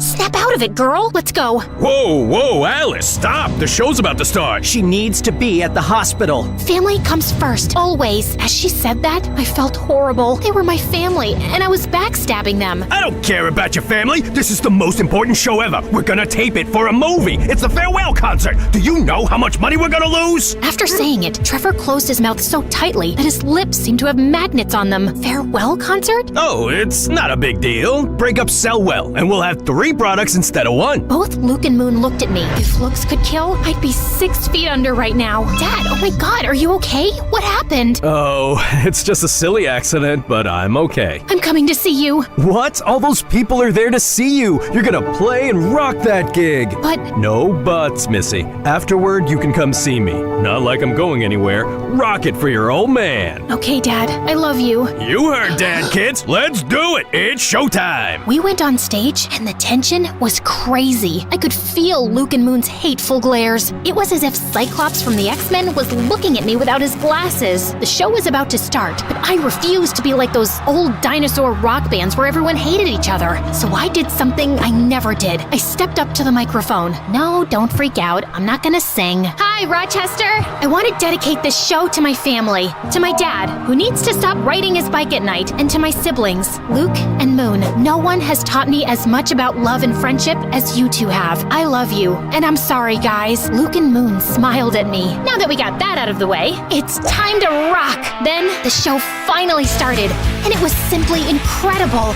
Luke, Moon, and I played like it was the first time in my garage. The show was, without a shadow of a doubt, our best. After that, we 3 reconciled in a big embrace. While they were still angry, at least now it didn't look like they were going to scheme to murder me. Shortly after, Trevor joined us. Oh, Trevor, just the man we were looking for. What? Should we share the honors, guys? At the count of 3. 3, 2, 1. You are fired, kid. Trevor tried to manipulate and scare us with threats, but when we were together, that didn't work. That's why he wanted to split the band. He knew he could control us if we were divided. You're making a huge mistake. This is not over. Can you close the door on your way out? Thanks! thanks. We went to see my dad, and apart from a few scratches and a large cast on his leg, he was fine. You'd think I now had everything, and you'd be right. I had my band and friends back, my dad was okay, and I had my boyfriend. It was finally time for my lived happily ever after moment. Well, that lasted for about 2 seconds. Literally. Someone suddenly burst into the hospital room. Babe,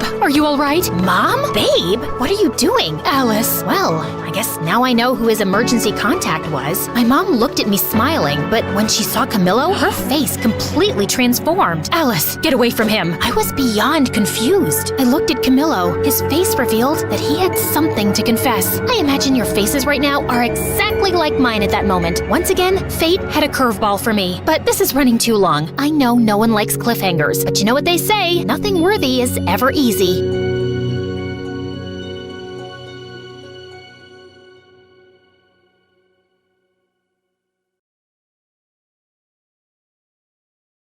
Hi, my name is Sonia, and my story is about how I became a genius and what that's really like, the good and the bad. And before we dive in, make sure you click that notification bell. Otherwise, you never know what kind of juicy stories you might miss out on. Alright then, so there I was at my boyfriend, Samuel's, baseball game. It had already been a super intense match, and this was the final stretch. Samuel stepped up to bat, all of our friends were cheering around me, and I was so nervous that I nearly crushed the bag of popcorn in my hands. Funny thing, I actually don't like popcorn, but at the first game I ever went to, I was so hungry that I bought some, and Samuel's team won that game. So now it's like a good luck thing. Up went the pitcher's arm, hands on the ball. He threw it hard, but Samuel hit it even harder. That ball was going. I jumped off my seat in a fit of excitement, joining all of my friends. I was screaming so hard that I didn't even notice the ball coming right at me. Then, out of nowhere, one of Samuel's best friends snatched the ball with his ready-to-go glove right in front of my face, stopping it from smashing into me. But he bumped me while making the save. And while the ball landed softly in his glove, my head crashed hard onto the concrete steps below. Next thing I know, I'm in the hospital. Cords attached to both arms, something strapped over my face. I looked around the room, and there were cards, flowers, and balloons everywhere. Something was different from that very moment I woke up. But it felt so subtle that I almost didn't even recognize it. The simplest way to put it for those who wouldn't understand is that I was more in touch with reality, more with it. I noticed every little thing, every detail. Everything just made sense, like it never had before. Life was like a math equation, complicated, yet logical. It was peaceful. I decided to allow myself to adjust for a few days and just observe everything that was going on around me. I pretended to be asleep while my many friends and family members filtered in and out to visit. What I noticed from those visits was interesting in itself. I could see very clearly for the first time that my parents were not actually happy together. When they spoke, they never made direct eye contact, and they always had something very snippy and passive to say to one another. There was no real love or connection. I wondered why they had stayed together all those years. And then there was Samuel. He came to visit many times. To the outside world, you would think he was the most caring and devoted boyfriend ever. But the outside world didn't see the way he would smile into his phone from time to time, and only when a very specific sound would alert him of a new message. I knew right away. He was clearly cheating on me. And I'd seen that smile before, for months even. This wasn't something new. Any other time in my life, these realizations would have broken me. But now, I didn't seem to mind at all. I obviously wasn't going to let it continue with Samuel. No. I had way too much self-respect for that. But it just didn't affect me. It was like things made too much sense for there to even be those same petty human emotions. After a few days of observation and playing asleep, I decided to wake up. I figured the most convenient way to do it would be when many people were there to minimize the number of phone calls that would need to be made. So, when my parents, Samuel, and 2 other friends were all in the room, hanging out and talking, I opened my eyes, slowly.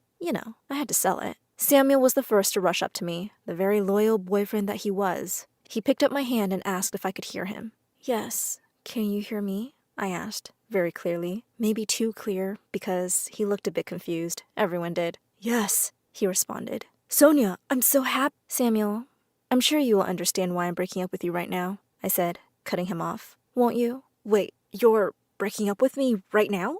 He asked, now totally confused. Yes, and you understand why, of course. No? I asked. He played dumb. Sonia, where is this coming from? Is this about the hit? Listen, I'm so sorry. You have to know I didn't mean to. I couldn't help but roll my eyes as I cut him off again. Not the game, Sam. You're cheating on me, right? Now, the whole room was completely still. Sonia! He started, clearly overacting that he was in shock. Why would you even think such a thing? Give me your phone, please, I asked calmly. Of course he refused, so I tried again. If you have nothing to hide, then give me your phone. To no surprise, he still wouldn't, and then he started to make a scene which alerted 2 nurses into the room. It was clear that nothing more would come out of this conversation. He refused to leave. I asked the nurse to please take him out for my sake. As he was being walked out, he turned around, looking at me with some sort of hope. He played a good game. I don't think he knew if I was talking about cheating or baseball at that point. It didn't matter. He turned to keep walking, and that was that. It was at that moment that something clicked inside of me. I had known Samuel was cheating on me, just by mere observation. I then realized that I could manipulate just about everything around me to have the life I'd always wanted.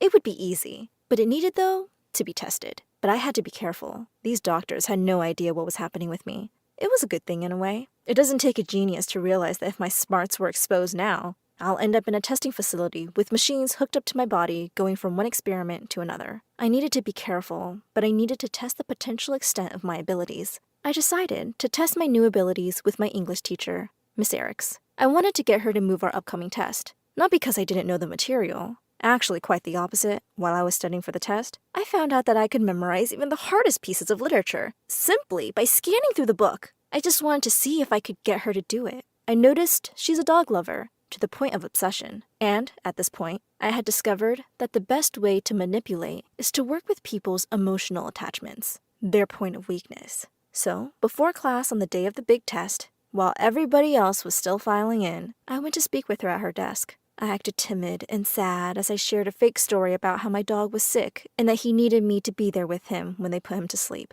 Naturally, she understood my sentiments here. She told me how deeply sorry she felt and that I would be able to retake the test when I returned. But that's not what I wanted. Miss Ericks, how would you feel if you were putting your dog down and the whole world just kept on going, as if nothing was wrong? She looked into my eyes, and a vein started to pop in the middle of her forehead. I had struck a chord. I worked up some tears as I continued. If it's not too much to ask, Miss Ericks, and maybe it is, but most people wouldn't understand what it's like to love a dog so deeply. But all I ask is that we take this class period as a moment of silence for Fido and all the other dogs who never got that recognition. The test can wait for that, can't it? Now she had tears in her eyes as she looked over to the picture of her dog, which she got framed on her desk. She grabbed a tissue and blew her nose before turning to the class and announcing, "Class, today's test is postponed until tomorrow. Today's lesson is that, sometimes, there are things in life more important than sticking to a rigid schedule. Today, we take a moment of silence to send our best to Miss Sonia and her beloved dog Fido as they part ways." With her conclusion, she gave me a wink and gestured towards the door. That was my cue to leave. I put my hands on my heart as I said, "Thank you," and walked to my car. That was all I needed to know that I could have everything. And I found that I could also manipulate my world in other, smaller ways too. Like, I could now do my makeup perfectly. It's actually just based on the principle of the golden ratio. Easy, right?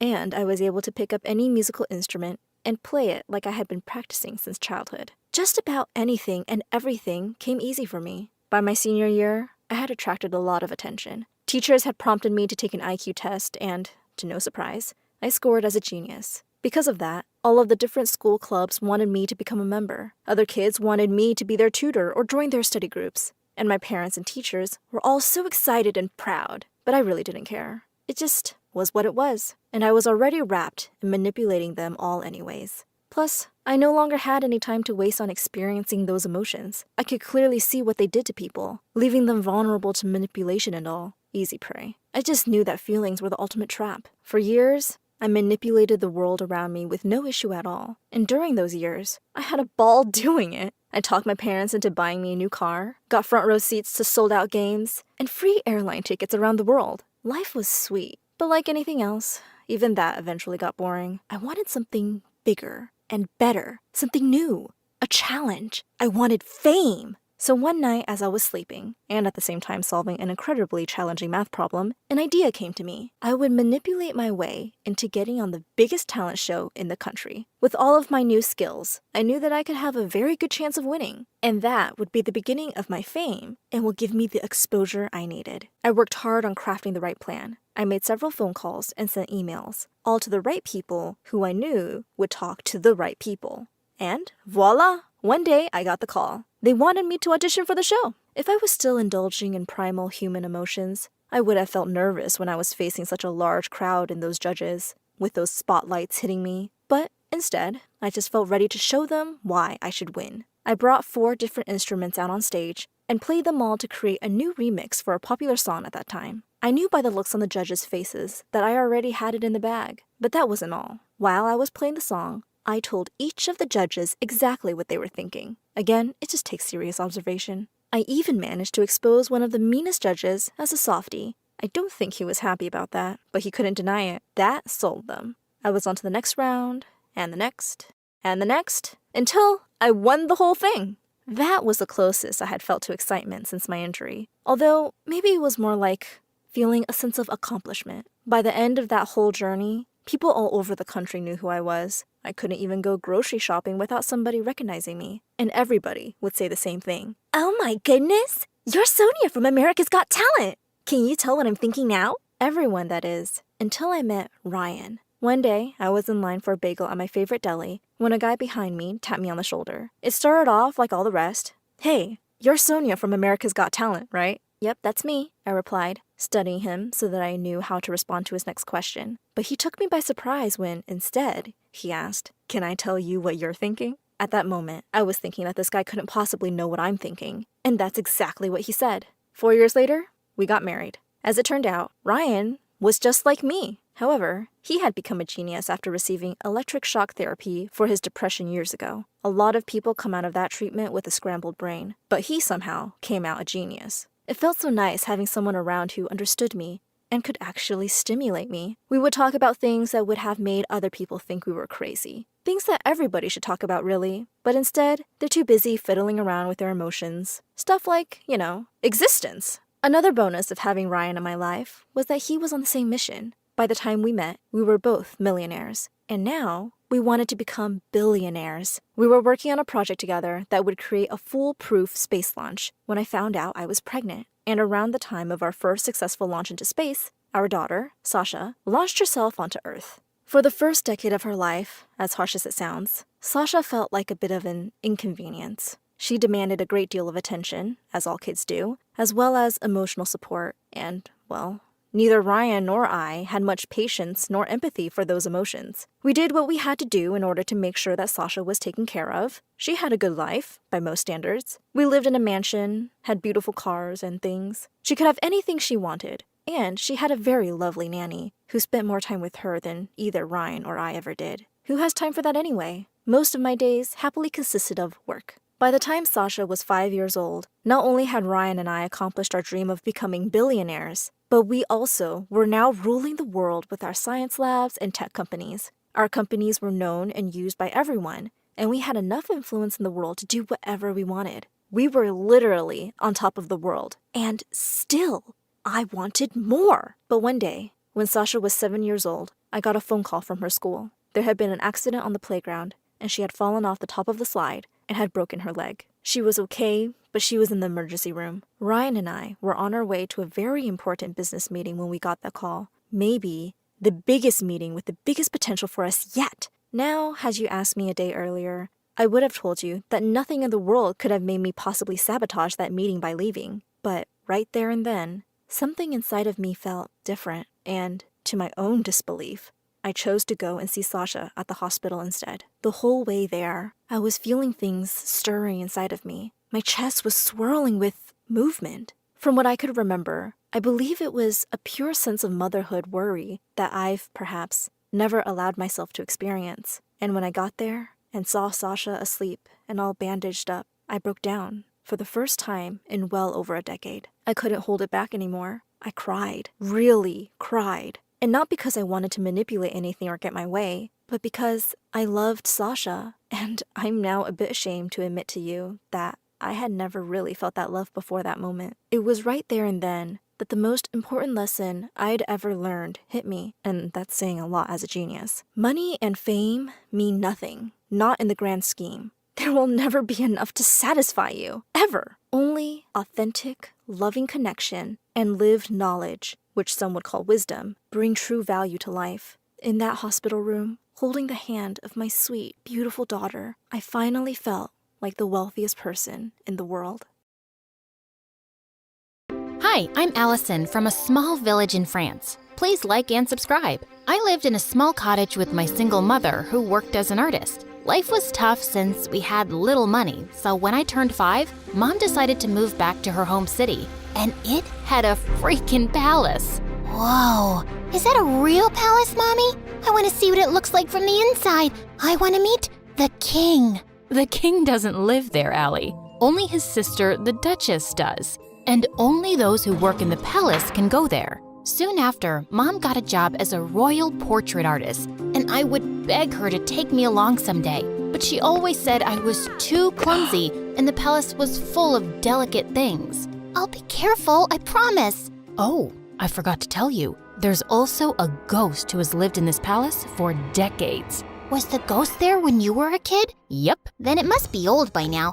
I can easily outrun it. Of course, I didn't believe her. If anything, it made me more curious about the palace. When I was 9, Mom was called by the Duchess to make her portrait, and this time, I followed her. Somehow, I managed to sneak inside without getting noticed. And boy, was it pretty! As I wandered around, I slipped into a nearby room full of toys and blingy things. I'd never seen anything like that before, and it was so fascinating that I grabbed a few of them. But when I reached home, I felt guilty and scared. If anyone at the palace found out, Mom could lose her job, and this was stealing. I'll bring you guys back someday when I work at the palace. Till then, you can hide here. My passion for working in the palace grew stronger as time passed. I begged Mom to teach me how to paint so I could become a royal painter just like her. And by the time I was 17, I was better than her. One day while I was painting, Mom came home with some big news. The king is coming to town after 17 years, and they want paintings for the whole palace. We started working day and night, finishing all 20 paintings in under a week. But a day before the delivery, Mom slipped and sprained her ankle. I'll ask someone from the palace to pick them up. No, I can take them. I promise, I won't break a thing. Whoa! Are you sure?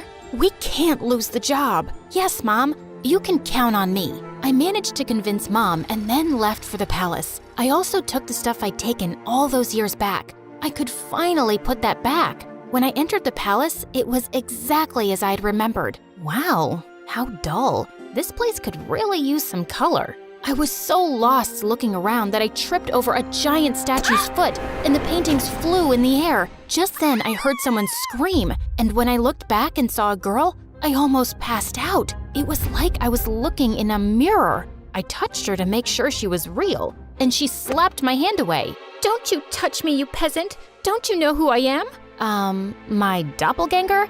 We look exactly the same. No, we don't. I'm a princess, and you look like a street rat. If I look like a street rat, so do you, because we have the same face. Wait a minute. Is that gold? Oh my god, you're a thief! The girls started screaming again, and I was surrounded by palace security within seconds. Just as they held me, I bit one of the guards and ran till I reached home. When I told Mom what had happened, she looked at me in shock, and minutes later, the king arrived with the Duchess. Oh, my sweet daughter, it is you. You're what? Mom, what's happening? My mind went blank when the king told me how years ago the nanny had taken me out for a walk, but we both never returned. Your mother and I searched everywhere for you, but we failed. She was heartbroken and no longer wanted to be here, so we left the palace. But today, when the security guards told me of an intruder who looks just like the princess, I just had to come and see for myself. Mom, is that true? I'm not your daughter?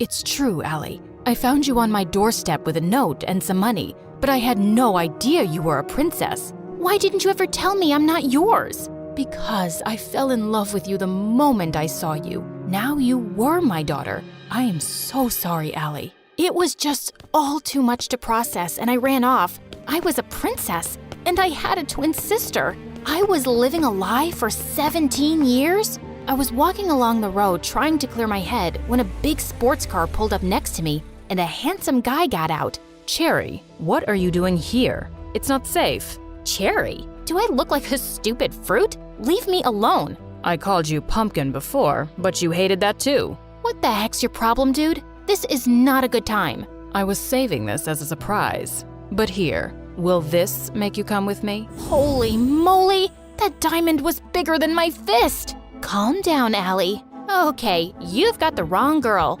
Whoa! Sorry. I'll have to carry you back home if you don't listen. I punched him in the nose as the guy screamed like a little boy and then ran for my life. This was officially the worst day ever. The next day, the royal staff packed all my stuff and I was moved to the castle. My royal chambers were bigger than my whole house, and everything was beautiful, except it didn't feel like home. Mom wasn't there, and even though I was mad at her, I missed her. I was unpacking when my sister walked in. I know you think you're suddenly a princess now too, but don't let this get to your head. Remember, I rule. Charlotte, dear, don't be so rude to your sister. You should be happy she's back. Okay, Amber. Allison. Allison, darling, we're starting with your royal lessons from tomorrow. Be ready at 4 a.m. sharp.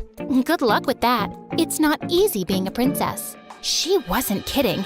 It was a mad schedule. Mornings were for horse riding, then music in the afternoon, and martial arts in the evening. My body was super sore and I was exhausted, but within a few weeks, I'd grown tougher and learned a lot. One evening during martial arts practice, someone walked up to me. It was the diamond guy. I thought they were just rumors, but you are prettier than Charlotte. We look exactly the same, like identical.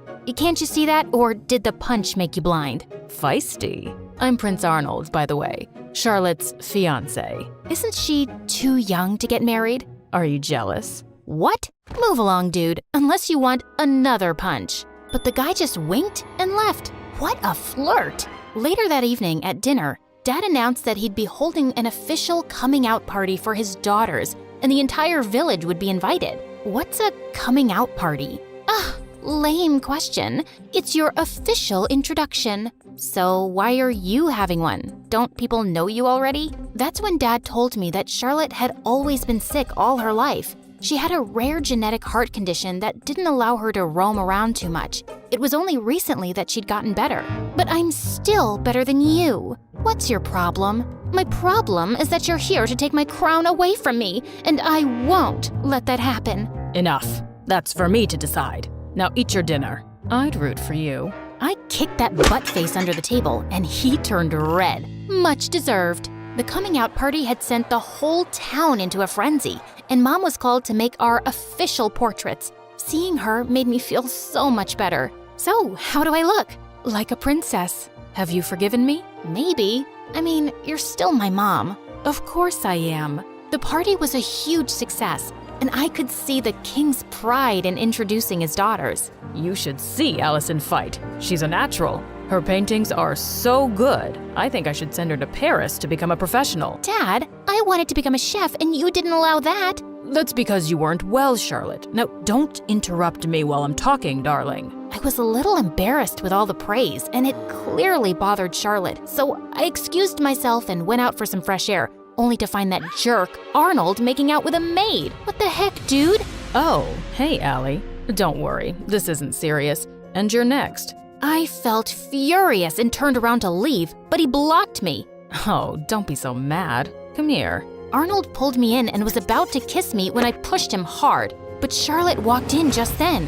What's happening? Wait, I knew it wasn't you. My darling Charlotte, this imposter tried to take advantage of me. She tried to kiss me while pretending to be you. What? That's not true. This guy's been flirting with me ever since I came here. Charlotte, he's a jerk. I just caught him making out with a maid. Enough. First, you try to steal my life, then my dad, and now you have your eyes on my fiancé? I won't let you get away with it. With that, Charlotte went inside and got on stage as everyone stared at her in confusion. Attention! My twin sister is a manipulative witch. She's a thief and a liar, and so is her mom, that lady. Tell me, Allison, did she teach you how to be a lowlife? Because you surely weren't born one. Say what you want about me, but keep my mom out of it.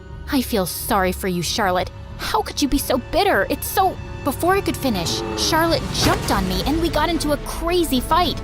As the king pulled us apart, Charlotte started shaking and fell to the ground. We rushed her to the hospital, and the doctors informed us that she had fainted because of stress and needed rest. I wanted to visit her, but the Duchess stopped me. I think it's best that you stay away. You've done enough damage. Brother, she's not good for Charlotte's health. We might not get along, but she's my sister. She's right, Allison. I think it's best if you give each other some space. Maybe you can stay with your mom for some time. It will only be temporary, love, and I'll have you back as soon as possible. I think we dumped too much on Charlotte, and she needs to get better. Of course, I understood, but I was actually happy to get away from everything for a while, especially since Charlotte and I were on the front page of every newspaper the next day. People called us the Crazy Royals. We were a joke. I was packing my stuff when the Duchess walked in.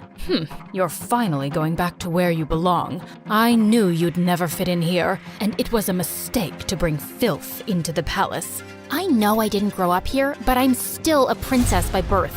So please, mind your manners and never talk to me this way again. Don't forget your place. That's exactly what I'm doing. I pushed her aside and left for my old home. Mom was ecstatic to see me, and to be honest, I felt happier than I'd been in weeks. A few days later, once Charlotte was better, the king announced her engagement to Arnold to give people something else to talk about. Dad invited me, but I decided not to go to the ceremony. I just wanted to stay away and avoid any more drama. On the engagement day, Mom had gone out for something when Charlotte came over. What are you doing here? Don't you have an engagement to get to?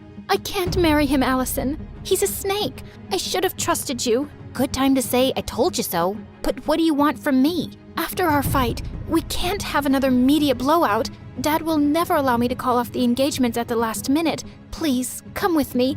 Maybe we could convince him together. Please help me. Charlotte was crying like a baby now, and I didn't want her to have another fainting episode. So I agreed. But just as we entered the palace, Charlotte stopped. I need to fix my makeup. The entire town is in there. Wow, priorities. Thanks for doing this. I'll be right back. I started to walk around when I spotted Charlotte. She's here. I've done everything you asked me to do, including the fake fainting. Now do your part and make her leave forever before Dad decides to bring her back here again. Leave it to me now, princess. I have the perfect plan to make sure you get the crown. Oh my God, these people were crazy. I had no idea what her plan was, but it sounded dangerous. So I ran straight to Dad, and seconds later Charlotte followed. Allison, I thought you weren't coming, but I'm so glad you did.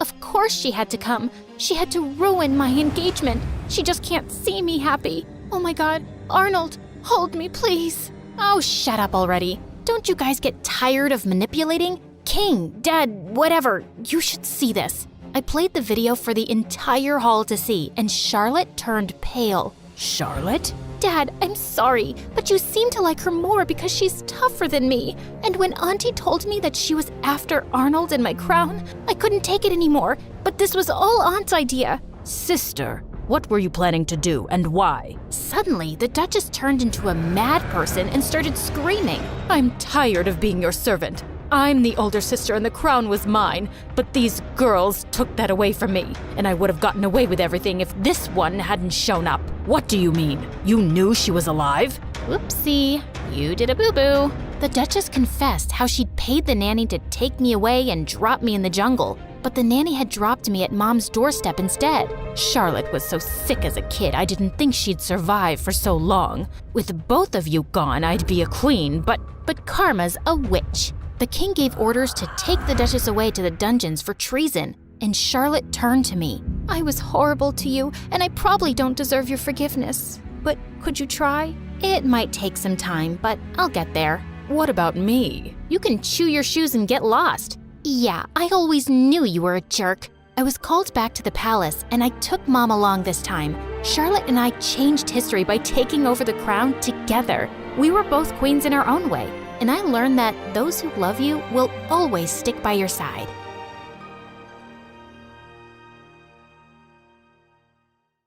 Hi, Hi, my name is Kayla. Please like and subscribe to MSA while I tell you my story. My whole life, I've been a book nerd. Stories are my escape into new worlds where I can fight dragons on the top of the highest mountains or move cars out of my way using my mind. However, in real life, I'm virtually invisible and usually powerless in the face of danger. Hey, watch where you're going, geek! Sorry. What's the point of those dumb glasses if you can't see anything? Thankfully, help was never too far behind. Ow! You hurt my head! That was the idea. Now imagine what I can do with all these.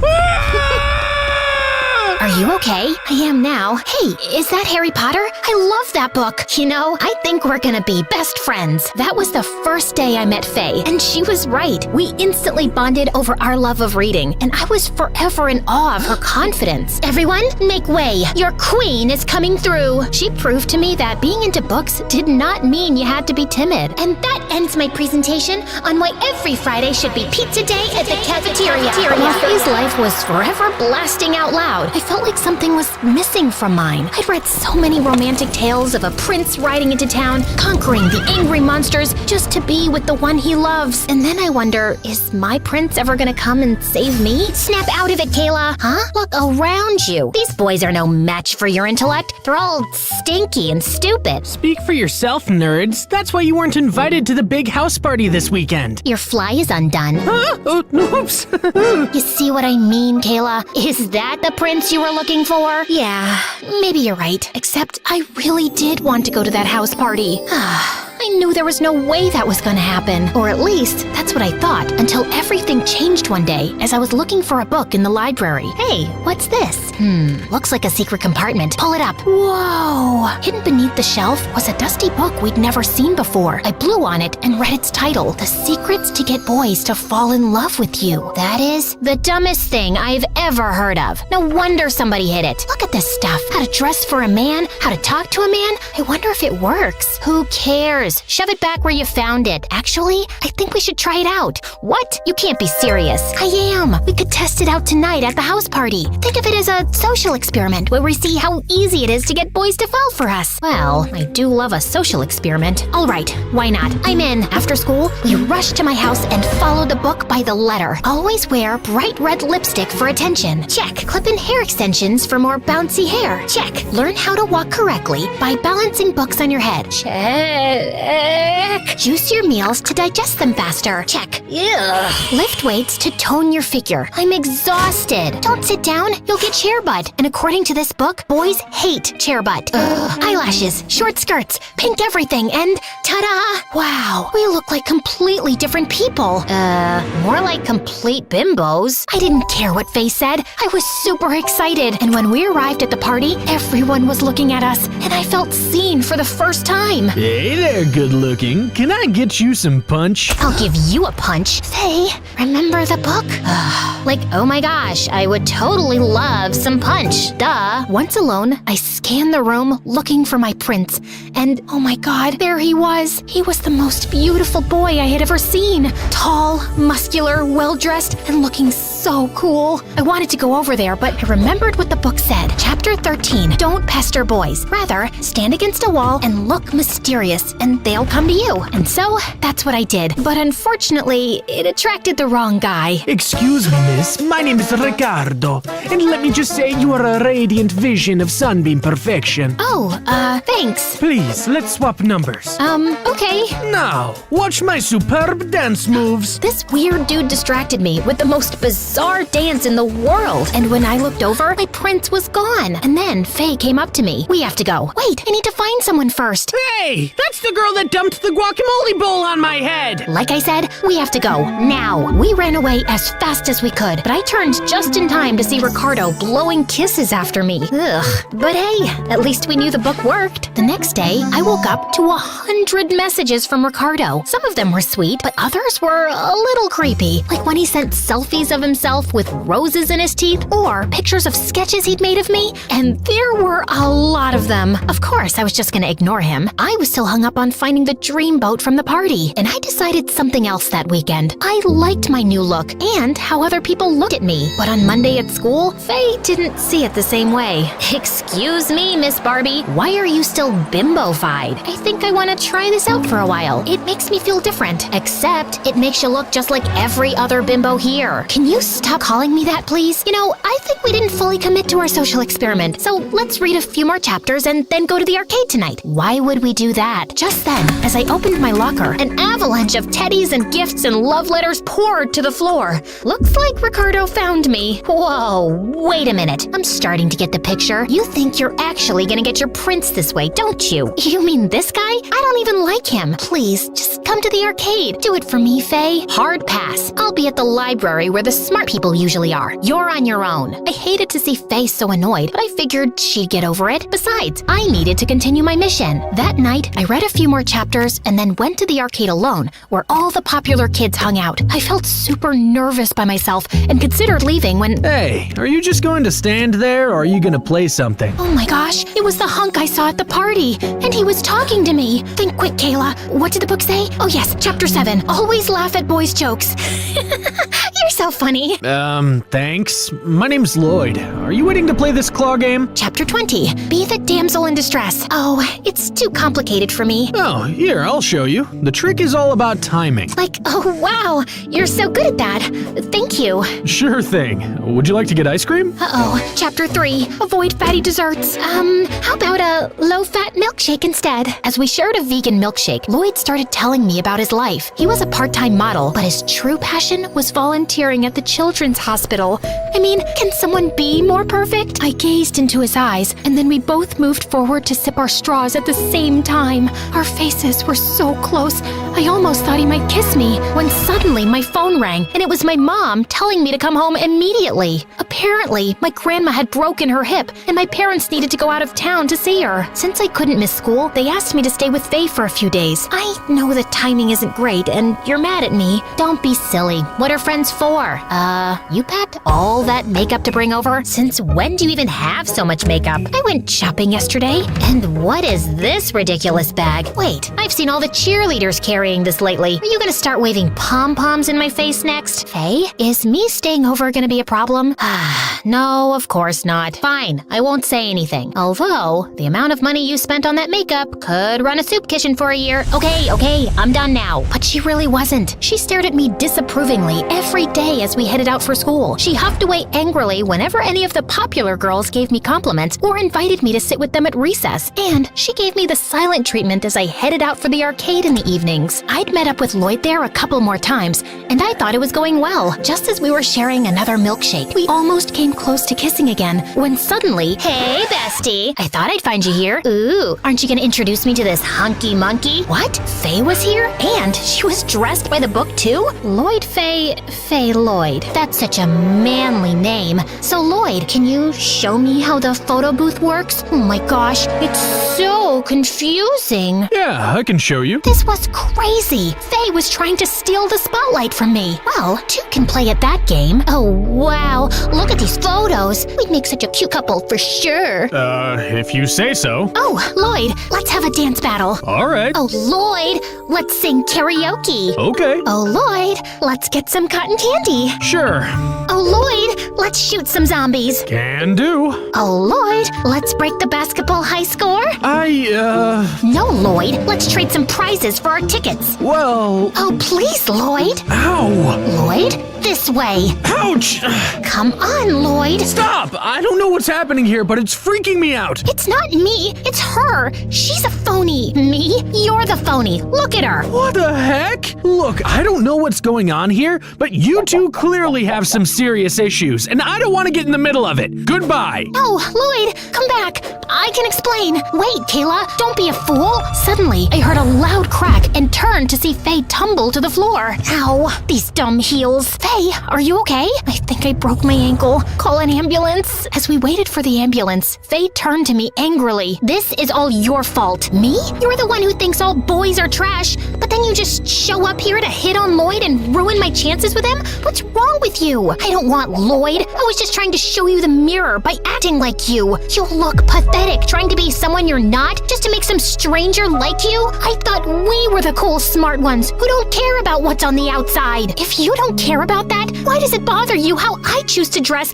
or what I put on my face? You know what? You're just so used to bossing me around, you're pissed off I'm doing something on my own that you don't agree with. Fine, be a wannabe bimbo. We can't be friends then. Thanks for letting me know that our friendship is conditional on me always listening to you. The ambulance arrived and took Faye away. I didn't want to go to her place right away, so I went to my own house to cry it out. But to my shock, I found my room was overflowing with gifts from Ricardo. Heart-shaped balloons, bouquets, and dozens of teddy bears. This was all too much. And when I looked in the mirror, I didn't even recognize myself. I had lost my chances with Lloyd, and things with Faye were all messed up. Plus, these new clothes were so uncomfortable. And that's when I realized all these troubles started with the book. I opened it up to the final chapter and read in horror. Chapter 31, Charm Boys by cleaning up after their mess. Chapter 32, Make boys sandwiches when they are sad. This was not a magic guide to romance. This was the most sexist book in the world. And I had been such an idiot. I needed to make it right. The next day, I returned to the arcade, only this time as boring old Kayla. Excuse me, Lloyd? Hey,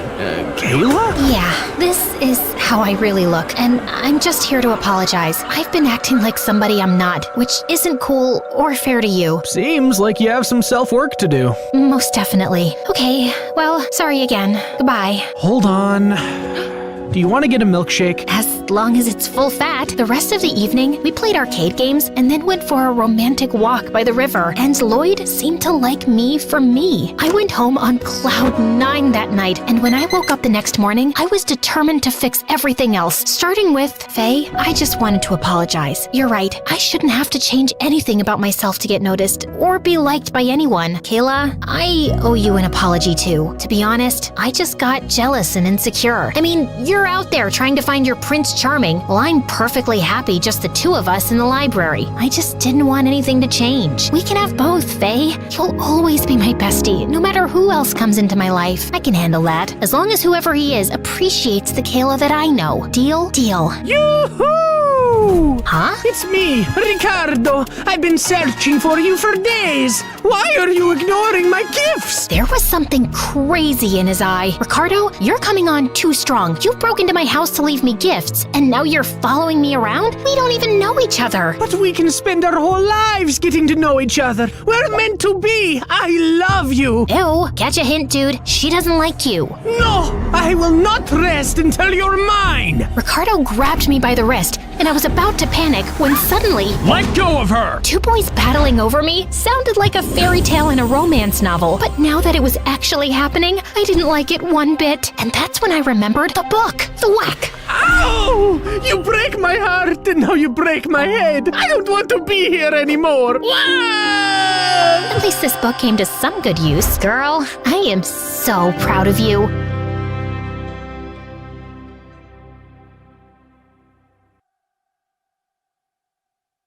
When I was 14, I woke up one day in a soft, comfortable bed that wasn't mine. I slowly got up. Oh, my head was really hurting. I looked around the huge room, and I had no idea how I'd gotten here. My eyes grew wide as I looked up at the walls, flecked with gold, and the heavy velvet curtains. One whole wall was taken up with a huge flat-screen TV. Where was I? All of a sudden, this old couple I'd never seen before came into the room, smiling at me. Who are you? Where are my parents? The woman said, "Don't be silly, Jihan. We are your parents." And she kept smiling at me like a lunatic. "What are you talking about? My name is Lisa, and I can't remember who my parents are, but I know that you aren't them." The old man started laughing. Oh, what an imagination. Your name is Jihan Kanan. You're our daughter, and you live here in this house with us. I lay back on the crazy soft pillows. I was so confused and my heart was pounding. I looked for my phone, but it wasn't in my pocket. Just then, this old white-haired doctor came into the room. You must rest, Miss Kanan. You took quite a hit on the head when you fell off your horse. Horse? I'd never sat on one in my life.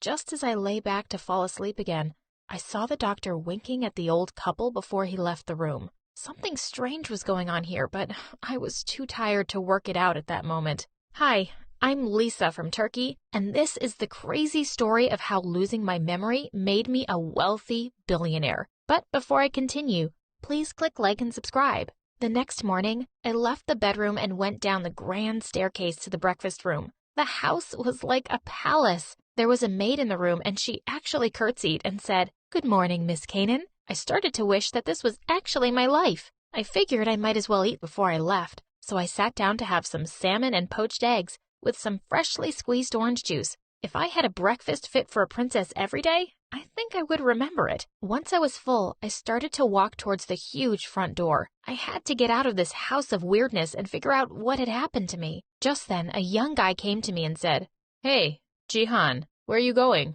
This guy was so gorgeous.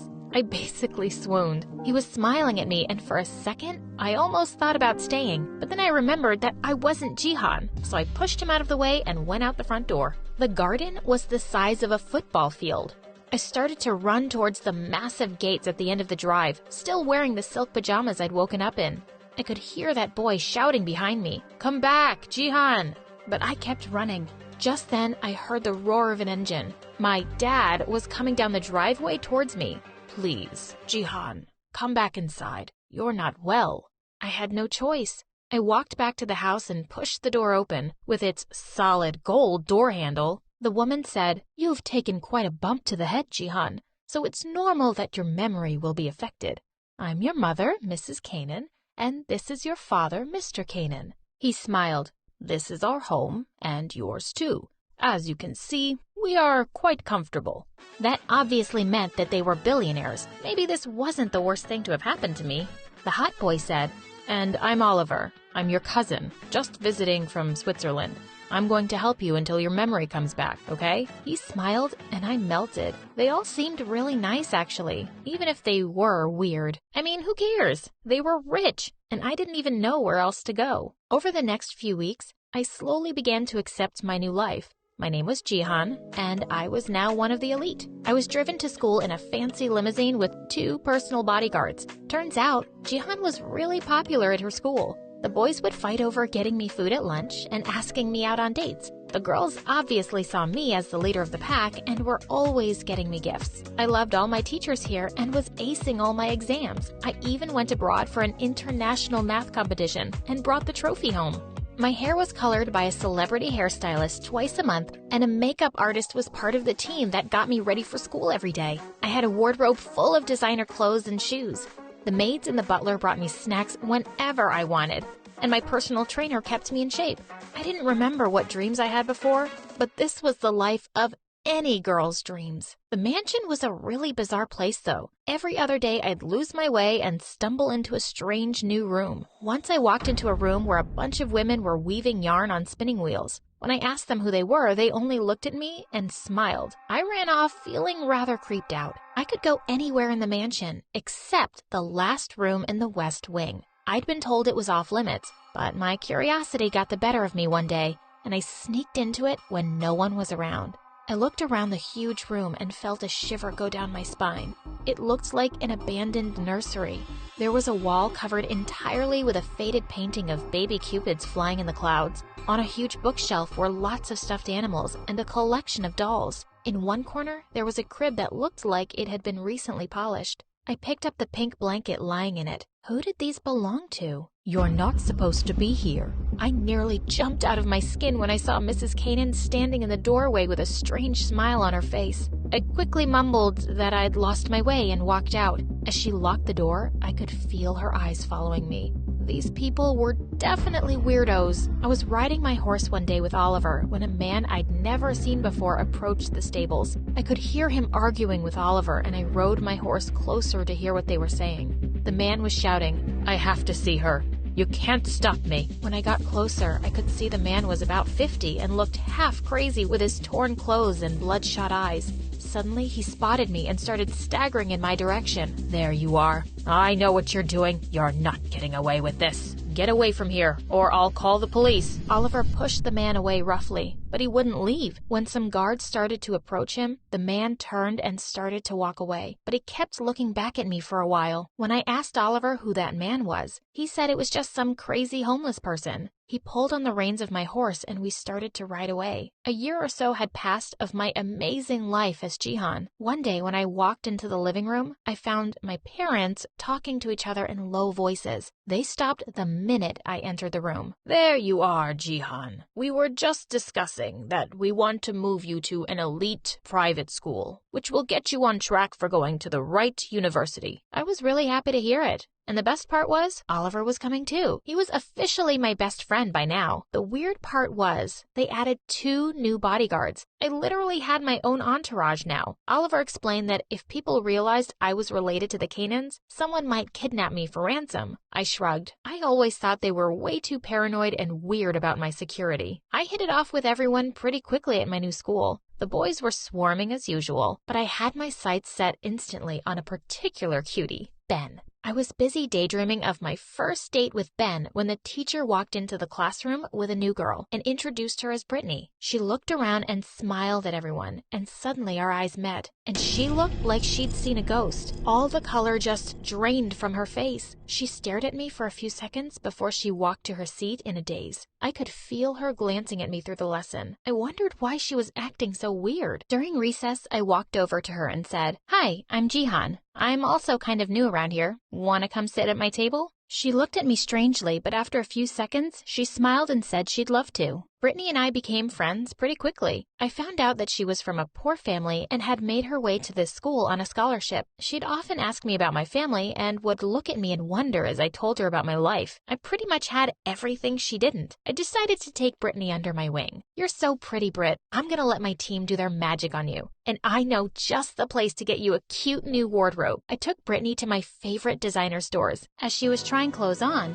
I had to admit, she looked really good. As we were leaving the mall, I saw Ben from school walking towards us. I quickly stepped in front of Brittany to hide her from his view and said hi to him with a big smile. But he just said, "Can you move aside, Jihan?" I came over to say hello to Brittany. His face looked like a heart emoji while he was talking to her, and I felt furious. The next day at school, I could tell how everyone was noticing Brittany a lot more than usual. Normally, when I walked in with my outfit of the day, I had girls oohing and eyeing over me, but today they were all over Brittany, telling her what good taste she had. She just smiled and accepted all the compliments. Like, "Hello, I handpicked that dress for you." At school a week later, we got a math test back. The teacher handed me my paper and said, "Brilliant work as usual, Jihan." But then he handed Brittany her paper and said, "And even better work from you, Brittany. Top of the class." I tried to look like I didn't care, but I felt like I'd been slapped. Was Brittany actually smarter than me? Ugh. I felt so mad at her. At lunch, I decided not to sit with her, but then I noticed that a lot of my friends were going over to her table, and if Ben was any closer to her, he'd be sitting in her lap. As I went through my phone, I saw a selfie she'd just put up with Ben 2 minutes ago, and it already had 300 likes. Seriously? Was she an influencer now? Just then, Oliver came and sat at my table, laughing. "Man, that Brittany sure is funny. Oh, guess this riddle she just told me. 10 fat ladies tried to fit under a small umbrella, but none of them got wet. How did they do it?" Ugh, I don't care. It wasn't raining. And he burst out laughing while I rolled my eyes. That wasn't even funny. I couldn't believe I ever felt sorry for this witch. I really needed to put Brittany in her place, and I knew just where to do it. The tennis court. All those private lessons from Serena Williams' coach were about to pay off. I playfully challenged Brittany to a one-on-one game, and she instantly agreed. Half the school had gathered to watch us play. I knew she played tennis, but I had no idea she was this good. She was giving me a really hard time out there, but I had the lead. I smirked at her across the court as the crowd cheered for me. She served the next ball so viciously, I couldn't even react as it headed for me at bullet speed. It hit me straight in the forehead, and I flew in the air and fell backwards. My head hit the ground, and everything went black. When I came around, The coach and a bunch of people were gathered around me, looking anxiously. I spotted Brittany's worried face, and suddenly it felt like a switch had been turned on in my head. I suddenly knew exactly who I was, and I also knew exactly who Brittany was. The competitive little witch. I drifted off to unconsciousness again. Later that night, as the Canaans flew about here and there to get me food and make me comfortable, I couldn't help smiling to myself. I'd finally figured everything out, but I wasn't letting them in on my secret. Not yet. The next day at school, Brittany ran over to me, looking really sorry. Listen, Jihan,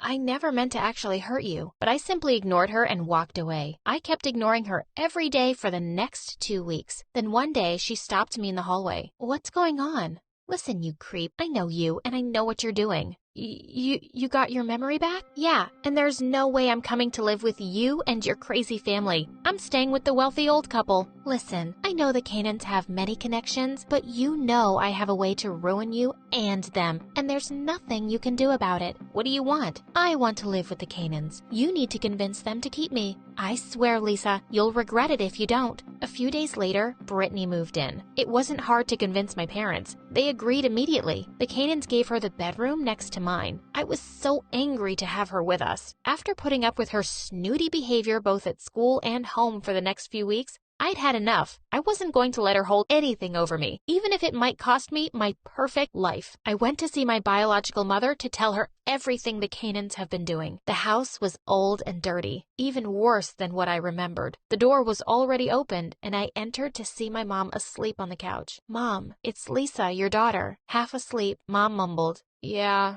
what do you want?" Mom, I'm back. Mom got up lazily and looked at me like nothing had happened. You're not supposed to be here. I sent your sister to you. Enjoy her company. Now leave and shut the door behind you. I was super shocked. She gave me away? What was going on? I decided to ask the Canaans about all this. When I reached home, I found everyone celebrating Brittany's birthday. They were having the biggest party ever, and all the important and wealthy people were there. They didn't even think about letting me know. I spotted Brittany, and she was all over Oliver. She was hugging him and touching his face. I took her aside furiously. Stay away from him. He's mine. Oh yeah? What are you going to do about it? Listen, I don't know what you and Mom are up to. I went to our old house and she kicked me out. Oh yeah, she gave you away to the Canaans when you lost your memory. Dad left and she was poor. She had to give away her least favorite child, and that's you. I yelled at everyone to stop this stupid party. The Canaans looked terrified and asked everyone to leave. When the guests were leaving, I heard a familiar voice. As the crowd parted, I saw Mom. Oh, I invited her. Mom entered, glaring furiously at the Canaans. Where's my money, you thieves? Let's just discuss this privately. I don't give you my daughters for free. It's not my fault that you can't have children. You want children?